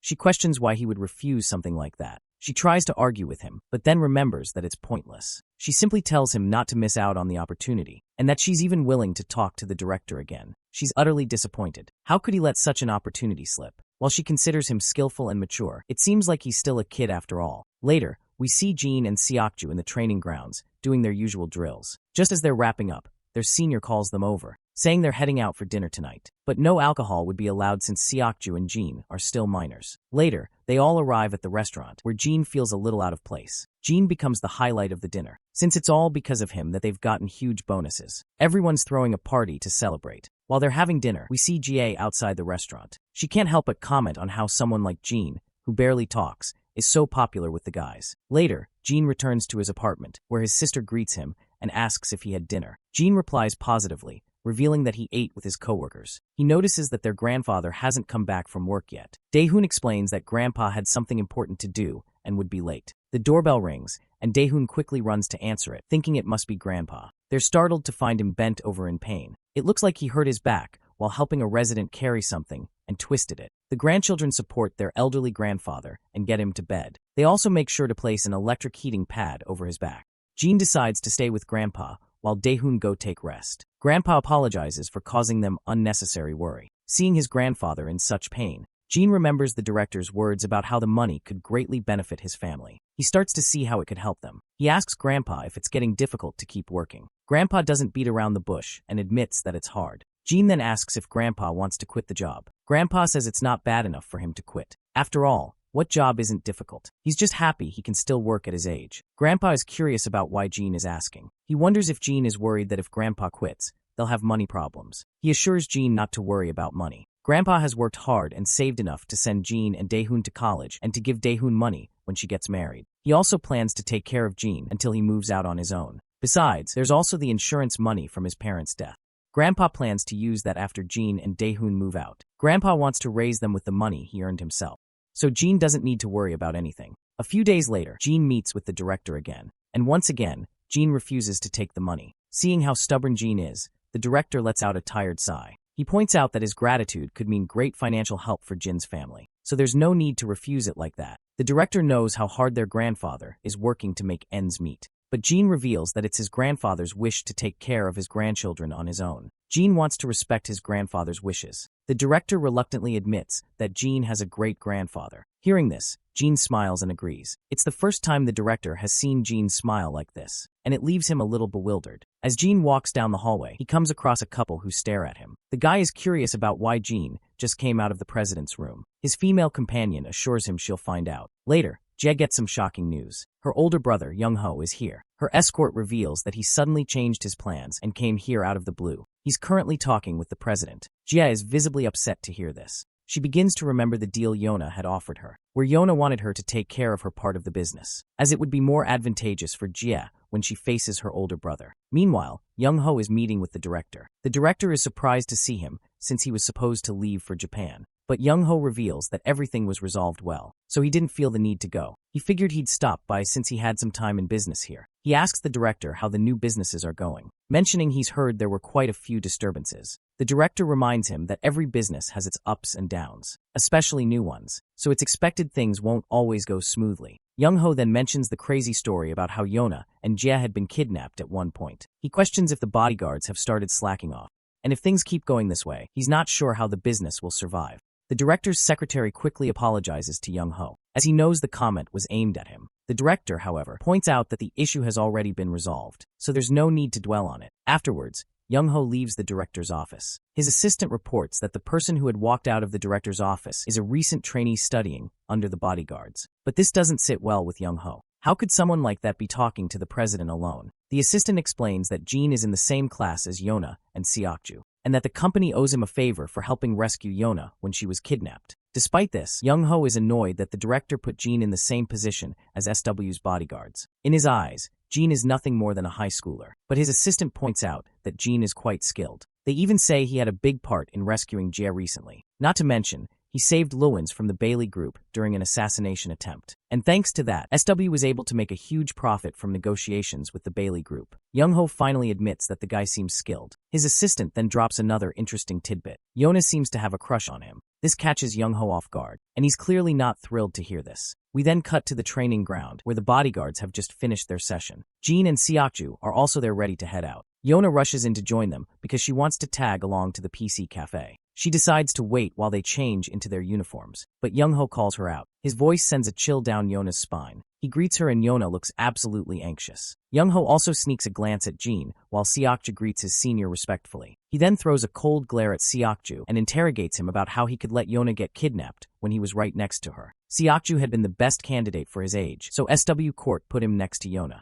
But Young-ho says the mistake is totally unacceptable. All Seokju can do is offer a heartfelt apology. Yona tries to calm her brother down, but Young-ho refuses to let this slide. He even argues that it's Yona's leniency that caused the situation. This is when the team leader steps up and takes responsibility, claiming that it wasn't Seokju's fault, but his as the team leader. He sincerely apologizes. Yona also insists her brother stop. To distract him, she invites him to have dinner with her, since it's been a while since they last met. Her big brother is more than happy to agree, and so they head off. As they leave, Seokju fills in Jean that Young-ho is Yona's cousin and Jie's older brother. He's actually in charge of SW's subsidiary overseas, so he lives there. Seokju adds that Young-ho is the person Yona fears the most. Later we see a spread of fancy food laid out before Yona. Young-ho notices she hasn't touched any of it. To dodge this, she simply says her stomach is hurting. He then suggests she visit a doctor in this case. She needs to take care of herself properly. He then brings up the topic of Luins. While he came for business purposes, part of his motivation was to get engaged to her. Yona is surprised her brother knows about it. Then Young-ho drops a brutal truth bomb. He was the one who actually suggested the engagement. This leaves Yona absolutely bongled. She's devastated that he made such a huge decision for her life without even asking her opinion. Young-ho reveals that he had already feared this might happen, but he never expected that Luins would even fail to impress a woman. Yona is surprised to hear this, as it becomes clear that Luins never mentioned that she was the one who had rejected him flatly. This makes her believe that he hid the truth intentionally. Regardless, Young-ho suggests that she should go abroad for her studies instead. While she is living there, she can look for good suitors, and he has already prepared everything. She just needs to resign herself within a month. Once again, Yona feels utterly hopeless, realizing that Young-ho has made his decision on his own. Mustering her courage, she flat out refuses to study abroad. When he asks for her reason, she simply states that she wants to stay in Korea. Her rejection feels like a sharp slap to his face, as this is the first time she has ever refused something he told her to do. He does not hold back and immediately questions whether her reason for staying is because of that bodyguard trainee. Of course, Yona looks at him in surprise, but Young-ho doesn't think there's anything surprising about it. The bodyguard she keeps around her is the same age as her, and he makes it clear that he does not want her forming relationships with anyone, as it will do nothing good for her future. There is no value Jean can provide, so she should not be falling in love with him. Yona feels absolutely anxious hearing this. This shithead talks as if he's her father, making all her life decisions for her. She questions why he cares more about his cousin than his actual sister. At that moment, Jie joins them. She tells Yona to leave as she wants to spend some time with her brother. Yona has no reason to refuse, so she quickly gets up from her seat and lets Jie take her place. Young-ho is visibly irritated at Jie for interrupting him, but we all know how sassy Jie can be. She just throws a jab, claiming she only wants to have some tea with her brother. Her brother makes it clear that he doesn't have time for foolishness. They start throwing jabs at each other, bringing up all the business matters they are involved in. Meanwhile, Yona walks down the hallway, visibly upset. She suddenly notices Jean and Seokju outside and questions them about what they are doing here. Since they are in suits, it's clear that they are working. Later, as they escort her, Jean notices how sad and dejected she looks. We then transition to a bit earlier, where Seokju fills Jean in about the kind of relationship Yona and Young-ho share. In short, Young-ho manipulates Yona and controls her as he pleases, using her to come out on top in the competition between Jie and the others. In the present, Yona suddenly apologizes to Jean, believing that because of her, their plan to go to the PC cafe flopped. But Jean just gives her a faint smile, as if everything is fine. Then Yona gets a bright idea. Since she didn't get to eat dinner, she decides to grab some ramen and gimbap from a convenience store. Seokju reminds her that she already ate with Young-ho. She happily makes the excuse that her stomach was hurting back then, so she couldn't take even a bite. After her persistence, they end up stopping at a convenience store. Yona looks absolutely delighted to be here, while Jean also looks forward to enjoying his food. As they eat and have fun together, we see Young-ho's assistant keeping an eye on them. She immediately calls Young-ho and reports Yona's whereabouts, emphasizing how she is once again spending time with her bodyguard. Young-ho orders her to keep an even closer watch on her surroundings. This bastard is a true manipulator. He is so sinister with his plans that he refuses to let Yona slip from his grasp, no matter how hard she tries. The next day, Yona is hit with shocking news when a new entourage of bodyguards suddenly appears and announces that they will be her new escort team. One of Yona's current guards questions how they can make such a claim without following proper procedure. The leader of this new group steps up. His name is Shin Young-ho, and he directly calls out the leader of Team 3, calling him shameless for obvious reasons. He states that since Team 3 allowed Yona to be kidnapped right under their noses, they have no right to continue escorting her. Hearing this, the leader of Team 3 falls silent, as it is indeed true. However, he quickly reminds Shin that they can't just barge in without following proper protocol. But Shin confidently claims that he has already spoken with the chief secretary, so there should be no issues. He tells the leader of Team 3 to stop acting so full of himself and to leave the escorting job to the professionals. The bodyguards in his entourage are certified professionals who escort high-ranking officials worldwide. However, the leader of Team 3 makes it clear that they, too, are professionals. Shin seizes this opportunity to throw yet another jab, bringing up the kidnapping incident again. This silences the Team 3 leader, as he cannot deny that blunder. At that moment, Yona steps in and tells them to stop the bickering. She assures Team 3 that she will be fine and grants them permission to leave. Eventually, the leader of Team 3 has no choice but to respect her decision. She is now under this new entourage's care. Back at school, in the classroom, both Yona's and Seokju's seats are empty. This makes Youngchan wonder if Seokju isn't coming today. Jin, however, likely knows something about their absence. We then cut back to a little earlier to get some context. Jin receives a phone call from Seokju, who breaks the bad news. Team 3 can no longer escort Yona. He promises to share the details later in person. Cutting back to the poor Team 3, they are still in shock. Escorting Yona was their only job, and now they have been stripped of that responsibility. They begin questioning their leader, asking if he's just going to let this happen. The leader silences them. While this is unfair, they cannot do anything unless they receive orders from above. Not escorting Yona is a decision they have to respect. Later, Jie also learns that Young-ho has replaced Yona's bodyguards, and she is far from thrilled. His plan is to send Yona abroad for her studies, claiming it will benefit her greatly, or at least that's what he believes. But Jie is certain that he is doing this for his own benefit. Jie's escort also raises concerns, believing that this is bad news not just for Team 3, but for all SW bodyguards. Jie then asks what the chief bodyguard has to say about this, to which her escort reveals that he said absolutely nothing. Her escort finally understands why Young-ho had brought so many spare bodyguards with him when he arrived. He must have been planning this from the beginning. Jie then asks whether these new bodyguards are impressive. After all, she is sure that her brother wouldn't just assign anyone to protect Yona. Her escort reveals that they are from a private military company, PMC, called Iron. They are recognized worldwide for their skills and are a large organization. Young-ho formed a contract with them early on and has been hiring bodyguards from them for a long time. Jie then asks how they compare to the guards at SW Corp. Her escort responds that, considering Iron is a PMC that operates in multiple fields, SW Corp's guards don't even begin to compare. While SW Corp's guards specialize in national security, these PMC operatives are recognized on an international level. Since they handle specialized operations, they possess extensive data, intelligence, and experience, making them much faster in handling worst-case scenarios. Jie realizes that if her escort is talking about them with such high regard, they must be quite impressive. Her escort figures that the only reason Young-ho has this specialized team is because he operates overseas. But Jie believes that's not the only reason he hired these people. Since her brother doesn't trust anyone and only relies on relationships strictly outlined by contracts, exactly as they're written, he must have thought there was an enemy spy among SW's bodyguards. Jean also joins Jie, and she questions him about what he plans to do about the current situation, to which Jean simply states that he intends to follow the commands he's been instructed to follow. After this brief exchange, they part ways. While Jean heads to the PC room to play games with his friends,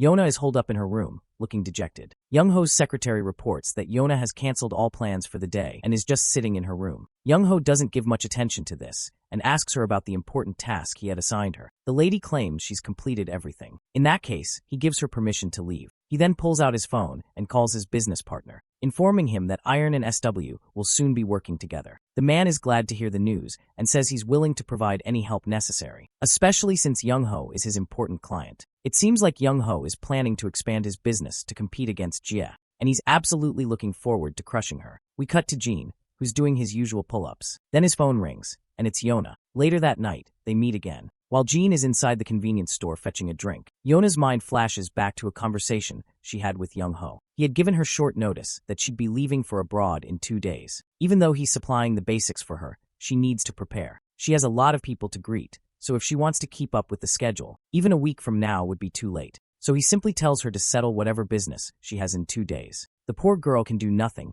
but sulk even deeper. Seeing her face, Young-ho reminds her that she now has a responsibility to carry out. Responsibility to take action that benefits the company in exchange for a life others can't have. He does not want her to make the same mistake as before. This sends a chill down her spine, but she acknowledges what he's saying. Jean arrives back with milkshakes. She apologizes for calling him so late, but he assures her that he was awake and exercising. Yona is surprised to learn that he also exercises on his own, which explains why he performed so well during training. She then remembers how they were all supposed to visit the PC cafe today. She wonders if the others are upset because she didn't show up. Jean claims that while they weren't upset, they were curious as to why she didn't come. Even Yona feels sad for missing out, as she was looking forward to showing how much better she had gotten. She confides in him, revealing her secret. Ever since Jae-hyung started berating her for being bad at the game, she started practicing at home. Since he is the only one she has told this secret to, he decides to keep it to himself. Anyhow, they spend time together, laughing and smiling. Eventually, Young-ho's secretary interrupts to remind her how late it's gotten. So, Yona decides to leave. But before she goes, she reveals to Jean that she's going abroad soon, which is the only reason she called him this late at night. She doesn't have much time before leaving, so she has a lot to prepare and won't be able to go to school either. With their conversation concluded, she stands up and leaves Jean sitting there. When she arrives home, she meets Sukju, who has heard about her going abroad. But the worst part is that he won't be able to join her. Of course, this devastates Yona. Seokju further reveals that it's Young-ho who's preventing him from going. Seokju asks her if she's okay with this. It's clear she's fed up with all this nonsense, but she can't resist, knowing how Young-ho ruins the lives of others around her if she doesn't listen to him. But Seokju is not asking for the consequences. The only thing he wants to know is if she is comfortable going abroad. Lately, she's been looking happier than ever, like laughing a lot, talking a lot, and truly seeming happy. Yona's eyes fill with tears because in order to protect the people who've given her this happiness, she has to go. As Seokju had guessed, Yona was truly happy, and it made her wonder if she had ever been this comfortable and content with her life before. At the same time, she doesn't want Young-ho to hurt anyone because of her. Later, we see Young-ho with the director. He's reporting to the director about his plan to send Yona abroad to study. However, it seems the director is not happy about this at all. Anyway, as Young-ho leaves the director's office, he comes across Jean in the hallway, which causes his face to twist in mild annoyance. So he throws a jab at Jean while walking by. But we all know that verbal jabs don't faze Jean at all, so he just walks past him quietly. It seems like he had been called by the director. Since Jean had met Yona yesterday, the director questions him about how she looked. Jean responds that she looked lonely and seemed to need a family. The director then reveals that SW is responsible for a lot of people, so he can't help but be responsible for the country's political and economic status from time to time. If something happens to SW, many people will be affected. Being the director of SW, he has to put aside personal sentiments and family relationships in order to make good judgments for the company. He fears that if he unfairly takes sides with one particular person, it could potentially cause the downfall of the entire company, affecting many people connected to SW. But even then, Jean reminds him that he is her grandfather after all. Jean recalls how when he came to this country, after living in a war zone, his grandfather had cried and hugged him. Even someone like Jean, who had no memories of his parents or family, could understand the importance of having a family. Later, we cut to Young-ho's office again, where his secretary reveals that Ms. Yona hasn't come out of her room in 2 days. She's not even meeting with that trainee bodyguard. This report satisfies Young-ho. He's glad she stopped meeting with him. We then cut to Yona, quietly lying in her bed, looking at her phone and reading all the texts from her friends. They're making banter, and the messages mention her, which causes her to smile a little. When she tries to respond to them and join the conversation, she falters and stops. Later, we see Young-ho with his entourage of bodyguards. He's on his way to pick up Yona and take her to the airport. His secretary informs him that the group they're working with has suddenly requested to meet Yona as soon as possible. He agrees to let them meet her. He believes Yona is great bait for them, and that they can establish a foothold in their rising country while forming a blood bond with SW, which is growing on a global scale. Now he just needs to choose the best deal. Once that happens, Young-ho is sure he can shake off all the others and make SW his own. Once they finally arrive at Yona's residence, the guards begin loading her luggage. Jean also walks in at that moment. One of the guards quickly stops him and gives him a deadly glare. Yona raises her voice, questioning why they are stopping Jean. But the guards don't bother to answer and just tell her to get into the car. Considering the traffic on the way there, they have to leave now to avoid being late for the flight. The bastard Young-ho is waiting inside the car for her to get in and gives her a menacing glare that scares the hell out of her. That's when Jin raises his voice, questioning her about what she wants. He just wants a simple answer. His response leaves her thinking, and she begins questioning herself about what she truly wants. This is when Young-ho confronts him, asking why Jin is barging in like this and wasting their time when they're already on the clock. But Jin doesn't respond. Young-ho questions him again. Meanwhile, Jin addresses Yona once more, suggesting she shouldn't mind what others think of her. He just wants her to respond with what she wants. Pleasant memories of the time she spent with Jin flash in her mind, and she remembers the friendly chats with her other friends. Her heart swells with these memories, and since she wants to make more of them, she expresses her desire to stay. Jin acknowledges her decision. While Young-ho continues to grow agitated and orders her to get in the car immediately, he further instructs her secretary to get rid of this troublemaker. The secretary snaps her fingers, and soon, the guards move in on Jin. But Jin quickly grabs the filthy hand of the gorilla who attacked him and makes him trip over. More of the bastards charge at him, but Jin takes them down one by one. The other guards are in utter disbelief at the skills Jin is displaying. Even Young-ho's face has started to pale. Yona is also panicking at this unexpected turn of events and questions Jin about what he's trying to do. Jin assures her he's just fulfilling his duty and protecting her. But Yona doesn't want to get into trouble because there's no way Young-ho will let it slide. Deep down, she knows how much Jin cares about his family, and she understands that Young-ho wouldn't hesitate to hurt Jin's family. Jin quickly reads her inner turmoil from the worry plastered across her face, so he reassures her that he has got it all covered. Young-ho's face is paler than an eggplant, and he reprimands Jin for acting like a rabid dog. But once again, Jin politely states that he's simply carrying out his job as Yona's bodyguard. Young-ho facepalms and orders his lackeys to take this stubborn brat out of sight. Those fools begin charging at Jin, but this is when Team 3 steps forward and stands in front of the enemy, ready to defend Jin and Yona. Young-ho finally reaches his boiling point and sternly demands that Team 3's leader explain what the hell they're doing. The leader of Team 3 simply states that they're just doing their job, and their job is to protect Yona at all costs. Since these bastards are trying to forcibly take Yona, they are there to stop them. Young-ho isn't sure if going against his seniors is the best decision. So just for the record, Young-ho makes it clear that there will be severe consequences for Team 3, and they'll be responsible for their own downfall. This direct threat shakes Yona to her core, but Team 3 remains unshaken despite the threat, ready to face whatever comes their way. This only pleases Young-ho, as he can now crush Team 3 without hesitation. But then Yona speaks up, telling her brother to stop threatening her guards. Internally she thinks, since everyone is willing to protect her from her tyrant of a brother, she also feels obliged to protect her bodyguards no matter what. She lets her brother know that these people are doing this to protect her. So why should they be getting threatened? She tells her brother that she won't let him harm her bodyguards. The entire Team 3 is deeply moved to see Yona standing up for them. Young-ho eventually relents and decides not to harm her bodyguards, but he insists that she stop wasting time, or they might miss their destination. Yona sharply responds, rebelling against his idea of going abroad. This time, however, her brother threatens her instead, triggering Yona's trauma and making her instinctively fear him. But that's when Jin steps right in front of her, shielding her from her fears. This is when Yona has her epiphany. She is done hiding and fearing this man, who isn't even her real brother. So, she stands her ground, determined to break through her trauma and reject this bastard once again. She also makes it clear that she doesn't want her brother deciding her life however he pleases anymore. This enrages Young-ho, who arrogantly asks if she can take responsibility for her foolishness. Yona confidently replies that she is ready to deal with everything on her own, leaving nothing for Young-ho to worry about. This only makes him even angrier, to think that a talentless child like her dares to defy him. With that, Yona turns to leave, but the bastard keeps yelling, demanding that she comply. That's when Jie joins the scene, questioning why he's forcing Yona when she clearly refuses to go. Young-ho sharply tells her to mind her own business. In response, Jie points out that if he expects her to mind her own business, then he should do the same. He has no right to control Yona's life. Yona is not a child who can't make her own decisions. He has no say in whether she goes abroad or not. People don't even do that with their own children anymore. The two siblings keep throwing jabs at each other. Suddenly, Yona's phone rings. It's her grandfather calling. Everyone perks up at this. The old man asks her the same question Jin had asked earlier. What does she want? Yona responds without hesitation that she wants to stay. She wants to find her own path outside of management. She acknowledges that if she were to enter management without any actual experience, it would be irresponsible. That's why she wants to do something else first. Her grandfather understands her concerns and gives her permission to decide her own future. Yona wells up with tears. Meanwhile, the snake Young-ho is left bewildered, unsure of what just happened. Then, he receives a call from the director, who instructs him not to interfere in Yona's life anymore. As her grandfather, he will take care of her future himself. The only thing Young-ho should worry about is his own life.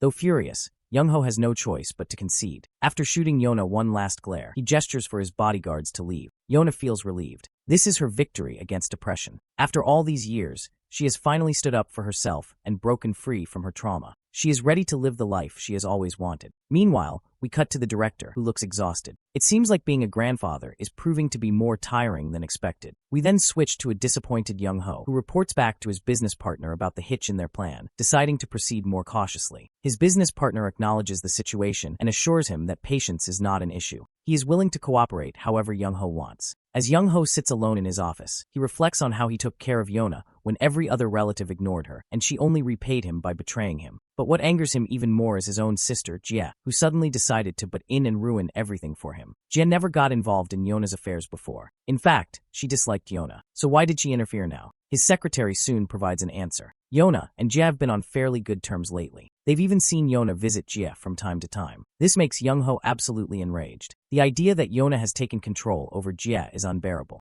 In order to deal with this mess, he makes another call to his business partner, finally requesting his help. The shady businessman is more than ready to assist in any way necessary. Young-ho then lays out the details of his problem, which is his sister. The business partner acknowledges the request and prepares to proceed. After ending the call, the business partner instructs his lackey to contact the camp. The next day at school, Yona is practically brimming with excitement. She's looking forward to visiting a PC cafe after school. Seeing her unusually good mood, her friends begin to wonder what's gotten into her. Jiahong bluntly reminds her how terrible she is at gaming. His remark makes her blush, but she remains adamant about going. Yona then notices that Jean isn't around. Siakju answers her curiosity, telling her that Jean is on bodyguard duty with Team 2. The mention of Team 2 reminds Yona of her sister, Jia. The scene then cuts to a highway, where Jia is cruising in her car with Jean and other escort guards. Jin's phone has been ringing for a while now, and Jia suggests he check who's calling. Jean refuses, saying he's on duty. Jia sighs and gives him permission to check, considering they're in a car and not in an emergency. Jean finally checks his phone.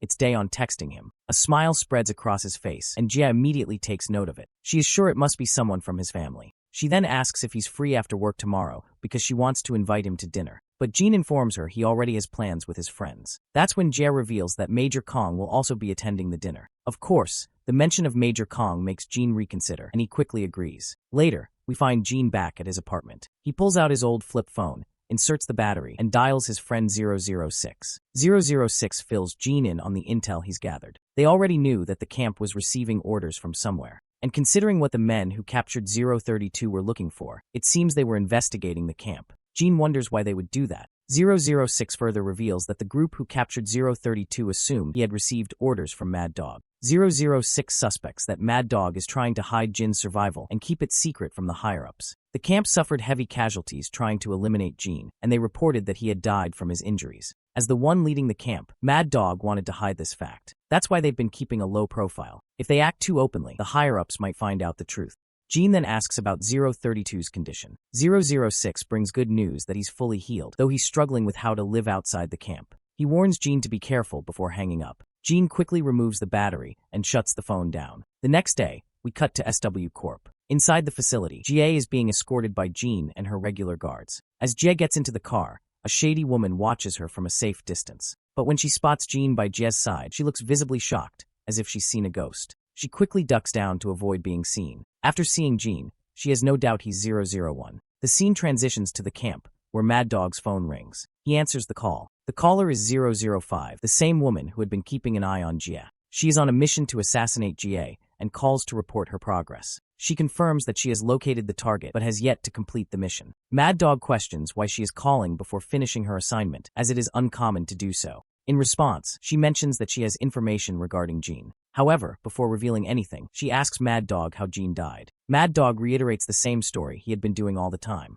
The explosion in the building that supposedly killed Jin. But when she asks if he confirmed the corpse himself, he responds affirmatively, without hesitation. Still, her sudden line of questioning makes him wary. 005 claims she merely regrets not being the one to kill Jin herself.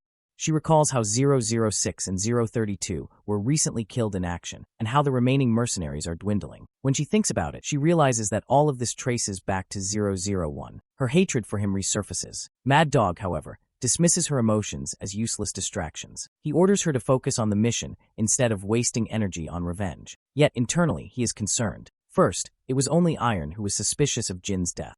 But now others are beginning to question it as well. If left unchecked, the truth may come to light. He needs 001 eliminated as soon as possible. After ending the call, 005 reflects on her conversation with Mad Dog. His reaction to her inquiry about Jean was telling. He was flustered. It is obvious that he is hiding something, which only strengthens her suspicions. If the man she saw was indeed 001, then there is no denying that he has changed drastically. The scene transitions to JS Hotel, where Major Kong and Jean meet each other in the meetup with Jia. They exchange greetings and Kong strikes up usual banter, assuming Jean must be adapting well to SW Corp. To which Jia, who is present, confirms that not only is Jean adapting, but he is excelling. His team members have taken a liking to him. Hearing this, Kong is pleased. He remarks on how Jean has always been popular, not just among women, but men as well. Jia notices that Kong seems much more lively around Jean. Previously, when it was just the two of them, he could barely hold a proper conversation. But now he appears to be a completely different person. Curious, Jia asks how they first met. Kong hesitates, caught off guard by the question. He explains that 3 years ago, in April, he was deployed overseas and received Jin's assistance. Jean, who was 16 at the time, had a calm and dependable nature due to his years of studying abroad. Through this, Jean became acquainted with Kang's squadron, and they spent time together playing games, eating, and engaging in sports. However, Jia senses that Kong is being vague, as though reciting a rehearsed explanation. Before she can press further, Kang's stomach rumbles, and he complains about the delayed food. Jia had only asked the question out of curiosity, but Kang's reaction is unusual, making her suspect that there is more to the story. She then receives a phone call, and excuses herself to answer it. While she is gone, Kong turns to Jean, asking if his fabricated story was convincing. Jean assures him that it was perfect. Kong then inquires about Grandpa and Dae-hoon, to which Jean responds positively, revealing that they are doing good. Kong then expresses his surprise that Jean is undergoing bodyguard training with SW. But now that he thinks about it, the role suits him. He asks if Jean plans to pursue this path after graduation. Jean, as expected, has not given it much thought. He is not one to stress about the future. Kong, having heard about Jin's progress from Jia, assumes that things are going well. When Jia returns, she notices the camaraderie between Kong and Jean. Seeing Kong so at ease with Jean, she smiles. She realizes how close they must be, almost like family. Perhaps she might be intruding on their moment. Later, as Jean walks alone through the streets, he senses someone suspicious in the crowd. He continues walking as if unaware, trying not to raise suspicion. However, the person following him is none other than 005. As they cross paths, she suddenly swings a dagger, aiming for his throat. Jean reacts instantly, blocking her attack and saving himself. While she missed the opportunity, she now has confirmation that this man is indeed Jean, well and alive. As soon as she calls him out with his number, realization dawns upon him. He quickly deduces that she is 005. The scene shifts to Young-ho's business partner. His subordinate informs him that the camp has sent 005 to eliminate Jia. The business partner finds it odd that they would send a numbered mercenary for such a simple task. The lackey suggests that because the camp has been struggling lately,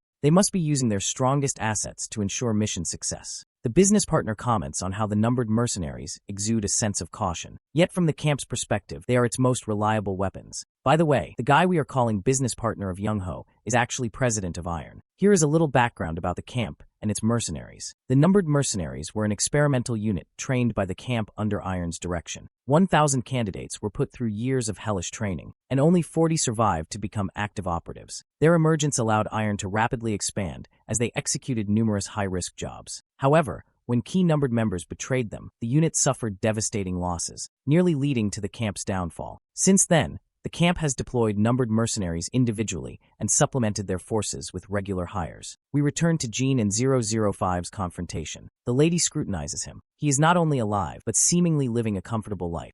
From this, Jean concludes that she was not sent to kill him. She was unaware of his whereabouts. This means her mission must be unrelated to him. 005 asks if Mad Dog knows that he is alive. Jean remains silent, which is all the confirmation she needs. Frustration fills her as she begins cursing Mad Dog under her breath, wondering why he would choose to hide this. Jean, on the other hand, begins analyzing her target. Since she is in Korea, her mission must be in this country. Given that she encountered him while searching for her target, her objective must be someone connected to SW Corp. Realizing she has revealed too much, 005 quickly raises her gun and fires. Jean dodges and quickly closes the distance in order to deliver an uppercut, knocking off her disguise. As she attempts to pull the trigger again, Jean disarms her. She retaliates by drawing her dagger, swinging wildly, but Jean outmaneuvers her and counters with precision. Their battle continues. They fight relentlessly for what feels like an eternity, but Jean ultimately gains the upper hand, pinning her to the ground with a dagger at her throat. Yet, even then, she manages to free herself with a swift kick. Seeing his hesitation to kill her, she sneers, wondering why he wavers now.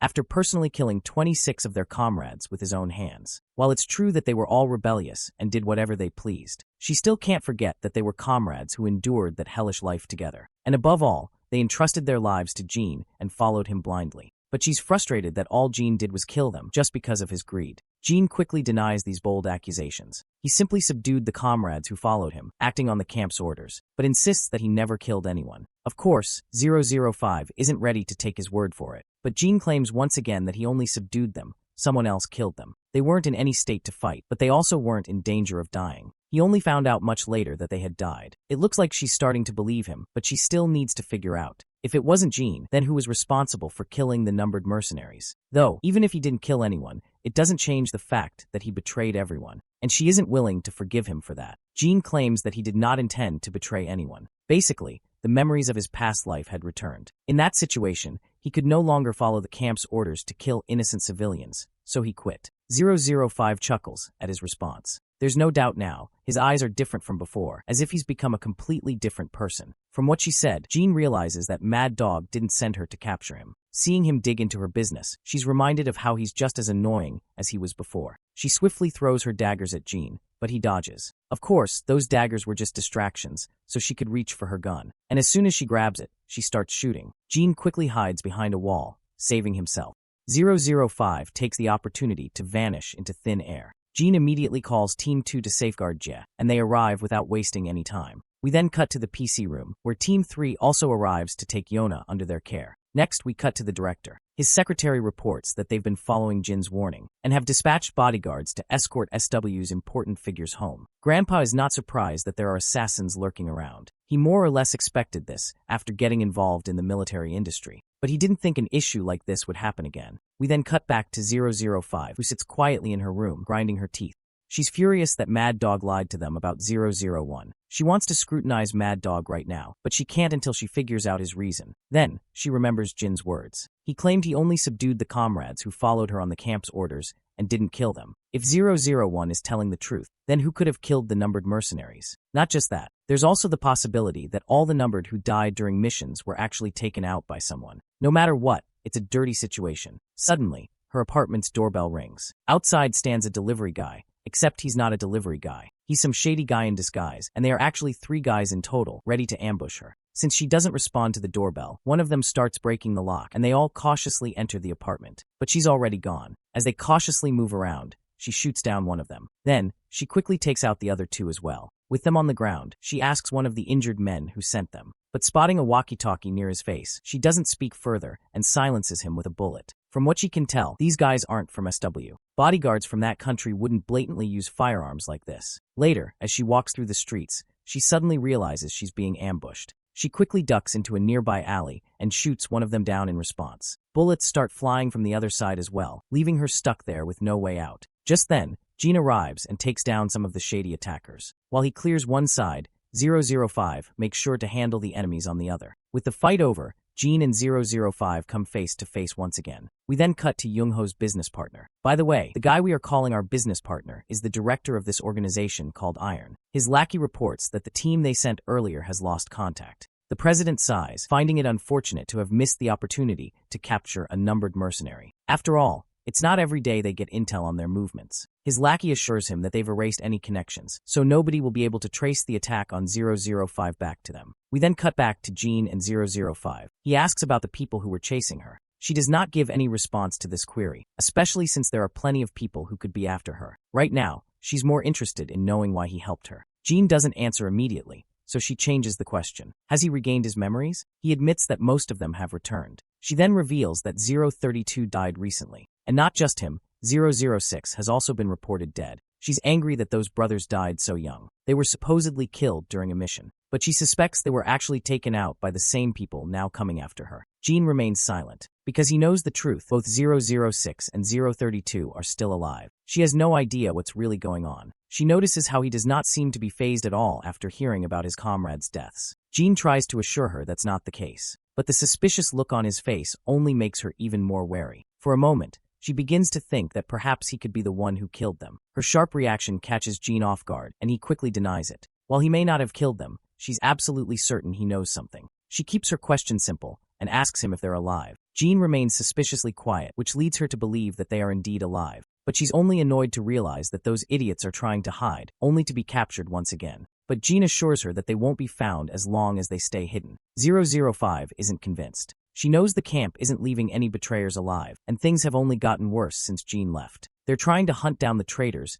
to make an example of them. Jean reassures her once more, pointing out that the camp is in no position to waste time investigating those two. He reveals that Mad Dog sent 006 to eliminate him, but Jean and 006 staged everything to make it look like Jean killed him. And since Mad Dog can't afford to reveal Jin's existence, he would refrain from investigating 006 as well. She then questions him about 032. Jean reveals that 032 followed 006 and found him, but they're both currently together. 005 is amused, thinking how those two bastards finally got away. She then finally drops the name of her target. It's Jia. With that, she proceeds to leave. Jean asks what her next move is. She responds that she'll return back. Her position has been compromised by some people she doesn't know, so there's no way she can continue the mission. Later, she contacts Mad Dog and fills him in on how she had been ambushed by some well-trained assassins. She's not sure what to think about it. As far as she understands, only Mad Dog knew her travel route. Of course, it doesn't take the gorilla to understand what she's implying. He quickly brushes off the accusations, asking why she thinks he would want her dead.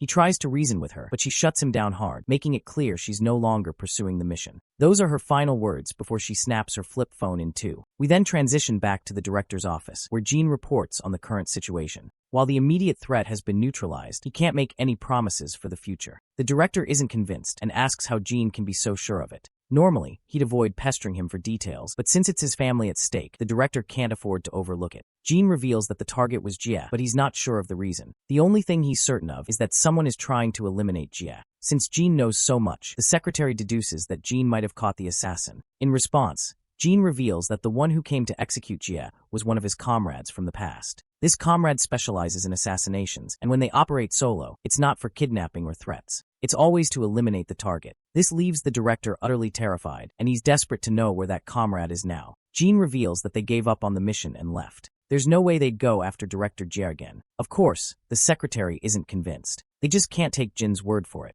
Even if Jin's comrade gave up on the mission, it's highly unlikely that no one will come after Jia. Jean believes that anyone sent to assassinate Jia would be easier to deal with than his comrade. And since they already failed once, the likelihood of them trying again is low. The director isn't sure what to make of it. While he knew that Jean had a strong background as a mercenary, it seems there's a lot more to his past that they don't know. Jean then reveals that his life as a mercenary only spans the 5 years before he came to Korea. The director is also curious to know what Jin's life was like before those 5 years. We then transition to Jin's past, a time when he was discovered by a camp after a plane crash a few days prior. Jean was the only lucky survivor of that crash. They brought him to the camp because they intended to give him training. Some weren't sure how a kid would endure the grueling training, since even experienced people couldn't handle it and would die off. Meanwhile, Jean is resting when an arrogant soldier grabs him by the shirt and throws him out of the camp. They plan to make him go through the hardest training possible, even if it kills him. After all, they were the ones who saved him. Otherwise, he was as good as dead if they hadn't rescued him. They assured Jean that if he's lucky enough, he might survive it. But it wasn't just the training he had to endure. There were also bullies who would beat him up and use him as a punching bag.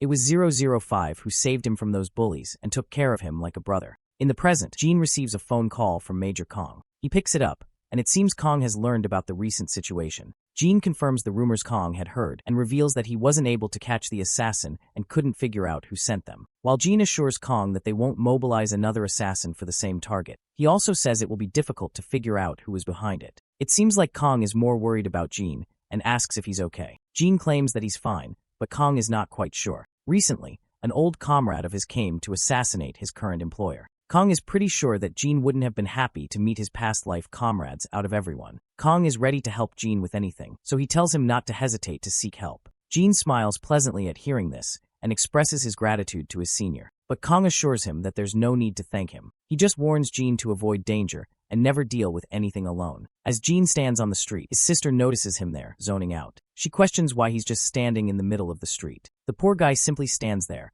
with a clueless expression on his face. His sister begins scolding him, telling him to spill the beans about what's bothering him. Jean tries to calm her down, insisting that nothing's wrong. But just like Kong, she is not convinced. For a moment, she starts thinking that perhaps the cause of his stress is Yona, to which Jean responds with no. As they walk, they continue their usual back and forth, engaged in their sibling banter. We then notice 005, who has been keeping an eye on Jean from a distance. She's shocked to see that Jean knows how to smile. The scene once again shifts to the past, back when Jean was in the camp. Training had just concluded, and everyone looked like a beaten-up piñata. It was then that Jean was granted the codename 001. He was put in charge of one of the squadrons. Mad Dog then ordered his men to drag out the weakest person from the crowd. One of the soldiers threw a boy right in front of Mad Dog's feet. The boy was already pretty banged up. Mad Dog wanted to shoot the injured boy since he had not performed well. He wanted to make an example out of him to show that there were no excuses for failure. But before Mad Dog could shoot, Jean stepped in between them. Since this guy belonged to Jin's squadron, Jean would decide what to do with the failures. This bold act pissed Mad Dog off.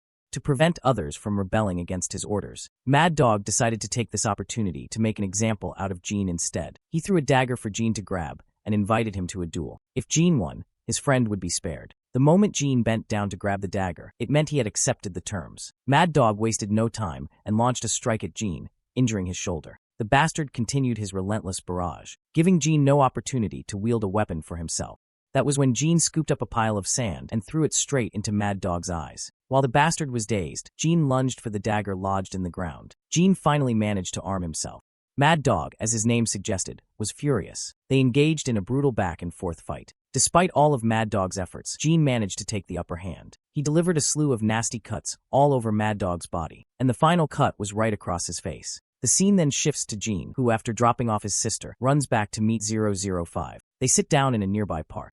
She tells him how she blamed Mad Dog for the ambush on her and temporarily cuts off contact with the camp. Since she has been ambushed, she is sure they won't target or come for Jia. At least not until they figure out the situation. While she has dropped her mission, that doesn't mean she suddenly likes Jean. She can't forget that he betrayed everyone and selfishly left. After he disappeared, everyone scattered. Some failed, some died. Not many numbered mercenaries are left. While they all suffered miserable fates, Jean is out here enjoying life with his girlfriend, something she finds disgusting. The mention of a girlfriend catches Jean off guard, and he quickly corrects her, saying that the girl he was with earlier was his sister. Of course, this comes as a shock to her. She had seriously thought the cute girl he was talking to was his girlfriend. And speaking of the devil, Daeyeon spots her brother in the park.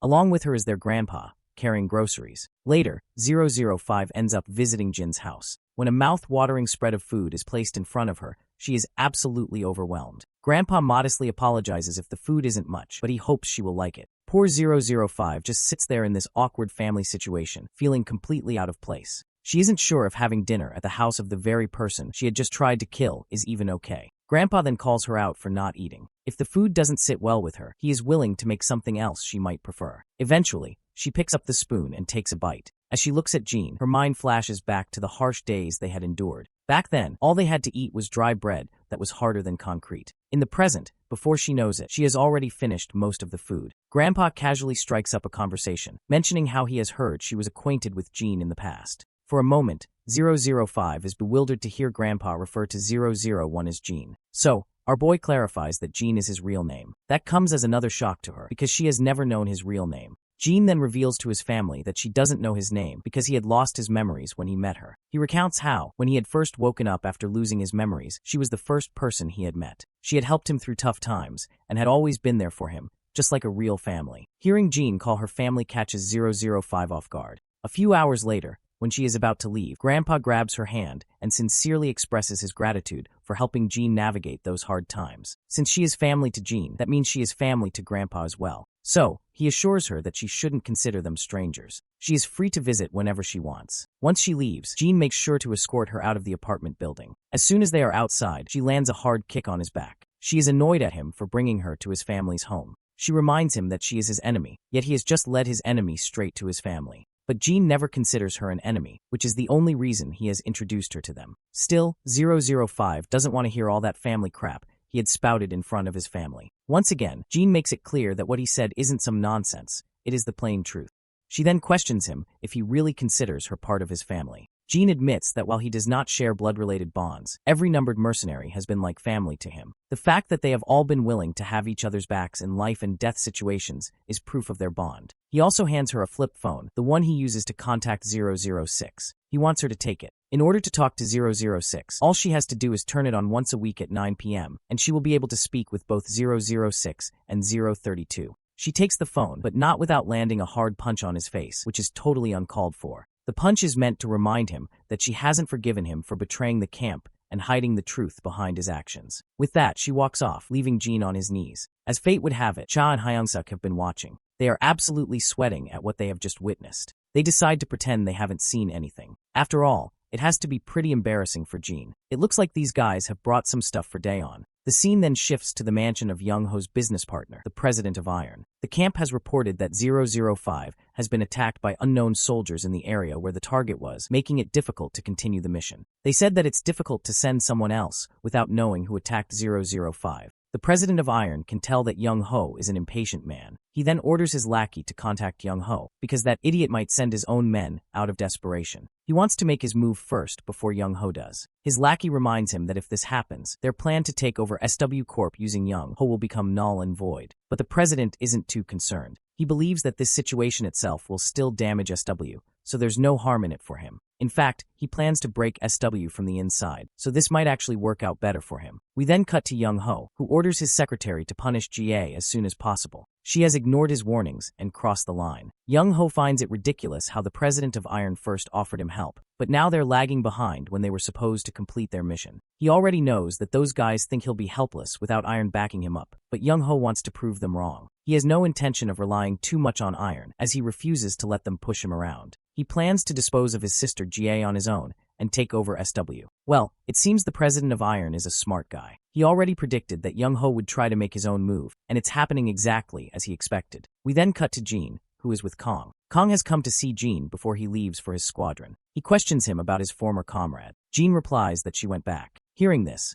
Kong feels relieved, as this means there's no longer any threat to GA. Jin assures him further, stating that his comrade would never go after Director Jiao again. But Kong gets annoyed. He's not here to talk about that. He just came to see Jin before heading back. Now that he has, he decides to leave. Before he does, he asks Jin if he remembers the real reason he returned to his homeland. Well, Jin responds with yes. Kong then instructs him to keep that in mind and live his life like someone his age should. With that, he leaves. The scene then transitions to GA in her Bentley. Jin is also in the car, carrying out his escort duty. She recalls how Major Kong left this morning. Jin also knows, as he met Kong earlier. Now it makes sense to GA why Kong left so early. It was just to see Jin. She recalls how Kong stayed by her side the whole time while Jin was off duty. She's a little sad that they never get to hang out and are always confined to work. The scene flashes back to the past, where Jin had a talk with her escort guard. They discuss how GA was the target of an assassination attempt. They decide to keep this a secret from GA, as she would be in great shock if she found out she was almost assassinated. After all, an assassination attempt is different from a kidnapping or a threat. Even though the director wouldn't shirk her duties, the escort guard is sure she wouldn't be fine mentally. In the present, GA suddenly asks Jin why he isn't in school right now. Her question catches Jin off guard, and he doesn't have an immediate response. So he simply states that he just didn't feel like going. She finds his response amusing, pretty normal for someone his age. Later, the scene transitions to 006 and 032. 006 is looking at his phone, where he has GA's photo in his phone for some reason. It's finally time to contact Jin, so 032 quickly dials his number. But he's absolutely shocked when he hears 005's voice on the other end. The two guys go into an absolute frenzy, demanding to know how she got the phone. They scrutinize her, suspecting that she might have killed 001. 005 sharply responds, ordering 032 to hand the phone over to 006. Poor guy is left speechless after getting scolded like a toddler. Embarrassed, he hands it over. Once 006 takes the phone, he asks if she met Jin. She affirms, and she's glad that 006 is doing well for someone who was supposed to be dead. Since 006 called on this phone, they want her to get it back to Jin. They need to talk to him. We then transition to Jin's friends meeting up with his sister. Apparently Jin went overseas. According to his sister, he went to meet some people from his past. Yona asks how long he'll be gone. Daehoon doesn't have a definite answer, so she simply says a few days. Yona sighs. Not only will she not be able to see him for a while, but he never picks up his phone either. We then transition to Jin, who has just gotten off the plane. As he exits the airport, he spots 032 and 006 waiting to pick him up. Later, at their place, 006 fills Jin in on what they've been doing. 032 has been digging into GA's background. That's when they heard something unexpected. Someone from SW was looking for an assassin. When 032 faked his identity to take the offer, he found out something shocking. The client wants the woman in the picture to be killed, and this woman is GA, of course. Jin asks 006 who the client is. 006 lays out several pictures of Young-ho's secretary. But that's not all. After digging further, 006 found the real mastermind. It's Young-ho, GA's own brother. 006 says there's no definitive proof, yet that Shin Young-ho ordered the hit. But 005 is digging deeper to be sure. The woman who placed the request is staying at the hotel next door. 032 has all the data he needs and reports to 005 that their target is about to enter the room, so she'd better get out fast. 005 quickly pulls the cable out of the laptop, ready to leave. Meanwhile, Young-ho's secretary is also making her way to the same room. As the elevator takes her to her floor, she crosses paths with 005, but both simply walk past each other. As Jean looks at Young-ho's photos, his mind drifts to the director, who always wanted to be a proud grandfather. Later, Young-ho's secretary reports that Jean has come to meet him. Young-ho is startled. He didn't expect someone to travel from another country just to talk. He tells her to let Jean in. He is curious if Jean is here to give him some secret intel about GA. As Jean enters and takes a seat, Young-ho's phone rings. It's director, and he sounds angry. Young-ho doesn't understand why the old man is upset, until director straight up exposes him for attempting to assassinate GA. Of course Young-ho is shocked. He tries to deny it, but the director makes it clear that he's not acting on mere suspicion. He orders Young-ho to halt all operations and return to Korea at once. But Young-ho is absolutely furious. He believes everything he has was earned through his own efforts, and if the director tries to take it from him, he'll resist with everything he has. If that happens, SW will fall apart and its value will plummet. He also scoffs at whatever evidence the director has, believing it won't hold up in court. If his secret gets out, he threatens to do even more damage to the company. After spouting all that, he hangs up, making it clear he's not coming back. But as soon as he does, Jean gets a call from the director. The director tasks Jean with bringing Young-ho back, assuring him that he will arrange the mode of transport. Once the order is issued, Jean quietly stands up from his seat, making Young-ho realize that Jean had come for him all along. This realization makes him laugh like a maniac, finding it absurd that, of all people, the director chose to send a kid like Jean for this mission. Without hesitation, Young-ho orders his secretary to remove Jean from his sight. The secretary immediately calls for her men stationed in the VIP room, but there is no response. Unbeknownst to her, 005 has already taken care of them. Meanwhile, 006 and 032 have also ensured that the surveillance system has been hijacked. With each passing moment, Young-ho grows more anxious and demands an explanation from his secretary. She reluctantly informs him that no one is responding, which only makes him sweat even more. The secretary begins to feel suspicious of the situation. There is no way all communication would suddenly cut off. Trusting her instincts, she quickly raises her gun at Jean. Young-ho is bewildered by her sudden action and demands to know why she is pointing a gun at Jean. In response, she reminds him that this is not just some simple communication issue. Everything was fine until Jean arrived, which means he has allies inside the building. At that moment, 005 enters the room. The secretary immediately shifts her aim toward her. But before she can fire, Jean and 005 move so fast that she ends up shooting at empty air. She doesn't even realize when 005 sneaks up behind her and knocks the gun from her hands. It is then that the secretary recalls crossing paths with 005 in the elevator earlier. As she is lost in thought, she is abruptly slapped across the face. She quickly regains her balance and throws a punch of her own. However, 005 easily deflects the attack and counters with an elbow smash, followed by a brutal knee strike, sending the secretary crashing to the ground like discarded trash. Seeing this, Young-ho pulls out his gun and threatens 005, making it clear that he will never return to Korea. He throws threat after threat, but no amount of words phases Jean, who continues walking toward him without hesitation. The more Jean advances, the more Young-ho panics. He watches in horror as Jean closes the distance with fearless determination. Finally, Jean leaps forward and delivers a devastating punch straight to Young-ho's face, slamming him down to the ground. Just with this much, Young-ho is left bloodied and battered. 005 then comments on the irony of their restrictions, like how they aren't allowed to use guns. Yet scumbags like Young-ho can wield them whenever they feel like it. 006 and 032 enter the scene, reporting that they have erased all traces of their presence from this building and the one next door. Jean has accomplished what he came for, and with that, he decides to head back. A few days later, Young-ho's father finds himself on his knees, begging the director for forgiveness. He blames himself, admitting that he failed to raise his children properly. However, the director remains unmoved, making it clear that Young-ho's actions have crossed too many lines to be ignored. Desperate, the father pleads with his own father, urging him to reconsider. While Young-ho is his child, so is Ji-hae, and he had already been planning to punish Young-ho. He claims he is here not to defend his son, but to take responsibility for failing to control him. The director, however, dismisses this notion, stating that no parent can truly control their child. Besides, Young-ho had left the nest a long time ago. Still, the father continues his pleas, his face drenched in crocodile tears. Deep down, though, he doesn't truly care about Ji-hae at all. Meanwhile, Jean returns from his overseas trip. His sister and grandfather are overjoyed to see him. While Yunhao insists that Jean wash up first, Grandpa is more concerned about feeding him. Surrounded by his loving family, Jean can't help but compare them to the disappointed director and his scumbag grandson. It makes him appreciate just how lucky he is to have such a caring family. Later, Ji-hye meets with her father, who urges her to call off her engagement with Major Kong. She hesitates, reminding him why she got engaged in the first place. Her father, however, argues that SW Corp no longer needs the Kong family's military connections to enter the defense industry. While their military division is still in its early stages, he is confident that SW has already overcome the most difficult hurdles. Ji-hye warns that breaking off the engagement could lead to complications. Her father, however, assures her that he has already accounted for that. She narrows her eyes at him, suspecting that his sudden change of heart has something to do with Young-ho. She then questions him about the rumors circulating about her brother's sudden retirement.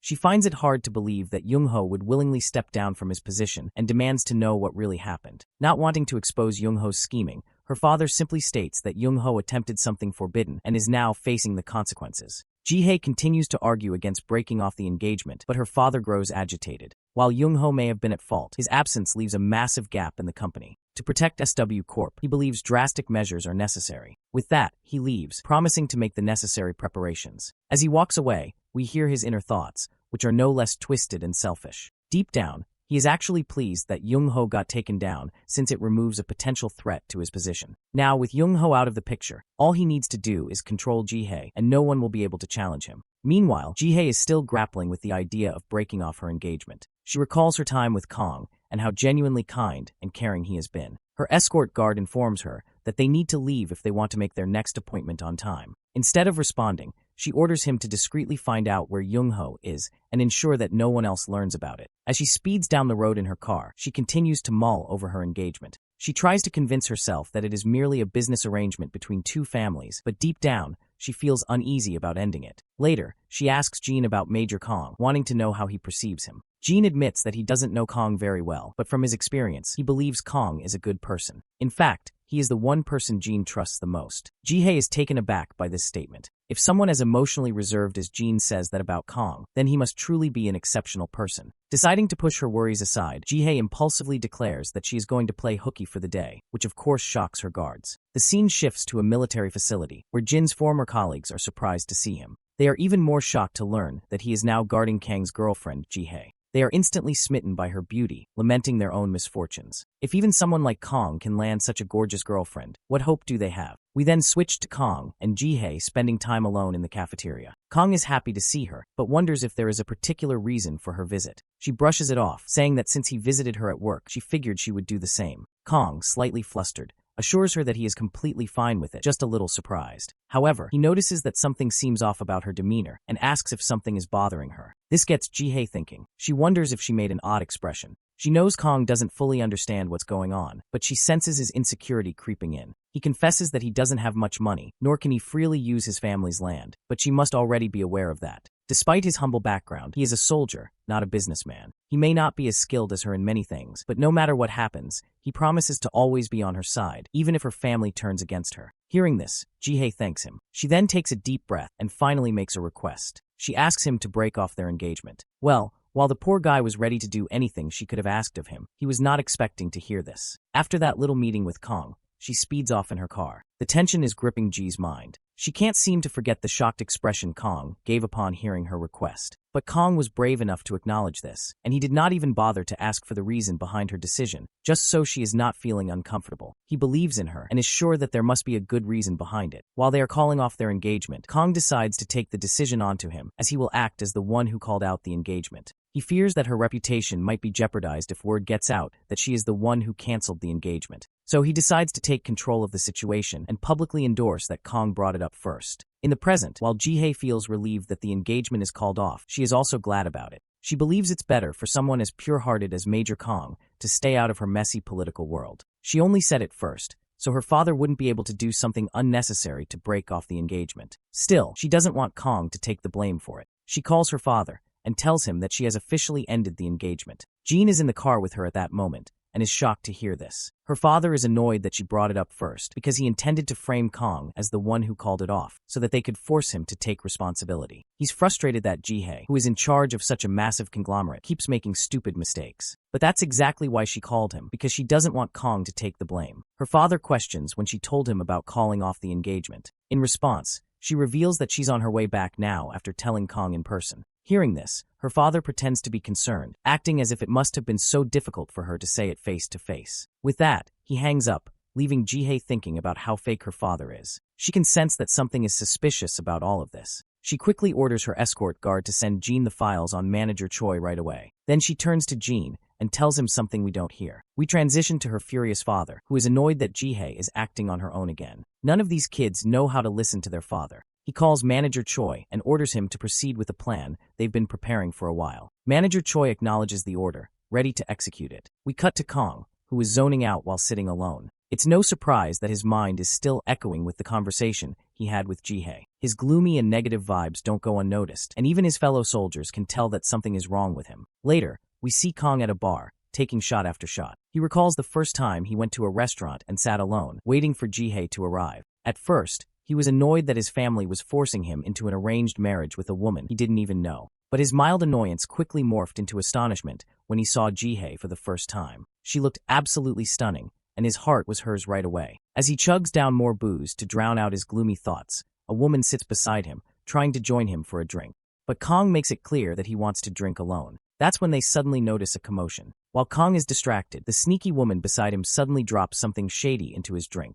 Mission accomplished. She gets up and starts leaving the bar. But just before Kong can down the spiked drink, Jean snatches the glass from him and stops him. Kong already looks wasted, and before he loses himself completely, Jean tells him to quit drinking. Eventually, Kong agrees. He stands up unsteadily, and Jean helps him into a car, deciding to drive him personally since he's almost knocked out. We then cut back to when Jihye told Jean something important that we didn't hear earlier. She revealed that Manager Choi is her father's right-hand man. Knowing her father, she is sure he will pull something shady within the next few days, and that he'll do it through Choi. So she tasks Jean with keeping an eye on him. As Jean gets Kong into the car, he notices a group of thugs staring at him. We cut back to Jihye, who hears Jin's report. Manager Choi had been planning to drug Kong and frame him as a criminal. Jihye immediately instructs Jean to stay by Kang's side because who knows what they'll try next. Well, judging by the fact that all those thugs are lying on the ground, beaten to a pulp, it's clear Jean is already handling things meticulously. We then cut back to Jihye, who is feeling anxious after hearing the report. She expected her father to try something dirty, but she didn't think he would go this far. Her escort guard reassures her,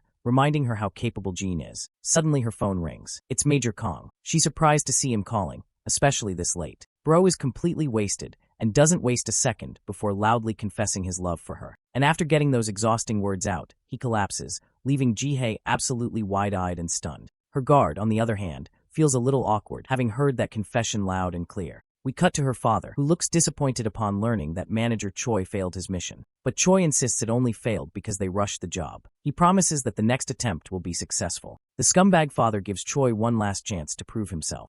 After making his promise, Choi hangs up and turns toward the lackey who was supposed to handle the task. Seeing his boss angry, the lackey starts making excuses, saying he left the job to his men instead of handling it personally. But the boss isn't buying any of it. He slaps the guy hard across the face for failing the mission. He's pissed that this idiot can't even handle a simple job. Then, he roars at everyone present, furious that they all failed. We cut back to Jihye's father, who is grinding his teeth in frustration, realizing there's no one he can rely on. Suddenly Jihye walks into his office. She is here to ask her father about something. She wants to know when he plans on going home, considering how late it is. The father puts on his fake smile, claiming he has unfinished work to take care of. But Jihye cuts straight to the point and tells him to stop with his shady tactics and just go home. The shady father fakes sadness, saying that everything he does is for the sake of his children. That calling off her engagement was just as hard on him, but Jihye knows the truth. The only thing he truly cares about is his position in SW Corp. Her father drops the act, stating coldly that to run a global business, one must be ruthless. He warns her not to ruin everything just because she got attached to some military guy. That's when Jihye corrects him. She isn't doing this because she's attached to Kong. She's doing it because her father's actions are actually more harmful to their business. But her father makes it clear that he isn't interested in listening. He believes Jihye understands nothing. Sure, she may be great at running the business, but she doesn't have enough experience with real-life setbacks. He acknowledges that she has exceptional skills compared to others her age. And thanks to her position in SW Corp, she holds more power than most people. But in his eyes, she's still lacking. While she's speeding down the railroad to success, her father reminds her that she hasn't yet gone up against someone more powerful and influential than her. That's one of the reasons he doesn't feel compelled to listen to her orders. He offers a bit of wisdom, saying sometimes you need to go beyond just talking and show you have the ability to handle the situation. Suddenly her phone rings. It's Jean, who seems to have finished the job and obtained photos as evidence. She gives him props for the job well done. As we transition to Jean, it looks like he really crunched the numbers this time. There are literally dozens of people lying on the ground, with Manager Choi totally mangled down there too. Ji-hae throws a sassy jab at her father, telling him Manager Choi seems to have gotten a bit hurt, so he should visit him in the hospital. After all, Manager Choi is one of the guys her father treasures most. Her shady father quickly catches on to what she's implying, and he grows agitated. He can tell she's really grown a lot. Well, she agrees with him on that, and further tells him not to decide anything for her. With that, she proceeds to leave. We then cut to Kong, waking up in the morning. He has no idea how he ended up at home, but recalls meeting Jean, so maybe he dropped him off there. Suddenly, his apartment bell rings. It's Ji-hae. The first thing she notices is how Kong seems to have had a good sleep.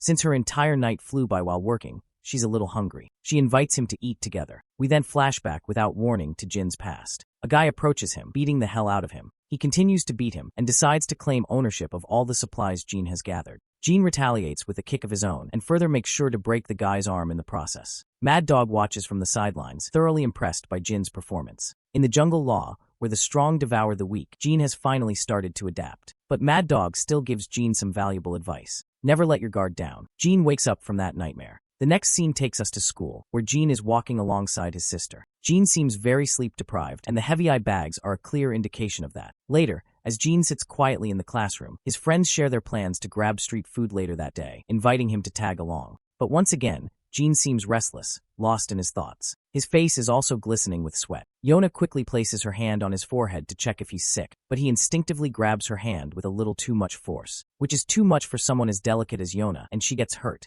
He immediately releases his grip and apologizes. Yona grows more concerned because his face is burning up. They think maybe he has a fever, so they suggest he go home early. Later, Jean is given a lot of his favorite snacks by his concerned friends, who want him to eat to help him recover faster. We then cut to SW Core Training Hall, where Jean and the others are doing their usual drills. As everyone catches their breath, they notice that Jean in particular seems to be in rough condition today. They report it to their senior. When the senior looks at Jean, he can tell something's wrong, so he grants him an early day off. But Jean insists he's fine. Time passes, and it's time for Jean to perform his guard duties. In the car, Jie reiterates the rumors she's heard about Jean being sick. But as usual, Jean claims he's fine. Jie can tell just from one glance that he's tweaking. Despite Jin's insistence, Jie personally escorts him to the SW Corp-owned hospital. There, the doctors discover that Jean has a 104-degree fever. This shocks Jie, because a fever of 104 is not something to take lightly. A while later, they drop him back at his apartment. Jie sternly orders him to do nothing other than rest. With that, she speeds off, leaving Jean standing there with a pouch full of medication. When Jean enters his apartment, Grandpa and Dayan rush in, concerned, because they've heard that he's sick. But he quickly assures them that he just visited the hospital, and that he'll get better as long as he takes the medicine and rests. They insist he get to bed right away. Jean then notices fruit on the dining table, and Dayan explains that Grandpa bought all that when he heard Jean was sick. His grandfather reminds him to eat a lot to recover as soon as possible. Jean eventually gets the chance to return to his room. An hour goes by, but Jean hasn't come back after changing his clothes. Worried, Dayan knocks on his door, but notices it's already unlocked. When she sneaks a glance inside, she finds her brother totally passed out on the bed. Dayan quietly shuts the door, not wanting to disturb him while he tries to get some rest. We then cut to Jean spending time with Mr. Cha at night. It seems that even Cha has caught news of Jean being sick for the past few days. Jean brushes it off, calling it just a small fever, even though he was diagnosed with a 104-degree fever. Jean says it doesn't affect him much, but Cha believes he shouldn't push himself too hard. Jean insists he's not pushing himself. If he holds on mentally, it won't affect his movements. By now, Cha is sure that getting the point across to this goofball is a hard task, so he gives up. Later,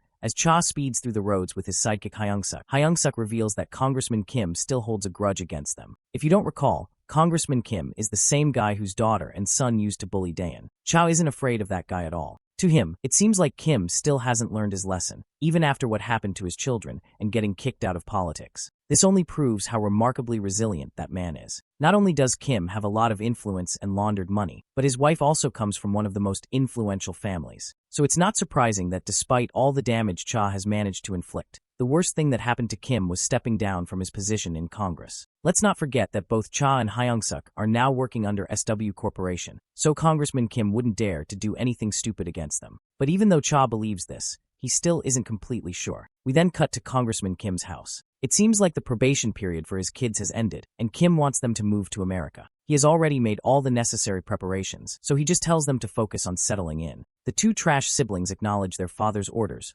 albeit reluctantly. Internally, That bitch is grinding her teeth, still holding a strong grudge against Dayan, convinced that she's the reason for their downfall. Their father reminds them that all they have to do is stay there for a few years and come back when things quiet down. Or if they get used to life there, they can just stay permanently. With that, they're free to leave. Once they're gone, the trash mother starts arguing with her equally trash husband about why they have to leave the country like this. The husband reminds her that he's done everything he could, but the higher-ups are still pressuring him to take extra measures. Of course, this loud, annoying woman isn't satisfied with that answer, questioning why he's just giving up. That's when Kim responds in a cold tone, making it clear that he hasn't given up on anything. He's just biding his time, waiting for the right moment. Later, we see Jean on a phone call with his sister. Since Dayan is out shopping for groceries, she asks him if there's anything specific he wants to eat. As usual, Jean gives the same response he always does, so Dayan just decides to buy whatever. After this brief exchange, she hangs up. But right after, Jean gets another call. As soon as he puts the phone to his ear, we find out that it's Kim In-bi. Jin's mind floods with past memories as he's once again reminded of everything regarding Kim and his trash kids. Kim In-bi brings up the deal they made, which he believes Jean failed to honor. But Jean quickly counters, reminding him that it was Kim who didn't keep his word. Kim instantly recalls the terms of their deal. He was supposed to send his children overseas and make sure they never went near Jin's sister again. In exchange, Jean was supposed to bury the evidence he had against him. Jean immediately reminds him that his children came right back, and his daughter even tried to attack his sister again. At this point, In-bi knows he can't just talk his way out of this, so he cuts to the chase. The damage Jean has inflicted on him is serious. His finances and image have been wrecked beyond what a student like Jean could even imagine. His children were irreversibly hurt by all of this. It doesn't sit well with In-bi that the person responsible for all this damage is still roaming around freely without any consequences. Basically, he makes a direct threat to teach Jean a lesson about how cruel the world really is. Later, we cut to Cha, who is just about to light a cigarette when he spots Grandpa walking toward him. Cha quickly scrambles to hide the weed he was about to smoke and respectfully greets the old man. Grandpa happily asks Cha if he has eaten well because he can cook extra for him. This flusters Cha, and he quickly responds that there's no need for that. After their little exchange, the old man continues on his way home, and Cha finally gets the chance to light his cigarette. But it looks like he isn't destined to smoke today. Two guys suddenly pull up on a heavy bike, heading straight for the old man. The bastard sitting behind the rider has a steel pipe in his hand, ready to bash Grandpa's head in. But before these bastards can succeed with their twisted intentions, Cha delivers a devastating blow, knocking both of them off the bike. They crash hard onto the asphalt, and their bike goes skidding across the pavement. Meanwhile, the old man, completely unaware of what just happened, is engaged in a phone call with Dayan. By the time he reaches an intersection and turns away, Cha is left standing there with two battered pieces of shit on the ground. He can tell they were aiming for Grandpa, but he still doesn't know why. That's when he gets a phone call. On the other end, Hyung-suk frantically reports that Congressman Kim has set his sights on Jean. And just like that, it all clicks. Now Cha understands why these two bikers went after the old man. We then cut to Jean, whose mind is still reeling from In-bi's threat. His attention is suddenly drawn to his ringing phone. It's Cha. Cha asks if he's in some kind of trouble.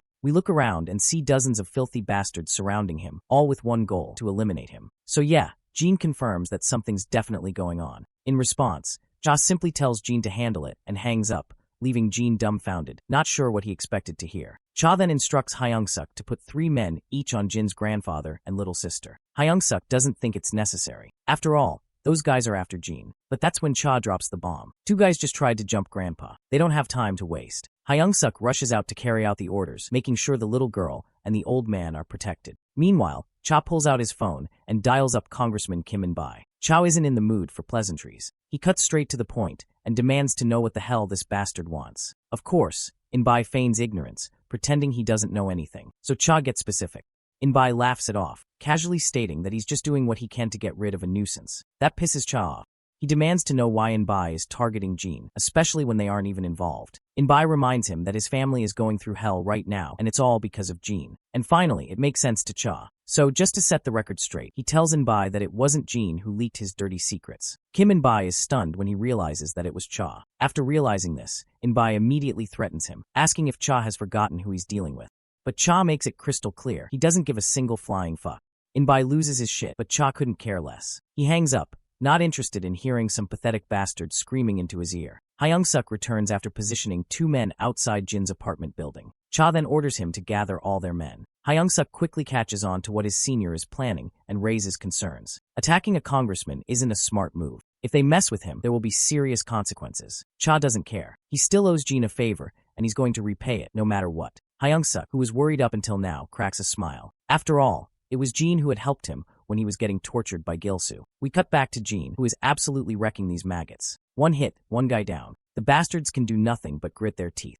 Jean, on the other hand, charges straight at them, taking them down one by one. And within minutes, the threat was neutralized. As he walks through the empty streets, he spots a shady minivan parked right outside the apartment building he lives in. Inside the van, Cha's lackeys are keeping watch over the area, making sure no one sneaks up to harm Jin's family. But since Jean has no clue who these guys are, he straight up punches through the car window, grabs one of them by the collar, and demands to know why they're lurking around. The guys inside the van panic and quickly rattle off that they're here under the command of Du Suk Cha. They try to remind him that they've crossed paths before. Jin's mind flashes back to the past, and yeah, he does recognize a few of them. So, he lets go of the Baldy's collar and asks them why they're really here. Turns out these guys have no idea either. They were just told out of nowhere to keep an eye on Jin's family. We cut to Sukju, who's doing his regular night drills. His phone rings, and it's Jean. As usual, Jin's calling Sukju to track someone down. And this time, that someone is ex-Congressman Kim In-bae. Sukju remembers this man. He is actually the father of Hee-jin and Kisu, who were the biggest bullies in school. What he doesn't get is why Jean is looking for their father. Before Jean can say anything, we cut to Cha, driving down the road with his entire entourage in multiple cars. Cha is on a call with Jean. He's already been informed that Jean met his men stationed outside the apartment. So Cha tries to reassure him, says there's been some friction with someone holding a grudge against him, and he just had his men watch over Jin's family in case things escalated. He further assures Jean there's nothing to worry about as he'll handle everything on his own.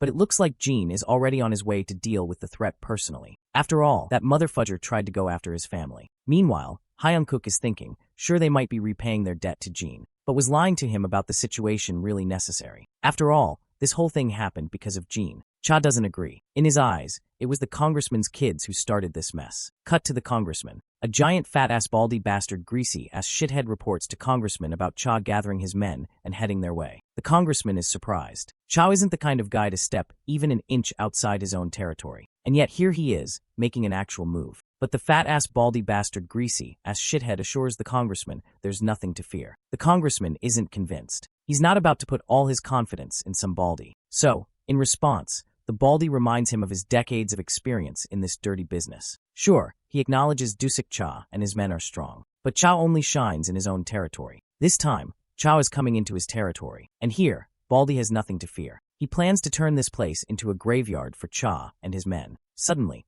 Fatty's phone rings.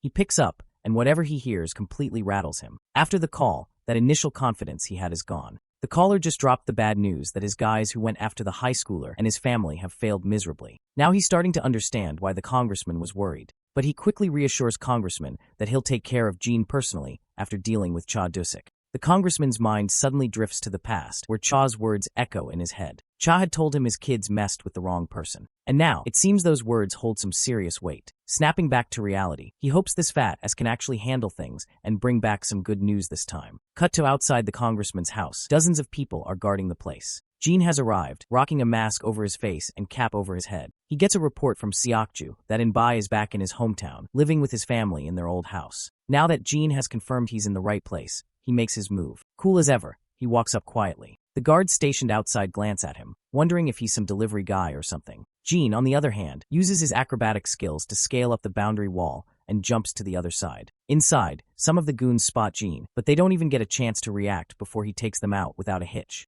Now that the cat's out of the bag, all the men focus their attention on Jean, and the place quickly swarms with these lowlifes. Jean keeps pushing forward, determined to get inside the house. One guy with a dagger decides to block Jin's path, acting like he's about to do something smart. As expected, the bastard ends up taking a solid smash to the face. The commotion outside finally catches the attention of the congressman and his baldy bastard friend. Fatty thinks it's probably Cha outside getting his ass handed to him by his men, and it even makes the congressman crack a smile. But those unpleasant sounds don't seem to be from Cha or his lackeys. Before they know it, one of the guards outside gets thrown straight into the office, leaving the congressman's eyes wide open. Jean walks right in through the office gate like the true Sigma he is. Before we see Jean teach this arrogant bastard a lesson, the scene cuts to the congressman's family. His wife is trying to reassure the kids that their father will take revenge for the humiliation Jean has caused, so they don't need to worry. This makes Hee-jin happy. But little do they know, Jean isn't the one about to get taught a hard lesson. Back in the office, Fatty turns to Jean and questions his identity. The congressman quickly perks up when he notices how this intruder is familiar to Gene. It doesn't take him long to realize it's Gene, even though he's wearing a mask. Baldy suddenly turns to the congressman, wondering if this is the boy he's been afraid of. The congressman admits it's him. While the boy is hiding his face with a mask, he can clearly tell who he is. Suddenly, Gene hears more bastards about to swarm the office, so he leaps into action to finish the job he came for. Fatty quickly steps in front of the congressman to protect him. He swings his giant hand at Gene, but my guy ducks and lets that massive hand glide right over him, then promptly retaliates with a punch of his own. But that punch doesn't faze the bastard, and he throws a punch back in retaliation. After a few back-and-forth blows, they step back to catch their breath. The baldy bastard seems excited, realizing Gene is a worthy opponent. Gene, on the other hand, isn't here to impress anyone. His main target is the congressman, who's doing his best to hide behind the goon he hired. Gene leaps into action again, delivering a devastating blow to Fatty. When Fatty tries to throw another punch, it's dodged easily, and instead, he gets a crushing blow right into his ribs. The back and forth continues, and Fatty takes a lethal blow to the face, obliterating his nose. Gene then throws a kick at the bastard's hand. The congressman is starting to lose his shit. The fact that this Fatty, who once ruled over the area for over 10 years, can't land a single blow against a high schooler is insane. Fatty, on the other hand, is learning the hard way how skilled Gene really is. For someone who doesn't hesitate before throwing blows, he's definitely not your average high schooler. At that moment, all the goons who were guarding outside swarm the office. Fatty shouts at them for coming so late and orders them to take down the kid. But in reality, it's that kid who's taking down all these suckers. Blow after blow, punch after punch, and these shitheads are kissing the ground one by one. Fatty keeps shouting at the top of his lungs, telling his guys to kill the kid. But we all know how futile these verbal threats are. Gene continues to take them down, one by one. Meanwhile, outside the office, the other goons are standing around, waiting for their turn to get inside, since it's too crowded in there already. At that moment, the congressman's wife and kids finally show up, having heard the commotion. They make their way through the goons and peek inside the office. What they see leaves them horrified. Gene is obliterating these guys one by one, leaving everyone down for the count. The bloodied Fatty and his boss can do nothing but watch in terror. The only thing going around the congressman's head is the warning Cha had given about his kids messing with the wrong guy. Messing with Jin's family is same as killing John Wick's dog. The congressman is learning this the hard way. He's finally realizing how right Cha was. Seeing Gene take down everyone mercilessly, Heejin and Kisu are in absolute shock. Especially Kisu. While he knew Gene was a crazy bastard when it came to fighting, he didn't know he was this level of badass. Fatty is also having a hard time believing what he's witnessing. But in the end, everything happening is real, no matter how much they try to deny it. Fatty notes that Gene isn't just swinging punches around aimlessly. Every swing is precise with no hesitation. He also notes that Gene didn't just barge inside on a whim, it was part of his plan. The office door is narrow, which helps Gene fight these guys one by one without getting overwhelmed. At this point, the fat pig decides to play dirty. He pulls out a dagger and tries to sneak up on Gene to stab him. But Gene isn't some idiot. He quickly sees through what this shithead is about to pull. As soon as the bastard lunges to stab, Gene turns the tables by stabbing him first, causing Fatty to recoil in pain. The congressman is at a complete loss, unsure of what to do. There is literally no one left capable of stopping Gene. Gene finally turns his attention to the congressman, now that Fatty is out of commission. In a desperate attempt to salvage the situation, the congressman plays his last card. He tries to threaten Gene with legal repercussions, citing legislation and charges that could be pressed against him. But before Gene can even react, Fatty once again orders his men to attack. The remaining goons lunge at Gene in a last-ditch effort to take him down, only to be dismantled one by one with ease. Seeing all his men taken down, the congressman begins to recoil in fear, stumbling backward until he trips over an unconscious body and falls to the ground. Before he can scramble back up, Gene steps on his hand, pinning him in place. His wife watches in horror, utterly dumbfounded by the sight. Gene is here for one reason, to make this bastard take responsibility for his actions. But before things can escalate further, another group joins the fray, Cha and his men. For a moment, Cha is thrown off, seeing all the congressman's forces lying in ruin. As he scans the room, his eyes land on a familiar figure in the corner. A smirk crosses his face after spotting Gene there. The lack of personnel guarding the front gate now completely makes sense to Cha, as it's clear that Gene took them all down. Cha then proceeds to greet Congressman, who is laying on the ground like a beaten-up dog. The mere sight makes Cha chuckle mockingly. At that moment, Congressman's wife begins berating Cha for betraying his own people. Cha, however, pays no attention to what he considers meaningless noise. His focus remains on Gene, particularly on Jin's eyes. There's something different about them, something that tells him Gene is in no mood to show mercy tonight. Before Cha can say another word, Fatty lunges at him. But before he can reach, a steel rod smashes into his face, sending him crashing back to the ground with his face a bloody mess. Cha takes the steel rod from his lackey and without hesitation begins ruthlessly beating Fatty. The brutal sight is enough to make the congressman nearly soil himself. This level of violence is unusual for Cha. To provide context, we cut back to an earlier conversation. Hyung-suk had warned Cha that going against the congressman was different from their usual gang disputes. Taking action against someone like Kim In-bae meant there would be consequences, as the man was not one to let things slide easily. But Cha already knew this. That's exactly why he decided to end it personally. Back in the present, Cha continues his relentless assault on Fatty, ensuring that there's no coming back for him. After finally finishing him off, Cha lights up a cigarette in order to take some slow drags. Jin steps forward, questioning Cha's aggressive behavior. Cha, however, brushes him off, warning him to stay out of it. Jin counters, reminding him that this was never Cha's fight to begin with. But Cha disagrees. He insists that he has always had issues with the congressman and that this was a long time coming. The timing was simply perfect. He assures Jin that after tonight, Kim In-bae will never be able to mess with Jin or his family again. With that, Cha walks past Jin, ready to handle things his way. He crouches down to meet the congressman at eye level. But before he can lay out his terms, the congressman tries one last trick, offering Cha a lucrative deal. He promises property under a different name, an absurd amount of money, and the chance to expand Cha's territory beyond imagination. Of course, Cha isn't fooled. This isn't the first time the congressman has made empty promises. There's no reason to trust him now. Standing back up, Cha picks up that steel rod and grips it tightly, preparing to bring it down on the congressman. But before he can swing, a voice interrupts him. Chief Go Sung-in, the secretary of SW Corporation's director, arrives on the scene. Both Cha and the congressman are visibly shocked by his sudden appearance. The congressman's wife, on the other hand, starts ranting, assuming he's here to save them from the delinquents raiding their home. Chief Go ignores her completely and walks straight to Jin. He addresses Jin directly, telling him that the director is aware of the situation and has assured that something like this will never happen again. For the sake of the president, he asks Jin to stop and go home. Jin does what needs to be done. He simply turns and leaves. Jin and Kisu, left trembling like leaves, can do nothing but watch in silence, still reeling from the brutality they've just witnessed. The congressman, however, is having an even harder time comprehending the situation. Out of all people, why is Chief Go here because of this kid? Chief Go makes it clear that he is here under the direct orders of the director himself.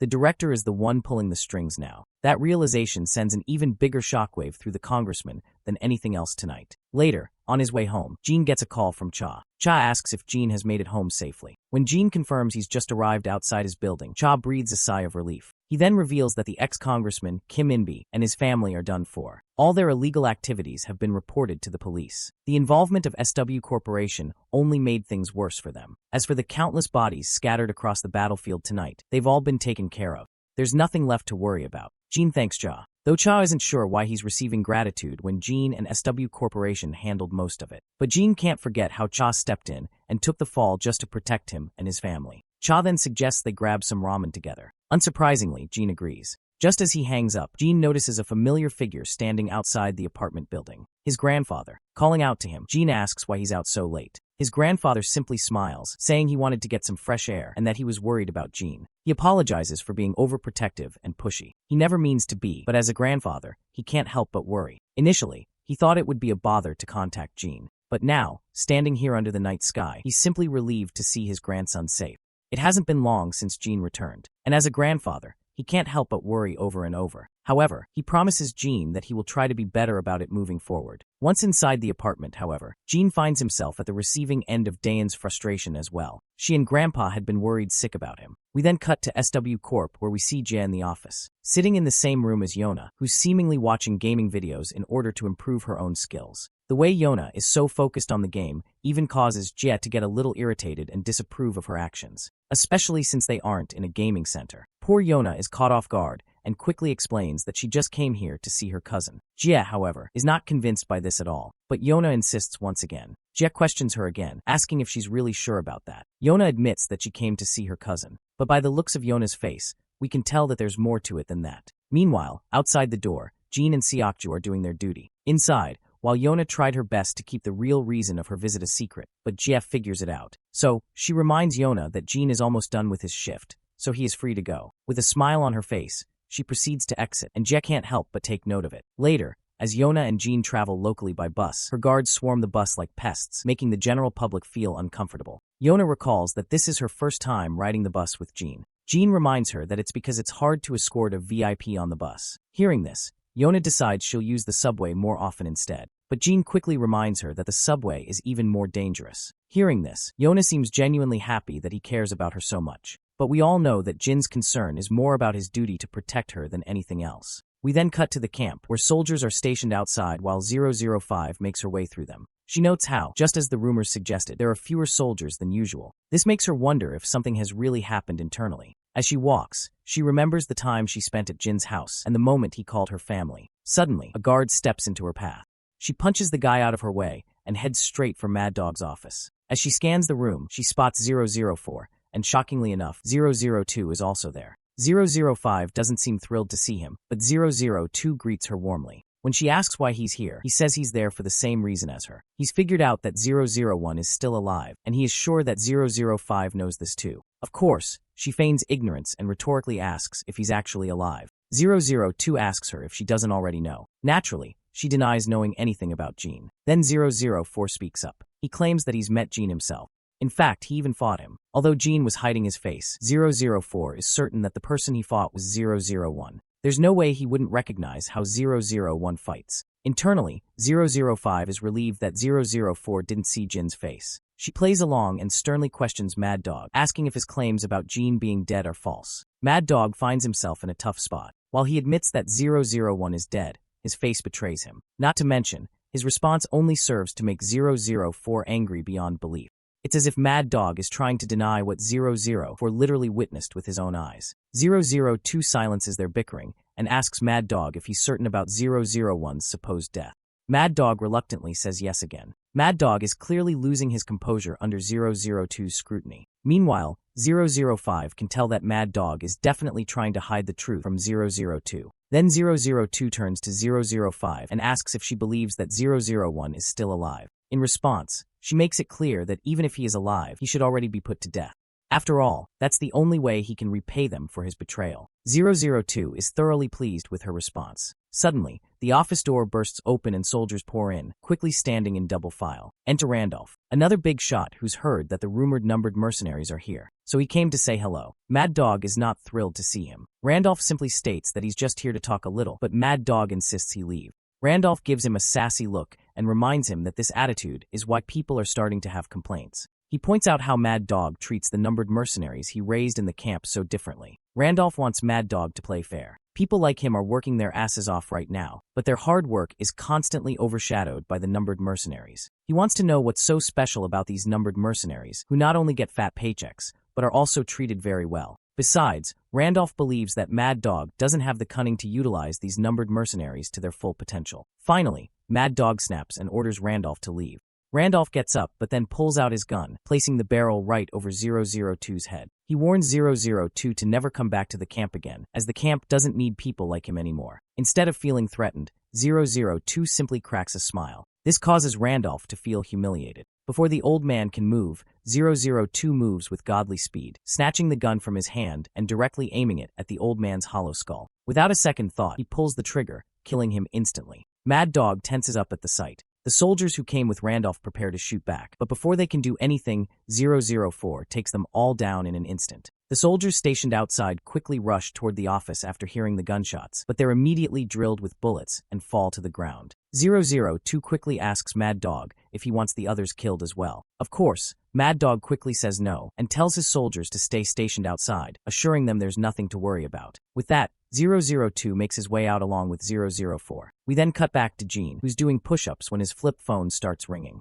It's 006, reporting to Gene that 002 has found out he's alive. The reason 002 found out is because of the encounter Gene had with 004. But still, they're not 100% sure if Gene is alive because they didn't see his entire face. This doesn't mean that both 002 and 004 will sit idle. 006 believes it's his fault since he was the one who invited Gene for the rescue mission where they encountered 004. But Gene thinks there's no need for apologies, as this was bound to happen. 006 then decides to end the call and contact later if something comes up. Meanwhile, poor 032 is sulking in the corner, believing that Gene is about to be in trouble because of him. There are chances that after 002 meets Gene, he might understand and come to friendly terms like 005. While there's no doubt that 002 is a crazy guy, he always adhered to Jin's orders. But 006 isn't sure it would be that easy, because 002 was the most devastated upon learning about Jin's betrayal. He went insane after finding out about the betrayal and killed camp agents out of anger. What's more concerning is that 002 is the one who taught a lot of things to Jin, and Jin's current skills are particularly derived from 002's. But in the end, The current 001 ended up taking the title of number 001 and became the leader of the numbered mercenaries. There was uproar among the numbered mercenaries, as most of the guys who followed 002 didn't want Jean to be their leader. They had issues with the fact that they had to accept 001 as their leader instead of 002. But since 002 accepted 001 as the leader without causing any big problems, the others had to concede as well. This is the only reason 002 harbors strong feelings of betrayal against 001 compared to anyone else. Hearing all this only makes 032 even more worried, as he believes it's his fault that 001 got exposed. Recently, 001 looked like he was doing really well, and it's likely because he's been living with his family. But to think that his life is about to go to hell is causing a lot of sorrow to 032. 006 tells him to snap out of it, as sulking in the quiet corner won't make things better. It was bound to happen, and even Jean was aware of this fact. We then cut to SW training grounds, where Jean just got punched by his opponent during training. Everyone is in absolute awe to see Jean getting punched.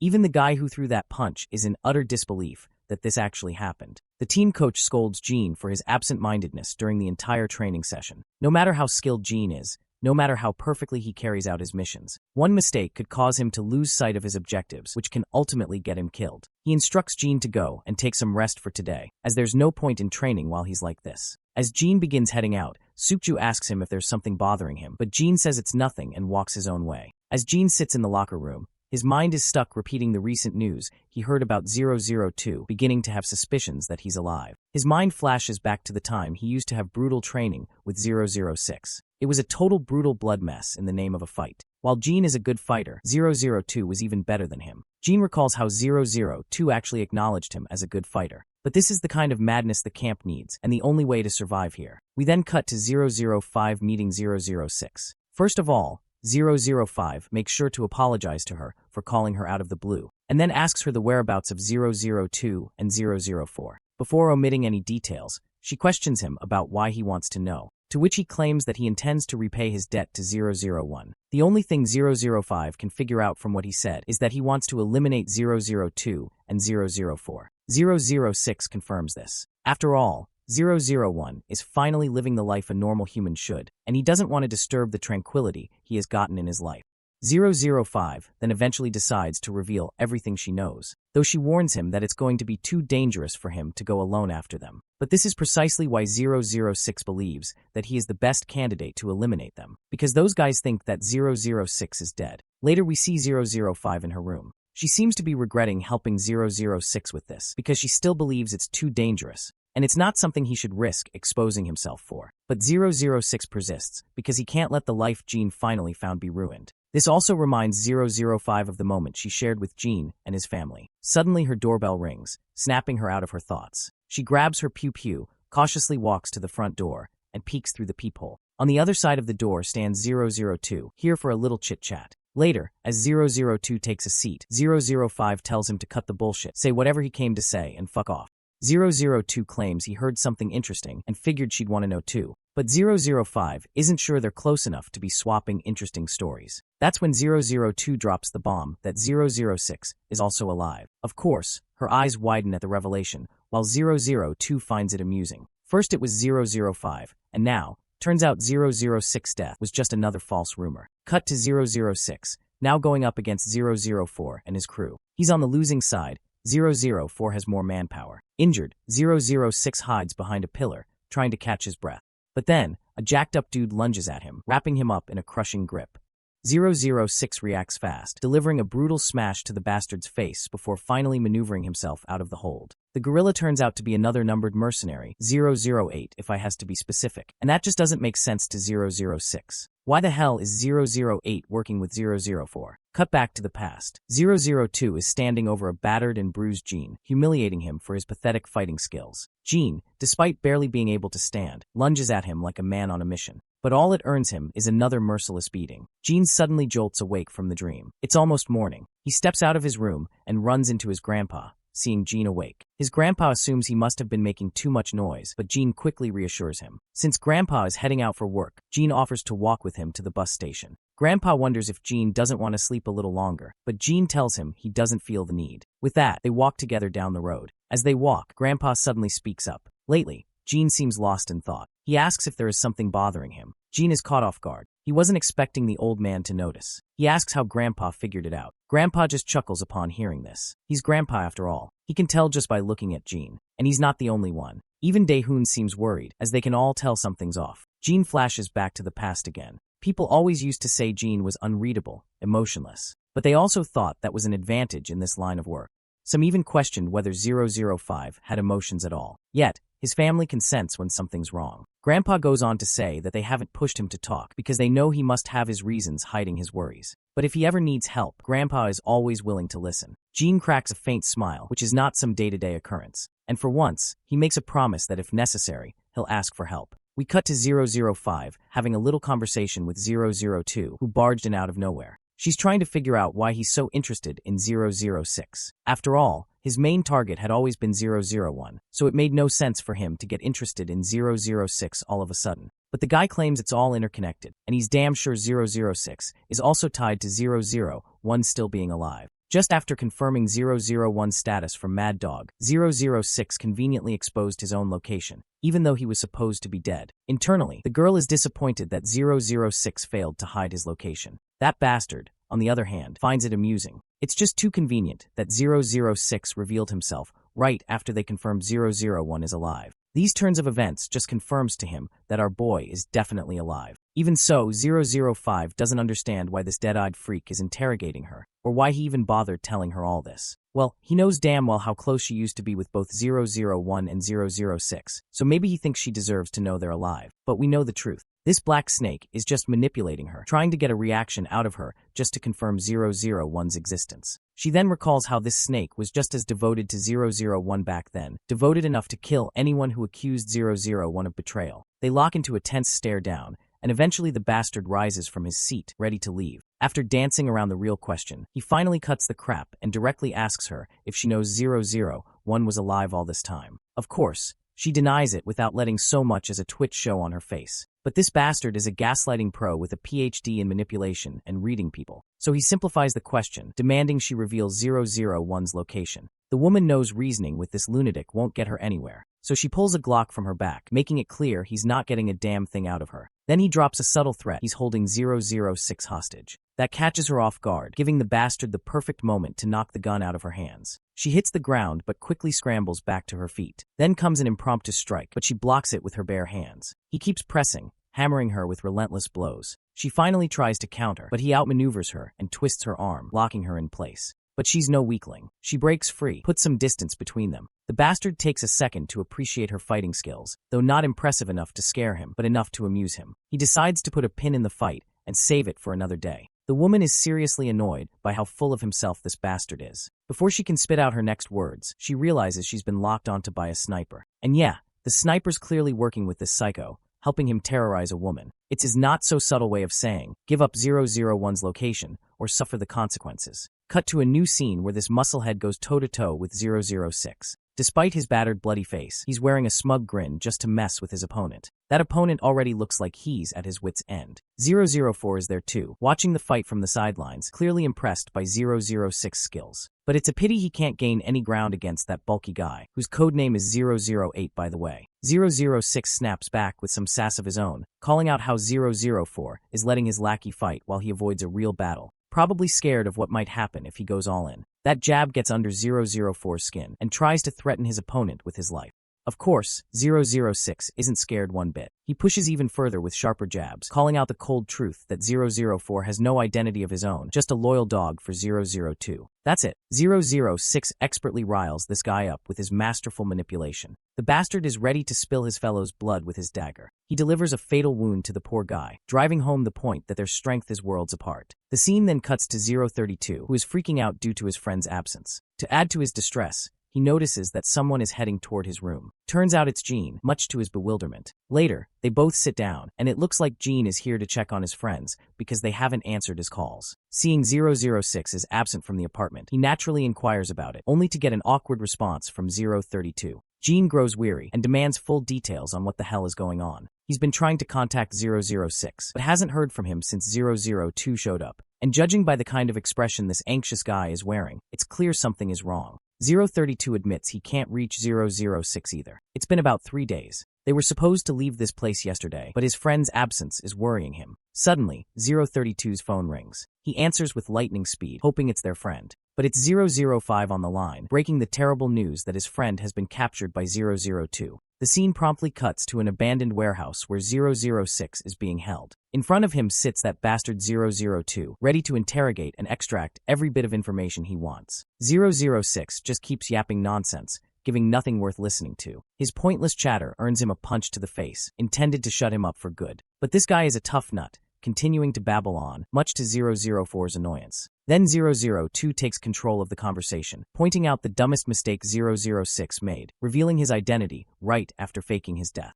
He also knows the only reason this dude even bothered exposing his identity was because of our boy. Of course, our blonde and beardless Keanu Reeves feigns ignorance, wondering why they're suddenly talking about a dead man. The bastard finds it quite adorable how loyal he is to our boy for no obvious reason. 004 then wonders what they'll do with this shithead who refuses to talk. Even though there's a rule prohibiting numbered mercenaries from killing one another, he feels someone like 006 should be exempt, especially since he tricked everyone by pretending to be dead. But the boss disagrees, deciding against it because 006 is the perfect bait to lure 001 out of hiding. If he's really alive, he must come to rescue his fellow instead of abandoning him to die. Sure enough, our boy and 005 are already on the move, though 005 isn't sure if this is a good idea, sensing they're walking right into the enemy's trap. 002 knows full well that Jean will come to save his friend. Even 032 shares her concerns, certain that their captured friend wouldn't want this outcome either. What that poor guy did was just his way of repaying his debt to Jean, and he was fully aware he might lose his life if he failed.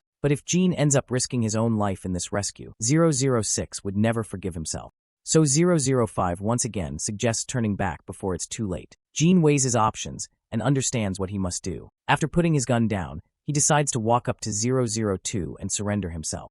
Of course, his comrades are shocked by this sudden decision. Inside the warehouse, it seems their wait finally ends as Jean calmly walks in through the front gate, fearless. This shocks everyone, especially Keanu Reeves, who had been holding his own all this time. As for 002, he's amused after finally confirming his suspicions that Jean is indeed alive. He can tell Jean has grown since they last met, but his cold, indifferent expression remains the same. Jean keeps his no-nonsense attitude and makes it clear he's here to rescue his fellow. He doesn't like that they involved 006 in this mess unnecessarily. If they had issues with him, they could have simply asked. He would have done his best to accommodate. 004's short temper flares again, and he pulls his Glock on an unarmed man. As expected, 002 tells his dog to stand down, saying he intends to handle things himself.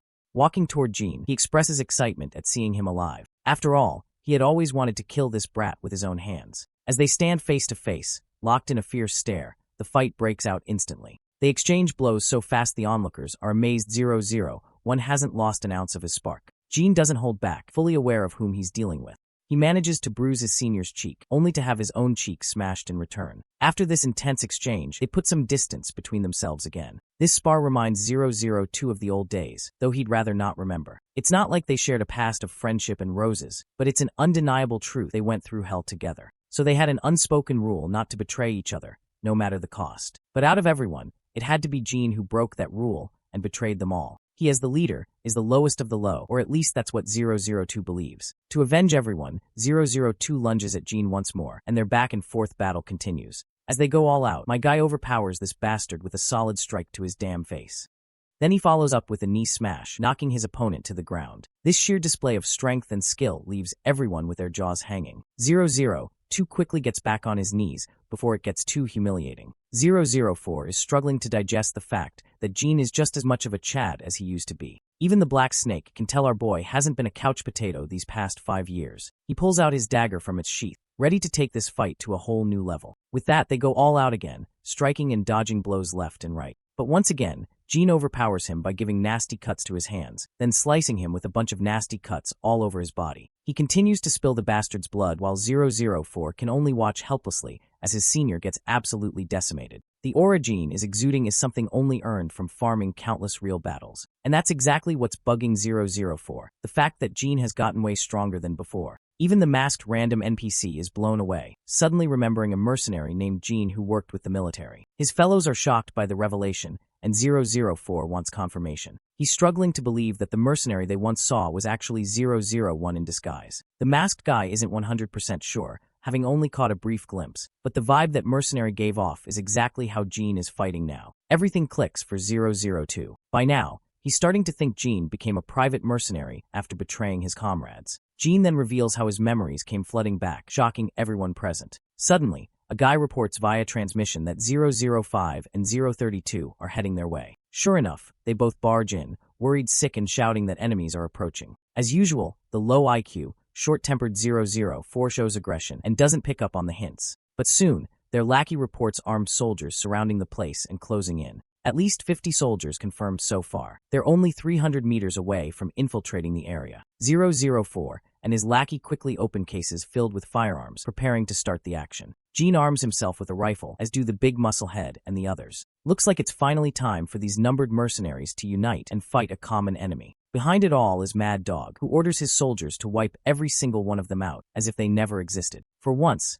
the numbered mercenaries forget their rivalries and stand together against the shared threat. Jean even steps up as their leader, giving orders just like in the old days. Everyone moves at his gesture. 005 monitors the area, keeping an eye on enemy positions. The enemy closes in, but it's still not time to strike, so everyone stays on standby, waiting for the perfect moment. As soon as the enemies come into sight, they strategically open fire, taking down groups of soldiers like they're nothing but flies. Every one of them goes full ballistic on the trigger, overwhelming the soldiers and giving them no chance to fight back. Time ticks by as they drop soldiers left and right, piling bodies like rats being hunted. The leader of those soldiers is 016, and 032 has already located him. Now that the enemy is neutralized, 001 and his team make their way in, throwing a clear threat at Jean that they will take revenge for his betrayal. We cut to Mad Dog, who grits his teeth after hearing the battle report. He can't believe even that massive force failed to subdue these few numbered mercenaries. The next scene brings us back to our crew. Injured 006 lies on the bed, feeling indebted to Jean once again for saving his ass. But Jean insists he didn't do anything extraordinary, he just did what was necessary. Long story short, everyone made it out alive, and that's what matters most right now. Back home, the threat from 002 still lingering in his mind until his sister walks in. She's sure he must have had fun with his friends, and Jean responds affirmatively. She's really glad he got to see them after so long. Jean, meanwhile, stares at her with his classic expressionless face, making the adorable girl feel awkward. But he quickly smiles back to put her at ease. The next day, Jean sits with his friend Yongchan. Yongchan talks about how Jean and Seokju are both going to be full-fledged SW bodyguards, and for once, he feels jealous of his friends. He feels jealous not because he wants to be a bodyguard, but because they have clear goals. Yona and the others arrive, asking Yongchan if he still plans to go tutoring today. The poor guy doesn't look too pleased before affirming her assumption and leaves promptly. His friends can tell that life isn't going easy for this fella. Lately, he had been studying his ass off just to make up for his falling grades. Yona particularly feels sad that he is leaving. Seokju also points out the anxiety that's always clouding Yongchan's mind. Meanwhile, Jean seems clueless about why that's the case, especially after the little talk he had with Yongchan about having a clear goal. Yona, on the other hand, is really looking forward to Jean tagging along with them. But to her disappointment, he refuses the invitation since he has plans to visit his grandfather at his workplace. A little later, Jean can be seen heading out with his sister Diane on their way to see their grandpa. She's chatting about his friends, wondering if they're all doing okay and what they plan to do in the future. Jean tells her about his blondie friend Hyuk-jin, who's set to inherit his father's company, while Jae-young still hasn't decided what he wants to do, so he's taking his time to figure things out. Diane isn't too surprised that Jae-young isn't too serious about his future, given his laid-back personality. But she's pretty shocked to find out that his grandpa actually owns a freaking automotive company, making Jae-young a third-generation conglomerate heir. He's the youngest son in a big conglomerate family. Of course, poor Diane is having a hard time accepting this, especially since Jae-young always wore cheap uniforms and track suits. Jean then takes control of the conversation by asking what her plans are for the future. Well, she wants to get a job as soon as she graduates, but hasn't decided what field to go into yet. One thing's for sure, she wants a job that pays well. She wants Grandpa to retire since he's been working his old ass off for them ever since she can remember. She even tried talking to Grandpa about it once, but he just scolded her. He doesn't want to see her working just to earn money instead of doing what she really wants. That was the moment she saw Grandpa get really angry at her, so now she's not even sure if she'll get a job at all. That's when Jean tells her to follow what she truly wants and that she has plenty of time to figure things out. After all, being the big brother, he's ready to help them get through anything. Diane's happy to hear that and smiles back. Just then, they spot their grandpa in the distance, and the adorable girl rushes over to him. A while later, they get ready to leave. As Grandpa waves his grandkids off, his co-worker notices the little moment and can tell he's raised them well. Especially since Jen Z usually doesn't take boomers seriously. Though he's lived a long life raising his grandkids, the co-worker believes Grandpa will eventually have to let them fly and do their own thing. So he wants Grandpa to be ready for the day his grandkids grow up and leave to chase their own dreams. Later that night, after a tiring shift, Grandpa is heading home, thinking about what Mr. Choi said. Unlike other boomer parents, Grandpa accepts that someday he'll have to say goodbye, especially now that Diane is about to turn 18. But he's not worried. He's just grateful for the little time he still has with his kids. When he gets home, Jean greets him. After they say hello, Grandpa expresses a desire to learn about Jin's dreams and what he wants to do with his life. Jean doesn't hesitate to explain his plans. He basically wants to keep living, just like he is now. No matter what happens, his dream is to live with his family, just like he is now. The scene then shifts to Mad Dog's operation base. Everything is covered in smoke, with dead soldiers scattered everywhere. The one responsible for the chaos is 002 and his crew. Turns out, Mad Dog managed to escape death, which 002 didn't like one bit. The scene switches to a big shot who's just heard that Mad Dog's camp was wiped out by the numbered mercenaries. Everyone was killed except Mad Dog, who fled. The reason behind the numbered mercenaries' attack? Mad Dog was trying to wipe them out first. Now his plan has backfired badly. The big shot finds it annoying that the pets Mad Dog raised are now trying to turn on him. He suggests spreading this info among everyone who hates Mad Dog. His assistant admits he already did, much to the big shot's amusement. The big shot then suggests his lackey to ignore Mad Dog's presence completely. They don't want him messing up their current mission. By the way, if you don't recall, he is the mastermind running Forest. The scene then cuts to Mad Dog himself, shooting down enemies left and right. With one magazine emptied, he loads another, while some guy tries to ambush him. Mad Dog quickly leaps at the attacker and delivers a devastating punch. Then he shoots the guy in the head, shutting down his operating system completely. Looks like he handled the immediate threat, but he's clearly not in great shape to keep fighting. Right now he feels pathetic, running around like a dog, just to stay alive. He fully blames 001 for his miserable situation. It's 001's betrayal that triggered this whole mess. A while later, we cut to Jean doing his usual push-up routine. His phone buzzes, interrupting his session. It's a message from Yona, saying she wants to meet him at the convenience store right in front of his apartment. Well, Jean has no reason to say no, so he ends up going there that evening. As usual, Seokju and the other guards are around to make sure Yona stays safe.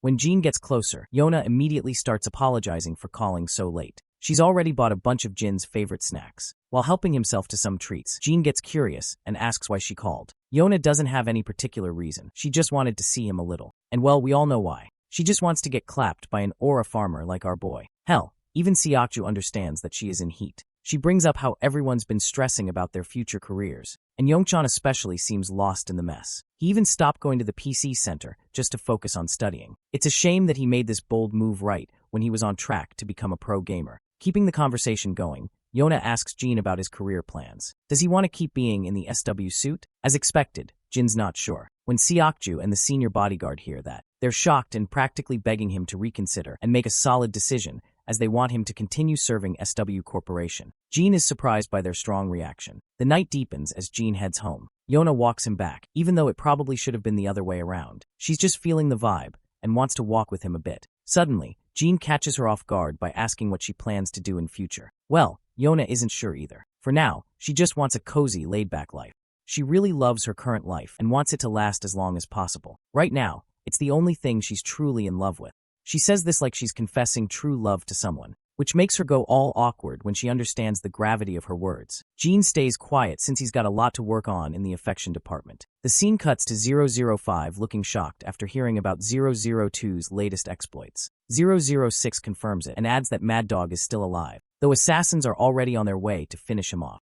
The only reason he got away is pure luck, but his death is inevitable. 006 points out that Mad Dog's made terrible decisions since way back. Now that his camp is destroyed, everyone who holds a grudge against him will come after him. That said, Mad Dog isn't just some random guy you can take out easily. Even 005 grimly admits that. The scene shifts again to Jay, angrily grilling Yona about where the heck she was so late at night. It's not smart to be wandering around wherever she pleases. Poor Yona apologizes and quickly scrambles away to avoid her cousin's wrath.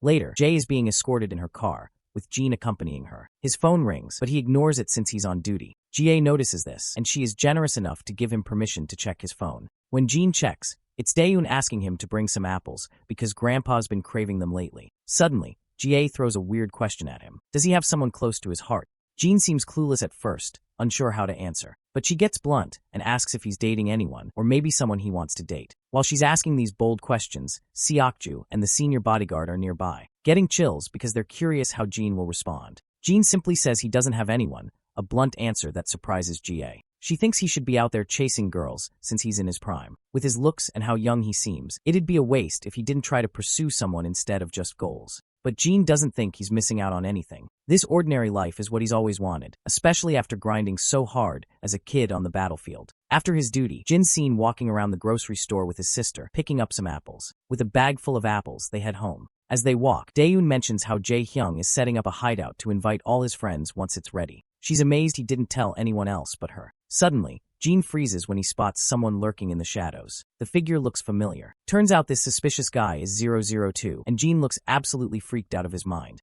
It's probably the first time we've seen him panicking this much. He quickly insists Daeun get home as fast as possible. Seeing his tense face, she senses the urgency and starts heading back. Meanwhile, Jean subtly gestures at the shady dude who starts walking toward them. As they cross the street, they come face to face. The bastard throws some shade about Jean living a pookie life given his past, which is full of blood and gore. He is even surprised that Jean got a chick for himself. But Jean doesn't really have much patience to tolerate this guy's bullshit. Before things escalate, Cha just so happens to pass by and spots Jean on the crossing, rather confused as to why the kid isn't crossing. It is then he notices a hostile glint in Jin's eyes, something he has never seen before. As he gazes ahead, he notices 002, who is carrying the exact same glint in his eyes. A glint that really makes Cha question his life choices. Jean, meanwhile, decides they should put a pause on their impromptu meeting and take it somewhere else. Once they find themselves in this abandoned construction site, 002 is eager to learn about Jin's current living situation. Jean, though, is more interested in learning how 002 managed to find him. Internally, he has a hunch that 005 or 006 might have revealed his location. But he is confident those guys wouldn't dare spill a single word without his permission. 002 already knows what he is thinking and assures him that he didn't do anything to his fellows. You see, 002 had heard Jean mumbling Korean words back when they were in camp. Now, assuming that Jean has regained his memories, it goes without saying that he would try to get back to his homeland. Taking this as a starting point, 002 began his search, which eventually led him here. And as for why he is here, it should be obvious from their last conversation. He is here to eliminate the traitor, making sure he executes him with his own hands. To make sure it's not an unfair duel, he throws a knife for Jean to equip. With that, the battle of the top two mercenaries begins. The first one to take a nasty cut is our boy. And then once again, the bastard delivers a knee smash right into Jin's belly. While it sends Jean skidding backward, it's still not enough to take him down for good. Seeing how sloppy Jean is while fighting, 002 plays the oldest trick in the book. He threatens to wipe out everyone even remotely connected to Jean, a clear threat to his family, which Jean doesn't appreciate one bit. He goes ballistic with rage and charges like a bloodthirsty fiend toward his opponent, finally showing who's the boss here. He brutally beats the bastard, only to lose his grip on his dagger. Even so, he is just as dangerous with his hands, delivering a shoulder smash to his opponent and forcing him to lose his grip on his dagger as well. 002 retaliates with a headbutt, the impact sending Jean reeling and ultimately crashing down to the ground. The bastard quickly lunges at the vulnerable Jean, who somehow manages to slip out of his grip, only to get kicked. Both opponents stand at a considerable distance, catching their breath. As mid-fight dialogue, 002 roars at our boy, questioning his audacity to kill his fellow mercenaries back then. While they may have been scum, they went through that hellish place together, and Jean had been in charge of them the whole time. This prompts a flashback to the past, where Jean explained to 005 that he didn't kill anyone. Though technically, the cause of their death still lies with him. He blames himself for the attack force getting lost in the first place, and because of that, they all died. So it's basically the same as him killing everyone. Back in the present, 002 points his gun at our boy, ready to blow his head off. Jean doesn't flinch in the face of death. Instead, he asks his fellow to fulfill one of his favors. He might be willing to get purged, but insists 002 spares the people our boy holds dear. Of course, 002 finds it ironic to hear this coming from Jean of all people, a guy who allegedly betrayed his allies. Jean, however, once again emphasizes the significance behind his words. He reminds his fellow about the girl he saw with him. She is someone he calls family, someone he met after 10 years. She is his family, just like the rest of the numbered mercenaries. This last part catches 002 off guard, and for a moment, it feels like time itself freezes. But then Gangster Cha barges into the scene and manages to subdue 002 by pinning him to the ground. But being the numbered mercenary he is, it goes without saying that he manages to overwhelm Cha with one devastating blow. Not only that, he parries Cha's oncoming strike and delivers yet another blow. With Cha down for the count, the bastard frees himself from the grip and stares at Jean one last time before dashing away like the cautious dog he is. Cha, of course, has a lot of questions, and he only gets more confused when Jean mentions that the guy he was literally having a life or death fight with is his colleague. The next scene takes us to Cha's turf, where the gangster sits quietly, still trying to wrap his head around the recent encounter. He can't believe Jean is calling someone a colleague who is literally holding him at gunpoint. It really makes Cha wonder what kind of fucked up life Jean has lived. In the flashback, we see him trying to get a few words out of Jean, but the only thing our boy says is, "Thank you for the much-needed help." Cha reciprocates the gesture, and Jean begins to walk away, leaving Cha with so many unanswered questions. From what Cha has seen so far, Jean is just your average high schooler who enjoys his family the most. It's the dead of night, and we cut to Daeon, who realizes Jean has arrived and promptly gets up to see her brother. After all, she has been worried sick for him since he told her to go back home abruptly. Her worries only heighten when she notices his school uniform stained with blood all over. When asked the reason behind his state, her brother casually reveals that he fought with his friend. The girl can't help but wonder what kind of fucked up friend that was. Soon enough, Grandpa also realizes that Jean has arrived home, but before the old man comes out of the room, the concerned sister quickly pushes her brother back inside because she doesn't want to worry her grandpa unnecessarily. Inside his room, as Jean gathers his thoughts and envisions the disgusted face 002 carried, we shift to the man in question, who is also replaying the last few words he had with Jean. Our boy calling him family is a phrase that has been living rent-free in 002's mind ever since. He soon meets 004, who promptly reports that Mad Dog has fled the country. He has gone completely underground, since only God knows how many people are after his head. The junior asks the senior about their next course of action, whether they should go after Mad Dog or deal with 001 first. As expected, 002 chooses the latter. The next scene takes us to SW Corp, where Seokju and our boy are both getting back into their school uniforms now that their shift has ended. Seokju is planning to visit Jae-hyung, who recently created a hideout and wants everyone to come by. Jean has been zoning out lately, which Seokju has noticed quite often, and he wants to know the reason. Jean responds vaguely, not giving away much about what's actually on his mind. Seokju notes how everyone has been on edge lately due to uncertainty about their future, but it's not like Jean has much to worry about. After all, he's already set to serve SW Corp, or so Seokju thought, because our boy clearly hasn't decided on that yet. The revelation troubles Seokju, and he insists that Jean should join SW, given how everyone there loves him.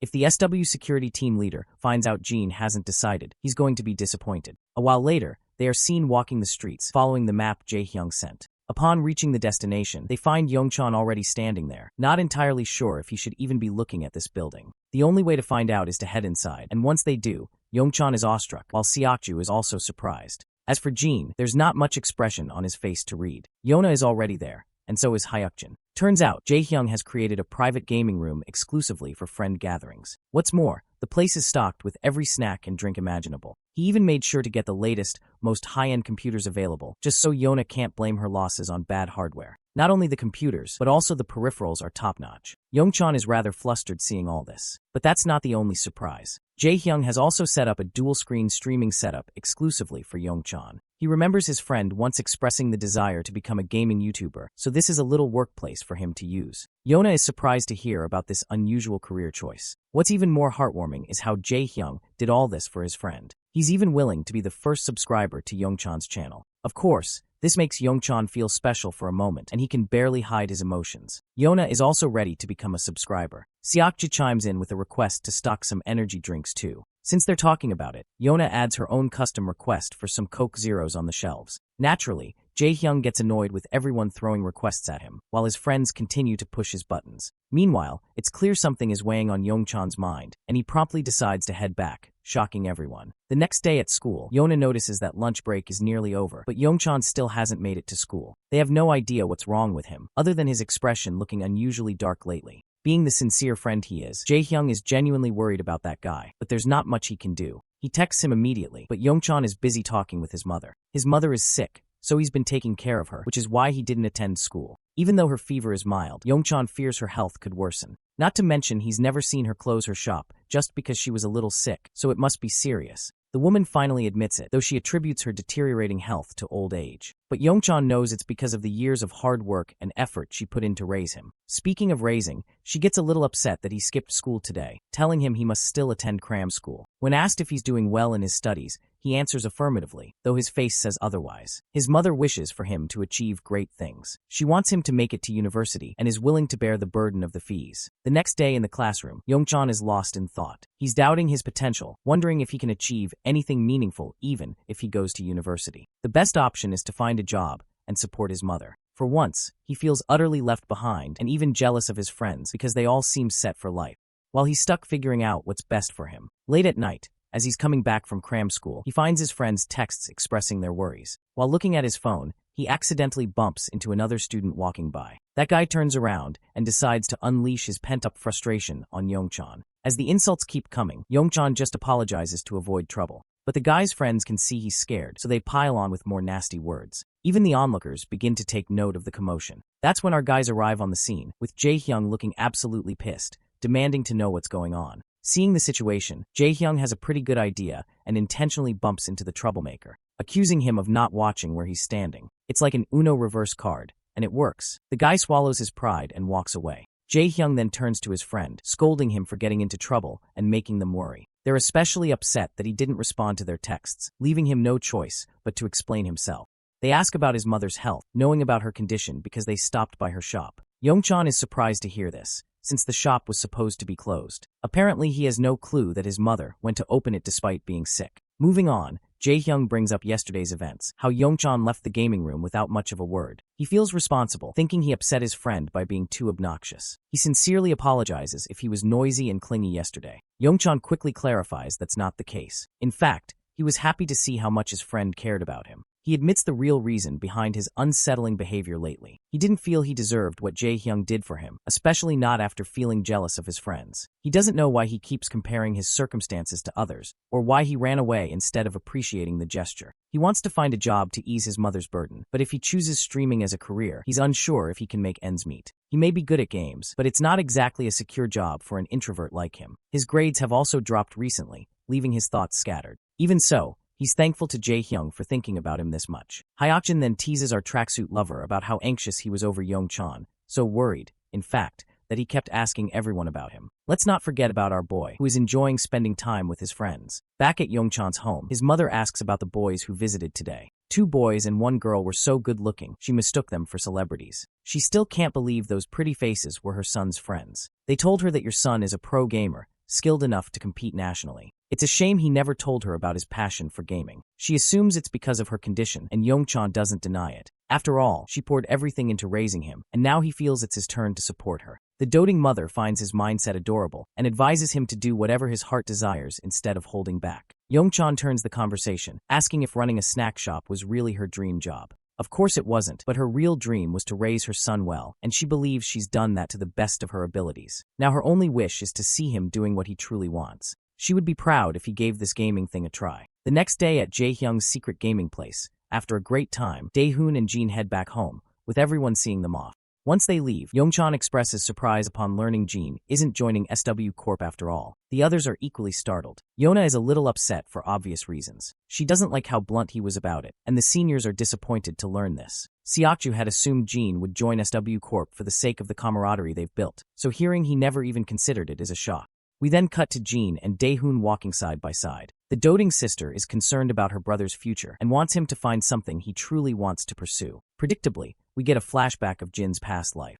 A life filled with excruciating experiences no teenager should have gone through. His sister suddenly snaps him out of it, asking if he has another career in mind. Jin responds negatively, much to her surprise. The scene then shifts to the big shot, who is being briefed by his lackey about President Andrea's upcoming visit to Korea. Long story short, he is coming to Korea to compare Forest and SW's forces. The lackey adds that other companies are in chaos over the news. If the president secures a contract with SW, it will strengthen SW's position even further. The fact that he's personally paying attention to SW shows how highly he values the company. This is troubling for the big shot and his own company. The Bure family, who had been his client for a while now, would likely switch employers too. The big shot can't fathom President Andrea's audacity in approaching SW. To make sure they don't fall behind much, he orders his lackey to contact Forrest because he wants to witness the skills of the guys they currently have. Back in SW Corp, there's an exclusive meeting with all the SW bodyguards present. The topic of discussion today is Andrea Bure, the head of the Bure family, who's supposed to visit SW. Specifically,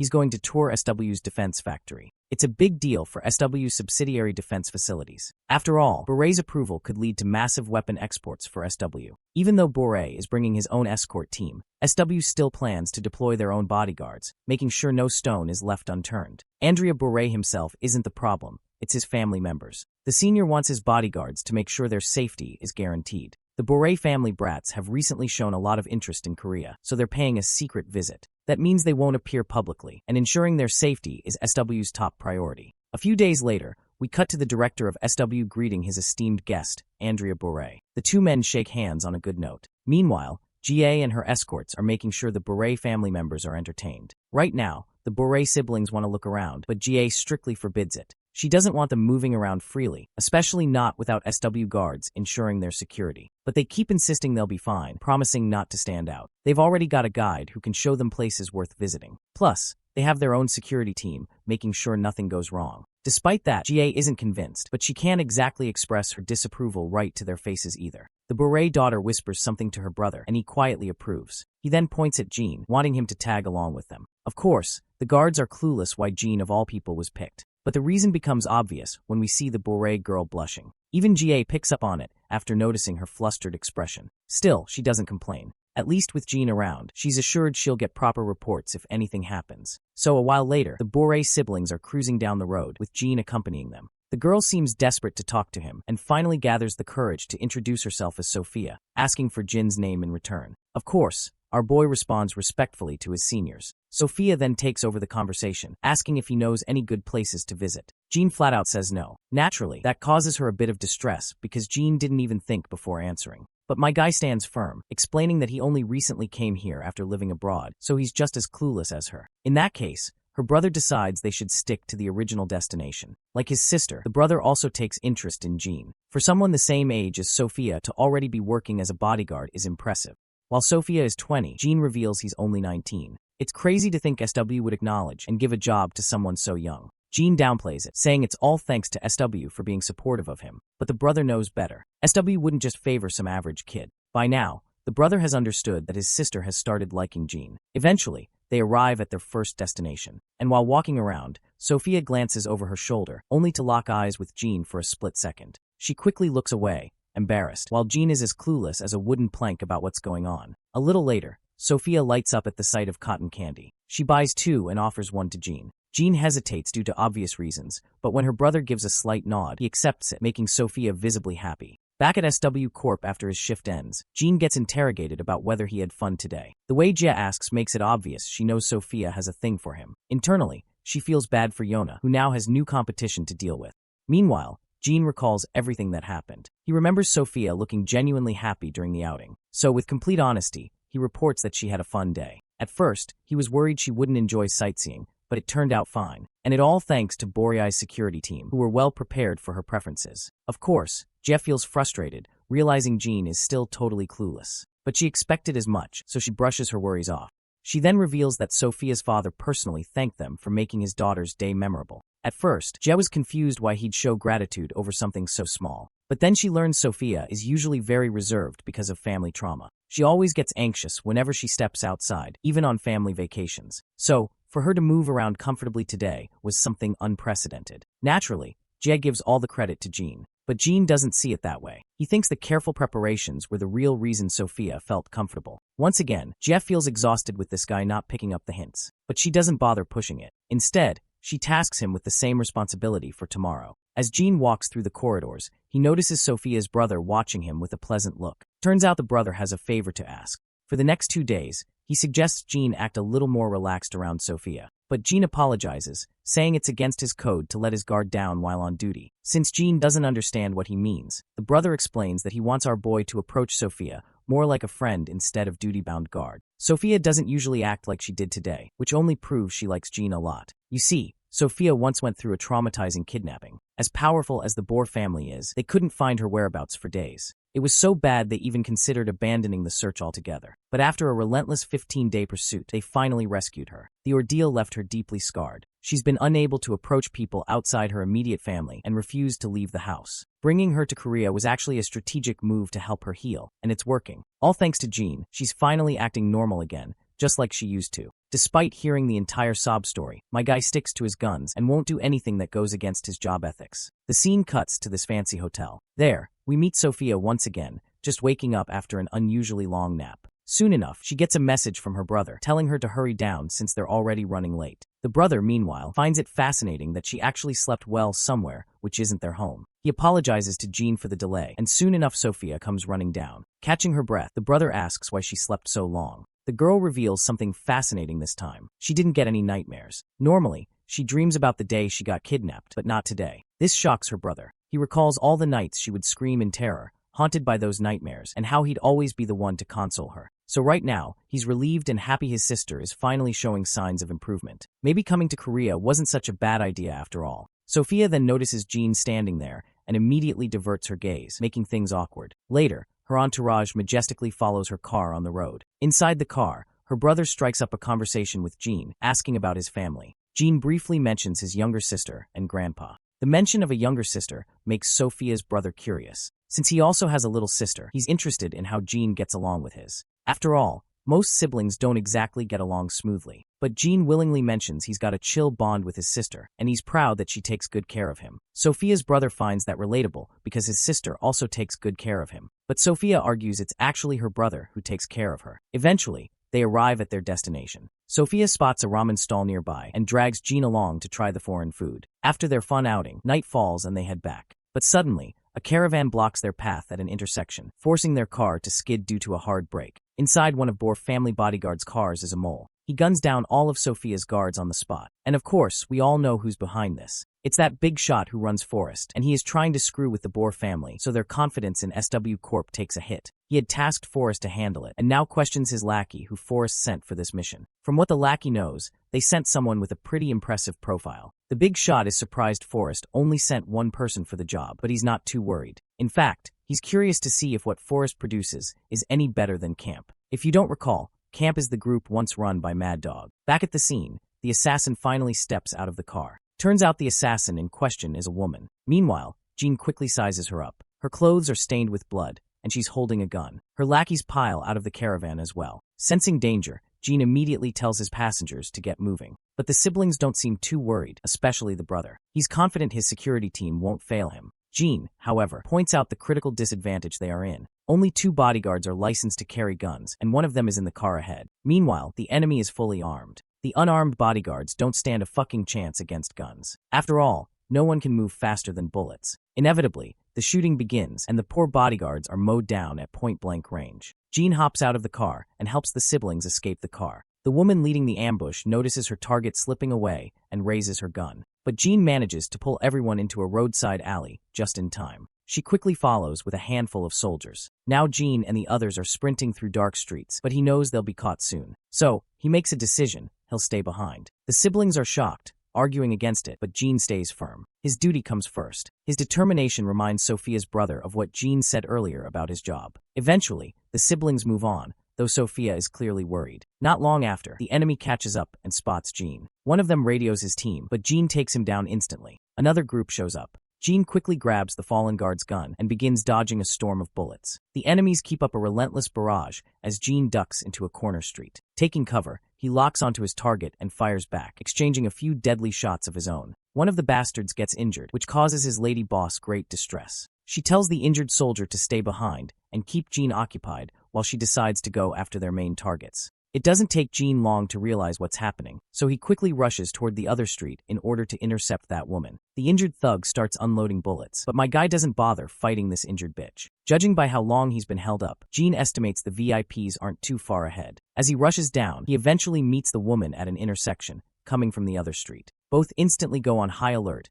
and start exchanging bullets. When they pause for a breather, the woman notices how confidently Jean is handling the gun. For someone so young to be this skilled and fearless with firearms makes her curious about his identity. But as she's busy sizing him up, Jean shifts his gaze over her shoulder. Curious, she turns around to see what he's looking at, only to realize there's no one there. It's too late by now, she messed up. In that split second, Jean takes his chance and knocks her to the ground. The first thing he does is disarm her, forcing her into bare-handed combat. We all know Jean is basically the next Bruce Lee when it comes to close combat. Even so, the woman's got some tricks up her sleeve. She catches him off guard with a sharp kick to the gut. Thinking she's gained the upper hand, she smirks, until Jean grabs her wrist, twists it hard, and makes her squirm in pain. She retaliates with a jab, but Jean quickly creates distance. Both their eyes land on the same thing, a gun lying on the ground. That weapon could decide the fight, so they both sprint for it. This time, she gets there first and fires at him, but Jean quickly slips into a nearby street and vanishes. Seething, she curses herself for underestimating this kid. Never in her wildest imagination did she think he wasn't just some random rookie SW hired. Her goons arrive soon after, and she decides to retreat for now. Meanwhile,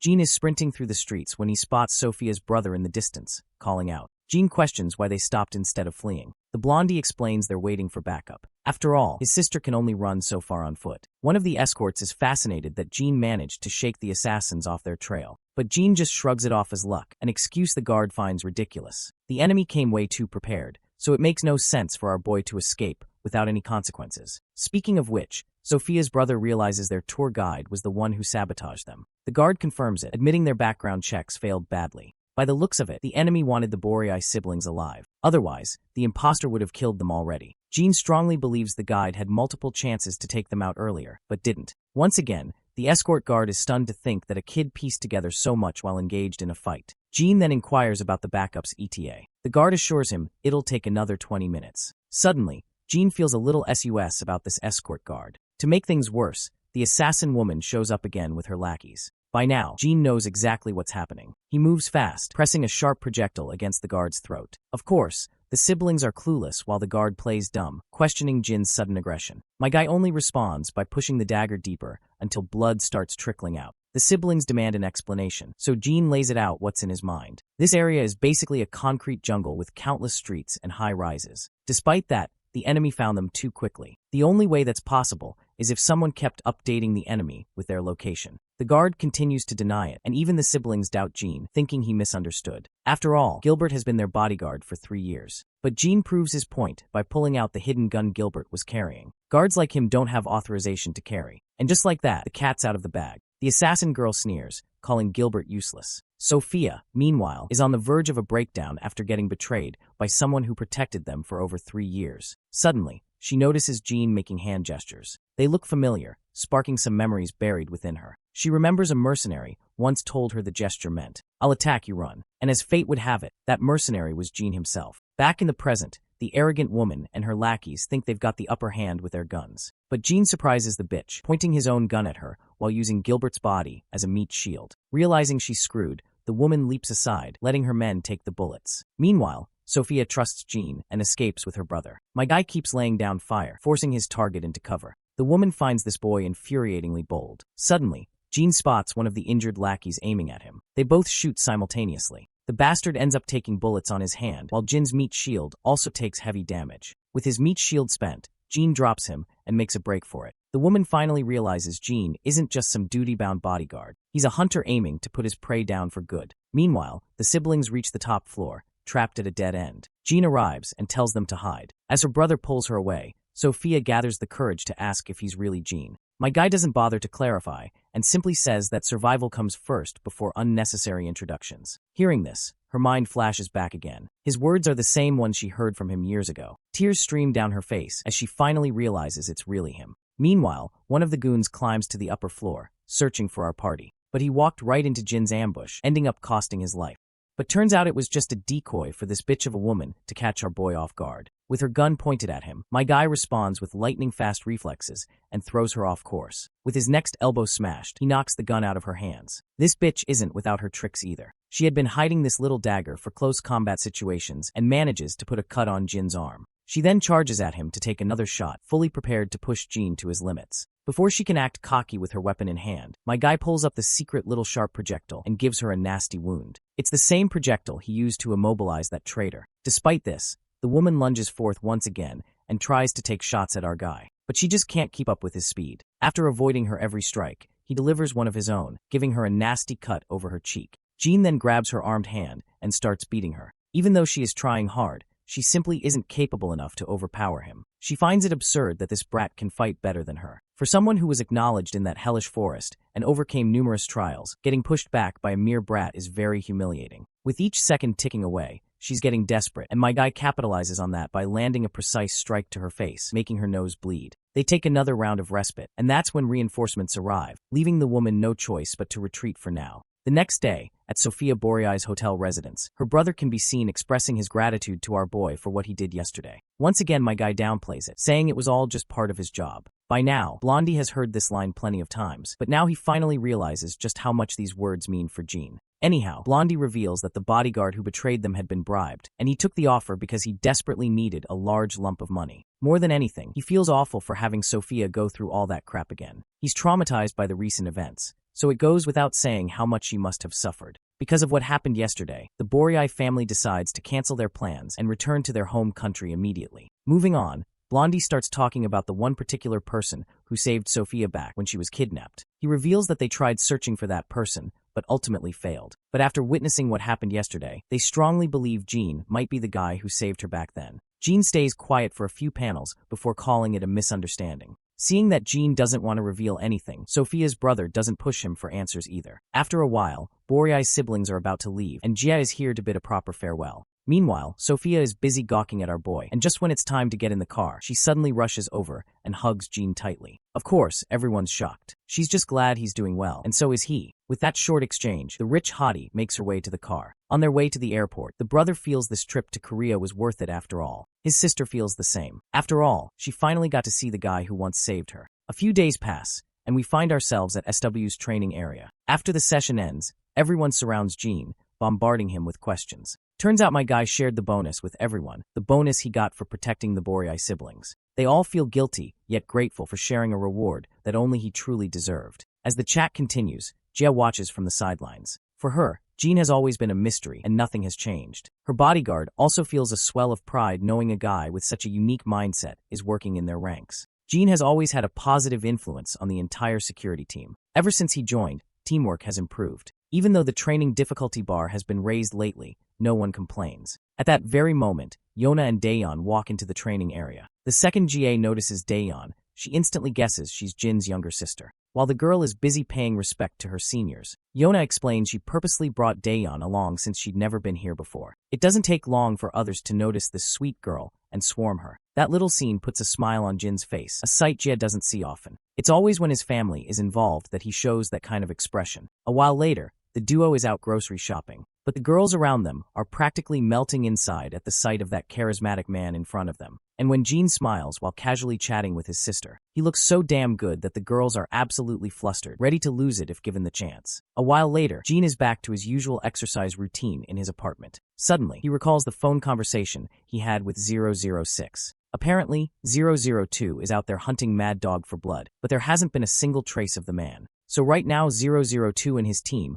are at a standstill after losing the last lead they had. As for 006 and 032, they tried searching for him themselves, but they've got nothing either. Jean then remembers the scolding he once received from Mad Dog after disobeying his orders. He was told to kill everyone in sight, but Jean argued that the targets weren't soldiers, just civilians. So instead, he focused on retrieving the objectives rather than slaughtering innocent people unnecessarily. Despite that, Mad Dog kept hammering him about disobeying orders. Jean barely managed to survive the man's wrath, only escaping with one final warning. If it ever happened again, only death would await him. Now in the present, it's clear Jean never liked that guy's twisted mindset. Right at that moment, Yona shows up with some fresh fruit, but she picked the wrong time. At first, she's flustered seeing him half-naked, but then she's horrified. So much so that the fruit plate slips out of her hands when she sees the scars covering his body. As if that wasn't enough drama, Grandpa pops up too, and he nearly falls sick from the sight. When Jean quickly puts his shirt back on, both of them only have one question. Why does he have so many scars? Once again, their question drags Jean back into the flashbacks of his horrific war experiences.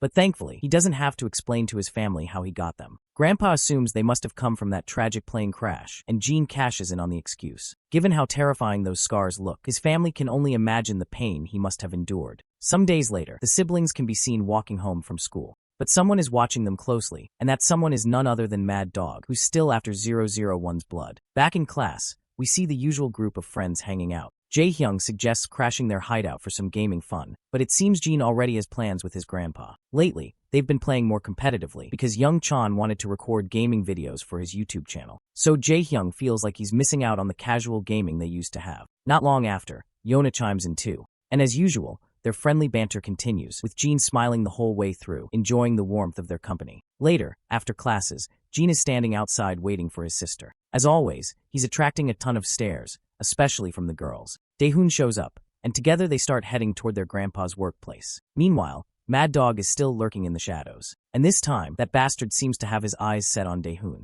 Jean senses something suspicious in another direction, but Mad Dog remains unseen. Eventually, they arrive at their grandpa's workplace. Two of his coworkers can be heard chatting about how blessed Mr. Yu is to have grandkids like them. Kids who often bring him food and take good care of the old man. By the way, this is probably the first time we actually hear Grandpa's full name, Mr. Yu. In the background, Mad Dog can still be seen lurking, closely watching Jean and his family. The trio sits down to eat together, while Mad Dog stalks from afar. Once again, Jin's instincts scream that someone is spying on them. And though Mad Dog slips away once more, Jin's suspicions remain sharp. We then cut to Mad Dog's perspective. He thinks back to the days when Jean could barely survive the hellish training he put him through. Despite all the brutality, Jean kept pushing through, which eventually piqued Mad Dog's curiosity. He received reports that Jean was slowly rising in the ranks. At one point, the other trainees even began gravitating toward him. With all this replaying in his head, Mad Dog just can't stomach the fact that someone like Jean, a perfect tool of destruction, has slipped out of his control. We then cut back to the apartment, where Daeyeon and Jean are having a late-night snack. Of course, the snacking is just an excuse for the two of them to spend some quality time together. After a while, Jean heads back into his room, pulls out his flip phone from the drawer, and gets a call right at 9 p.m. It's 006, updating him about traces of Mad Dog. From what the guy knows, that bastard seems to be after Jean specifically. Still, he warns Jean to take the info with a pinch of salt since he isn't 100% sure about Mad Dog's motivation. Regardless, it's a reminder for his friend to stay sharp.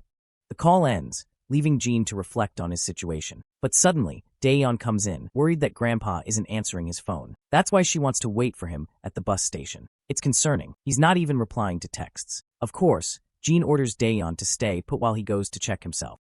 And he says it with a smile, just so she doesn't get suspicious. As he heads out, he keeps trying to reach Grandpa. Finally, someone picks up the call, but it's not the Grandpa who's talking on the other end. The voice completely shocks Jean through when the worst possible outcome becomes reality. At first, Mad Dog had a hard time believing that the schoolboy he'd seen was actually Jean, so he thought they just looked similar. But soon, he realized they were the same person. Mad Dog is pissed that my guy is living a peak life after ruining his, as if nothing happened. The bastard keeps patronizing Jean just because he's holding his grandpa hostage, though he assures Jean that the old man is alive, at least for now. Jean insists on hearing his grandpa's voice, but the bastard ignores his request. Instead, he lays out his own terms, warning Jean not to bring anyone along. If he does, the old man might end up losing his life.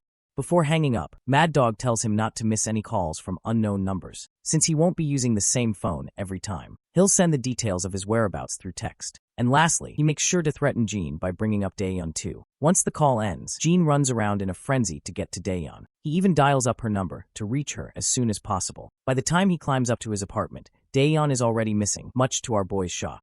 The only thing he finds there is her phone. This makes Jean completely spaz out. With no choice, he checks the address that bastard sent. He's strictly told to arrive within 20 minutes, or else the hostage may die. Jean quickly finds Seokja's contact and considers asking for his help as usual. But he stops, remembering Mad Dog's warning. If he tries to get external help, his hostages may die. So instead of risking his family's life, he decides to act on his own. He hops on his Hayabusa and speeds off. A while later, he arrives at the destination. Right on time, he gets another call from Mad Dog. As a reward for making it within 20 minutes, Mad Dog lets Jean hear his grandpa begging him not to come. Looks like Grandpa's taken a serious beating. His face is completely busted up. And that assassin bitch is also there, smacking the old man without an ounce of guilt. After delivering a clear threat, Mad Dog cuts the call. But our super grandpa is audacious enough to stare the scarred-faced bastard down, demanding to know the reason behind all this shit. Mad Dog only smirks in response, hinting at the long history he's got with our boy. The assassin bitch has her lackeys with her too. She may be helping Mad Dog with this mess, but she isn't exactly pleased about lending her hand. Now cut to Jean, making his way to his next destination. Turns out he's been running in circles, and this is the 5th time Mad Dog's made him move without any real purpose. Jean realizes the dude's doing this on purpose, just to mentally and physically exhaust him.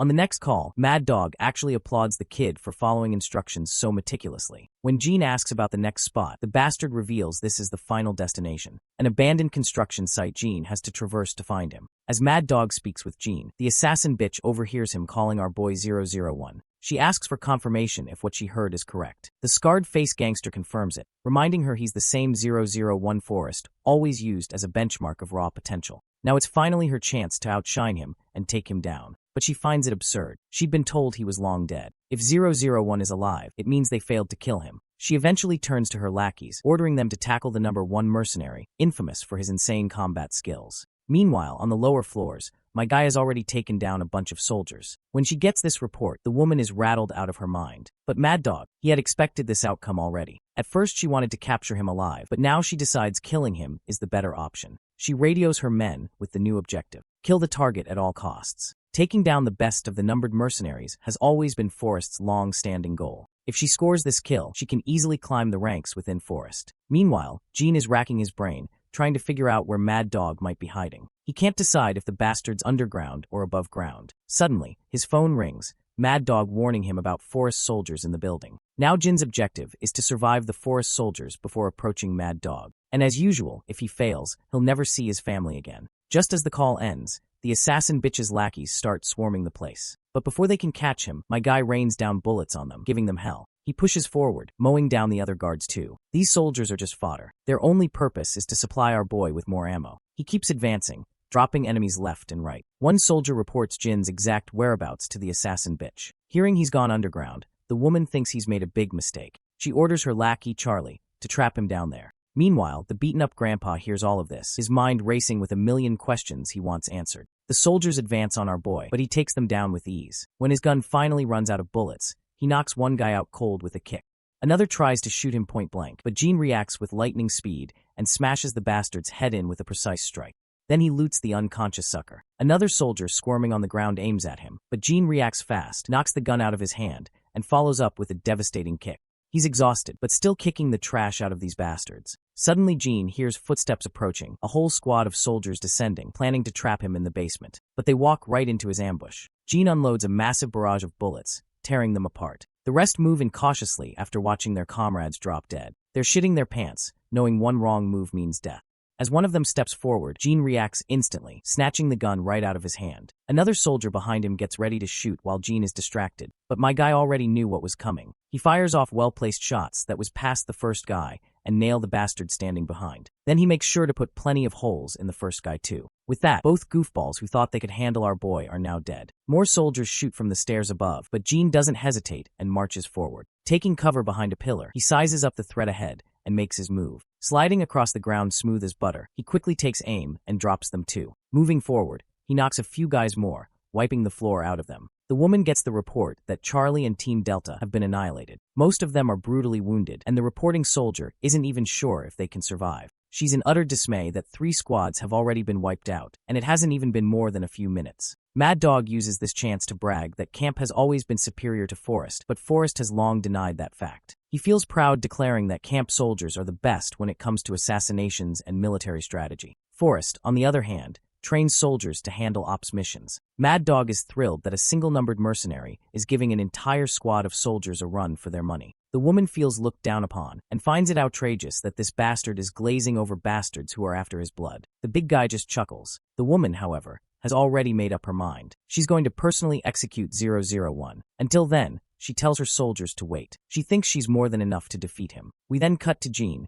traversing his path with utmost caution. And as soon as that bitch starts descending the stairs, the clash erupts between the 2 assassins. Gene somehow manages to injure her hand badly, but he himself is already pretty banged up. As she descends further, she introduces herself as Anna, a code name from Forrest. She claims she's heard a lot about Gene from the many soldiers trained in that camp. He's supposedly the best of the best among all the numbered mercenaries, but she also knows him as a traitor who betrayed his own kind. Gene doesn't give a damn and shoots. After throwing her off course, he dashes out of there. That's when the woman suddenly realizes something. The way Gene fights is exactly like the guy she dealt with during her previous mission. She proceeds cautiously, while Gene relentlessly unloads bullets one after another. Finally, it clicks in her that the reason she got busted by a mere bodyguard back then was because she was up against 001, not some random guard. She hopes Gene remembers the promise she made to come back. Now that she's been handed a golden opportunity, she won't let it slip. She promptly throws a stun grenade. Before it detonates, Gene runs as fast as he can, but still takes the blast's toll. The woman seizes the chance and unleashes a barrage of bullets. Jean quickly throws his jacket in her path to throw her off guard, then fires at her blind spot. The woman manages to dodge the shots. At that moment, my guy falls back to catch his breath after being overwhelmed. But this bitch doesn't let him rest. She throws another stun grenade. Once again, Jean takes the grenade's toll while she keeps firing round after round. He's brutally injured, multiple shots tearing into his hands, but he still manages to land some hits of his own. Then he rushes her, knocking her to the ground. She tries to recover, but Jean knocks the gun out of her hands, then slashes through her thigh with the dagger he's been carrying.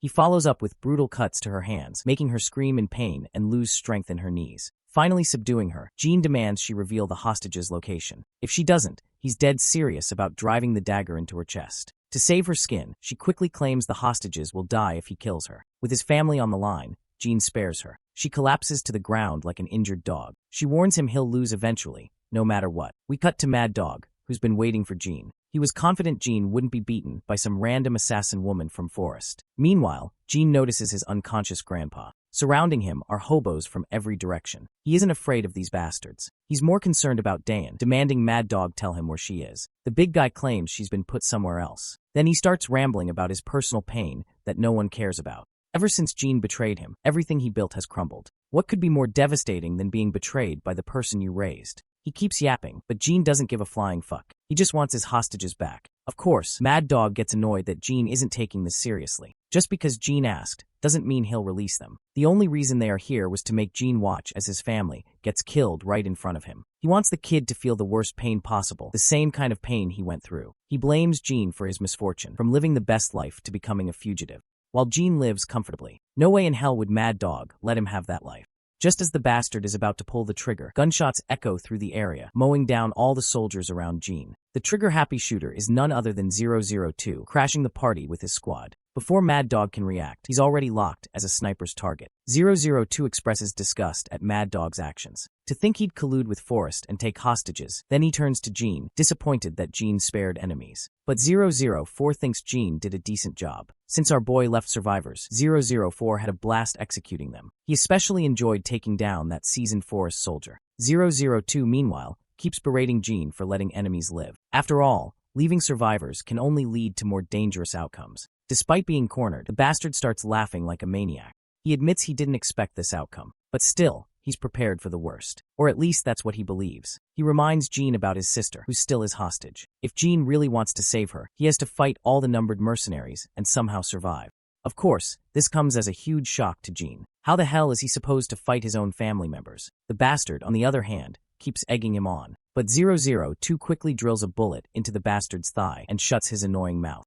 Turns out, 002's team has already taken care of people who had Dayan hostage. Mad Dog refuses to believe it, so 004 points out that there were 3 guys he personally took down, and after fighting them, he could tell they weren't seasoned Forest soldiers. The muscle-bound teammate crushes Mad Dog under his massive leg and tells Jean that his sister is in the black van parked outside. Jean can't hardly believe what the hell is going on, but this is the reality. He's gotta face it. 002 further clarifies that they just happened to find Dayan where they suspected Mad Dog would be. So it was all just a coincidence that they found Jean in this situation. The other numbered mercenaries put their hands on Jin's shoulder, showing they harbor no hostility. After capturing Mad Dog, they head out, leaving Jean standing there. The next day at SW Corporation, the director gets a report about the incident with Jean and his family. By the time SW arrived, the only thing left was bloodstains. Someone had already cleaned up the bodies. As for Jin's family, his sister is fine, and aside from an internal cut in the mouth and some bruises, his grandfather is doing well too. His sister was most likely knocked unconscious,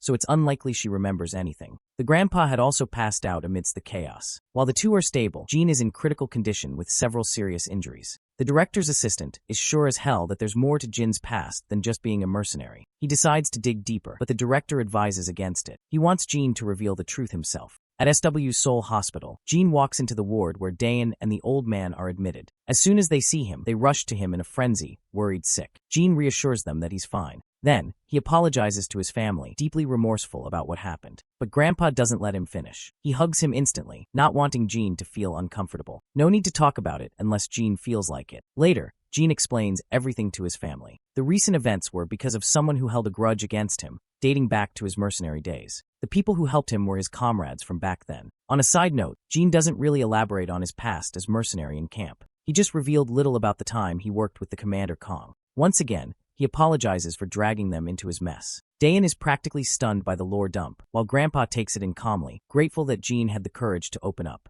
As Jean walks down the corridor, the director calls out to him with good news that he'll be discharged today. After leaving the hospital, Jean thanks SW for the help, but the old man brushes it off, saying most of the cleanup was already done before he even got there. All he had to do was wipe the last traces. Moving on, the old man asks if Jean told his family everything. Jean confirms. Though he left out most of the details, he only admitted to being a mercenary. For now, the less they know, the better. The director is curious about the secrets Jean is still hiding. This surprises Jean. He thought the director already knew everything about his past before his mercenary days. But the director says he'd love to hear it, only if Jean is comfortable. Of course, Jean politely refuses. Cut to 002 and his team. They've been torturing Mad Dog for a while, but that hardhead refuses to talk. The only way they can figure anything out is by raiding his hideout. After all, Mad Dog led camp for years, so it's not like he'll spill just because of torture. Putting Mad Dog aside, 004 asks his senior what they're supposed to do with 001. 002 doesn't respond immediately. Then one of the guys points out something crucial. When Mad Dog ordered Jean to kill them to save his family, Jean didn't move. If 001 had truly seen them as enemies, he would have attacked the moment his family was threatened. 002 decides to put Jin's case aside for now and deal with Mad Dog first. The scene then shifts to Forest HQ, where the boss gets a report that Anna and Mad Dog are missing. Even the lackeys she brought along are gone. The only explanation is that they were attacked and wiped out without a trace. The big shot orders his men to figure it out. Did Mad Dog betray them, or did someone else mess with Forest? Back with Jin's family. Before heading up to their apartment, Jean stays behind, telling his family he'll join them shortly. Once they're gone, he meets his friends 006 and 005, who showed up after hearing what happened. Jean assures them he got a little help from 002 and everything is sorted out. His friends are bewildered that out of all people, it was 002 who helped him. Sounds insane, but it's true. 006 recalls a conversation she had with 002 in her most recent encounter with him. She told him Jean had nothing to do with the deaths of other numbered mercenaries. He only incapacitated them, not killed them. But even after hearing that, 002 showed no reaction. She still has no idea what goes through his head. 006 worries about Jin's family, since their existence is now public knowledge. But Jean argues that if the mercenaries wanted to use his family as hostages, they wouldn't have helped him in the first place. He's certain they'll confront him directly instead. For now, his biggest concern is Forest. They've been popping up recently and seem obsessed with the numbered mercenaries. But that's exactly why 006 has been keeping a close eye on them. Turns out, Mad Dog has joined forces with Forest. That's the reason Forest is after the mercenaries. Now that most of the men they sent to Korea have been wiped out, they'll definitely send more. Some other day at Jin's residence, our boy is the one who prepared food for everyone. Given how appetizing the food looks, Jin's family is totally dazzled, especially since they've never seen him cook before. Jean admits he just followed some recipe videos he watched online. His sister takes the first bite and approves right away. Like literally, the food is so good she has to pause for a moment just to process this explosion of cuisine in her mouth. The food is unbelievably delicious, and even Grandpa is enjoying it too. Since Jean worked all day preparing this meal, Grandpa suggests he take a rest. But our boy insists otherwise, wanting to spend a little more time with his family. Meanwhile, Daehoon is already expecting him to cook something like this very often, if not daily, because she knows she's gonna miss this taste. Jean is more than happy to cook anything she wants anytime. Just then, we cut a little back in time to when Jean had a conversation with his friends. They suggested he stay on high alert and keep an eye on Forest's moves. 006 is sure they're eventually going to find out why they lost so many men, and they definitely won't be too happy about it. So in the present, Jean knows his life is about to get very difficult, especially with his family in tow. We then cut to Mad Dog tied up somewhere inside this obscure mansion. 002 is standing right in front of him, wanting this bastard to spill all the beans. But Mad Dog argues they're just wasting their time, since he won't let a single detail slip out of his mouth.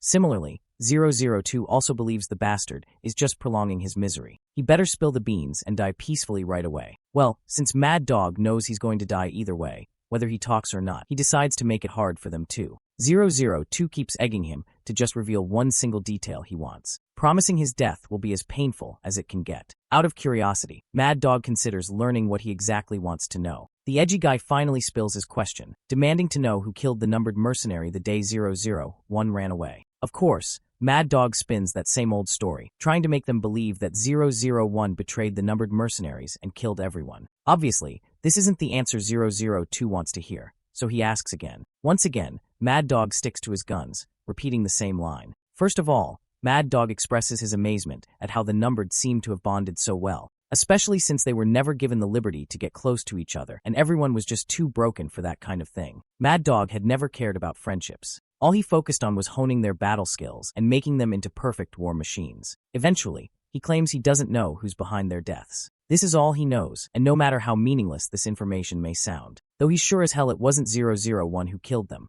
all he did was incapacitate the guys who radioed Mad Dog himself. 002 promptly inches the barrel of his gun closer, making sure his senior's death is as painful as possible. Before dying, the big guy really wants to know why everyone seems to believe in 001 so much. 002 tells him it's because they're broken, something Mad Dog himself had just said. Mad Dog's mind flashes through the few life moments he shared with his children, the numbered mercenaries. And with that, he's finally put to sleep. As scummy as he was, I still feel a little sad about his death. Right at that moment, 006 and his friends arrive. They question why they killed the big guy, since they could have extracted a lot more info from the bastard. 002 doesn't bother answering the original question. Instead, he argues why they even came here. Turns out they came because of Jean. With Forrest moving, 001 is under extreme pressure, worried about his family's safety. Forrest is definitely going to launch an investigation after losing so many soldiers. And if 001's identity as Jean is revealed, his family will be in great danger. Though 004 isn't sure why they should even care about this. That's when 005 snaps at him, pointing out that Jean could potentially die as a result. But once again, that bastard reminds her that Jean has nothing to do with them. After all, he chose to betray everyone and is now living a cozy life. Everyone falls silent in that crucial moment until one of the numbered mercenaries finally speaks. He says it's actually a good thing that at least one of them is living a cozy life. He recalls the moment when Jean went back to save everyone, even though Mad Dog had ordered him not to. Still, Jean went against Mad Dog's will and made his own decision anyway. He knew their mission could potentially fail if they carried the injured, but he still preferred his wounded comrades over the mission. Meanwhile, the other numbered mercenaries had left the injured behind to escape, while Jean stayed and let those guys pass away peacefully, away from the chaos. If there was ever a comrade still alive, Jean would always put his life on the line to stay with them. Because of that attitude, he'd been punished multiple times by the higher-ups. His actions are clear to everyone, and it's something they shouldn't ignore. With that said, the mercenary believes Jean has every right to live a normal life with his family. Once again, silence follows, this time broken by the Big Cheese, who makes the final decision. He wants to attack the forest base Mad Dog had told them about, but instead of going overboard, he plans to avoid the major bases and go after the smaller ones. Including 004 and 005, he and the two will lead 3 teams, each moving independently. Not only Jean, but every numbered mercenary is being hunted by Forrest, so before the enemy reaches them, he wants them to reach the enemy first. No one objects. They all express their willingness for this endeavor. Not long after, Jean hears the good news directly from 002. He's told they're splitting up across different countries to destroy some of Forrest's bases. If attacks start happening here and there, Forrest will be too distracted to track down Jean. Everyone wants him to live the life he's chasing, and 002 especially wants him to live fully, so that betraying everyone feels worth it in the end. With that, the call ends, leaving Jean lost in thought for hours. Eventually, he gets back to his usual exercise. Just as he's catching his breath, his sister shows up. She's here to have a little chat and to express her gratitude to his comrades who saved her. She asks Jean to pass on her thanks to them. Since she was unconscious during the kidnapping, she doesn't remember much beyond someone entering their house. By the time she regained consciousness, her hands, legs, and mouth were tied and her eyes were blindfolded. But not long after, there was noise outside and someone untied her. While still blindfolded, that person assured her he'd take her back to her brother. The voice was cold, but not intimidating at all. They didn't remove her blindfold so she couldn't see their faces, but throughout the entire way back, they treated her carefully. When they guided her to the car, their gestures felt kind, not hostile. While driving, they made sure she didn't lose her balance, even adjusting their movements to be gentle. To her, this was clear evidence they were Jin's closest friends, and she's deeply glad for it. Jean is at a loss for words after hearing this, but eventually admits with a smile that he considers them his family. At her insistence, he also promises to thank them on her behalf.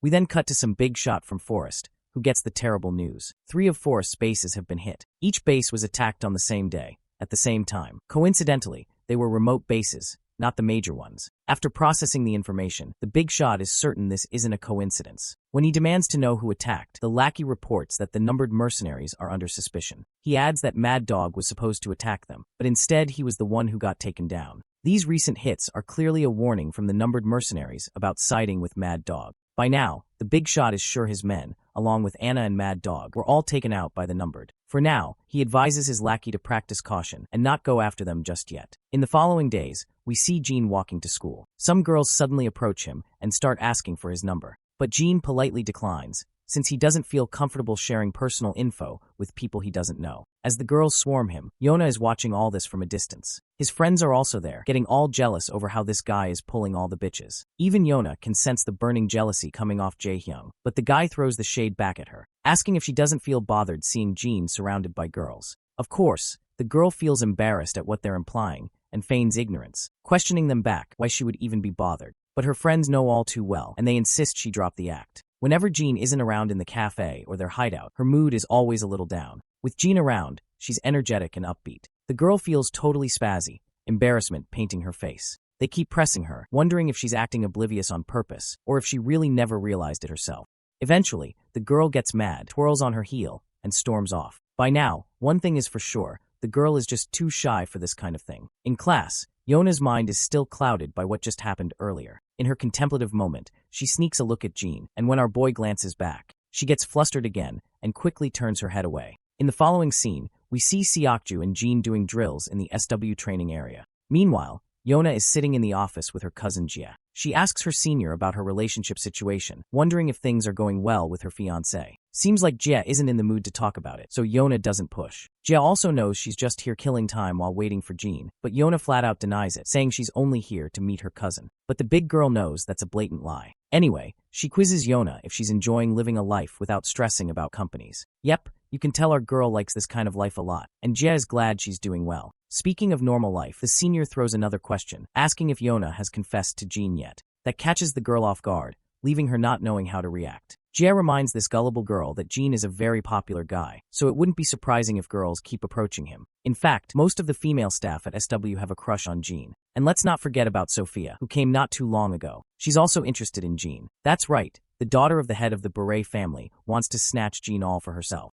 And if Jez's being honest, there are probably a bunch more out there who want to be with him. It's a nightmare situation for Yona, and she feels utterly petrified the moment she thinks about it. Jia also recalls Jin once saying he doesn't have the right to like someone else, which clearly suggests Jin might already have someone in mind. So in a way, Jia is glad Yona hasn't confessed yet, since rejection seems obvious. Though, she's not entirely sure if she's interpreting Jin's words right. Still, it wouldn't be surprising if it were true. He's so young, and yet, there's already so much going on with this guy. Yona leaves the office with a devastated look. A while later, she runs into Jin and Seokju. Right now, the only thing running through her mind is why Jin hasn't told them anything about dating someone. Seokju snaps her out of her daze while she keeps staring at Jin, leaving him confused about what's going on. Back at the hideout, the gaming session is in full swing, but Yona is messing up so bad that Jae-hyung can't stop yelling at her. Her mind's too occupied to focus on anything. Out of curiosity, Jin asks her the reason behind her sulking mood, but she just says she's fine. Once again, Jae-hyung is losing his absolute mind. When he was yelling at her, she pretended not to hear, but when Jin spoke, she responded right away. Seokju chimes in and decides to head back since she doesn't look well. For obvious reasons, he tasks Jin with taking her home. A while later, the two are walking together. The girl apologizes for making him leave early, even though they rarely get to hang out and play. But Jin doesn't mind. Yona, meanwhile, is still wrestling with her thoughts, wondering if she should pry into his personal life. Eventually, she musters up the courage to ask if he's seeing someone. At first, Jin doesn't understand what she means, but when she asks more directly, he answers with a simple no. He isn't seeing anyone. Of course, that little assurance is all it takes to lift her mood instantly. She's so happy she decides to treat them to some triangle kimbap and cup noodles. Meanwhile, someone is keeping an eye on Jin's every move, and it's 002 along with her friends. They learn that Yona is the granddaughter of SW's president. And SW? It's South Korea's largest corporation, and they've recently entered the military industry too. Looks like these guys are seriously jealous of our boy. Bro's living way too good of a life for them to stomach. The scene then transitions to a place I can't read the name of since it's in Korean. Outside stands Dushik Cha's henchman, while inside, Cha is staring at a photo of an old man, most likely his grandfather, who hated his grandson for living a gangster life. Right then, his sister shows up. Seeing him, she is sure he must have also come here to commemorate their grandfather's death anniversary. The gangster agrees, but he's curious why Hyunsu hasn't shown up. To that, the girl reveals Hyunsu is busy with work, so he couldn't come today. Though honestly, he's not the type to come even if he wasn't busy. After paying his respects to the old man, Cha is on his way. As he steps outside, his henchmen rush to cover him with an umbrella. On the way, Cha's mind drifts back to a particular memory where his grandfather yelled at him for stealing a motorbike. Since the shop belonged to his grandfather, he was punished by being forced to work there without pay. Then, in some other memory, he embarrassed his grandfather by beating the crap out of school kids. In the present, When they finally arrive at their apartments, they spot Jin's grandfather gathering trash and cleaning the streets even though it's raining cats and dogs. After parking, Cha walks over to the old man and suggests he should wait until the rain stops. But the old man argues that if he rests just because it's raining, the trash will just pile up. Eventually, Cha throws the umbrella aside and starts helping him. At first, the old man is shocked, but then he feels thankful for Cha's help. As they work, they catch up.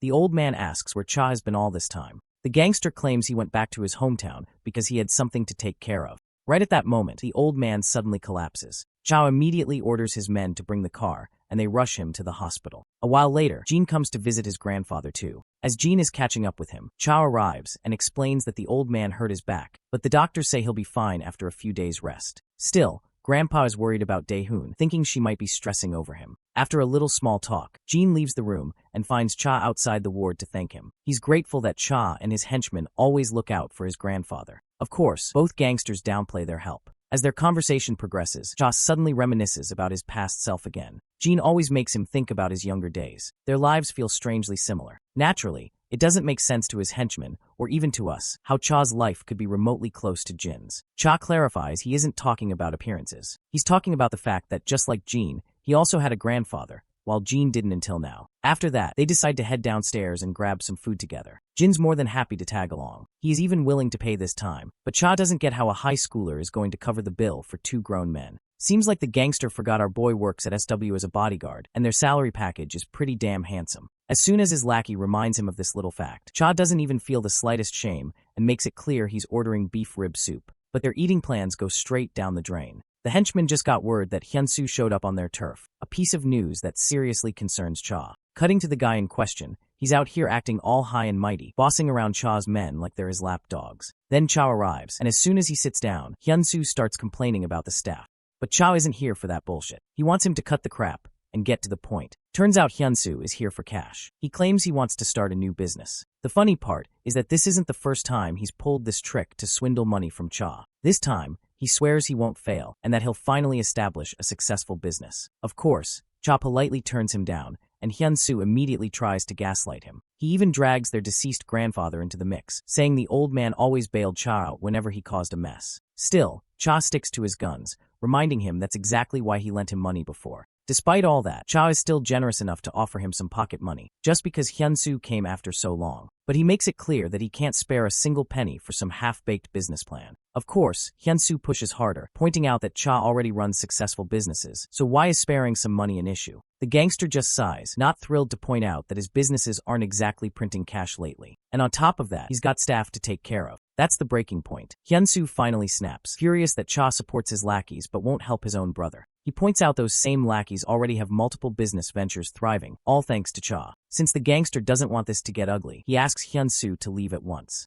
It's here we learn that Cha isn't actually the blood-related grandson Hyunsu is. This fact makes Cha drift back into another memory. The time his grandfather paid him his very first wage. Back then, he couldn't understand why the old man gave him the full amount, even though he still owed for the stolen bike. But the truth was, the old man wasn't the type to exploit kids. For him, not paying a boy who worked hard would have been shameful. The old man wanted him to feel the taste of hard-earned money. Back to the present, it's clear Cha is applying that same principle to his brother. Work hard, earn big, that's all there is to it. So for now, he only offers pocket money, nothing more. Enraged, Hyunsu storms out without taking a single cent. On his way out, he remembers how their grandfather took in this orphan bastard and turned him into the successful man he is today. And yet Cha dares act all high and mighty. Pushing past staff and anger, Hyunsu eventually comes across Jin. He confronts the high schooler, questioning why he's even here. When Jin doesn't respond, Hyunsu lashes out with that sharp tongue of his, then goes as far as to try and hit our boy. Lucky for him, Cha's henchman intercepts and grabs his hand. Otherwise, the consequences would have been severe. The henchman warns him to leave without causing a scene.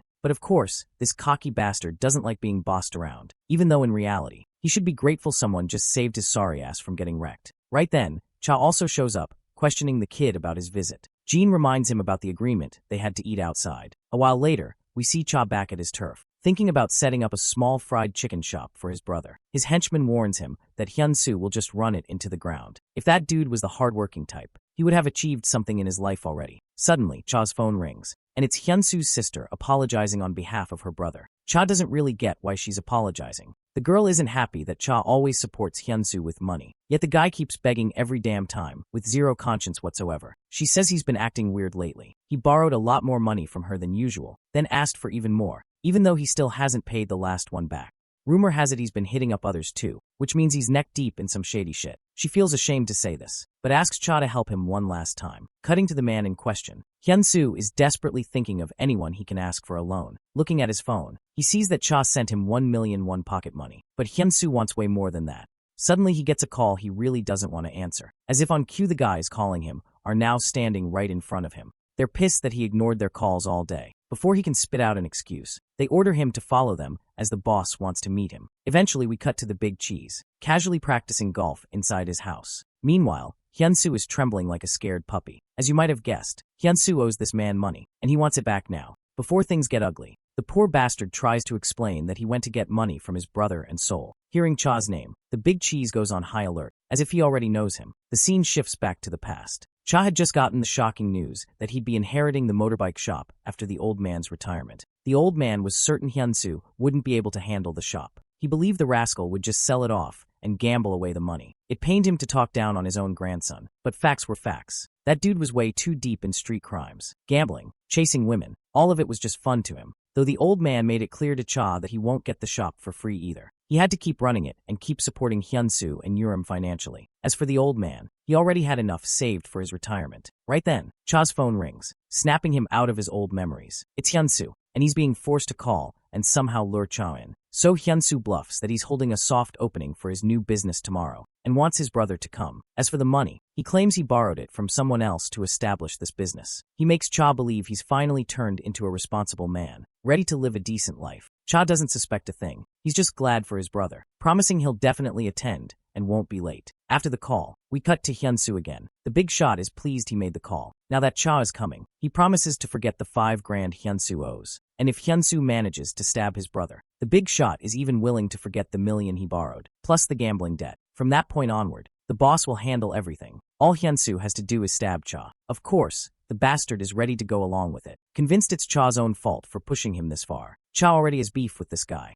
and since Hyunsu hates Cha too, he came to this bastard for money. So technically, in Hyunsu's twisted mind, it's Cha's fault he borrowed money from this man. Not to mention, he can never forget that Cha is the one who inherited Grandpa's business, the business that was supposed to be his. We then cut back to our gangster, planning to go alone to his brother's business inauguration. Suddenly, his henchman recalls that Cha just went to the bank to withdraw money. He doesn't understand why Cha still wants to give his brother cash, but Cha explains that this money is for his brother. Since Hyunsu has now become a decent man, it's only right to pay him back what's his. Eventually Cha gets into his car and sets off. It's nighttime already when Hyunsu greets Cha with a wide smile. Cha notices his brother's beaten-up face and asks about it. Hyunsu brushes it off, dragging him straight towards the shop. Even before stepping inside, Cha already feels proud of his brother. But when he enters, he sees the place unusually packed, and it's all men filling the tables. Naturally, Cha gets suspicious. Hyunsu assures him they're just his buddies from the joint. Still, Cha can't ignore the shady stares these guys keep throwing his way. And then, shit takes its dark turn when ultimately Cha gets stabbed by his own brother.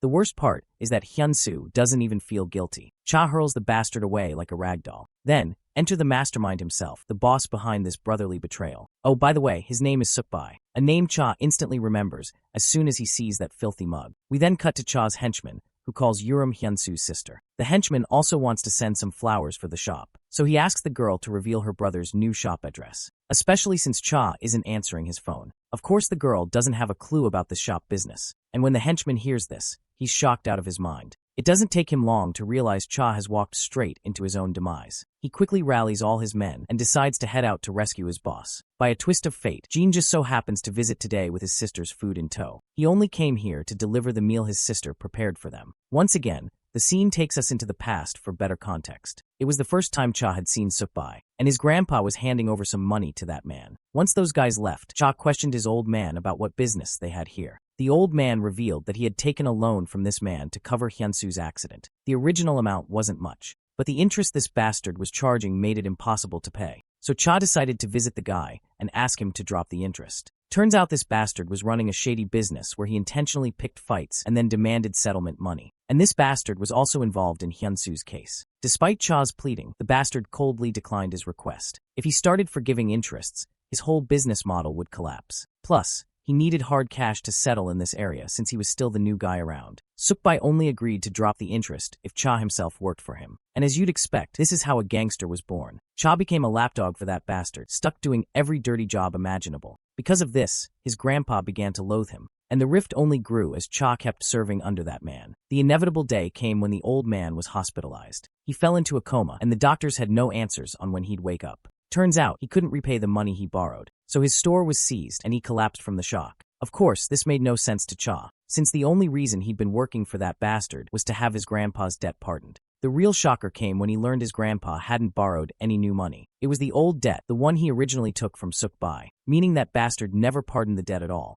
The money Cha sent his grandpa, the old man never used either, thinking it was Cha's hard-earned blood money. Instead, he worked in factories and did manual labor just to repay the debt himself. He wanted to clear the debt on his own and hoped Cha would accept him back once it was done. That's precisely why the old man never had the courage to face Cha all this time. It wasn't because he hated Cha for working with that filthy man. He was ashamed that he couldn't pay back the money and his son had to pay him. That was Cha's breaking point. He literally slaughtered all of Sukbai's men. He was a hound thirsty for that man's blood. That day he beat the shit out of Sukbai but made the crucial mistake of sparing him. And now, in the present, that mistake has come back to haunt him. It's been 10 years since that incident, and that bastard finally wants to settle the score. He still hasn't forgotten that pain, and it haunts him to this day. Cha finds it ridiculous that Sukbai used his little brother for revenge. It's laughable that this pile of filth used Hyun-soo to do what he himself couldn't. This jab stings the bastard's ego, and one of his goons lunges to strike. But being the Chad he is, Cha delivers a devastating punch right to the guy. He follows up by smacking the bastard hard onto the floor. Of course, Sukbai is fuming while our gangster doesn't miss the chance to throw another verbal jab. That jab makes the bastard's patience run thin, and he promptly orders his men to finish the job. All his dogs surround Cha and rush at him. Cha ducks to avoid the first strike, then follows up with a crushing punch. With one guy down, another gets knocked out with just a single kick. Meanwhile, the scummy brother looks like a terrified lamb waiting for slaughter. He knew Cha was the best in his field, but he never realized he was this good. Bro keeps hammering one bastard after another, treating them like punching bags. After watching him wipe out a whole pack, the others can only stand frozen in fear. Cha may have taken down a bunch of guys without breaking a sweat, but he's hitting his limit thanks to his injured intestines. The cowardly boss yells at his cowardly men to do their fucking job. With no choice, the pack of fools rush toward their doom. The first one takes a brutal shoulder smash, while another lands a strike on Cha from behind. When that bastard tries swinging his stick a second time, Cha obliterates his face with a single punch. Then the next guy charges, only to be flattened with another punch. But it's clear Cha can't hold out forever. The numbers are just too overwhelming. Though fear not, reinforcements are on the way. His henchman is bringing the whole crew to rescue him. Cutting back to Cha, he's lost a lot of blood, but still managed to wipe out an insane number of bastards. His brother is praying for his life. If not for that stab, Cha would have already ended him. Even Sukbai is forced to acknowledge the insane skill Cha just displayed. But in the end, numbers beat skill, and that bastard is banking solely on this advantage. Cha also admits he's reaching his limit, just like the last time when he spared Sukbai. This twisted piece of filth then decides to play dirty. He calls his brother and offers him the dagger to stab his guts again. Of course, this demand clearly stuns the scummy brother on the spot, insisting that stabbing once was the part of the deal. So it's not fair that he's being forced to stab again. With no choice, he decides not to back down. But before that happens, Jean arrives, carrying his sister's food. Seeing this scrawny dude walk in with a parcel in hand, the goons start questioning each other like idiots. Who the hell ordered food? Meanwhile, Cha instantly recognizes that this isn't your average delivery boy. But Jean insists he's just here to drop off some side dishes. I'm literally laughing my ass off because the boss actually wants to grill the bastard who ordered food in a messy situation like this. Meanwhile, Jean sizes up the scene. First thing he notices is that Cha is badly wounded. While the gang leader orders his lackeys to eliminate the delivery boy, the strongest of the bunch steps forward to take Jean down. But my guy activates his ultra instincts and smacks the bastard so hard across the face that no one even realizes what the fuck just happened. They're all gawking at the scene like morons. Before continuing, Jean calmly sets the food down on the counter. The bastards lose patience and lunge at him. Jean ducks back and starts throwing kicks and punches, dropping two guys at once. He follows up by striking another fool. One idiot rushes in with a dagger, only to get his eyes practically popped out of his skull. My guy keeps crushing these bastards like he's crunching numbers on an abacus. The leader can only watch in horror. Meanwhile, Cha sits back and enjoys the show, because Jean isn't some disposable delivery rider like they think. And the way Jin's crushing these clowns just proves Cha's point. Let's not forget the cowardly brother, who's best at stabbing people from behind. Even he's literally shaking in his boots, watching this badass delivery driver tear his crew apart. And then, suddenly, he notices something familiar about Jin's stance. He's that same high schooler he ran into back at the club. Right on cue, Cha's men crash the party, only to find their bloodied boss smirking. They decide to rush him to the hospital, but Cha insists on cleaning up the mess first. In minutes, the entire place is swarming with Cha's angry men, all glaring down their lone target. The bastard knows he's royally fucked. Lucky for him, Cha ignores him for now, and walks straight toward his cowardly brother, who's trembling down to his bones. The guy starts throwing out apologies, swearing he'll be a good man again. But Cha assures him straight up he doesn't hold him responsible for any of this. In fact, he believes it's his fault for not letting Hyun-soo know who he truly is. If his brother had known the real Cha, he wouldn't have pulled this shit. With a single punch to his face, Cha knocks him to the ground. Hyun-soo, now certain he's about to go through hell, tries to wiggle out of it by bringing up their grandpa. Cha replies that the divine punishment he's about to hand down is because he's thinking of their old man. With that, he goes wild, beating the living crap out of his own brother. The whole room falls silent, leaving only Hyun-soo's screams echoing throughout. After nearly beating him to death, Cha stops before leaving him with a warning. If he ever hears Hyun-soo gambling or taking loans again, he's as good as dead. With Hyun-soo dealt with, Cha turns to his nemesis, who's sweating buckets. Cha's aura is so heavy, he doesn't even bother himself. He orders his men to make sure the bastard's useless enough not to pull any more stupid shit. But in response, the bastard does the dumbest thing possible. He rushes at Cha with a dagger. Cha's henchman slaps the fuck out of him, dropping him to the floor, and then starts pummeling him with kicks like he's some cheap piñata. As Cha leaves the cafe, he spots Jean waiting outside. In this panel, Jean literally looks like the pinnacle of tall. When Cha asks him why he's here, the boy meekly says he came to deliver the dishes. His sister told him to bring them as quickly as possible. A little gift for Cha for helping their grandpa. This cute gesture puts a smile on the gangster's bloody face. Then Cha notices the bike Jean arrived on. It's the same bike he once gave him for free, and seeing it in mint condition tells him Jean takes care of the beast. Though Jean doesn't intend to keep it forever, he plans to return it. But Cha insists he hold on to it. He's too old for flashy bikes anyway. In fact, he never even rode a bike back in his prime. This makes Jean wonder if maybe the bike is stolen. Turns out, his assumption isn't completely wrong. It was stolen, but Cha didn't steal it. He bought it. It just reminded him of the old days, so he grabbed it for the hell of it. The henchman then decides it's time to get to the hospital. Before leaving, Cha thanks Jean for saving his ass and takes the food with him. On the drive, his henchmen argue that Hyun-soo shouldn't be let off so easily. That bastard nearly got Cha killed. But Cha remembers the old man, the first person who ever truly mattered in his life.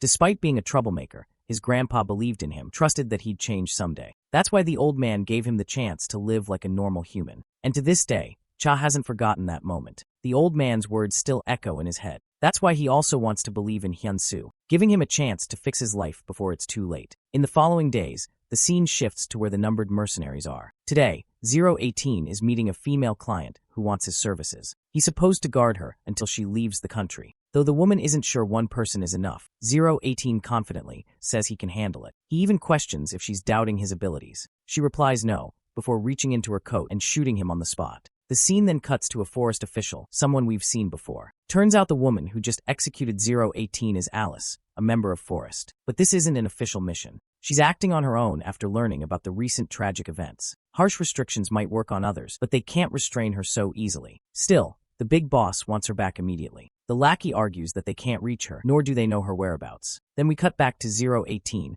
who's still alive but in severe pain. He collapses to the ground, gasping for air. We then cut back a little in time, where 018 had just gotten shot but still managed to hold his ground. The woman was bitch-slapping him with nothing but words while he tried to hide with his injuries. Back to the present, the boy isn't vibing with the fact that the woman already knew he was a number. Suddenly, someone shows up, but it's not the enemy this time, it's his comrade. The big guy is shocked to see his friend in this condition and demands to know what happened. Of course, 018 tells him about his encounter and a little about that woman. The big guy helps him up so they can get out of there, but it seems too late now. They've likely walked straight into a trap. A barrage of bullets rips through the gate, all aimed at the two boys. That bitch is going completely bonkers with her finger on the trigger. And when a storm of bullets isn't enough, she throws in a stun grenade, then charges in to finish off the blinded targets. Unfortunately for her, both boys are no longer in her line of sight. One of them surprises her, charging from behind with a damn table held up as a shield. With just one heavy strike, the woman gets knocked out like a toddler, giving the big guy a chance to take his own shot. But his vision still hasn't recovered from the stun grenade. He can't see shit. That gives the woman another chance to rain down yet another hail of bullets. The boys quickly fall back,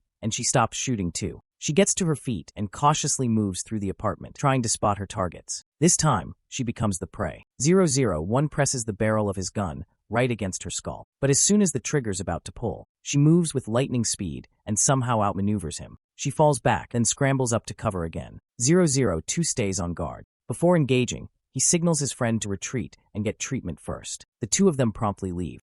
The woman, meanwhile, is utterly pissed for not killing even a single numbered guy. Still, she's glad she got to meet 002, the current leader of the numbered mercenaries. The guy questions her identity, but with how proud she sounds, he realizes she's from Forest. In fact, 002 has heard of her, praised as the greatest assassin in Forest. Seeing her here only means one thing. The war between the numbered mercenaries and Forest has begun. The woman blames him for all this mess, the direct consequences of their actions. But 002 shuts her off because she's just talking shit. It was Forest who teamed up with Mad Dog and started hunting them. Forest even lent him soldiers. This piece of news shocks the woman to think that Forest actually helped Mad Dog. On the other hand, 002 argues that what he and his team did was just a warning not to mess with them. But clearly that warning fell short. The woman refuses to believe a single word out of his mouth, while 002 is sure she'll find out the truth soon enough.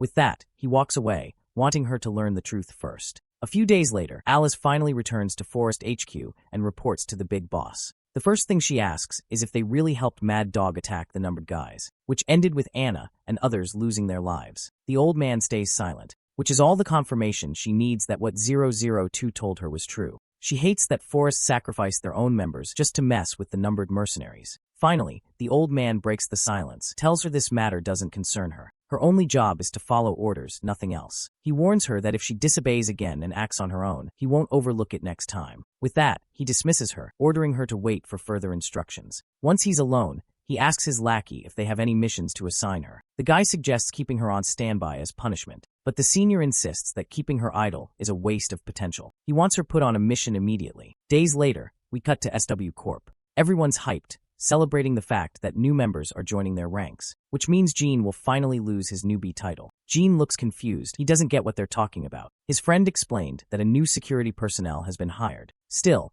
Gene doesn't get why he's the only one labeled the newbie when Seokju himself looks pretty young. This is when Seokju takes his time to gloat about being one of the OGs here. Meanwhile, the senior guard is busy conducting intros and explaining the ropes to the new recruits. And these recruits aren't just random rookies, they're seasoned veterans. Still, they'll have to go through a few months of testing before earning the veteran title they deserve. Among the recruits is none other than that bitch from Forest who ambushed the numbered mercenaries. Of course, all the guys in the room start drooling at the sight of a pretty face. But her presence here is no coincidence. To make sense of it, we cut to the past when she had talks with the director. He wanted her to infiltrate SW and stay on standby until further orders. He built her an airtight persona so SW won't suspect a thing. Back in the present, GA's senior guard looks a little stressed because the rest of the crew keeps insisting on throwing a welcome party for the newcomers. Even though they were told these recruits aren't your typical newbies, the guys keep pushing for it. Under the pressure, Yona's senior guard finally agrees to hold a welcome ceremony and orders everyone to gather in the training hall. Gene, however, doesn't get the point of this welcome ceremony. Hearing that, everyone stares at him like he's Diddy asking for baby oil. They explain that it's about welcoming their juniors with open arms, showing them what SW's spirit is really like after throwing a few punches together. But in reality, these guys just want an excuse to rough up the newbies and feel superior about themselves. Turns out, Jin's into it too. He actually likes these kinds of rituals for occasions like this. Seems like our boy clearly misunderstood their intentions.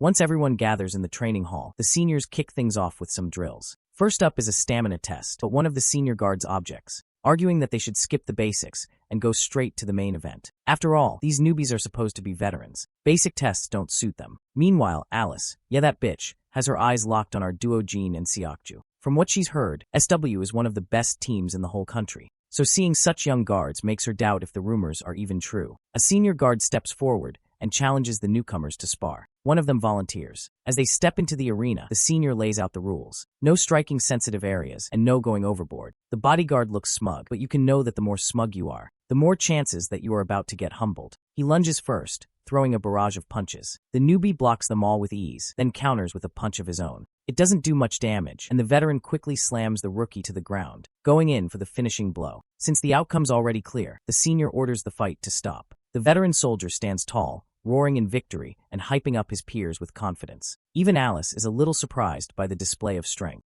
Next up, she volunteers. Not wanting to draw too much attention with her skills, she deliberately picks who she thinks is the weakest fighter. But in reality, she's just challenged the final boss of the bunch. As they both gear up, she tries to blend in, but everyone looks at her with concerned expressions, like they're worried she's about to beat the hell out of Gene. So, she decides to take it easy and not hurt him. The match finally begins. Alice dashes in first and throws a punch. Jean blocks it effortlessly, then retaliates with double the force. The strength behind it shocks her, making her wonder where the hell this kid gets that kind of power. Jean presses forward, knocking her to the ground and trying to pin her down. She resists and maneuvers her way out of his grip. By now she's certain this kid has serious close combat experience. They clash again, and Alice strikes first. But Jean blocks, grabs her hand, and twists it. Overwhelmed, she retaliates with an elbow strike. Jean doesn't budge, but she charges at him again, only to nearly eat a lightning-fast uppercut. Now she's 100% sure that this kid is the real deal. They take a breather, giving the spectators time to freak out over the intense exchange. Before things escalate further, the senior calls the fight off.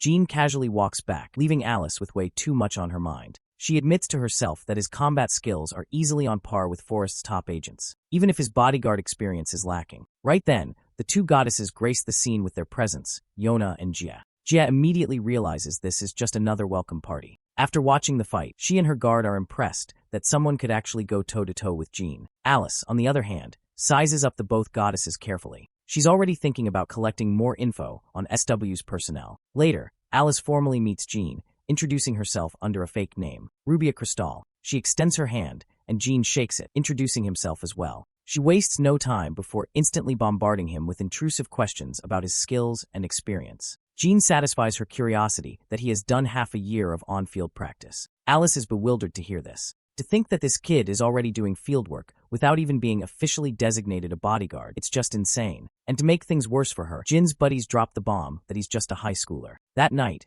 Jean and Yona walk together, while Alice secretly tails them. Yona shows him the new YouTube channel Yongchan made. Our boy, on the other hand, can't shake the feeling someone's following them. Sure enough, Alice is hiding around the corner, spying on them. Not only does Jean have insane combat skills, but sharp senses too. Suddenly, Alice's phone rings, and the caller demands an update on her mission. She reports that she has successfully infiltrated SW and asks for her next orders. But instead, she's told to stay on standby, much to her annoyance. Later that day, Jean gets shocking news about an attack. 006 reports that his injuries are bad, and if they'd arrived any later, he would have been dead. The culprit's name is Alice, Forrest's best assassin. But word is, she's so skilled that she's hard to control. Apparently, Forrest keeps dirt on her just to keep her leashed. They even release an official statement saying the attack wasn't planned by them, regardless of the situation. What really worries Jean, though, is that one of his own was attacked, and he is sure that 002 definitely won't let that slide. And Jin's hunch isn't far off.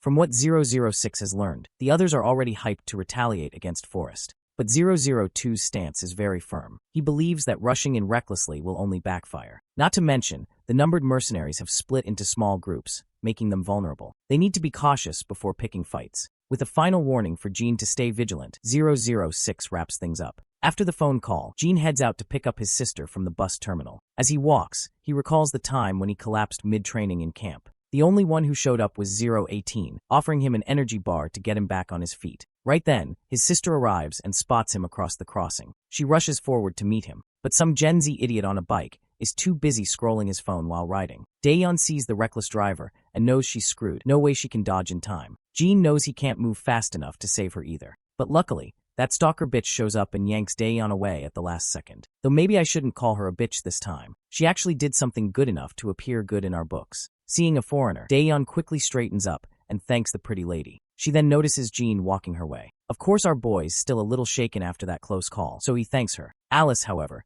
doesn't get why he feels the need to thank her. Jean clears up the reason behind his gesture. Daeyeon's his sister. Naturally, that little fact clearly startles the woman. A while later, they grab drinks from their usual go-to convenience store. Daeyeon finds out this woman is actually Jin's junior from SW. Jean questions why she's hanging around here, and Alice casually informs him that she lives nearby, warning him not to be too surprised if they cross paths again. As the siblings sip their drinks, Sophia notices how ordinary Jean looks now, completely opposite of how he appeared in that sparring session. Meanwhile, 004 and the big brute are walking down the same street. 004 looks pissed that they're doing nothing against Forrest. Word is, Forrest planted an agent in this area, so running into her here wouldn't be a coincidence. And as if on cue, they spot Jean and his sister from a distance. The big guy points out the third person with them, Alice. 004 makes him confirm it twice, and when the big guy does, 004's mind is going haywire. Why the hell is Jean sitting with this woman? Not long after, they report back, claiming Jean has betrayed them again. 001, hearing this, tells them not to do anything stupid until he arrives. He specifically forbids them from approaching Jean. But as soon as the musclehead relays this to his friend, that said friend 004 is already gone. And for the brute's absolute nightmare, he knows where exactly his friend is heading. Soon after, Jean gets a call from 004. He gets out of his house to meet him at an abandoned construction site, only for that bastard to immediately attack with a dagger. Jean barely avoids getting his throat slit, dodging wild swings left and right, until he manages to land a solid uppercut. Finally fed up, 004 pulls a Glock and aims to end him for good. He bluntly accuses Jean of betraying them again, leaving our boy confused. Jean insists he doesn't know what the hell he's talking about, but the shithead thinks he's faking ignorance. To him, there's no point talking with a liar and traitor. Before he can pull the trigger, his big friend ambushes him, knocking him down and whispering to chill because 002 is already on his way. He will take care of the matter. Reluctantly, 004 backs off. Jean stands there clueless, demanding answers. The big guy dodges and walks away with his buddy. A while later, Jean calls 005 to explain everything that just happened. After hearing everything, she feels disappointed, but not surprised. She knows 004 is annoying and probably just venting his frustration. But Jean thinks it's deeper than that. He recalls that 004 kept accusing him of betrayal for unknown reasons. Hearing this, 005 decides to dig further into the matter. After the call, Jin's mind drifts back to the past, to the time 004 beat him up for not being manly enough. That arrogant bastard kept taunting him to fight back. Jean tried, only to get knocked out again. He didn't have the skills to match him back then, but still Jean stood up again. And 004 clearly liked that this kid had guts. Now in the present, the same 004 can't stomach the thought of betrayal. That's when the big guy smacked sense into him. They overlooked one big detail. When they saw Alice with Jean, his sister was there too. No way in the hell he would casually introduce a forest assassin to his little sister. 004 then assumes Alice must have been hiding her identity just to approach Jean. And it's the only explanation that makes sense. Not long after, they spot Alice on CCTV walking straight into their turf. Turns out she's visiting the abandoned building where Anna lost her life. Bullet marks are everywhere. By tracing them, she pieces together how the fight went down, how someone tore through Anna's soldiers with scary precision. After assessing the situation, she can only ask herself one question. Who the hell could fight like that? But mid-analysis, her instincts scream that something sus is going on. She notices curtains over some drums. Pulling them back, she finds a hidden camera. Moments later, a barrage of bullets rain down. She narrowly avoids them and draws her own Glock, firing back. 004 lauds her sharp instincts, but warns her that he's no one-trick pony either. He doesn't give her a single chance to shoot properly. By now, she realizes she's up against multiple mercenaries, and she knows they're here for revenge. 004 doesn't even bother hiding it. He confirms it straight to her face. Just as he goes dangerously close to her, she grabs his gun and tries to shoot her own. But 004 quickly knocks the gun out of her hands. The woman responds with a kick, but he blocks it instantly. Then she tries to slash him with a sneaky dagger of her own. But the guy reacts with cat-like reflexes and dodges it. Furthermore, he somehow manages to land a nasty cut on her with his own dagger, without her even realizing it. For some reason, the woman realizes the guy she's fighting is 004. She's heard there was a skilled number who was crazy about knife battles. This also explains why he intentionally came closer, just so he could fight her with knives. Well, 004 doesn't deny it. Bro is seriously itching to push her to the limits, just to evaluate Forrest's best agent. With that, their exchange of blows continues. But before they can duke it out, the woman plays dirty. She had a spare gun all along, and now she's holding 004's life hostage with it. She believes only idiots use knives in the era of firearms. She starts firing bullets while he keeps throwing knives at her to throw off her aim. By now, she's sure the other numbered mercenaries must also be nearby. She's got to get the hell out of here before it's too late. With that, she makes her retreat. After the battle, 004 feels stupid for losing to a woman. Right at that moment, 002 arrives, not thrilled to hear that his friend lost to her. Of course, the arrogant bastard tries to wiggle his way out of his senior's scrutiny with just an apology. But turns out, 002 isn't bothered at all by his loss, which is quite surprising. Normally, he would have disciplined 004 to death, not this time. A while later, 002 shows Jean a photo of that Forrest mercenary on the list. Naturally, our boy's eyes pop out of his sockets when he realizes it's the same woman who's currently in SW. Now it makes sense to him why 004 was grilling him so hard. Jean tries to clarify that she has nothing to do with him. Well, 002 already understands this much. If Jean really had any ties with her, he wouldn't have introduced her to his sister so casually, though he's still curious to know how Jean even came across her. Well, as we already know, she's working in SW right now. 002 finds it alarming.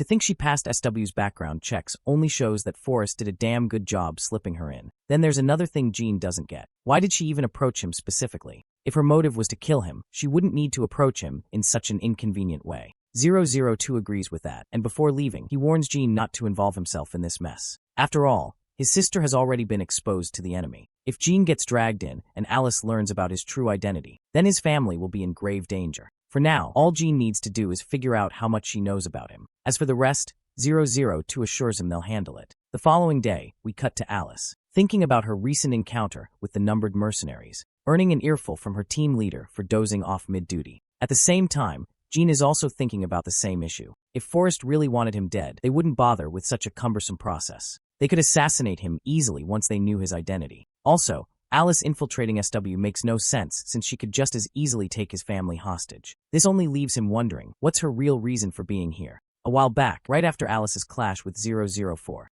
she had contacted her seniors asking to return, but her superiors denied her request. They had invested a lot in her infiltration, and Forrest would suffer a huge loss if she simply pulled out. Right now, she has no fucking clue what the hell they even want from her. To lift her mood, she reaches out to Jean on a good note, reminding him of the promise he made to visit the supermarket with her. Jean remembers that too, so they walk side by side down the street. As they walk, she suddenly spots 002 standing in the distance, looking calm and unbothered. Now that even 002 has decided to show himself, it clearly means she's been fully exposed. To deal with it, she insists Jean go ahead since she can't accompany him any longer. With that, she walks straight towards 002. Upon reaching him, she assures him the kid standing there has nothing to do with her, so they shouldn't drag him into the mess. Of course, 002 probes her to explain her relationship with him. The girl insists he's just an associate from the workplace she infiltrated, just a SW trainee. Seems like 002 has confirmed what he wanted, which was whether she knows Jin's true identity. Next, he tells her to follow him somewhere more private. Once inside an abandoned building, the woman asks the reason behind this meetup.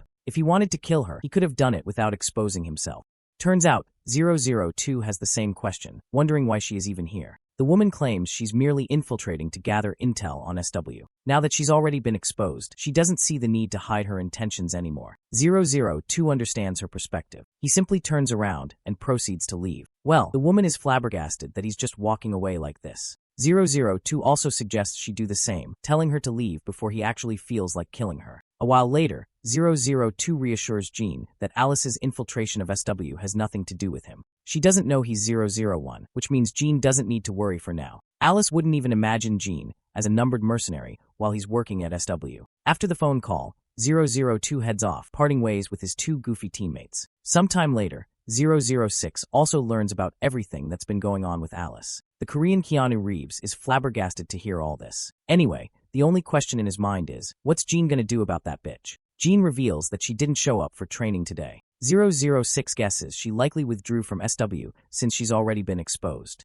There are rumors that Alice is hard to control, but Forrest still wants her for her skills. So they're forcing her to do their dirty work because they probably found her weakness. Later that night, Jean takes a casual late-night walk, wondering what her weakness might be. His best guess is that she's got a family too. With the speak of the devil, Alice crosses paths with him. This time, the woman is dressed head to toe in black, riding her Hayabusa. Seeing Jean, she's surprised but also grateful, because now she can personally tell him she's leaving. Something personal came up, so she can't stay any longer. She was just about to leave, but running into Jean gave her the chance to say farewell on a good note. Before she leaves, Jean throws her a question if she has a family. Surprised at first, the woman admits she does, mentioning her younger brother, who's around the same age as Jean. Whenever she sees Jean, she's reminded of him. Before putting her helmet back on, she insists he continue with his bodyguard career because he's got real talent for it. With that, she zooms away on her superbike for good. The next day at SW, after training, Jean notices Major Kong standing in the distance. Of course, Jean is overjoyed to see his senior, and as expected, they start catching up. Kong reveals that the platoon still remembers him and shows great concern for him. Hearing this, Jean promises to visit them soon. Taking control of the conversation, Jean asks if Kong is perhaps here to meet Jay. But turns out the senior is only here to see his junior, not his ex-fiancée. He's heard that the village chief is sick, and he doesn't think it's a simple illness. His days may already be numbered. He hopes Jean will visit the old man too. Of course, Jean was already planning to, and Kong predicted as much. That's why he's brought along a spare plane ticket for him. After boarding, they zoom through the skies. Inside the plane, Kong recalls the time when the chief had helped Jean a lot in reaching his home. Back then, Kong never truly understood why the old man would help Jean. After all, that old man was quite selfish at that time. Kong is curious to know what kind of relationship Jean really had with him. The boy simply responds that the chief saved his life back then and doesn't say more. To have better context, we cut to the past. Jean resting in some unknown place. His entire body is aching from severe wounds. The chief's voice advises him not to move around too much or else his injuries will reopen. The man finally shows up carrying medicine in his hands. Jean instinctively reaches for the nearby scissors and gets ready to fight. As he takes his stance, his muscles stiffen and his wounds start bleeding again. The old man doesn't feel threatened at all, acting as if he's invincible. He reminds the boy that if he had wanted to kill him, he would have already done it. When Jean had been floating in the river, badly injured, it was he who had pulled him out. So he suggests Jean stop acting dumb and just rest until his wounds are healed. After getting patched up, Jean steps outside the hut, only to notice mercenaries everywhere in the area. That's when a tan-skinned girl approaches him, happy that he's alive. After all, Jean had been on the brink of death when her grandpa brought him here. Jean doesn't bother responding, which makes the girl wonder if he's lost the ability to speak. Then two guys approach her, warning her to stay away from this kid because he's an outsider. Once he heals, they say, he'll be kicked out for good. But the girl argues there's nothing to fear from an injured kid. The man, however, insists those injuries are exactly the problem. If he'd hurt himself while playing, fine, but that's clearly not the case. Still, the girl doesn't appreciate his over-the-top suspicion and drags him away so Jean won't feel uncomfortable. A while later, the old man returns and tells Jean that the girl was the one who cared for him through the night. As for why the others seem unfriendly, it's because this is a closed village. People here are naturally wary of outsiders, although the place doesn't feel welcoming at all. The old man assures him that nobody will hurt him unless he does something stupid. Seeing everyone armed, Jean assumes this is a military base. But the old man takes the liberty to correct him. Turns out he himself isn't a local either. He stayed here for a while to treat those wounded in battle. But as time passed, more people gathered, forming a small settlement. There are also people like the girl, Evelyn, who had no home and found shelter here. Long story short, this is a mercenary village. The people here make their living by taking mercenary jobs. The old man suggests Jean stay until his injuries fully recover.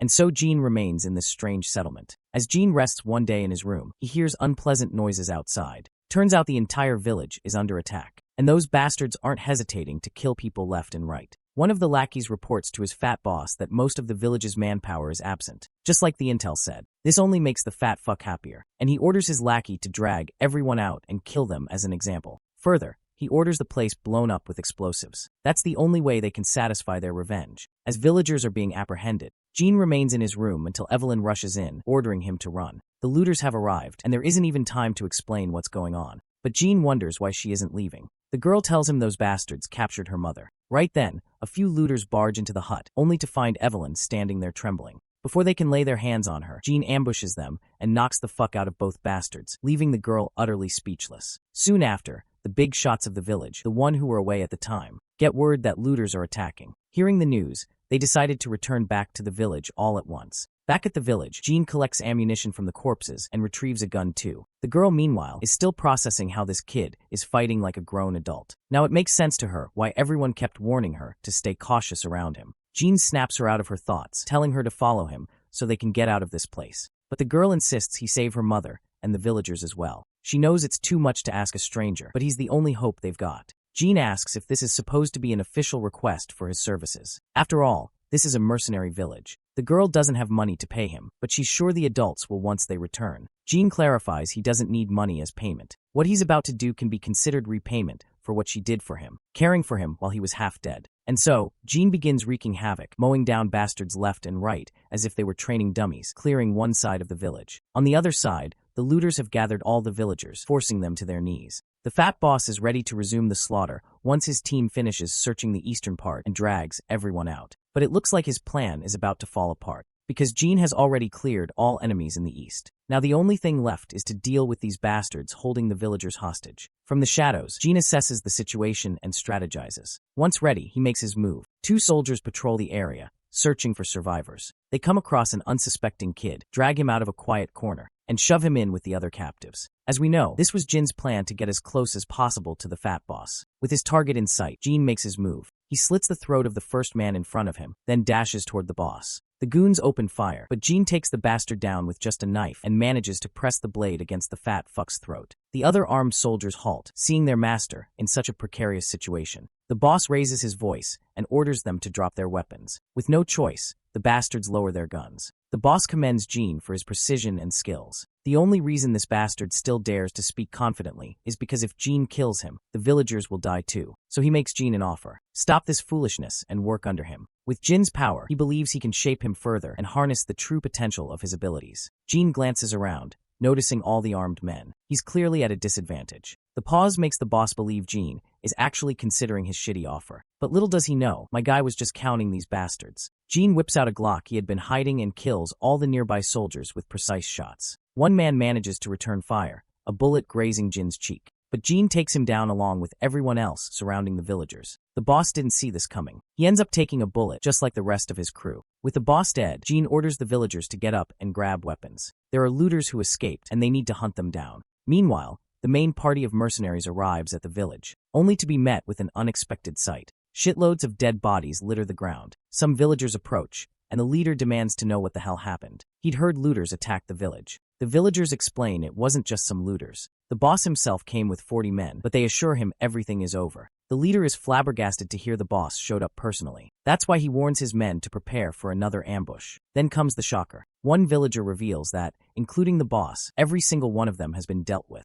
Of course, this doesn't make sense to the leader, so he orders confirmation. That's when the villager points toward Gene, explaining that it was that kid who killed the boss along with most of his men. The villagers only managed to take down about 10 themselves. The kid wiped out the entire squad, plus the leader. Soon after, the old man approaches Gene and thanks him for what he did. But Gene thinks gratitude is unnecessary after all. The old man helped him first. The old man finally introduces himself.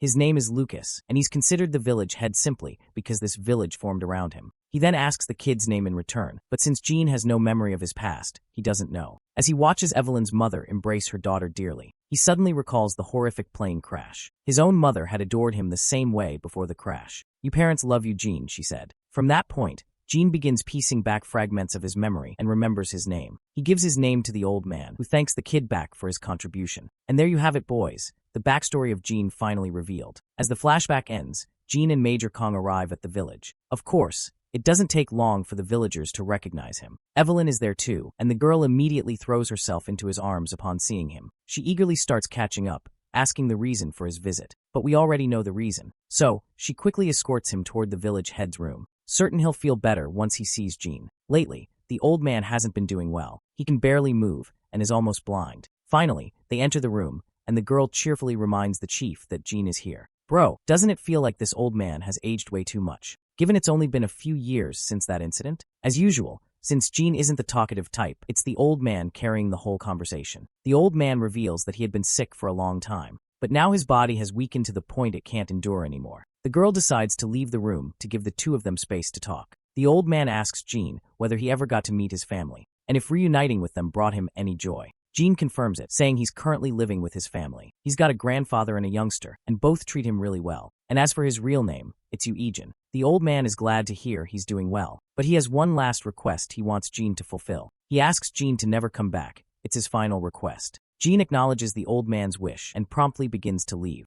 But before he steps out of the room, the old man expresses his joy at seeing Gene one last time. "I'm happy I got to see you one last time, Eugen." Those were his final words before Gene left. As they echo in his head, Kong snaps him out of his thoughts. Gene assures his senior he's fine and decides to head back. Just then, some other familiar faces show up and immediately start scolding him for coming here. They tell him this is a place he has no business visiting. They don't want him back since he was the one who abandoned them first. At first, Gene acted like one of them, but once he recovered and regained his memories, he left without looking back. Nobody appreciates a traitor like that, so one guy outright tells him to get the hell out. The word traitor really sticks with Gene. He's been hearing it a lot lately. Evelyn snaps at the guy for his crude words, but Gene just assures them he's already leaving and walks off to his car. The girl runs after him, and when he turns, she's standing there. He bids her farewell and heads to his car. Once he's gone, the girl starts berating that crude guy for being harsh unnecessarily. In her eyes, they should be happy to see him, not bitter. Well, turns out the big guy actually was happy to see him. In fact, they all were. After all, every single one of them is indebted to Gene for saving the village back then.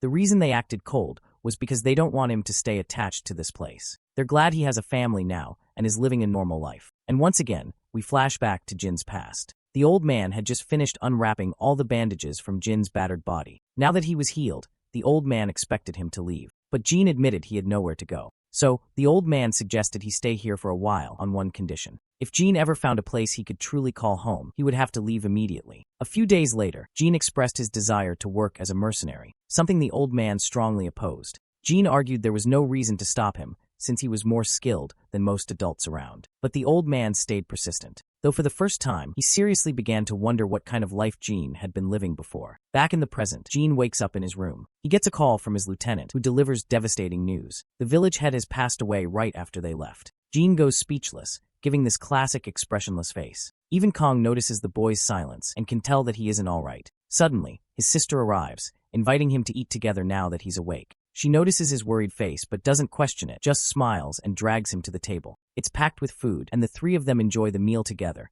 eventually wiping out everything. When Jean starts clearing the plates, Daeyeon quickly takes over, while the old man suggests Jean join him for a walk. As they stroll outside, the old man asks his grandson if he's really doing okay, because lately he looks exhausted. He already looked worn out when he returned from his visit to that old place, and now he seems even worse. Even Daeyeon is worried. The old man guesses maybe the person Jean went to see has something to do with his mood. Jean reveals that person was someone who once saved his life.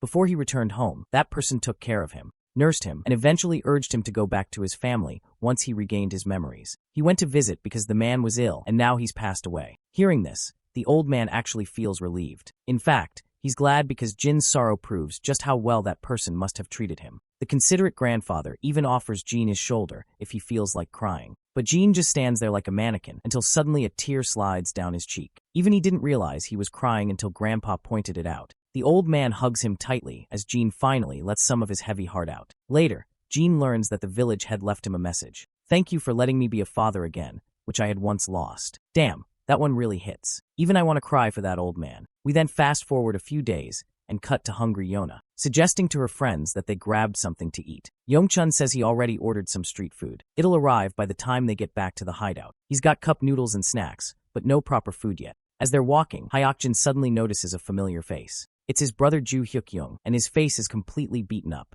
The guy tries to walk past without explaining, but Hyokjin stops him. The others are confused until Jae Hong suggests the clueless bunch to walk ahead. Hyokjin will join them later. Turns out that beaten-up guy is Hyokjin's brother, which explains why they look so alike. His brother goes to a different school, Jaesung Public High. Since Hyokjin's parents are always overseas, he's the one who takes care of his little brother the most. We then finally arrive at their destination. Inside, Seokju unpacks the snacks while Jae Hong is busy yelling as usual, grilling Jean to play properly. Suddenly, Hyokjin's phone rings, and it's a call from the university hospital. Just the mention of hospital is enough to give Hyokjin an idea of what may have happened. So he picks up his bag and heads out before his brother gets into more trouble. At the hospital, his brother lies in the ward, his limbs covered in bandages, literally looking like a mummy. Naturally, Hyokjin is visibly unsettled. The hospital staff tells him that his left ankle is broken. He has 3 fractured ribs and bruises everywhere. He also sustained a brutal head injury, but thankfully there are no signs of internal bleeding. Hyokjin is seriously questioning what led his brother into this condition. The doctor reveals that he was brought in by emergency, and the kind of injuries he sustained clearly shows that he was assaulted. Suddenly, his brother's broken phone rings, though it's password protected. Hyokjin knows his brother pretty well, and uses the birthday as the password, which actually works. There's this guy, Shernil, texting, and he seems to be involved in the assault case. He then starts calling on the phone, and Hyokjin picks it up. The first thing that bastard does is start cussing for not answering calls. Hyokjin asks the guy if he's responsible for his brother's injuries. Of course, the caller isn't sure who he's talking to, so Hyokjin introduces himself. The caller admits that he isn't responsible for putting his brother in the hospital. Actually, he was the one who called the emergency services. Turns out Hyukjung is a fighter, and he got beaten up during a fight. And as for this guy, he's his manager. Of course, nothing is making sense to Hyokjin, but the caller promises to explain everything if he's willing to meet. Later, Hyokjin arrives in this shady alley where he finds a bunch of shady dudes hanging around. Upon approaching the area, he loudly questions which one of them is the bastard named Shernil. The guy in question speaks up, introducing himself. Our guy cuts through the crap and demands this bastard to spill all the details. Shernil refuses to respond unless Hyokjin partakes in the match that's just about to start. He really wants Hyokjin to accept the fight because his brother has already caused a lot of trouble by losing a recent match. Hyokjin is done taking shit and slams the bastard with a punch, then demands once again for him to spill the juicy details. But we all know this bastard isn't answering shit because he's standing on his turf and promptly calls his goons to mess this blondie up. The bastard is already taking great pleasure in the fact that this blondie is about to join his brother in the hospital soon enough. Meanwhile, Hyokjin clearly knows he's at a disadvantage with so many people to deal with. But worry not, our reinforcements have arrived too. It's Jae-hyung, pissed that the blondie wasn't picking up calls. And he isn't alone, Seokju and Jin are with him. Jae-hyung then scoffs, assuming these bastards are likely the ones who hospitalized Hyukjung. Seeing our boys there, Chanel believes these four scrawny kids can't do shit against his guys. Even Jae-hyung feels worried that they're about to punch way over their weight. This is when Chanel suggests broadcasting the battle that's about to unfold. As he said before, they hold their fighting matches here, while the big shots bet their money. Those rich peeps even sponsor the fighters they like. As for Hyokjin's brother, the bastard reveals that he was a decent fighter, so he placed a bet on him. It all started about a month ago, when Hyukjung beat a guy to a pulp. Chanel saw the potential in this kid, and decided to recruit him as a fighter instead. If Hyukjung had won 10 matches and come out on top, Chanel had promised not to touch Hyukjung's friend ever again. Before starting the fight, he orders his goons to set up the cameras and all that shit. He also orders the fighters to get ready to crush these nobodies. Naturally, Jae-hyung feels annoyed that they're intentionally looking down on them, making them look inferior. But worry not, my guy steps forward, puts a mask over his face, and starts beating the fuck out of the bastards. One after another, he's knocking them out like bitches, leaving the leader of the goons to stare in disbelief. Jin, on the other hand, continues to wipe the floor with these guys, then knocks the living daylight out of another dude with just a single punch. As if that wasn't enough, Seokju also joins this one-sided battle, not wanting to feel left out. Jin then grabs the camera they used to record, and before any of the other guys can react, he crushes it. Before the goon leader can mourn the loss of his expensive camera, Hyukjin punches the crap out of the bastard, then follows up with a punch in the gut, leaving him staggering backward and whining in pain. The bastard swears he won't let anyone leave so easily, but Hyukjin already knows who will be leaving and who won't. All of those bastards run toward Jin and Seokju to take their share of the beating, and both boys work hard to fulfill their requests. And in just the nick of time, everyone is down for the count. Poor Jae-hyung is also totally bloodied and battered because he joined the fight too, as he was the only one feeling left out. Chernil over there is coughing out blood while still spewing threats. He admits that Hyukjin has some strong guys, but he makes it clear they've messed with the wrong people. He laughs maniacally through his broken teeth,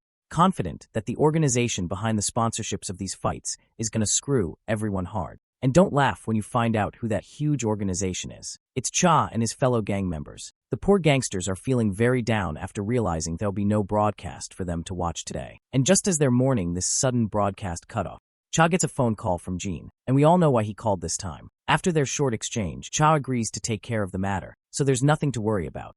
After the phone call, he turns to his fellow fatty gangster, questioning if those fights involve students. The fatty proudly confirms that they did use some students in the beginning, and there are still some student fighters who can fight on par with adults. This is when Cha reminds them that they seem to have messed with the wrong high schooler, which is why the broadcast went down. When the fatty insists on knowing who it is, Cha responds with a grim face that it's Jin, the same boy they perceive as a monster. Upon hearing this, the other two gangsters shout in utter disbelief and rush off to help their men who ran that broadcast before it's too late. We then cut back to the university hospital where Hyukjin is meeting his brother again. The big bro assures his injured junior that everything has been resolved now, so he has nothing to fear anymore. Naturally, the junior reminds his brother that Chanel isn't the main problem, but we already know that the main problem has also been dealt with. So Hyukjin assures his brother of that too. Back then, all Jin did was make a phone call, and everything was taken care of. Even Hyukjin was flabbergasted by it. In the present, the big bro questions him why he didn't tell him any of this. Well, it's kind of embarrassing to go running to your older brother just because you were in trouble. And even now, the junior feels a little embarrassed while thanking his brother. Suddenly, Hyukjin remembers that the only reason Junior got hospitalized was because he stood up for his friends against bullies. So where the hell are they now? Turns out Hyukjung never informed his friends. Not to mention, his friends aren't as courageous as his brother's friends. Speaking of which, Hyukjung's friends arrive in the ward, much to his shock. The two guys look timid and worried about their hospitalized friend, complaining why he didn't bother telling them anything about his condition. As the friends are catching up, Hyukjin walks out, feeling no need to be a third wheel and letting them reunite. Meanwhile, his own friends are waiting outside. Seeing them, Hyukjin isn't sure how he should thank them. Noticing his sulking mood, Jae-hong asks if his brother isn't doing well. Hyukjin finally manages the courage to thank his friends for what they did today. We then cut to the base of the numbered mercenaries, where they're all having a joint meeting. They're strategizing how to infiltrate certain forest camps, but suddenly hear a commotion outside. They quickly equip themselves and prepare for the worst. 018 checks the surveillance camera and notices a woman's figure approaching. Turns out it's 003, much to everyone's shock. She walks in, while 004 is flabbergasted to see her alive. This woman clearly has an ironic, funny personality, because the first thing she does is slap the hell out of 004 for assuming she was dead, all while maintaining her nonchalance like it's just a joke. Anyway, she's really grateful to see everyone again. Then the next thing she does is plant a sleek smooch right on 002's lips, leaving everyone shocked again. The woman is throwing shocks left and right. She supposedly really missed 002, or at least that's what she claims. She also notes that he hasn't changed a bit. Meanwhile, the musclehead in the background still can't wrap her head around how she's alive. The woman admits she thought she was going to die too. The others ask why she didn't show up all these years. She reveals that after being attacked by 001, she opened her eyes in a hospital. Once she recovered from her injuries, she was caged in some place she didn't even recognize but managed to escape. The place was likely a military base, and those guys knew about the existence of numbered mercenaries. They kept trying to make her talk, squeezing out whatever information they could. The entire ordeal was so unpleasant she'd rather not even talk about it now. Then she flips the conversation and asks where all the other numbered mercenaries are. 018 reveals the grim truth. Those who went after 001 didn't survive, besides her. At first she seems shocked, but then admits she expected as much. She should have given them better instructions. 018 further reveals how everything changed after 001's betrayal. The camp lost all confidence and trust in the numbered mercenaries, so they separated everyone and assigned different missions. With time, all the numbered mercenaries disappeared. 002 then asks her when she escaped, but she stays silent, forcing him to repeat the question. Finally, she reveals it's been 3 years, and as for why she didn't contact them all these years, she didn't want to return to the numbered mercenaries. If she went back to the camp, she'd have to follow orders again, orders that ignored free will. If she hadn't heard that the camp had disbanded, she would never have come looking for them. Still, they want to learn why she decided to show up now. Turns out, she's here to recruit everyone out, much to their shock. She wants to create a PMC and claims she's backed by someone powerful who will sponsor them. Given their skills, dominating the field shouldn't be hard. But 002 coldly orders her to get the fuck out. As far as he's concerned, she's a traitor. Doesn't matter what her reasons were. Fact is, she abandoned the numbered mercenaries. If she had come a year earlier, they would have killed her for betrayal. Lucky her,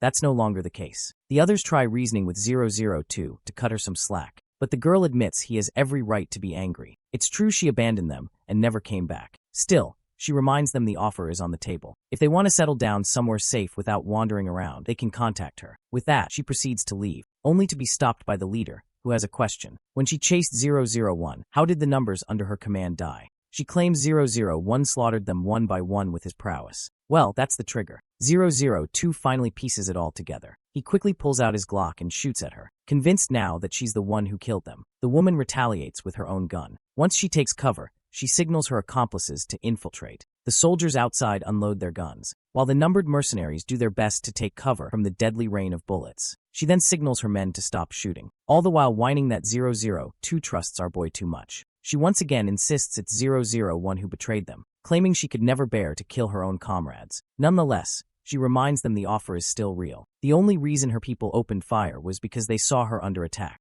Before leaving, she expresses her desire to be with everyone, and she sounds genuinely sincere. Her words remind 002 of an incident from the past, where she pulled the same stunt on the opposing side. She offered them surrender, claiming she'd accept them as allies. But once the enemy surrendered, she slaughtered them in cold blood, without a hint of guilt or shame. She was so nonchalant about killing them, truly believing it was fine. By now, even 004 is convinced she's the real traitor. They remember too many people falling for her sweet talk, only to end up dead, so they're not going to fall for her words either. Well, the woman clearly expected this much resistance, knowing exactly who she's dealing with. She still promises her offer is legit, the only reason she came here. But turns out the bitch was indeed playing them. She discreetly signals her men to blow up the entire place, and the bastards start loading RPGs. 018, watching the feed, promptly reports the threat. 002 gives his final signal, and as soon as the big guy presses the button, a massive blast erupts right outside the building, right where those soldiers were preparing to unleash hell. As the dust and smoke settle, 003 notices all her men reduced to minced meat, much to her horror. She quickly rallies the rest of the survivors to infiltrate at once. The two guys step forward, throw a stun grenade inside, and enter right after it detonates. 003 also accompanies her men and cautiously traverses the place, but there's no one around. Suddenly, she notices a secret gateway leading underground. One of her soldiers suggests following them from behind, but the girl insists otherwise. If they rush in like this, the losses will be astronomical. She reiterates that retreating is the only option they have right now. We then cut to Gene, doing his regular exercise until he's interrupted by a phone call. It's 002, informing him that 003 is alive. Jean is surprised because everyone had assumed that all those who chased after him had died. Or at least, they had thought so until she suddenly reappeared. And now it's a rock-solid fact that she's the one who killed the numbered mercenaries who went after Jean. Of course, this leaves our boy in utter disbelief, wondering why she would do this. The only answer 002 can give is that she's very unpredictable. Now that he thinks about it, everyone in camp was unpredictable. This causes Jean to flash back to the past. As soon as he incapacitates one of his friends, the friend urges him to run away as far as possible. Jean continues walking until he comes across 003, who doesn't want him to escape, even though she knows this place is a hellhole. She knows very well that the rule is to kill traitors, but since it was 001 they were talking about, she believed he might get away with just severe punishment. The psycho bitch continued to gaslight him, just like she did with her other victims. And the moment Jean peeked out of his hiding spot, she opened a barrage of bullets. Jean was severely injured and instantly took cover behind a tree, returning fire. She believed he should simply die since he had betrayed them. Not to mention, the comrades who trusted him and followed him had all been led to their deaths, while Jean got to live. But Jean believed they hadn't died. He had only incapacitated them enough so they couldn't follow him. Hearing this shocked the girl because she realized she was screwed. She had finished them off herself. She found it quite fascinating that he made it this far without killing a single person. She reminisced a little about old times, and then gave him the green light to run away if he was so desperate to abandon them. I feel the only reason she let him go was so nobody would know she killed those guys. Now everyone's going to think Jean betrayed them and killed his comrades along the way. In the present, we find ourselves at SW's training facility. There, Jean is punching the hell out of the sandbag in front of him, his mind echoing with the fact that 003 killed all those guys. After exhausting himself, he finally stops. Seokju approaches him, asking if he's alright, since it's very unusual for him to be this aggressive. Jean suddenly looks up, seeing everyone staring at him. The guys tense up under the brutal glare he's giving off.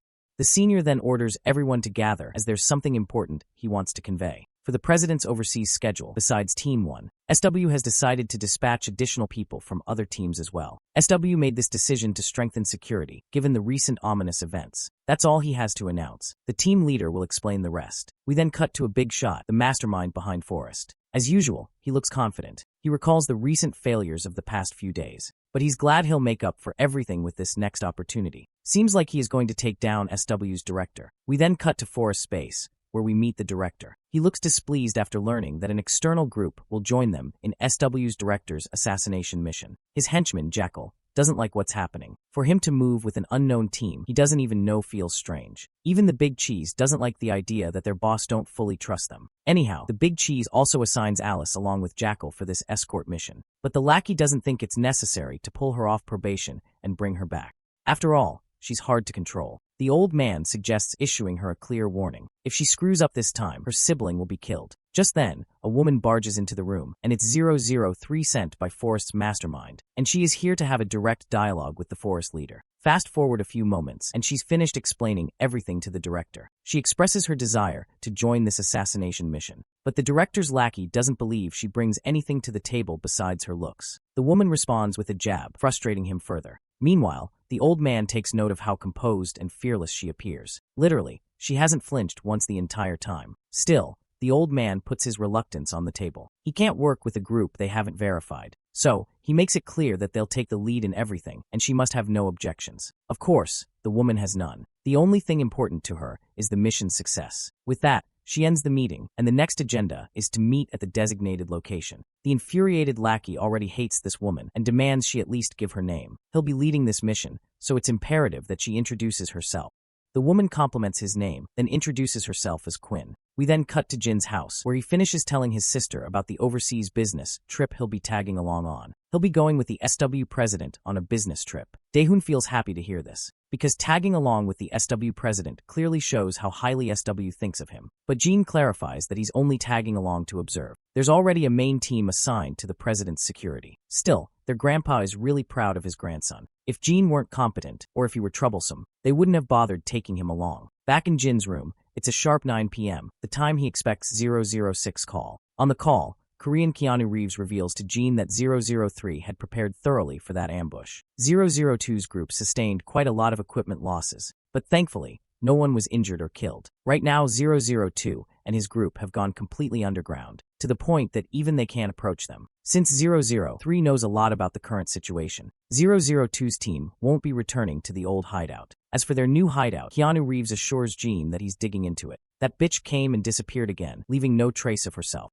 002 may act like a robot, but he is still human, and he's very uneasy right now. His dead lover, whom he thought was gone, has returned from the grave, and with the shocking realization that she was the traitor who killed the others. She also wanted to kill 002 and the rest. That's the only reason she went to them. In the background, 005 is annoyed at that crazy bitch who wouldn't hesitate to drill a hole while keeping that pooky smile on her face. Anyhow, Keanu Reeves warns Gene to be cautious on his overseas trip. Just in case, he wants him to cover his face when moving around, since his face is well known in the areas where he worked as a mercenary. The scene then cuts to Forrest's soldiers preparing for the mission, and Alice is there too, loading her guns. Jackal addresses the woman and insists she follow orders this time instead of doing as she pleases. The woman remains silent, causing the short-tempered Jackal to exert his authority and grab her by the shirt. She stays nonchalant, Glock perfectly placed under his throat. The guy finally uses the threat, reminding her that her disobedience will result in her sibling's death this time. With his threat made clear, he twirls arrogantly. She then asks him about their target,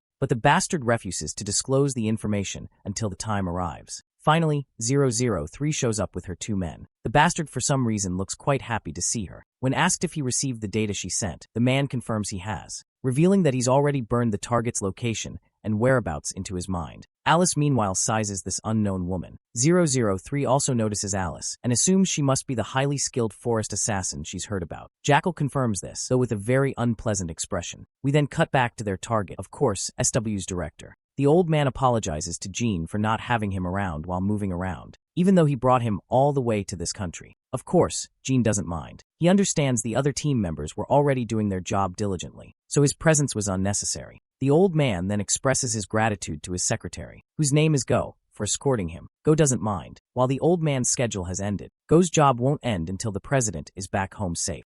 Speaking of which, the old man doesn't really like traveling, but he has to, as it's the only way to survive in the business world. Anyhow, he begins catching up with Gene in his spare time. The old man asks the boy if he's close to Yona, and Gene affirms it without hesitation. The cunning director then follows up with another question, wondering if Yona has a boyfriend. Gene processes the question and replies that he isn't aware of it, even if she is dating someone. All the while, Forest soldiers are setting up zip lines to infiltrate the building SW's director is residing in. Soon enough, they get into the building one by one, while some guys infiltrate the building pretending to be staff.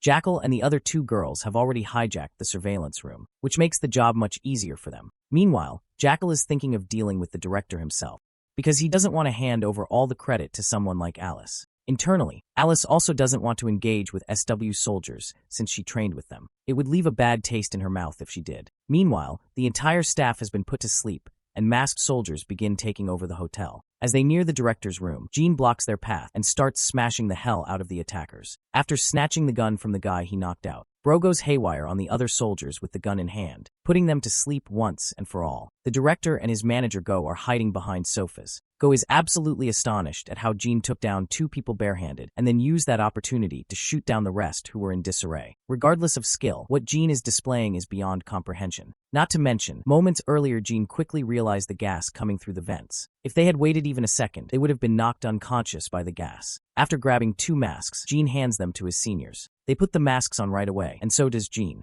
Go tries to contact people outside, but the landline has been cut off. This leaves them with only one option: escape on their own as soon as possible. Those guys use the vents to distribute the gas, and the hotel phones being disconnected means the place has been taken over by the enemy. Soon enough, a few guys burst through the windows, but as soon as they get in, they're taken out just as fast. All courtesy of Gene mowing down his enemies. With the attackers down, they begin to move forward. Meanwhile, Jackal is losing his mind outside, getting no response from Team Alpha and Bravo that went inside. With 2 Forest teams already failing the mission, it's time for 003 to make her move. She rallies her soldiers and proceeds to carry out the mission. Jackal also calls out to his unit and orders them to follow him. Let's go back to Gene and the director. Thankfully, the SW bodyguards are still alive. They just got knocked out by the gas. They continue forward with Gene taking the lead at the front, but Manager Go insists on being at the front lines. Gene bluntly reminds him the cold truth.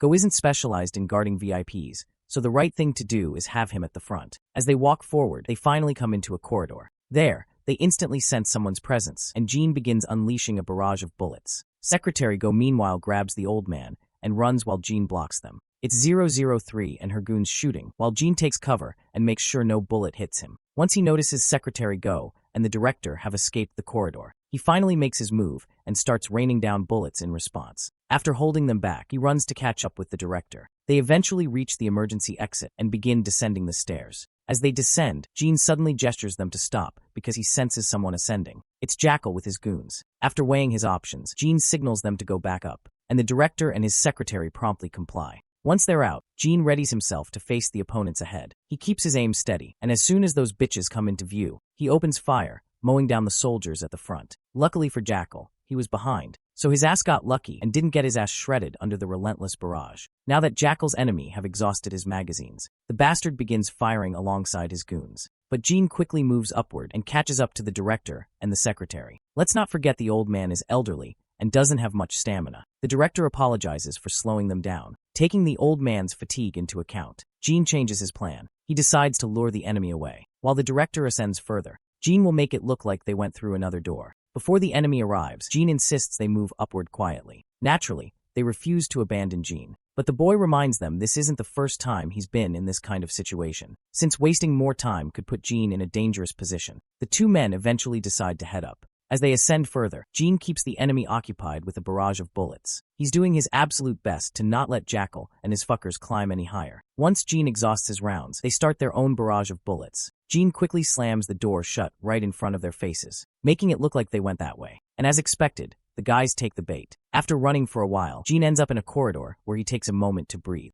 The power to the elevator has already been cut, so without stairs there's no way out. As soon as two soldiers come into view, he brutally slaughters them. The next problem comes when his magazine runs dry. While he's struggling with it, a stun grenade lands right at his feet and detonates. Jean may have covered his ears before the blast, but he still absorbed most of the impact. His vision dulls, he can't even see properly. With no choice, he charges toward the blurry silhouettes he can barely make out, and knocks one of them down. But the bastard quickly kicks Jean away and pins him under the barrel of his gun. He suddenly gets distracted by another soldier, giving Jean the perfect opportunity to strike. As Jean tries to snatch the gun, the bastard resists. So the boy headbutts him and rips the gun from his hands. Not only snatches it, but smacks him hard with it. Still, the guy manages to slam Jean in the stomach, and both jump back to gain some distance. The bastard pulls out a dagger, while Jean can barely make him out through his hazy vision. The slash comes, and Jean takes it over his hand. The bastard scoffs, believing this is the end of Jin's struggles. I doubt that's the case, but considering how battered Jean already is, the outcome is unpredictable. The bastard lunges at his unarmed opponent, swinging again and injuring Jean further. But the poor guy doesn't falter. After dodging one strike, he grabs the bastard's hand and drives the blade right into his thigh. With the bastard on his knees, Jean tries to slit his throat. The dude reacts fast and slips away. Grabbing the gun off the ground, he opens fire. Jean dodges some shots, but a few tear into his body. Under the relentless barrage, Jean has no choice but to run, slipping into the corridor. The bastard gives chase, but his legs collapse under him. His thigh is shredded and bleeding out, and the pain is astronomical. Jean is exhausted, his hand injured, yet he pushes toward the exit to reach the stairs. As soon as he opens the gate, he spots a guard, and another one right behind him. That second one is Alice. Jean takes out the guard in front with his dagger. Now the only one left to deal with is Alice. The woman stares into his eyes, then surrenders, intentionally giving Jean the chance to escape. Damn, my respect for her just shot through the roof. She really can't bring herself to target someone she personally knows. Upstairs, the secretary is still holding his own against 003's men. The girl commends the old man for lasting this long against her forces. Meanwhile, the director is down on the ground from exhaustion. The secretary finds himself in trouble with the chairman's stamina gone, making further movement impossible. Suddenly a stun grenade rolls his way, and he bolts toward his senior, shielding both himself and the director. And with that, they're checkmated. The woman orders her men to get rid of the secretary. But before they can, Jean leaps in and drops the bastard on the spot. As soon as he kills him, the woman spins on her heel and points her gun at Jean. Jean bolts as fast as he can while she rains bullets down on him. He whirls around in a full 180 and closes the distance instantly. With a knife in hand, he tries to stab her, but she blocks it with her own blade. They stare into each other's eyes like two lovers about to kiss. Thankfully, the woman fails to recognize him as 001 and kicks him away. Pressing her gun into his stomach, she fires, but Jean sidesteps the bullets. He retaliates with his dagger, lodging it in her gun. She grabs it by the nozzle, trying to smash his face with it, but Jean blocks with his wrist and cuts her with his knife. She staggers back, but Jean closes the gap instantly. The bitch realizes he's deliberately not giving her the distance needed to fire. The injured bastard from earlier is somehow still alive and aims at Jean. The woman smirks, thinking victory is hers, only for Secretary Go to shoot that bastard dead. She realizes things just got tricky. These guys have recovered enough to shoot again. Immediately, She retreats for cover while the secretary keeps up a barrage of gunfire. With no choice, she locks her sights on the director and prepares to shoot. But before she can, Jean throws his dagger, forcing her aim off course. The bullets ricochet wildly. For now, she runs instead of engaging further. Looks like Jean has figured out this bitch is 003, and I have a feeling she's realized who he is too. Once she's gone, Jean finally catches his breath. The director asks if he's alright, and Jean affirms it, as if the blood loss and injuries all over his body aren't obvious. Seeing Jean so battered and bruised, the old man can't help but express his gratitude. Jean downplays it with his old-fashioned line that he's just doing his job. The following day, we cut to SW Hospital with Jean admitted. Secretary Go meets him and assures him that he's already informed his family that he'll be back home in a few days. Since the hospital confirmed there are no critical injuries, Jean will recover soon. The boy expresses his gratitude, a gesture that doesn't really make sense to the secretary. Providing medical care is just the bare minimum of their duty. The secretary reflects on Jin's skills. After witnessing them firsthand, he now has no doubt why sources claim Jean is top of the top in the mercenary world. He'd thought it was an exaggeration, but the secretary now knows otherwise. The director then asks Jean if he isn't curious about the recent incident, but my guy replies that curiosity isn't his job. A classic response the director was expecting. The old man reveals SW is aggressively expanding into the defense industry, and honestly, stepping into that field is dangerous. It's tied directly to a nation's power and interests, making it far more complicated than other industries. This is why SW's growth has earned so many enemies. The old man is certain that what happened with GA, Yuna, and this recent attack are connected. Jean, however, doesn't feel he needs to know these details. The only thing he has to do is his job. Yet again, the kid's blunt response doesn't fail to surprise the director. We then cut to Jackal, who is being treated at another hospital. His muscles twitch as he sleeps. He suddenly jolts awake, remembering Jean, the bastard who handed him his ass. Now he wants revenge, just so he doesn't feel so pathetic about himself. Once Jean gets back home, he receives a phone call from 006 and explains the entire situation, including how he suspects he saw 003. Though Keanu Reeves doubts he can be 100% certain since she was wearing a gas mask. Jean insists her voice and movements match the 003 he remembers. Keanu Reeves decides to look into it further because she's gotten very dangerous for everyone. He also reveals another piece of news. Forrest is using Alice. They've apparently taken her family hostage and are using that against her. There was always friction between them, but now it's on a whole other level. Hearing this, Jean recalls his encounter with Alice, like how she surprisingly let him go. The scene then cuts to Alice herself, shackled and brought before the big boss of Forrest. The bastard is furious at her for not completing the mission, but the woman counters by reminding him that it was Jackal the jackass who failed, not her. But the big shot insists the mission failed because of her. Alice holds her ground, making it clear that Jackal was the one who forced her out of the mission. She only followed him, since he was supposedly in charge. The boss claims Jackal said the opposite. Back and forth they go until the boss declares her guilty of not playing her role properly. He glares at her with a threatening look, reminding her she made a huge mistake by ignoring his last warning. To make an example out of her, he's going to publicly execute her in front of all Forest members. More than herself, the woman worries for her sibling, and it seems the bastard has already decided what he'll do with them. Leaving her behind, he meets Jackal and other soldiers. The boss gives the goon a mission to dispose of her quietly, an order that makes Jackal smirk from ear to ear. When he steps up to her, Alice seethes with fury. The bastard savors every second, seeing her life in his hands. She accuses him of failing the mission and pinning everything on her. But Mr. Jackass won't even entertain the thought. By now, Alice is certain he planned to throw her under the bus all along. He orders his men to set up cameras, wanting to record an example of what happens to those who disobey. Alice knows what's coming. Quietly, she dislocates her wrist to slip out of the cuffs. Once the camera is ready, the man puts a gun to her head. Before he can pull the trigger, she breaks free, flings the gun away, and seizes it. She fires, but the bastard dodges, only for her to slam him onto the table. Using him as a meat shield, she dispatches the other two soldiers and presses the barrel against his head. The bastard tries to wiggle his way out with scummy threats, reminding her that if he dies, her sibling dies too. The threats shake her and she falters. Within moments, more soldiers rush inside the room. The bastard regains ground after snatching the gun away. With her sibling's life at stake, Alice doesn't have the courage to act, and surrenders herself voluntarily. The bastard laughs maniacally after literally escaping a lion's jaws. With a sinister smile, he taunts that her sibling won't survive this world. Now he's going to kill her too, then move on to her sibling. Before he can finish, a barrage of bullets rips through the area, mowing down every soldier in sight, including the bastard about to kill her. Alice watches in horror as the bodies hit the floor. Turns out, the numbered mercenaries are here to save her. 002 steps forward, and without giving her any context, he demands to know 003's whereabouts, shocking her to the core. She doesn't understand what he's getting at, but the guy wants her to drop the act. since he already has intel that 003 worked with Forrest in the recent ambush against SW's chairman. Alice doesn't even know the mission was for SW's chairman. Thinking back, it dawns on her that the extra who joined them later was 003,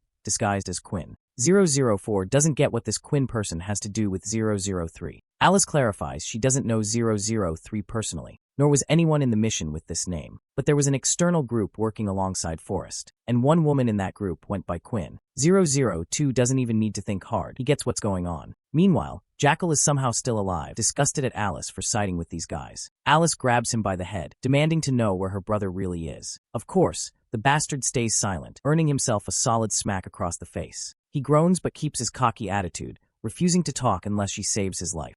004 ends his life with a single bullet. Alice is at a loss for words, shaken because her brother's life was on the line. But it turns out there's nothing to worry about because Team Bravo, which includes 006 and others, has already secured their target. And that target is Alice's brother. 018 gets word of the successful mission and asks Alice if her brother is a blonde boy in his late teens, in a wheelchair. She confirms with a head nod, then turns to 002, demanding to know his agenda. She wants to know why they rescued her brother. For a moment, she even misunderstands their intentions, thinking they'll use him as a hostage just like Forrest did. 002 tosses her a flip phone, telling her she'll receive a call soon. On that call, she'll arrange an appointment to take her brother back herself. Of course, she wasn't expecting this at all, but the team doesn't bother explaining and proceeds to leave. 018 pauses to confront her, assuring her he holds no grudge for what she did to him before. As they leave, 004 is clearly unhappy about this. Earlier, he strongly opposed saving Alice, but 006 reminded him that she helped Jean. Even then, 004 refused to budge. 006 then reminded him of the core rules the numbered mercenaries live by, and they still apply even now. The first rule is death will be granted for betrayal. The second is to always repay a debt. A comrade's revenge is their revenge, and a comrade's debt is their debt too. Still, 004 argued, insisting 001 is no longer their comrade. But when 002 revealed Alice had been with them, everyone was shocked, and they must rescue her to get a lead on that betrayer bitch. Cutting back, Alice finally reunites with her crippled brother. She hugs him tightly, breaking into tears. Keanu Reeves and 005 are also there, promptly reporting to Jean about the mission's success. Afterwards, Jean calls 002 directly and expresses his gratitude, but the leader downplays it, saying he only acted to find traces of her. The scene cuts to the director of Forest Camp receiving grim news. They've lost track of Alice's brother, and Alice herself is missing. The big boss orders all Forest operations halted, including extra missions. A lackey warns they'll suffer huge losses, but the boss reminds him of the danger. The only leash they had on Alice was her brother. With that leash gone, and their failure to execute her, she'll be a noose around Forest's neck unless she's dealt with. He wants to wait patiently for an opening, even if it takes months for the perfect chance to strike. Suddenly, a soldier barges in with worse news. Everyone at Area 4's base has been found dead. Worse yet, Alice's signature was scrawled on the wall beside the corpses. Realizing the gravity of the situation, the old man orders the highest bounty placed on her head. After dismissing his men, he takes a phone call from his boss, who's furious about SW's mission failing. If Camp had handled it, this wouldn't have happened. After expressing disappointment, the boss cuts the call, ready to turn to his guest, and that guest is 003. She agrees with the boss that Camp was special. After all, it had numbered mercenaries. This gives the boss a chance to jab at her, reminding her she's a number 2, and she was part of that mission which they brutally failed. The woman admits her defeat, acknowledging she underestimated SW and lacked solid intel on their fighters. Still, she believes if she'd had at least one more numbered mercenary, she wouldn't have lost. Speaking of numbered mercs, the boss asks about her recruitment progress. She replies it's ongoing, hoping for the day when all the numbered mercenaries come together. The scene then cuts to Gene cruising down the highway on his Hayabusa. He's on his way to meet the other numbers. 004's patience wears thin waiting, but his buddy reminds him there are still 10 minutes left. And with a speak of the devil, Keanu, Reeves, 032, and 005 arrive. Turns out it was 006 who had called everyone together here, and he was ordered by Gene to do so, meaning even he doesn't know the reason behind this sudden reunion. But one thing's for sure, if 001 is making the effort to gather everyone in one place, it likely means the mission ahead is going to be quite difficult. Right now though, no one has a clue what that might be. Seems like the wait is finally over, because Gene has arrived, and Bro is carrying a ton of fried chicken and sodas. Of course, 004 is pissed, demanding what the hell is going on, and what Gene is even carrying. Our boy bluntly says it's chicken he's holding, which only confuses 004 even more. Gene then casually adds that this country's chicken is famous for being delicious, so he thought it'd be great if they all ate it together. Silence fills the room as everyone processes the absurdity of Jin's words. They're hoping he didn't just gather them here to throw a chicken party. But Jean doesn't hesitate before confirming their worst fears, leaving them all staring in utter shock. Naturally, 004 is the first to lose his temper, and Bro literally tries to attack Jean with his knife, while his big buddy struggles to hold him back. Their bickering continues, and I hope they're enjoying themselves, because we're now transitioning to SW Corporation. In Jie's office, we meet her younger sister, who is requesting her senior sister to lend her a bodyguard. Her name, by the way, is Kim Yeo-kyung, and she runs another subsidiary of the SW Group, known as SA Security. Jie doesn't quite understand the request, since Yeo-kyung already has the delegation she came with today, but the woman says she's lost faith in them. She recalls a recent unpleasant incident where she was pushed around in an elevator, rolled off, and fell while her guards did nothing to support or help her, standing there like statues. She could have let that slide as a minor incident, but then there was more. Not long ago, a fire broke out in the building, yet her bodyguards weren't even available to evacuate her immediately. She asked her superiors to change her personal guards, and they fulfilled her request without objection. But similar incidents kept happening despite the replacements. Jie can understand why the bodyguards failed to assist her multiple times, especially since SA's security team ranks in Korea's top 20. This is when Yeo-kyung drops the bombshell that her guards aren't exactly there to protect her. They're only keeping an eye on her. She's not 100% sure, but still, she requests Jie to lend her one of her own bodyguards for at least a month. Once replaced, she'll analyze her experience and figure out whether she's overreacting or if her suspicion is actually correct. Eventually, Jie decides to lend her one of her guards by tomorrow morning. The next day, a tense Yeo-kyung stands in front of her new bodyguard. That's right, it's Jean. The reason she looks a little uneasy is because her team leader is disappointed at her for recruiting someone new without permission. The woman apologizes, insisting that Jie herself assigned this guard and allowed it. He won't get in anyone's way and will simply remain by her side. Since SW is already vouching for his identity, she believes there shouldn't be a problem. Eventually, the team leader gives up. Still, the woman isn't sure if Jean is really enough, considering how young he looks. Not long ago, she even complained to Jie for sending a young trainee instead of a veteran. But Jie reassured her that this guy is a big bang in a small pack, so she'd better stop underestimating him. Besides, SA's security team would never tolerate SW openly sending one of their own to handle her protection, as it might come across as condescending. So instead, they cover it up by presenting Jean as just a trainee here to gain experience. In the present, the girl kind of approves of Jean internally. She also can't exactly overlook how handsome he is. With that, she proceeds to leave, and Jean promptly follows like the duty-bound man he is. We then cut back a little to when Jie briefed Jean about his next job and the situation surrounding her younger sister. Then, at SA's building, a meeting is underway in one of the VIP rooms, carried out by Yeo-kyung. Outside, guards are taking a break to relax and stretch themselves while Jean remains on duty. The other guards can't help but notice how diligently Jean is doing his job and insist he take a little rest. But Jean simply replies that he's fine. After the meeting ends, he reunites with his client in the car, who looks exhausted. When she asks him the same thing, he again says he's fine. She then brings up how highly Jie thinks of him. It's actually Yeo-kyung's first time seeing her older sister acknowledge someone this much. Jean says she's being too generous, but the girl insists her sister isn't that kind of person. She then starts asking some personal questions too, like whether he must be popular with girls and whatnot. But Jean bluntly denies with short nose. She even asks if he's dating someone, and again his answer is the same. Eventually, she gives up questioning him. Since her official schedule is done for the day, she offers to drop him off at SW so he can go home. But Jean gives his classic no, insisting he'll only leave once she's safely home. The girl tries reasoning with him, saying she's meeting a friend and it'll get late. Even so, Jean wants to stick around until her last event. A while later, they arrive at a fancy hotel, where in one of the rooms she meets a man, likely her boyfriend. They hug tightly after so long apart. The door is closed for privacy, leaving Jean no choice but to stand outside. He immediately notes the time to keep track of things. Inside, as they sit down to catch up, the woman suddenly faints after only one drink. As expected, this bastard is shady. He is the one who spiked her drink.